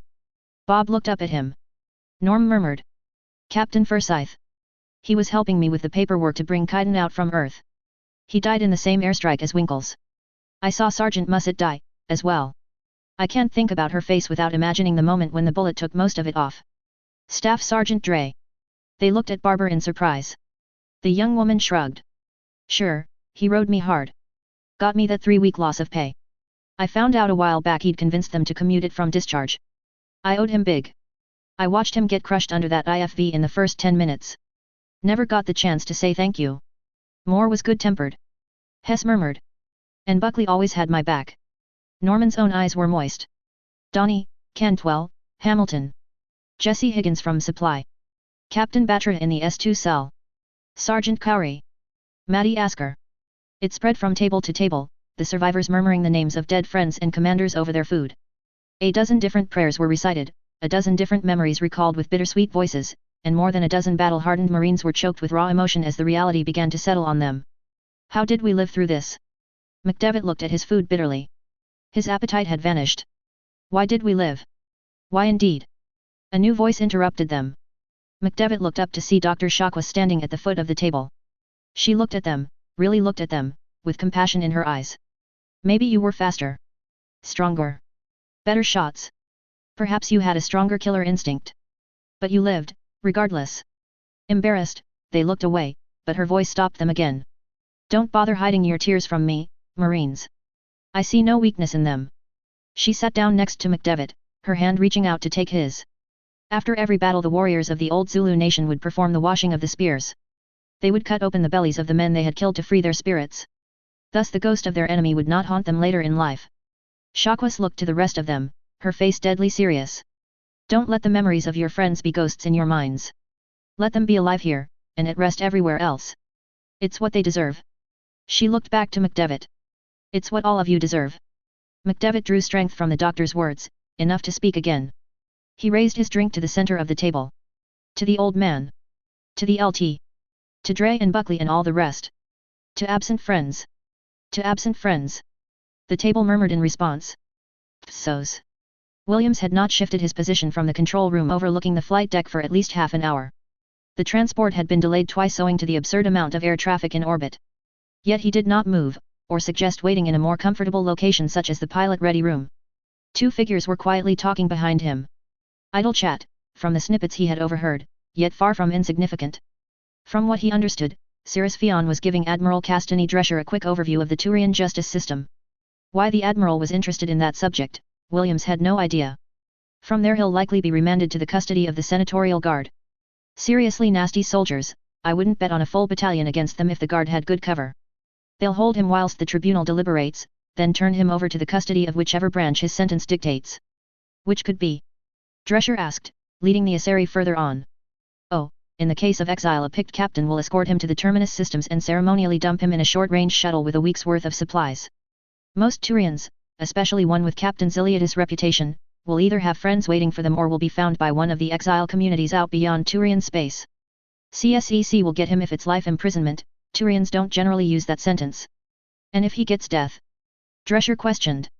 Cyrus paused, her eyes hesitant. They'll turn him over to Black Watch. If a Turian is sentenced to death as the only way to cleanse his honor, the hierarchy doesn't want him escaping. Comforting to know. Drescher remarked. At least a year, you said? That will give me time, I suppose. Are you sure he has no political allies? None who would defend him after this. Cirrus was almost apologetic. I am sorry. If I had known how remorseful he was. There was nothing you could have done. Drescher reassured her.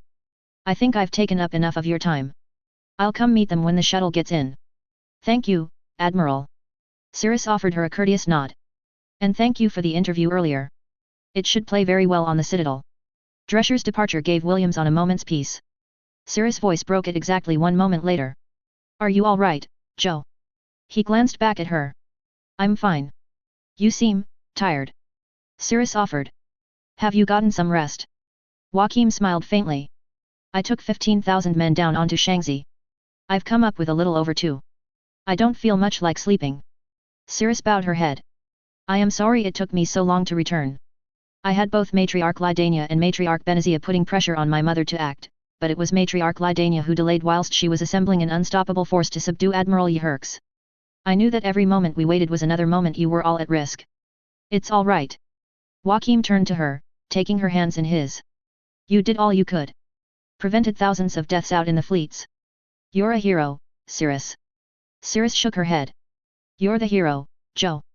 You and your Marines. I was only ever a journalist chasing my story. Well, you found it. Joachim stepped to her side and gestured at the fleet outside the hangar bay. A rogue Turian fleet, a plucky garrison with their backs against the wall, and you the first member of the Citadel to make legitimate first contact with the human race. Cirrus snorted at that one. I think Matriarch Lydania will be claiming that one. Joachim actually laughed at that. I suppose she will. Still, with the exclusive interviews that half of the diplomatic delegation will be offering you, I doubt you'll go hungry. She joined him in laughter. It felt good to laugh. To feel the weight of 13,000 souls lift off his back, if only for a moment. When their laughter faded away, Cirrus gestured at the pad containing her interview with Drescher. Will you be joining the delegation to the Citadel? Joachim shook his head. They offered it to me, I declined. To be honest, it was a half-hearted offer. Admiral Drescher seemed a little relieved when I turned her down. I'm the general that surrendered the garrison, not exactly a defiant hero to rub in the hierarchy's face. That's not fair at all. Cirrus began, her voice hot with wrath. Don't they know? And besides. Joachim felt his mouth quirk a little at her indignation, but continued just the same. I'd rather go home. See that the wounded get settled in on Arcturus, see my men off on their leave, then go home to my wife. Haven't I earned a little rest, Cirrus? If anyone has, it's you. She admitted reluctantly. I suppose I was just looking forward to showing you the Citadel. Come visit me on Earth, instead. Joachim offered impulsively. My wife would love to meet you, and there's more than enough stories there to satisfy your readers. Well, first they'll have to sort out passports at the conference. Cirrus pointed out. And of course I'll have to deal with my mother as well. I take it she's still not happy with you. I directly sunk at least 3 long-term diplomatic endeavors she was working on and indirectly damaged far more. Cirrus sighed. I'm not sure of the details myself, but the amount of political capital being spent right now to maintain the status quo is likely to set my mother and the Asari delegation back 100 years. Politicians. Joachim sighed. Politicians. Cirrus agreed, pronouncing the word distastefully. One of the air traffic controllers turned in his seat. Sir, we've got shuttle T-31 inbound from medical ship Nightingale. The passenger you were expecting is on board. Thank you, Chief. Joachim offered the man a nod before turning to Cirrus. Will you be on board for much longer? My shuttle leaves in half an hour. Cirrus told him regretfully. I had to lobby hard to Primarch Sparatus to get these interviews with him and the 7th Legion's command staff, I shouldn't waste them. I understand. Joachim searched himself for the right words, the right gestures to make to her. Finally he extended his hand. Good luck, Cirrus. She hesitated as she looked down at his hand, then flung her arms around him in a surprisingly powerful hug. Be well, Joe. She murmured. I'll see you again someday, my friend. On his walk down to the flight deck, Joachim felt like his feet were moving slower than they should. If Gurung were here he'd be walking ahead, trying to hurry his stride without being rude. If Presley were here he'd be deliberately slowing down just a little bit more to irritate Gurung. If he thought too much about their rapid and ceaseless back and forth his chest would suddenly become unbearably tight. Their chatter, Commodore Frank's gloomy predictions, the voices and jokes of a dozen different men and women had been faintly ringing in his ears ever since Wayada. His regimental commanders, battalion commanders, and most of his staff in the garrison were like an echo at the edge of his mind. The more he tried to focus on it, the more it danced around his concentration. Like it knew what he wanted to remember and what he didn't, yet held both almost but not quite out of reach.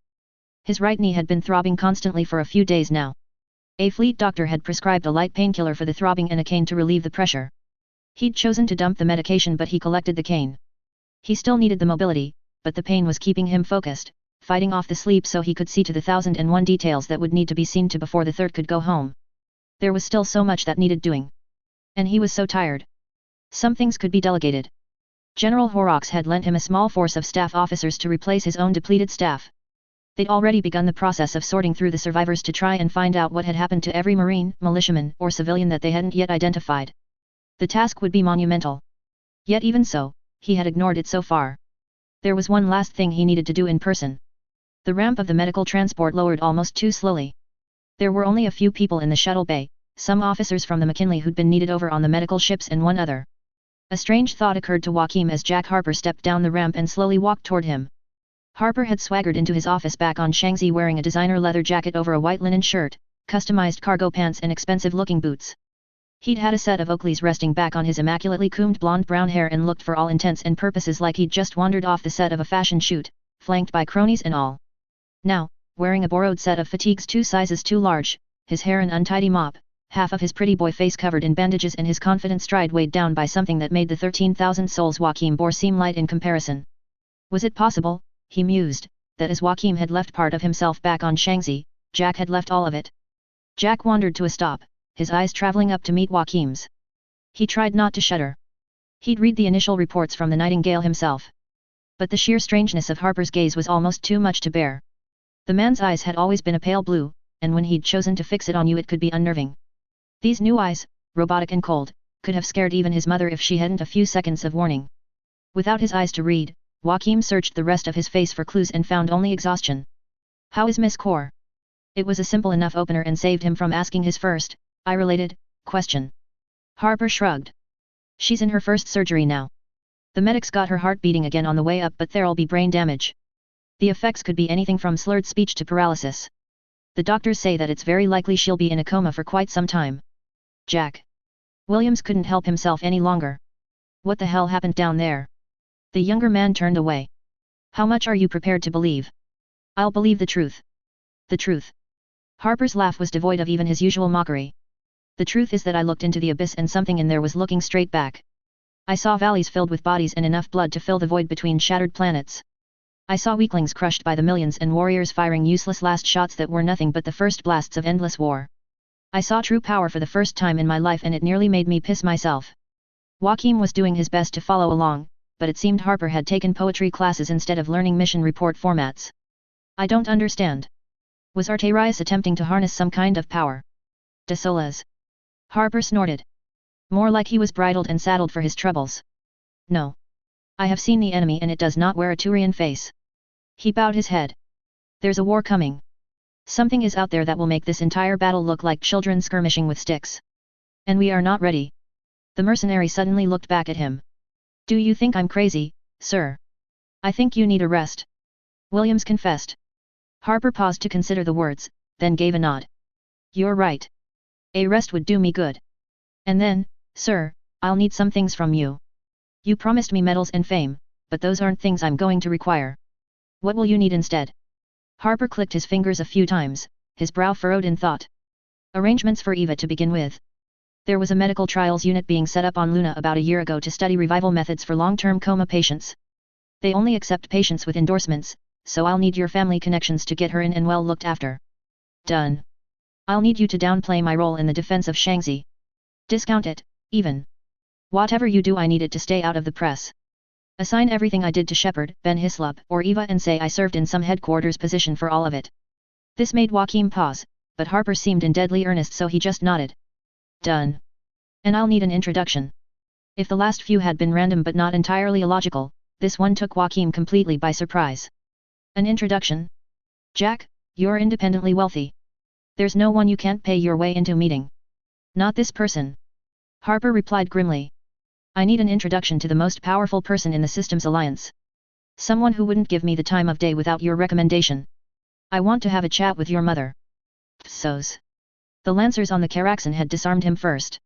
Not that there'd been too many weapons to relieve him of, with most of his personal weaponry lying under 100 tons of rock and ice back on the planet. The insult of the implication should have driven him to quiet fury. Instead, Adrian found himself too tired to care. He simply directed what was left of his personal squad to rest and eat whilst he was taken into debriefing. He kept his answers short and perfunctory during his meeting with the Caraxan's temporary commander, a good-humoured CDF captain named Eros, and two decidedly less good-humoured representatives from CSEC and the Senate Intelligence Committee. No, he hadn't known about the Arterius Yerxiliadis conspiracy. No, he had not killed human civilians, mistreated human POWs, or taken part in any mutilation of the dead or wounded. No, he had not taken part in looting nor allowed his men to take trophies.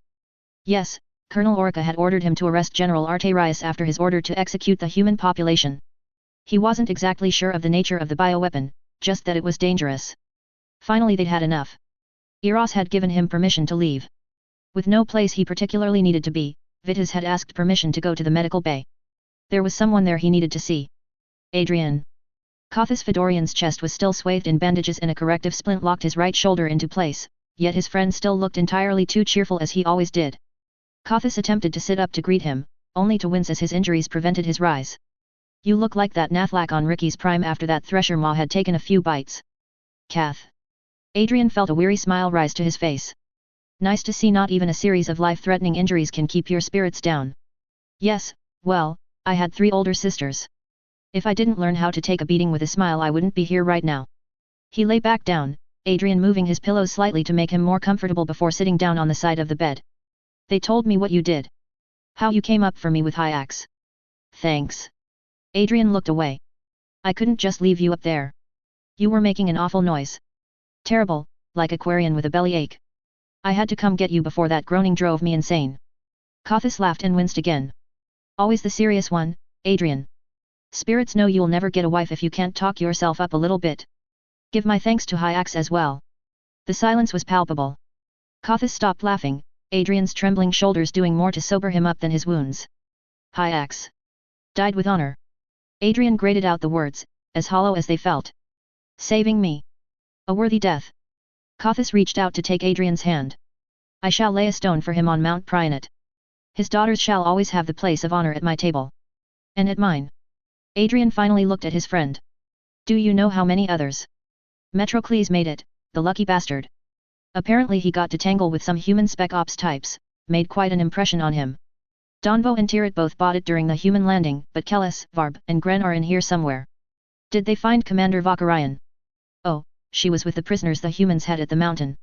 Apparently she got pretty badly dusted up in the city, and the humans didn't exactly have the best grasp of medicine. Kothis pointed over toward the far side of the ward. But she's actually not too bad. Walking and talking by now, she had herself wheeled over to say hello earlier. Adrian had noticed something different over the far side of the ward, an enclosed area closely guarded by 4 lancers. Who've they got in there? Kothis sighed. Some poor bastard named Vernius. Lancer biotic that got transferred to Vakarian's phalanx. He's been on suicide watch, apparently the humans coerced him into assisting their sabotage of the Tyros. Adrian winced. Turians who broke under torture were not held liable for their actions, that was a given. Pain compliance could destroy anyone, even a trained Turian soldier. But a Turian who broke could never retain his military rank. If he'd broken once then he'd break again. They'd probably give an honorable retirement to the unfortunate biotic, maybe a posting to a Cabal instruction unit.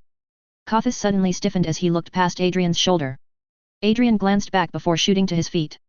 Colonel Orica, sir. At ease, lieutenants. The colonel looked as tired as Adrian felt, if not quite as beaten up. He was in a plain uniform without ornamentation, even his rank signature was absent. You of all people don't need to stand for me. Both discipline and manners compelled Adrian to fetch a chair for the colonel first. Sir. I meant to come find you after I'd seen Kothis. Whatever report you have to make is probably not for my ears. Orica sighed. I have been temporarily relieved of duty. Primarch Sparatus is sure that the Senate inquiry will clear me and the rest of the staff officers. Well, he said our odds were pretty good, but still. What will happen to the rest of the Legion, sir? As I understand the situation, the rest of the general staff is rather reluctant to rush a decision. The last time a Legion's commander turned traitor was during the Unification Wars. They decided to punish the Legion with decimation. That said, 1500 years have passed since then, they may decide on a more enlightened punishment. What of the dead, sir. Kothis pressed. Will they receive their due? That depends on what the inquiry turns up. Even honor may be granted to an illicit campaign if the participants demonstrated true devotion to duty. Orica suddenly looked down. Truthfully, I don't believe the Senate will be so heartless as to strip the dead of their honor, but they might feel no inclination to grant the pensions their dependents are owed. The three Turians were silent, unable to meet each other's eyes. When Kothis spoke, his voice was thick with unspoken grief.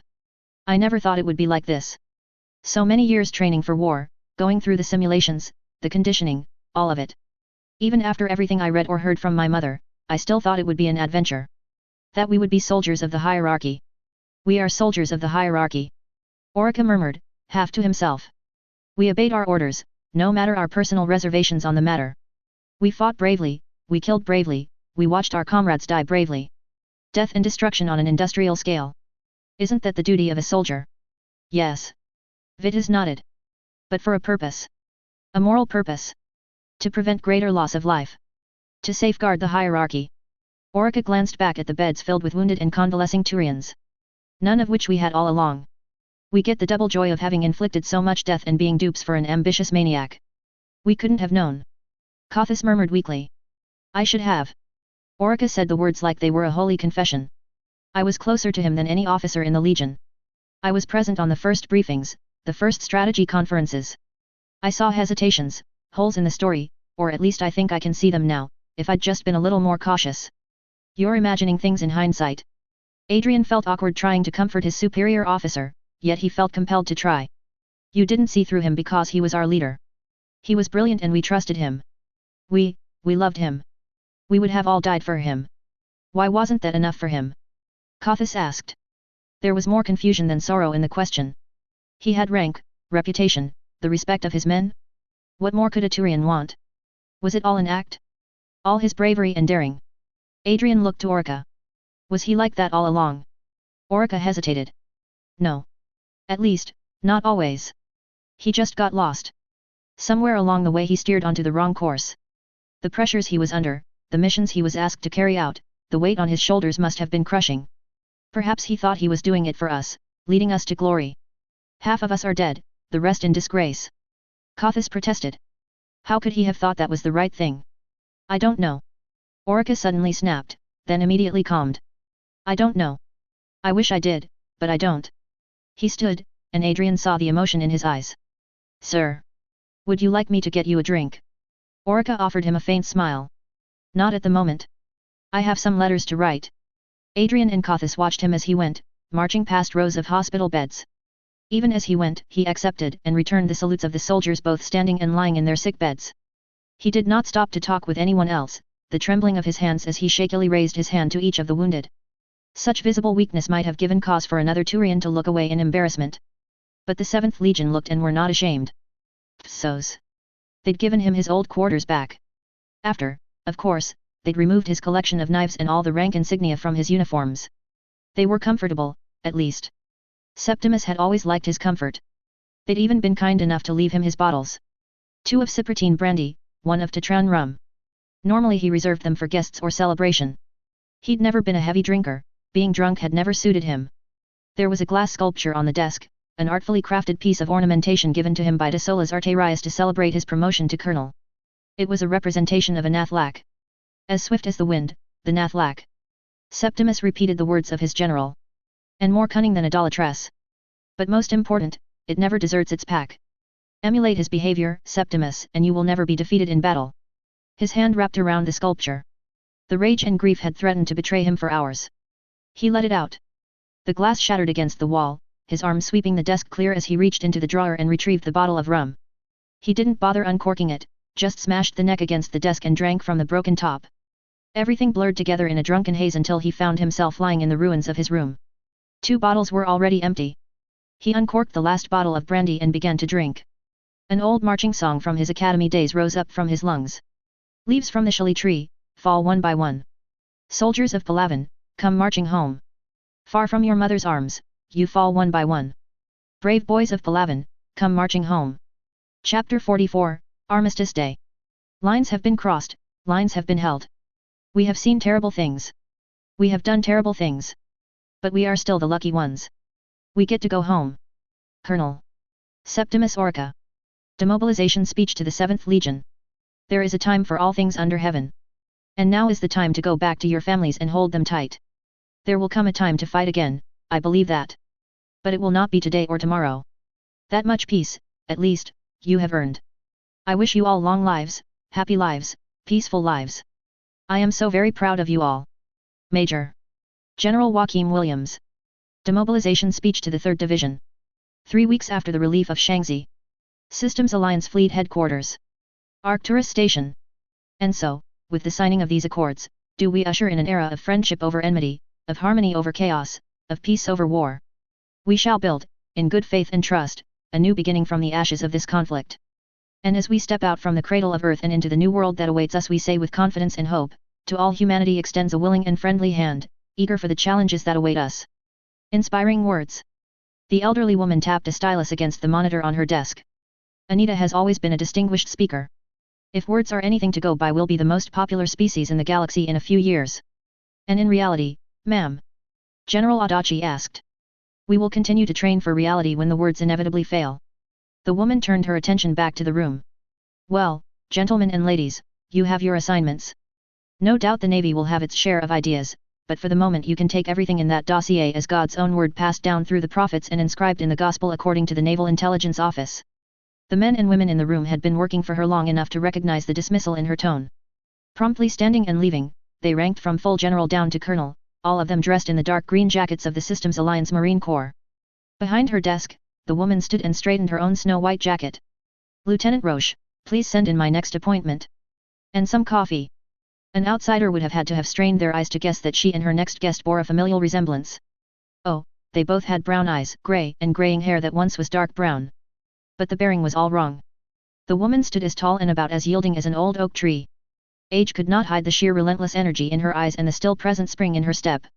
The man who entered was younger, but his shoulders were slumped ever so slightly beneath a crisp new uniform, and there was a weary sadness in his eyes instead of the woman's lively spark.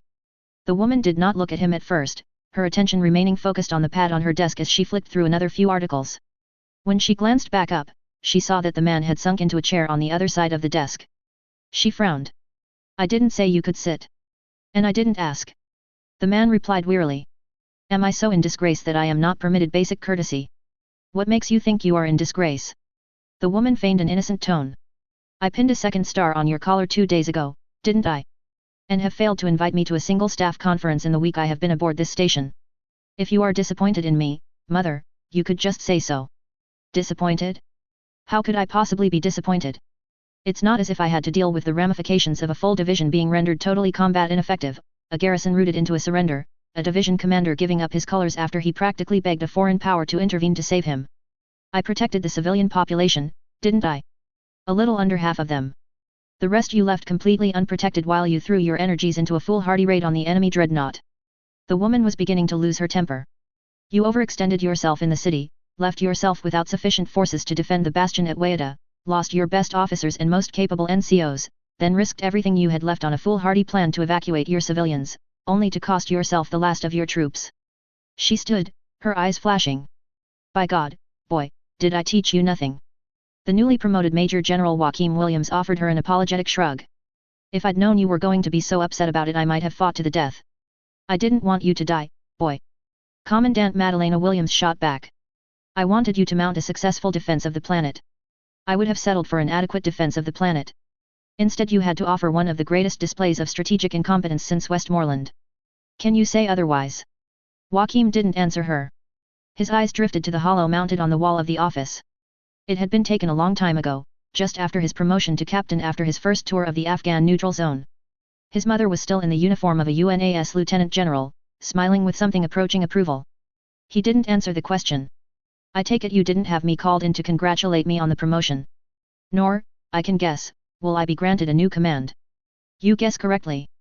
Commandant Williams sighed. The press is already asking questions as to why a defeated general has been promoted. Accusations of nepotism are already beginning to circulate. After a discussion with the Prime Minister and the Fleet Admiral, we have reached a decision we believe will spare everyone embarrassment. Let me guess, I will not be present for any press conferences, medal ceremonies, or memorial celebrations. The Commandant scowled. Don't give me that tone, boy. As it is, I had to trade away far too much to spare you public censure or even court-martial. It's been decided to make Colonel Gurung and Colonel Presley the heroes of Shanxi. Gurung will take credit for the dreadnought raid and Presley will get the evacuation. It will allow us to put together an effective PR strategy about the siege involving two notable successes without drawing too much attention to the spectacular losses that both of those actions led to. You know I don't care about glory.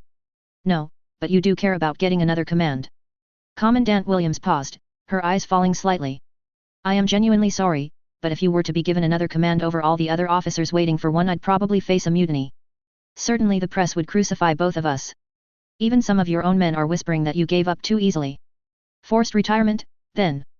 Don't be ridiculous. You're still a Williams, after all. I made a bargain with Fleet Admiral Goldstraw. In exchange for Admiral O'Neill taking over training and doctrine command, you will be given a secondary position as Director of Training. Do well there and you may eventually take over Tradoc entirely. It'll be a career dead end. Joachim stated. More than likely. Madalena admitted. It'll be seen as a punishment. Good. It's meant to be. Joachim stood up. He'd expected almost all of it, yet it still hurt to hear it. The deaths that weighed on him felt almost light in comparison to the petty rage and wounded pride of the moment. Have I disappointed you so badly? Commandant Williams stood, her arms folded behind her as she considered the question. Perhaps I am most disappointed in myself for trusting you with an independent command. I've been aware of the weaknesses in your command style ever since I read your report cards from OCS. I hoped you would grow into your rank like many other promising young men and women I have mentored. Instead you turned out to be an excellent lieutenant, a capable captain, a competent major and even an adequate colonel. But as a general, well, the same traits that made you loved as a junior officer made you indecisive as a senior. She brought up a topographical representation of Shanxi. You attempted to fight two major defensive battles, one in the city and one on the mountain. Both of them you lost because, paradoxically, you valued the lives of your men too much to risk them on a more risky but more effective defensive strategy. You waited far too long to counterattack, then made that counterattack a worthless gesture instead of a tactical gain. The enemy threw off your center of gravity at every turn and you did nothing to disrupt his. You made tactical gamble after gamble and seemed perplexed when they didn't work. Reading your battle reports is enough to make an old woman cringe. Cringe away. I've never pretended to be a tactical mastermind. No. No, you could not. His mother looked at him with a strange sort of pity. You must think I'm a cold-hearted bitch to do this to my own son. Joachim stood. The thought briefly crossed my mind. But you've never pretended to be anything more than my superior while we are in uniform. Perhaps. Madalena sank into her chair with a sigh. Go home, Joachim. Won or lost, you've still fought a battle. God knows I've lost enough fights in my time to know you need a rest. Lie on a beach, go sailing with Franklin, and take Abigail on that wine tour of Europe you've always promised her. Take my advice and do what I never did, spend the rest of your nights in a comfortable bed with your wife instead of on a canvas cot with a rifle. Write a book, start a charity, do whatever you like. You're too much like your father for this line of work. Your heart's too soft. And yours is hard enough. She looked at him evenly, the brief moment of compassion gone from her eyes. It's a brave new world out there, Joachim. As many new dangers as new opportunities. Would you defend against them using kindness and noble words? Better that than deception and ruthlessness. Your calling cards might have worked in the wars of days gone by, but dealing with these new cultures will require good faith and gestures of trust. The commandant snorted slightly. And who knows? Perhaps this paragon of righteousness will emerge someday to lead us all to enlightenment. But it will not be you, Joachim. Psos. Docking Bay 5. Arcturus starboard wing.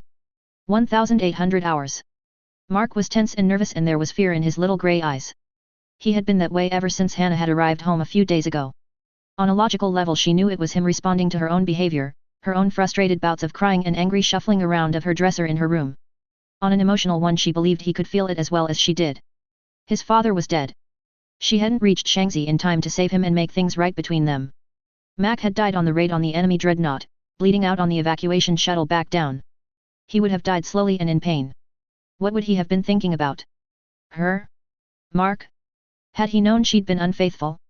Had he died wondering if she'd ever really loved him? All around them were men and women in dark blue uniforms with black and red trim stood silent. She could see Rear Admiral Darren Finch, the legendary former SAS officer who had first proposed the idea of the N program, and Commodore Baiuhui who had recruited Mac into the alliance. Captain Jane Kennedy, Captain Narav Thakur, Commander Hojo and a dozen other living legends. The hangar had been darkened for the occasion, the only light coming from candles scattered around the elevated memorial. Lieutenant Commander Haynes stood before the memorial, a pad in his hands and the darkness doing a poor job of disguising the grief on his face. He was reading names, one by one. For most of them, when he read it out, there was an immediate answer. Lieutenant Daniel Trombley. Here. Master Operations Chief Helen Baker. Here. But every so often. Serviceman Kenning. There was no answer. Andrew Kenning. Still no answer. Serviceman Andrew Kenning. And with a roar the answer would finally arrive. Hoya, Serviceman Andrew Kenning. On the far side of the docking bay Hannah could faintly make out David Anderson standing with the rest of his team.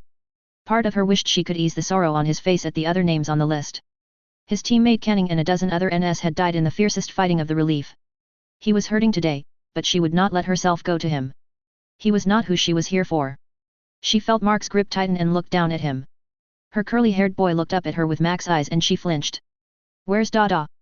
Mark asked, his tiny voice drowned out by another roar of a fallen sailor's name. He. Hannah caught herself. 4 days now she had put off saying it, avoided telling Mark the truth. How could she tell him? Mark was so young, but his considerable vocabulary was all focused around his idolized giant of a father. Commander Shepard.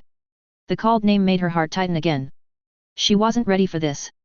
She couldn't imagine raising Mark without him. It would be impossible. She. Mac Shepard. She almost panicked in the silence that followed, resisting the urge to look around as if her husband would appear by some miracle. Commander Mackenzie Shepard. Hoya, Commander Mackenzie Shepard. Mark began to cry at the unfamiliar noise. And Hannah, without giving a damn for the pitying looks Mac's superiors and subordinates gave her, dropped to one knee and drew him in close. She carried him back to their apartment after the vigil had ended. The operators Mac had called his friends would doubtless get well and truly sloshed in memory of him and their fellow elites. Hannah was not in a drinking mood. Mac had gotten them an apartment in the new constructed port wing. It was cheaper than the fully developed starboard arm and had far better access to Mark's daycare. Hannah was grateful for the long walk. It allowed her to rock Mark to sleep in her arms along the way. She laid him down gently on his bed, his black curls flowing over the pillow as he sleepily turned onto his side. His eyes opened grumpily and he looked at her dozily. Unable to leave him, Hannah drew up an armchair alongside him and drew out a paper envelope from the pocket of her jacket. She contemplated it for a while, her eyes tracing the elegant swirl of Mac's handwriting on the front. It was a ridiculous touch from such a practical man, yet she had always loved his little eccentric touches. Her hands pulled back the seal of the letter and she let it unfold in her hands. She looked down to where Mark was still watching her. Clearing her throat, she lifted the letter and began to read it.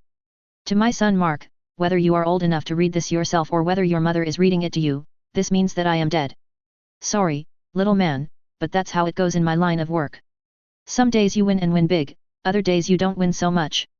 My greatest fear was that I'd die before I get the chance to tell you all the things that a father should tell his son, and that this letter will never make a dent in the time we should have spent together. I've never been a man of many words.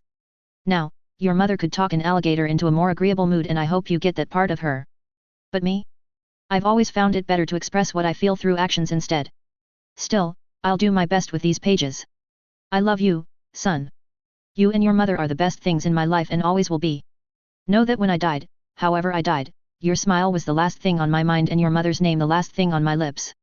I wish I could be there to see you grow up, find your way in the world and make your mark on it. But in a way I have. I can picture you clearly as a man, finding adventure and wonder wherever you roam. It's a brave new world out there, and you weren't built to stay at home and watch it on a VID screen. I never saw any of the world except from behind the scope of a rifle. You go do it differently. See a dozen planets without a weapon in your hand and wander across the galaxy with no violence in your heart. Be slow to anger, quick to forgive. Be generous to friends and strangers alike and expect no more reward for doing what is right than a smile and a laugh. Never pass by someone in need without lending your aid, and take more joy in a friend's company in discomfort than in luxury with dishonest men. And never forget that even the smallest light can shine when it gets dark. Above all else, keep your chin up and enjoy the view, little shepherd. You're going to take those stars and shake them like a rattle someday. I love you, always. Dad. Mark's contented snore made Hannah smile once more through the tears drifting down her cheeks. Psos. La Chris. The tall Turian in a CSEC uniform pushed his way through the crowd without a second's pause. La Chris. Hey. A surprised Solarian grunted before he found himself rudely shoved out of the way by two much smaller Turians following quickly in the wake of their elder. What's the rush? We're all going to get a look. The girl turned around to hiss at him, but her older brother grabbed her arm and pulled her along. They ran after their father, diving through the legs of the taller aliens where they couldn't follow the mad path the first Turian cut. They found him walking next to a med capsule, his hand clutching that of the occupant. The children ran to his side. The girl gasped. Mama. The Turian hospital ships had worked overtime to care for the wounded of the 7th, particularly the wounded and recently repatriated prisoners of war. Lakris Vakarian, suffering a heavy concussion, multiple broken bones and an internal bleed that only the combined efforts of 2 captured medics had been able to correct, had been one of the lucky ones, all told. Solana.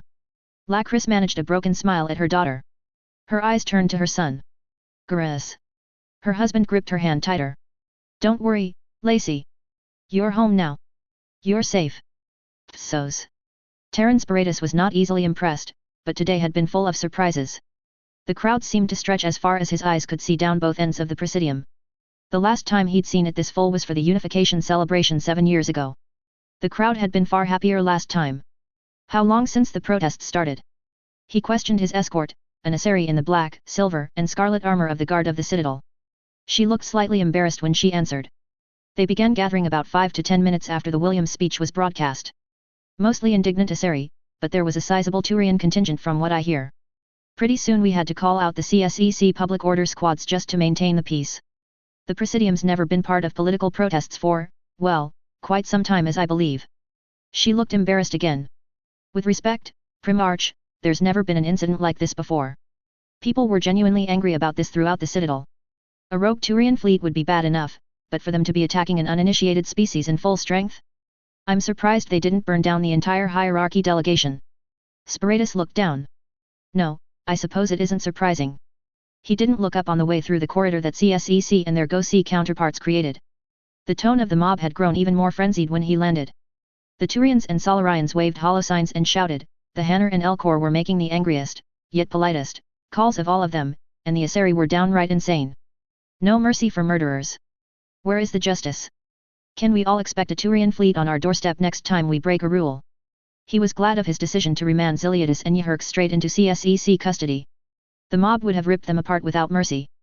As it was, only the calming influence of the Elcor combined with ever-present threat of CSEC riot squads kept them off his back. The greatest civil unrest in 200 years. All his fault. That was the thought that had haunted him on the return journey to the Citadel, and it haunted him still on the elevator to the council chambers. Ziliadis would give his testimony tomorrow, a speech that would hopefully put an end to the mistaken belief that the Council of Primarches had known the pretext for war was false. As if the Primarches could have ever been so imaginative as to start a war like that. Yhurks had been right, in a way. Turian honor and honesty had led to a cultural blindness so deep that not even a full chamber of supposedly experienced politicians had spotted a deception that had stained them all. If they'd missed that, Terran wondered, what other political intrigues had the Turians failed to see? The press conference had already started by the time he arrived. Flanked by Councillor Tavos and Councillor Lelith, Indro Vorenuz stood at the center of the council chambers, his back to the spreading blossom tree grove in the center and the press on the stairs above him. It was a good move, Terran could immediately see that. It placed the reporters on literal high ground above him while he had chosen not to speak from his usual podium and instead stood amongst the people. Beside him, in a place of honor, stood the human ambassador sent from their parliament, Anita Goyle. Supposedly she was a legendary diplomat amongst her people, yet Terran doubted she would be a match for the council yet. He caught the drift of the speech as he slipped in amongst the observers. Vorenuz was a gifted speaker, and unlike many Turians he had mastered the art of eating at the table of humility in the presence of outsiders when it was called for. Of Palavan, do not just abhor this act, do not just condemn it, but accept the guilt for it. Tomorrow we will hear the testimony of the liar Ziliadis and the traitor Yhurks, and both will meet their own punishments for what they have done. Nevertheless, it was we who empowered these maniacs, we who promoted them, we who praised them for their valiant actions and believed that giving them unlimited power over life and death was a wise thing to do. Therefore, with the full authority of the Senate and the Primarch of Palavan, I have today directed that a reparations committee be established with the representatives of the Systems Alliance in order to make, in a meaningful way, contributions of materials and credits to ease the damage inflicted upon Shanxi and the humans who lived there. Some may argue that this is but a dent in the debt that is owed to humanity, and they would probably be right. But there is only so far that apologies and treasure can go in making right the pain of shattered bodies and the agony of broken families. Yet what gestures we can make in the spirit of reconciliation will be made willingly. Despite the sorrow that has engulfed me at this tragedy, there is still a spark of warmth when I read of how vehemently the Turian population of the Citadel has condemned the actions of the rogues. The reporters erupted with questions. Will the soldiers of the 7th Legion face disciplinary action for their part in the attack? Is it true you will be retiring? Will recent abuses of Turian military power lead to a rethink of the Treaty of Phyrexian? Vorenuz raised his hands. Please, friends. One at a time. Miss Fionn? It would seem you have the greatest claim to our attention. The Asari stepped forward. Counselor. Something that has astonished many is not just the attack by the Rogue Three but the response to it. Condemnation has rung out not just from the Citadel but also from the citizens of notable Turian worlds such as Titris, Digeris, and even Palaven itself. Everything ranging from peaceful protests to riots have rocked the hierarchy. The question everyone is asking now, what comes next for the Turian people? The crowd went silent. The camera drone seemed to lean a little closer. Voronezh stroked his mandible thoughtfully. Then he knelt. When he came back up there was a small pebble from the gardens between his talons. I am sure you are all familiar with Matriarch Shatela's famous observation, all Turian philosophy is based upon rock. There was a polite chuckle, but Voronezh did not smile. By most people it's seen as a harmless truism, though some Turians see it as a patronizing reduction. In fact, it's actually a translation of a much older saying by Primarch Makatus, the first leader of a united Palaven over 6,000 years ago. He said, all thought is based upon stone. Nothing describes the Turian mind better. We are most comfortable when at rest, steady and stable in our ways, content to let things be as they are. Even the rogue actions of Yhurks and Arterius do not disprove that thought, they were simply maintaining what they saw as the status quo. He turned the pebble over in his hands. But outside forces, wind, water, and the pressure of other rocks, inevitably forces the rock to change its situation. Either by yielding to the world and eroding or by shifting itself to a better position. One may see this pattern in Turian history. We were not a species that embraced colonial spaceflight, yet overpopulation on Palaven drove us to change. The hierarchy did not wish to get involved in the smaller civil wars between the independent colonies, yet the millions of civilian casualties drove the Primarches to begin the unification war just the same. We had no wish to join the Citadel or fight the Krogan, yet the unpleasant realities of isolationism drove us to take up arms in defense of the Council. Now we are faced with a new paradigm, a changing reality. The most precious laws that bind this Council and the people of the Citadel together have been violated without care and without hesitation by three of our greatest heroes. That not only challenges the principle upon which the Citadel society is based, but the ones on which the hierarchy rests as well. Thousands of hierarchy lives have been lost without cause, without honor, thrown away by commanders who placed their ambitions above their integrity. The soldiers of the hierarchy are not merely representatives of the Turian people, they are the Turian people. When our people protest against the behavior of their leaders, it is our soldiers voicing their disagreements. And when the soldiers of any people no longer believe in their leaders, it can mean only one thing. He tossed the pebble toward the Asari reporter. You asked me what was coming next for the hierarchy? There can be but one answer. Change. Psos. For a Turian, the personal chambers of Indro Voronezh were surprisingly well decorated. Asari artwork, Solarian scriptures, a comfortable-looking couch and a well-stocked liquor cabinet. A free-flowing Hanner sculpture dominated the room, perfectly balanced water spirals giving the room a serene aura. Terran could appreciate the idea. It would give the counselor a calm environment during his free time, and if he needed to bring a skittish guest back here for a private talk, it would help to set an easy tone for the talk. The fact that Spiritus was the skittish guest did nothing at all to detract from the elegance of the idea. Will you take wine, Primarch Spiritus? Or perhaps something a little stronger? Counselor Voronezh shuffled into the chamber after him. I understand you've had rough few weeks. No rougher than the men of the 7th Legion. Spiritus shook his head. Water will be fine. Yes, the 7th. Bad business that, damnably bad. Voronezh sighed. I've just concluded discussions with Primarch. There's no avoiding it. The spirit and honor of the 7th has been irreparably shattered by this campaign. The Legion cannot be reconstituted as is normally the case when a unit sustains casualties on this scale. No parent would commit their son or daughter to serve under the banner that brought shame to the hierarchy. What of the cohorts? Even if they cannot serve under the banner of the 7th, surely they can be transferred. For the cohorts without too many casualties, perhaps. It will be down to their individual planets to make the final decision on the matter. The 22nd is a storied unit on Titris, they may wish to restore their ranks. Terran accepted the glass as it was passed to him. I assume you did not call me here merely to discuss the fate of the 7th and her cohorts. That would be a wise assumption, but an assumption nonetheless. Voronezh looked almost disappointed. I would have thought that would have been a lesson well learnt by now. I'm afraid I don't catch your meaning. Assumptions, Spiritus.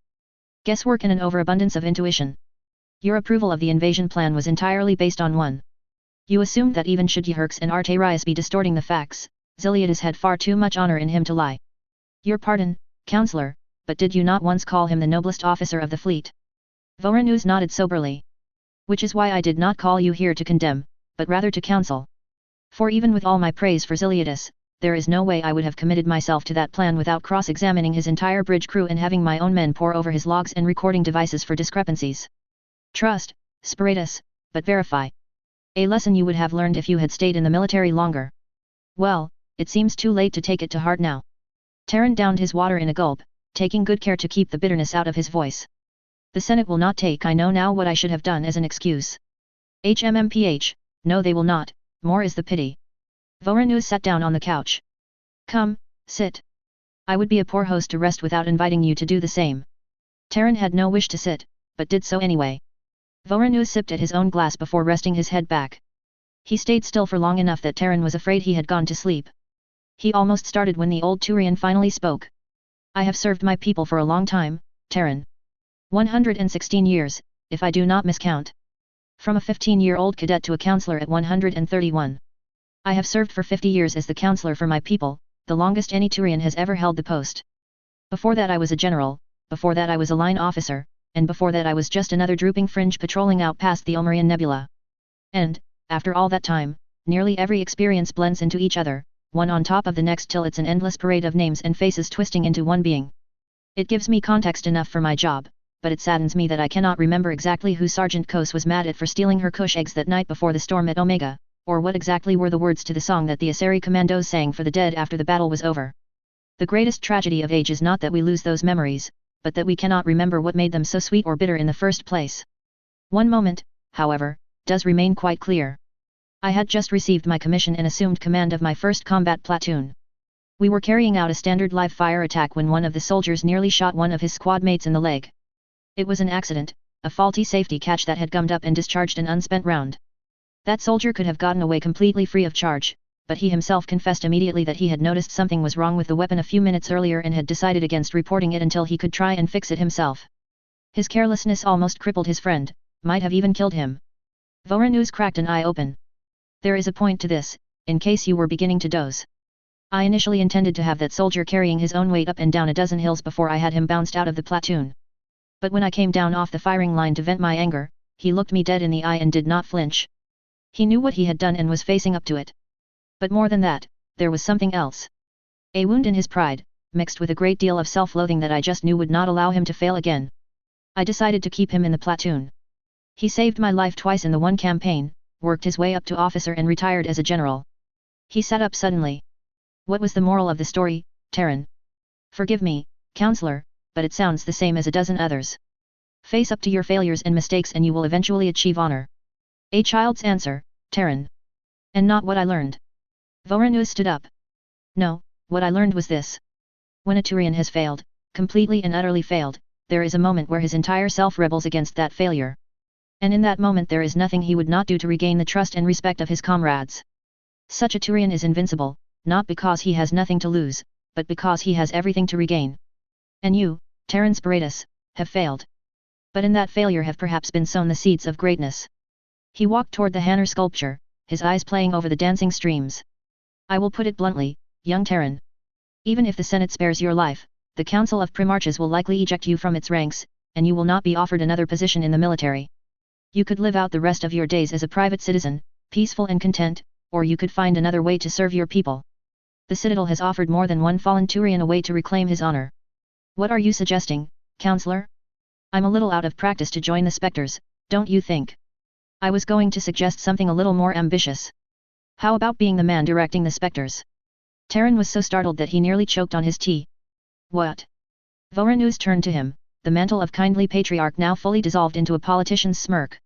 Not straight away, of course. I would like to believe I still have a good 2 or 3 years left in me. And my immediate successor would be Ambassador Indira Venitus. She has far more experience in interspecies diplomacy and will bring some much-needed fire to the Council's deliberations. But she, quite understandably, only sees the Council position as a stepping stone to the position of Primarch of Digeris. For a long-term successor I require, so to speak, a Turian with few other options. Meaning me. It's more of a compliment than you think, Terran. You're young, vigorous, and clearly as honest a Turian as I could hope for. A faultless military career topped off by an early appointment as Primarch of your home planet. You were always destined for great things, and this mistake does not need to be the end of that. Spiritus turned back to the balcony, his eyes taking in the view even as he tried to come up with a reply that would not mortally offend the councillor. Do not think I am ungrateful for the offer. But the life of a politician has suited me ill thus far. Then don't be one. Do you think I have spent my days on this council engaged in pointless debates over tariffs on Batarian spiced ale and embargoes on Quarian tech goods? I was not pandering to the reporters when I said that change is coming. These humans have proven tenacious in war and aggressive in negotiations. They have shown they will not bend before Turian might, and nor will they, I suspect, bend easily to Asari diplomacy or Solarian spycraft.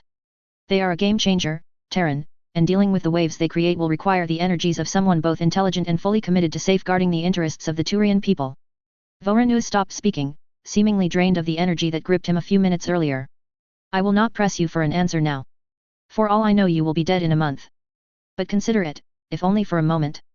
A new galaxy is upon us. You and our people either must find a place in it or perish. So it was, so it is, so it will ever be. That is the cycle of things. The Siege of Shanxi. Epilogue, good night, and joy be with you all. The saddest part of any meaningful tale is not the ending. An ending is never really an end at all, but a new beginning for the hero and their friends in the light of a rising morning with a future of peace and happiness ahead of them. No, the truly sad part in my view is when the hero buries his old master. It is not sad because of the death itself, or for our hero's tragic loss. It is sad because that old master was once the hero of his own story, a legend of another time when he too was young and strong. But his place of primacy had fallen to one with a stronger arm and straighter back, and his last duty is simply to be a bit character before his end. Worst still, when the next story comes he might be lucky to be mentioned at all. Just a piece of history in an idle line of an idle paragraph. A new story must come, of course. But there will always be a little bit of sadness in the passing of the mantle. Sablet. Yehurks. Diary in Isolation, published posthumously. There is no shame in the tears that fall when we reach the crossroads and must say farewell to the companions who go forward on a different path. In every tear there is memory, in every sob there is love. Yet take the new path you must, for rare are those who can live in the same state from cradle to the crypt. And though your grief may blind you at first, the new adventures on your path shall surely gain you new companions. And perhaps, one day, you shall see your friends again. Counselor. Indro Voronezh, retirement speech in 2160. The Hall of Justice. The First City of Palavan. Prisoner Detention Center. March 6, 2160. The cell was a barren one. Then again, there was not much use in providing a few luxuries for those about to die. A Turian in a grey jumpsuit sat quietly in the cell, his head bowed contemplatively as he scanned a leather-bound volume in his hands. The pages were well worn, torn and marked in several places. The Turian had not shifted the page in well over an hour. The cell barrier pulsed and faded as two guards escorted a figure in a well-pressed blue uniform into the cell. The Turian glanced upwards, pleased surprise creasing his features. Admiral Drescher, it is a pleasure to see you again. Castany removed her peaked cap, tucking it under her left arm as she shook the Turian's offered hand. Admiral Ziliadis, the feeling is mutual. It's just Captain Ziliadis now. Fotan, to you. Fotan sat back on his bunk. It's really little more than a courtesy. To be a captain, one must have a ship. And you know what happened to that particular item. Castany tried to smile at the joke, but it was little more than an extended grimace. I trust you know that my government lobbied furiously for your sentence to be commuted. So Deputy Ambassador Spiratus told me. The sentiment is well appreciated. It is ironic that the wronged party in this affair is the one advocating most strenuously for lenience. On the opposite side of that argument are the Asari, Batarians, the Solarians, the Valis. Even the Hanner think that my execution is not going far enough. Fotan actually laughed at the last one. Castany sat down opposite him, her hands folded in her lap. Why do they want you dead so badly? The Turian gave an approximation of a shrug. There are inescapable truths in this universe.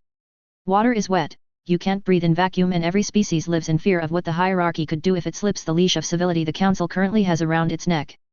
Yehurks was not some extremist, she was a highly respected member of the galactic community. De Solis Arterius was a hero to millions for his anti-slavery and anti-piracy campaigns. And I am a living, breathing symbol to the lower class of my species of how high one can rise by commitment and skill. Now Yehurks is exposed as a warmonger, Arterius as a madman, and I as a liar. I am the last of the conspirators to face justice. It has taken long enough. There was an inexplicable ache in Castany's chest as she looked at him. When the Tsar birds had pulled him out of the wreckage of his ship 3 years ago, he had been clad in a scorched hierarchy navy uniform, a flame-singed scarlet and silver jacket with a torn honor sash. Now, clad in a plain grey prison jumpsuit, there was a peace in his eyes that she had never seen in any of their sessions. You're about to die, Fotan. She whispered. How can you be so calm? Fotan looked thoughtful for a moment, as if considering the question. Then he handed over the book in his hands. Read the marked line at the bottom of the second page. The Turian life is well spent if lived with honor. Drescher read. Even if that honor is only embraced in the moment of death. That philosophy is what elevated our species from a bloodthirsty culture at each other's throats during the unification wars. We climbed up, always up, from the chaos and insanity that defined our race. Sometimes it was bloody, sometimes brutal, sometimes it seemed like the price we were paying for the unity of our species was worse than the costs if we simply let events play themselves out. But it would not have been honorable. Castany stood, her eyes flashing. There are times when you Turians are simply incomprehensible. Always insisting on sacrificing what is reasonable so that honor may be preserved. And you humans are not the same. Photan's eyes gleamed with sudden reproachment. I have studied your species well, I would like to think. Often have you given up on what is sane or logical for some cause or another. At times you have embraced honor like the strictest Turian, at times you have tossed every ideal you held dear onto a fire in the name of progress. You either chain yourselves or shatter the bedrock of your own society based on a single charismatic leader and a few whispers in the wind. Castany felt a smile rise to her lips. Ever ready with Anwar? Even now. If I have my wits about me then I have not lost everything yet. Could you not leave? Go into exile? I am sure that something could be worked out. Admiral. Photan held up his wrists. Do you notice something? Drescher looked at him, half puzzled. You're not restrained. Photan nodded. Even my guards are merely escorts. I will walk to my place of execution under my own power and of my own volition. I have made no excuses for my crimes and failures. I go to offer my apologies to the spirits of my ancestors in person and make my amends to the spirits of those I have failed. Castany bowed her head. If that's the way it has to be. It does. He offered her his book. You will have to learn our language, but I have always found much wisdom in these pages. I would be honored if you would accept it. You may find it useful in understanding the Turian mind. She took the book in her hands. I'm not sure if I will ever understand the Turian mind. But I think I understand you. Photan offered her a smile. Then that's enough for me. The guards appeared at the entrance to the cell.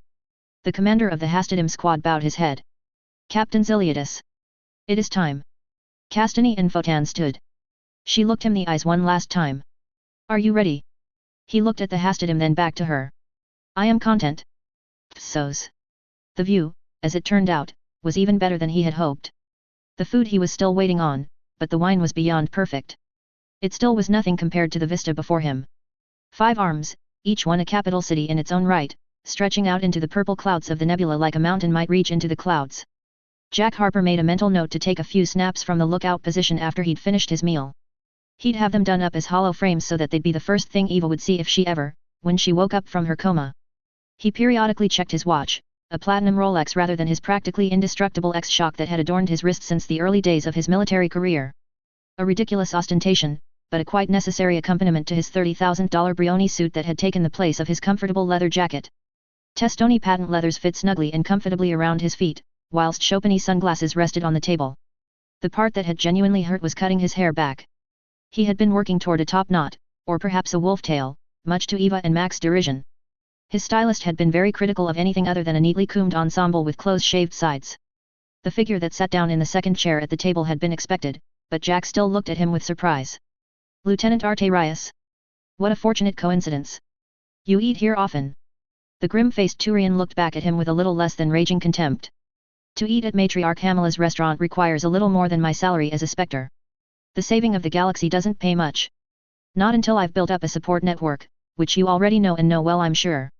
Jack allowed a slight smile to grace his lips even as the Asari waitress set down a plate of unidentified seafood along with another glass of wine in front of him. He flashed her a smile, one that deepened as she returned it with a sly flick of her eyes. 3 years after first contact and humanity was still a hot-ticket item for the Asari. A boom which he'd been riding ever since he arrived on the Citadel. Once she'd departed, with his room number tucked under her arm next to her tip reader, he turned his attention back to the Turian. I was a little surprised when the whispers in the wind said that you'd been made a spectre. As I understand it, you were on something of a blacklist with your own people. If you mean I danced around threats of execution and exile for a year until they decided to strip me of my commission, you are correct. Saren scowled. Somewhat ironic, as that made me a far more attractive recruitment option for the spectres than I was before. To your good fortune, then. Jack toasted him pleasantly. He wondered what the young Turian's induction had been like. He seemed angrier than before, taller and far more muscular, but now with a rage burning beneath his previously icy exterior. Though I must confess I'm at a loss for why you are choosing to interrupt my dinner. You seem to think you were subtle about extending your invitation. Saren replied coolly. When the men watching my apartment walk straight to this restaurant and you're sitting inside enjoying a 200-year-old glass of wine. Well, I can take a hint as well as the next Turian. I've been watching you as keenly as you've been watching me. Saren leaned back in his chair. You took an interesting path for a money-grubbing mercenary. As I understand it, you've spent quite a bit of your wealth on a hostile takeover of your father's investment group. Repurposed its holdings into engine research and shipbuilding and biotic tech research. Jack smirked. I'm surprised that's all you found out about. Cord Hislop Aerospace and Binary Helix Ventures are just two of my new enterprises. I've also put a great deal of money into Honeketer and other new weapons tech companies. Saren gave him a gesture of acknowledgement. Diversification of one's holdings is an intelligent financial decision. It could also provide a generous investor with access to all the weapons, ships, and biotic implants that he might need. If you're referring to my little security force, you needn't be worried. I'm not interested in raising an army just yet.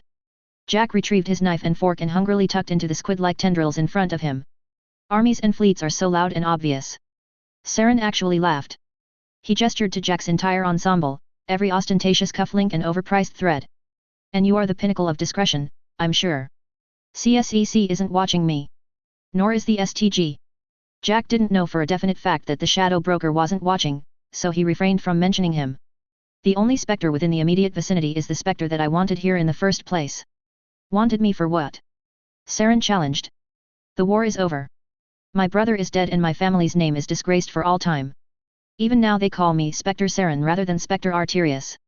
Aren't you satisfied? You won. Humanity has won nothing. Jack's voice suddenly lost its light-hearted edge. A few reparations for some property damage, a minor blood price for our dead, a spectator seat in the game of galactic politics. My species seems to have deluded itself that we are suddenly a major power just because we won what, at the end of the day, was little more than a skirmish. Saren seemed taken aback by his directness. You're the first human to think so. Most of your species won't stop crowing about it. Fools believing every word of propaganda that Madalena Williams and John Grissom thought up over brandy and cigars. Those two know how narrowly we missed spiraling into an all-out war with your species. A war which only the most pathetic human supremacist would believe we could have won. I am here on more important business than to have a measuring contest with you. Jack could see Saren's interest deepen with every word he said. What he had said was quite true, but more than that it was pandering directly to the Turian's own beliefs. Then why are you here? Because you and I are in the unique position of having seen our true enemy and being in a position to stop them. Jack leaned toward him. We both know what we saw in that cave. Saren didn't answer straight away. He drew in a breath, mandibles working in a slow rhythm as his eyes traced a path from Jack down to the table. I saw my brother go mad, nothing more. Saren. Jack used his given name. It had the desired effect. Had your brother, in all the years you had known him, ever exhibited any kind of mental illness? Hell, I had his psych profile smuggled to me just to double-check. Everything your brother did was rooted in reality, he dealt with failures and setbacks with iron calm and ruthless determination. He never broke down over the possibility of defeat and he never would have tampered with a machine like that once he understood it. The Turian didn't answer. His eyes traveled to the window, gazing out over the citadel. I understand you are passing your eyes off as cybernetic replacements made necessary by a war injury. I am. They were caused by the machine. Just like the rest of the implants of all those things. You took a reduced burst of energy, but it touched you all the same. He turned back. What did you see? Jack gestured to the room around them. The death of everyone in this room. The death of everyone in this building and on this level. The screaming obliteration of everyone on the citadel and every single one of their friends, family, distant acquaintances and strangers they passed on the street. I saw the end of the world in high definition. And it didn't drive you mad. A laugh bubbled to Jack's lips. Are you joking? It made me madder than the proverbial hatter. I saw millions of people dying in agony as oncoming darkness swallowed us whole. That'd make any man quite insane. It doesn't change what I'm about to do. And what are you going to do? Save the galaxy. Jack replied. Me, and my allies. And who are your allies? Well. Jack grinned. I was hoping to start with you. Saren looked at him. Not, as Jack would have expected, as if he'd grown a second head. Against Jack's expectations, Saren was hearing him out. The Turian raised a hand and beckoned the waitress over. A glass of your finest Venchat. And a menu, please. My friend here will pick up the tab. Saren turned back to Jack with new interest in his eyes. Say I believe the part about oncoming darkness. What can one human and one Turian do to stop it? I was hoping you'd ask. Jack finished his wine and retrieved a paper notepad from inside his jacket. I've been putting together a little list, you see. Unique resources, people with the skill, intelligence and drive to greatly aid us in our task. Some of them I can easily convince. The others may need some convincing from you. One way or another, these are the people that I truly believe can help us. And what would you call this group? Jack held up a finger. An old idea occurred to me. Something Ben Hislop once told me about guard dogs and rivers of the damned. We'll wait for your wine, because it will likely take me quite some time to explain Greek mythology to you. Psos. The hanging was mercifully quick. Fotan had refused the customary hood. He had bowed respectfully to the 3 members of the Senate, the Council of Primarchs and the Admiralty in attendance and placed the noose around his own neck in the custom of a repentant traitor. His neck had broken at the end of the drop. He was dead before the jolt subsided. It was, as far as Admiral Drescher understood it, a good death. There was only one other person left in the room after the Hastadim had placed his body inside a plain wooden casket. A familiar-looking Turian in the grey uniform of an army infantry officer was watching from the wings of the room. As the rest of the Turians and Citadel observers filed out, he stepped forward and made his way down to the coffin at the base of the amphitheater. He was a young Turian, barely more than 20. Drescher stayed to watch him. There was something strange in his body language, the way he looked away from the other Turians as they left. She finally saw it when he glanced up before laying a hand on the casket. His face was bare of any face paint or tattoos. Something compelled her to step forward. She made her way down from where she'd been seated to where the coffin lay. "Excuse me." The young officer snapped up with a start. He saw her and offered a sharp salute. "Ma'am." "At ease." She returned the salute. "What's your name, soldier?" He hesitated. "Takira, ma'am. Lieutenant Ethton Takira. 43rd Palavan Heavy Infantry." Drescher glanced at the coffin. "Did you know Captain Ziliadis, Lieutenant?" "No, ma'am. At least, not formally."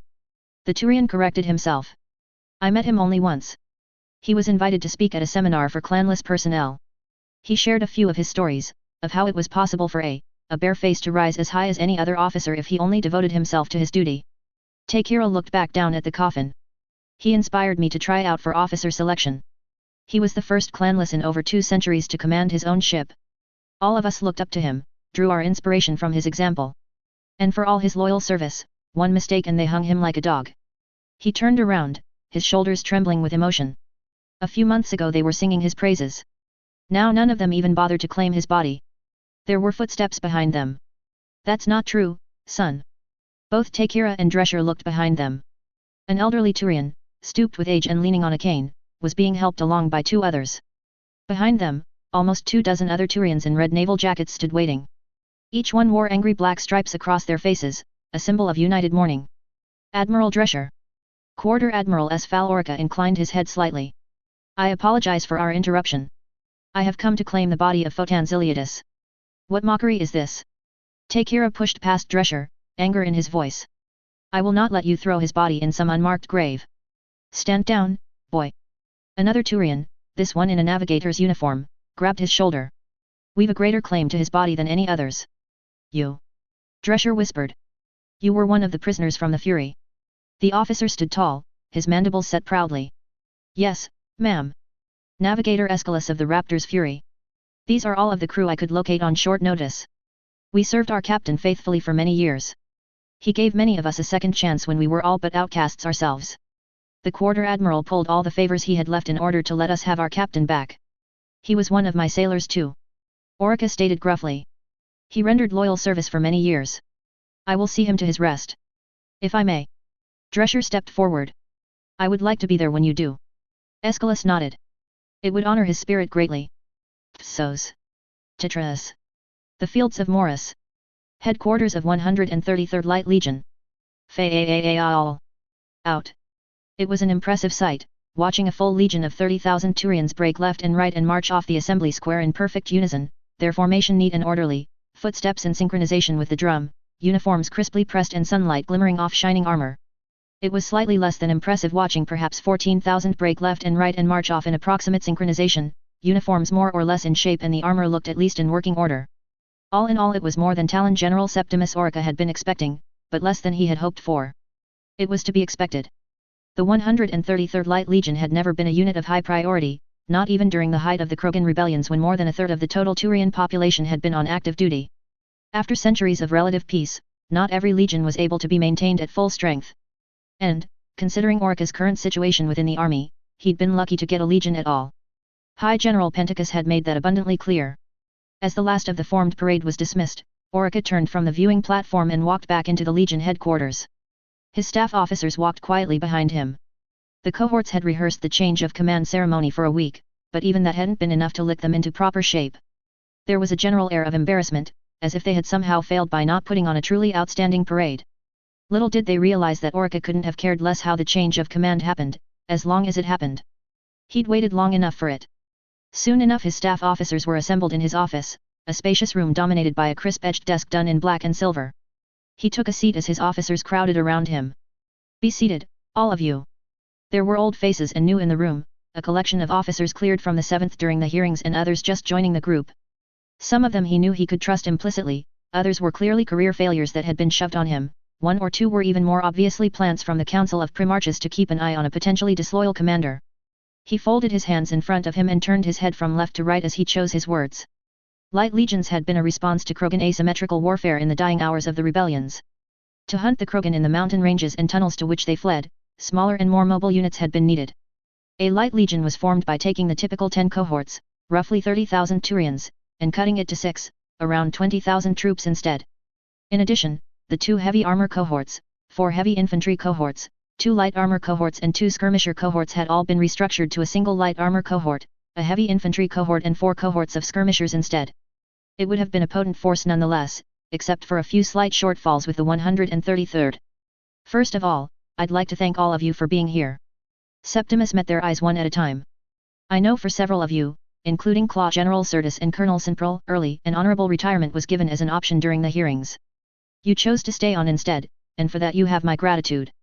Now, as we all know there are key manpower and material shortages within the Legion. I want a full review of training, equipment and logistics capabilities on my desk in 2 days. We'll start working on rectifying them immediately. As you know, Wing General Gannicus is expecting us to reach full combat readiness within 6 months, so we'd better get started. Any questions?"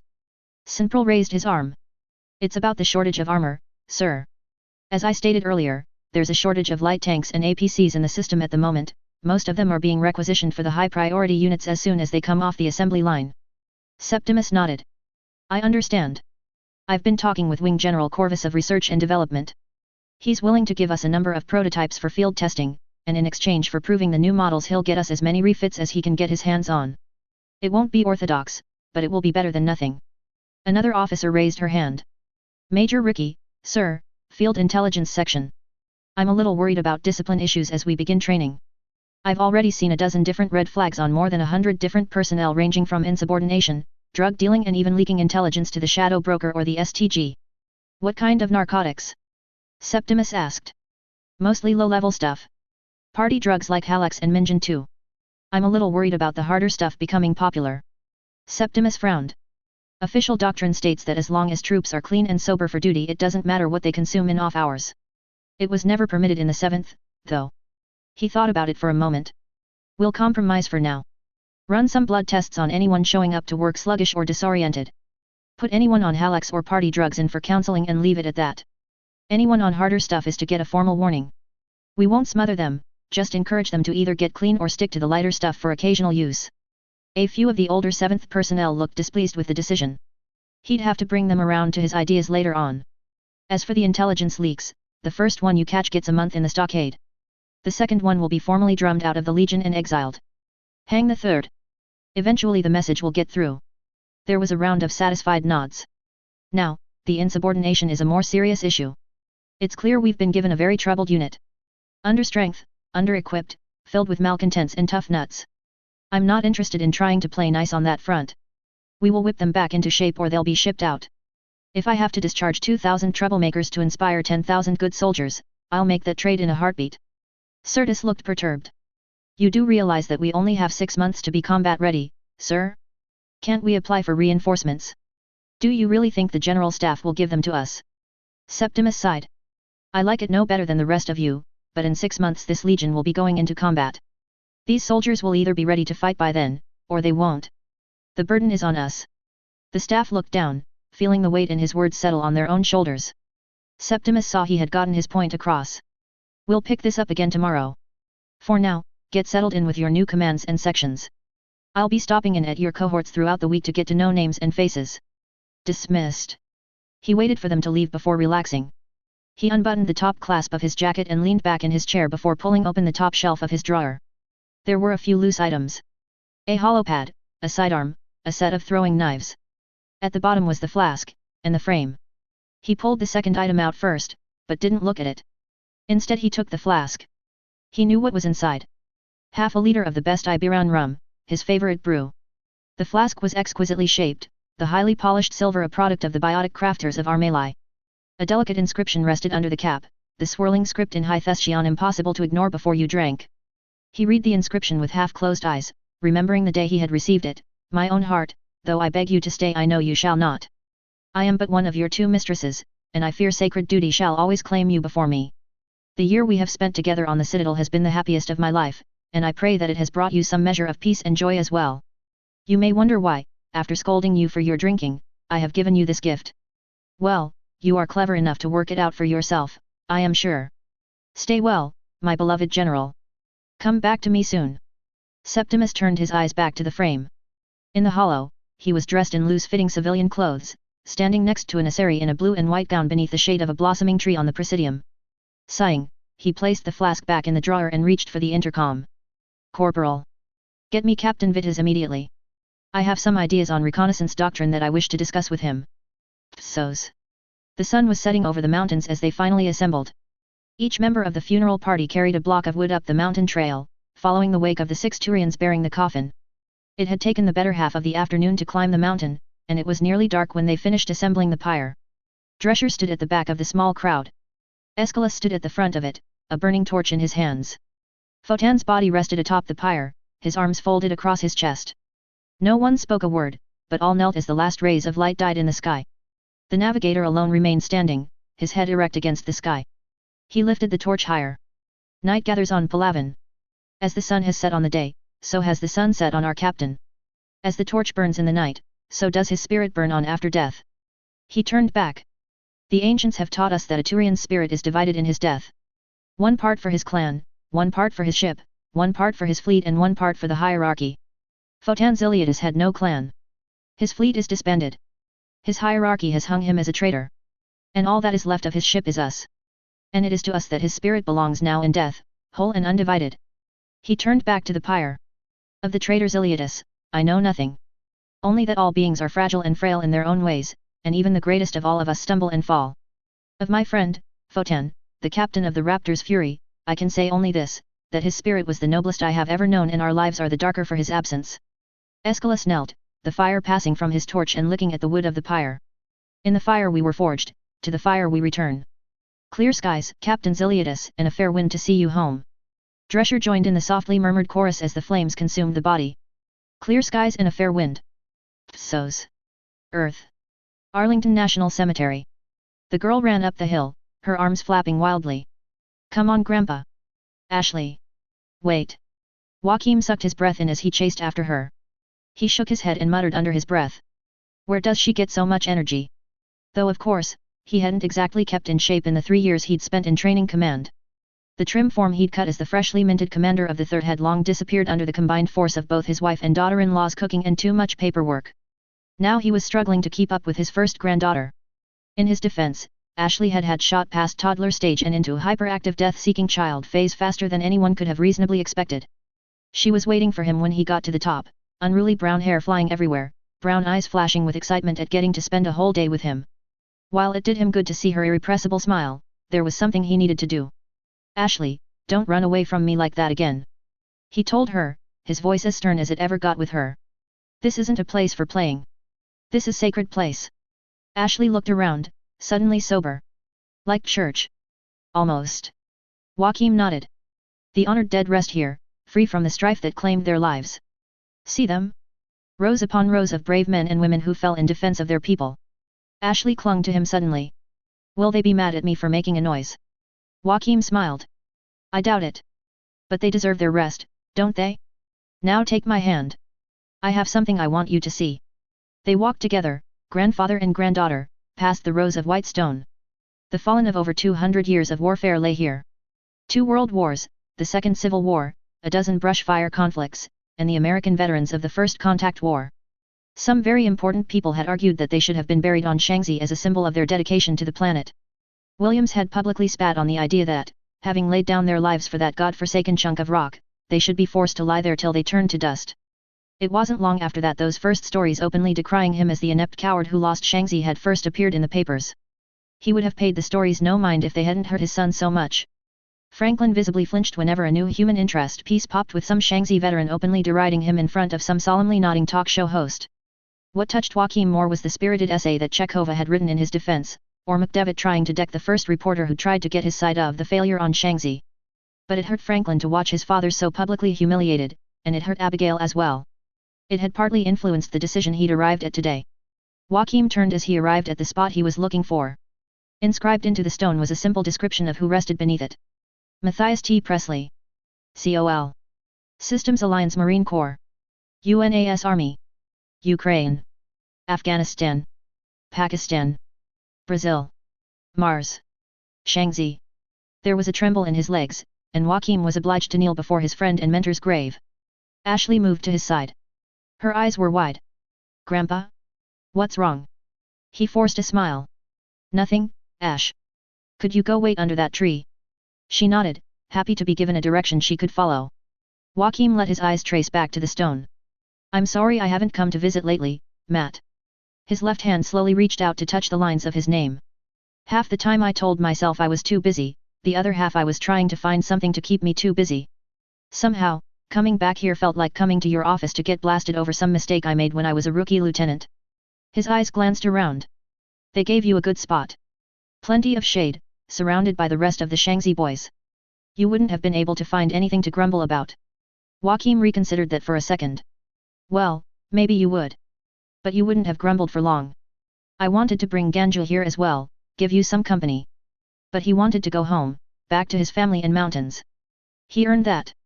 We all did. The right to go back home. He looked back over at Ashley, the 3-year-old now sitting peacefully under the tree as her eyes traced a butterfly's path through the branches. Except it's not home for me. Not anymore. I don't know why, but everything seems out of sync here now. Like Earth changed overnight and nobody noticed it but me. I don't understand. The food's the same, the coffee's the same, the flowers are the same. The salt feels the same in the spray of the waves. But it's all different. When I told Abby, she asked me if I'd remembered that something important had changed and it wasn't the flowers. It was me. I'm sorry I ever tried to force you into this job. Every decision is made above or below me. I'm mostly used to sign orders or officiate at parades. It's not soldiers' work. It's barely even officers' work. I tried to get the third together for some kind of reunion a few months ago. Got a handful on medical discharge. They were telling me that most of the survivors have been moved on to high-priority units to serve as NCOs or instructors. A handful were selected for OCS. Everyone's moving on, or trying to move on. Hank Shaw surprised me. Not only did he survive, but he's getting married to one of the tank sergeants who lost both her arms. His smile flickered. I missed you most right then. You would have made some bad joke about a marriage between a drunk and a timid woman because one was legless and the other was armless. Everyone would cringe and pretend to be shocked, but they'd be laughing inside and so would you. It's time for me to move on as well. I'm not waiting around for a promotion that isn't coming, not when I still have a good arm and 2 brain cells left. There's a lot of jobs out in the colonies that need a good manager, someone who knows logistics. Say what you like about me, but I never lost a logistics battle. It'll be nice to do something with my hands instead of punch something. Build something up, not tear it down. I like to think you would have liked to do that as well. I don't know if I'll ever be able to come back to Earth. Shipping is expensive, and I'm not too hung up on seeing the old blue ball again anyway. Every story's gotta end sometime, and mine and Earth's is coming to a screeching halt. Reaching into his pocket he pulled out a hollow. The command team of the 3rd in full dress uniform at their first dining in night. Presley was pouring half a bottle of wine on someone's jacket, whilst Gurung was scuffling with whoever was taking the picture. The rowdiness, drunkenness, and camaraderie could be read straight off the picture. It was also in the past. It's sadder than I thought. Saying goodbye after all these years. Sometimes I consoled myself with the idea, the fantasy really, that the good times would never come to an end. But they do. And whether we like them or hate them, endings can't be ignored. If you're lucky, you can accept what lessons they teach and move on with your life. Joachim reached up to his collar and unbuttoned his insignia. I've never been a man to wallow in the past, to try and insist on preserving something that was best left behind. Shanxi is past, the 3rd is past, and so are you. He laid the 2 stars on the top of the gravestone. I'll never forget any of you. Not for as long as I live. And I hope someday I can come and join you all. He looked over to Ashley, now standing up and running back toward him. But I've got a lot of living left to do before that day. So's. A/N, yeah, geez. I don't really know what to say now that I've reached the end. Let me start from the top and see if I can make something coherent out of this. The story. Siege of Shanxi has come to mean something different to me depending on what year I'm writing it in. And that's been more than a few years. Started in 2011, finished in February 2017. In that time I've joined the Army Reserve, graduated university, joined the regular army, fallen in love and had my heart broken, and a dozen other experiences that reflected themselves in the chapters I was writing. And now it's done. Like a loyal dog, the next chapter of this FIC has been waiting for me to come home from work and take it out to play for over 5 years. I don't know what comes next, personally. I might try my hand at the Mass Effect rewrite I've been plotting, or I might just abandon it and try and work on my own novel. I don't know, and that scares and excites me as a writer. But either way, this story is done and I'll never have to worry about it again.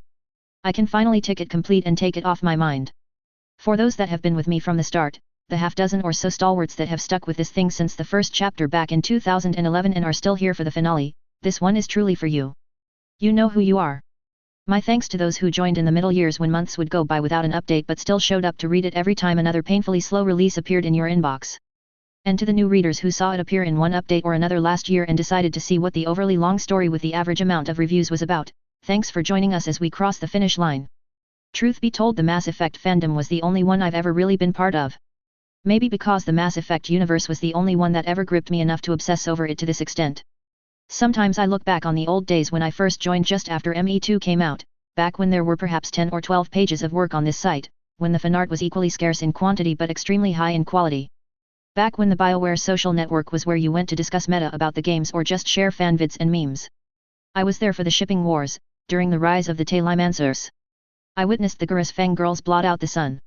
The flame wars, the overused memes, the shitty Gmod fanart that spammed DeviantArt ad infinitum, the self-insert FICS increase in quantity and take a nosedive in quality. There are now 708 pages of fanfiction in the Mass Effect section on this site alone. And if even only 10% of it is actually worth reading, that's still a heck of a lot of writing and a hell of a lot of hours spent on something that will never be more than an unpaid hobby. All up, a single trilogy of games gave us over 10 years of entertainment and inspiration. Maybe Andromeda will give us more and maybe it won't. But I feel strangely honored to have been part of this crazed group of sci-fi nerds, and strangely happy to put down Siege of Shanxi, with all its highs and lows, completed upon this assorted pile of work. In the grand scheme of things, this story means nothing. There's nothing special in what I wrote, nothing terribly unique in the stories of these characters. It's no epic for the ages, no groundbreaking story to gush over. It meant something to me, though. So I bid it, and all of you, a very fond farewell. Clear skies and fair winds.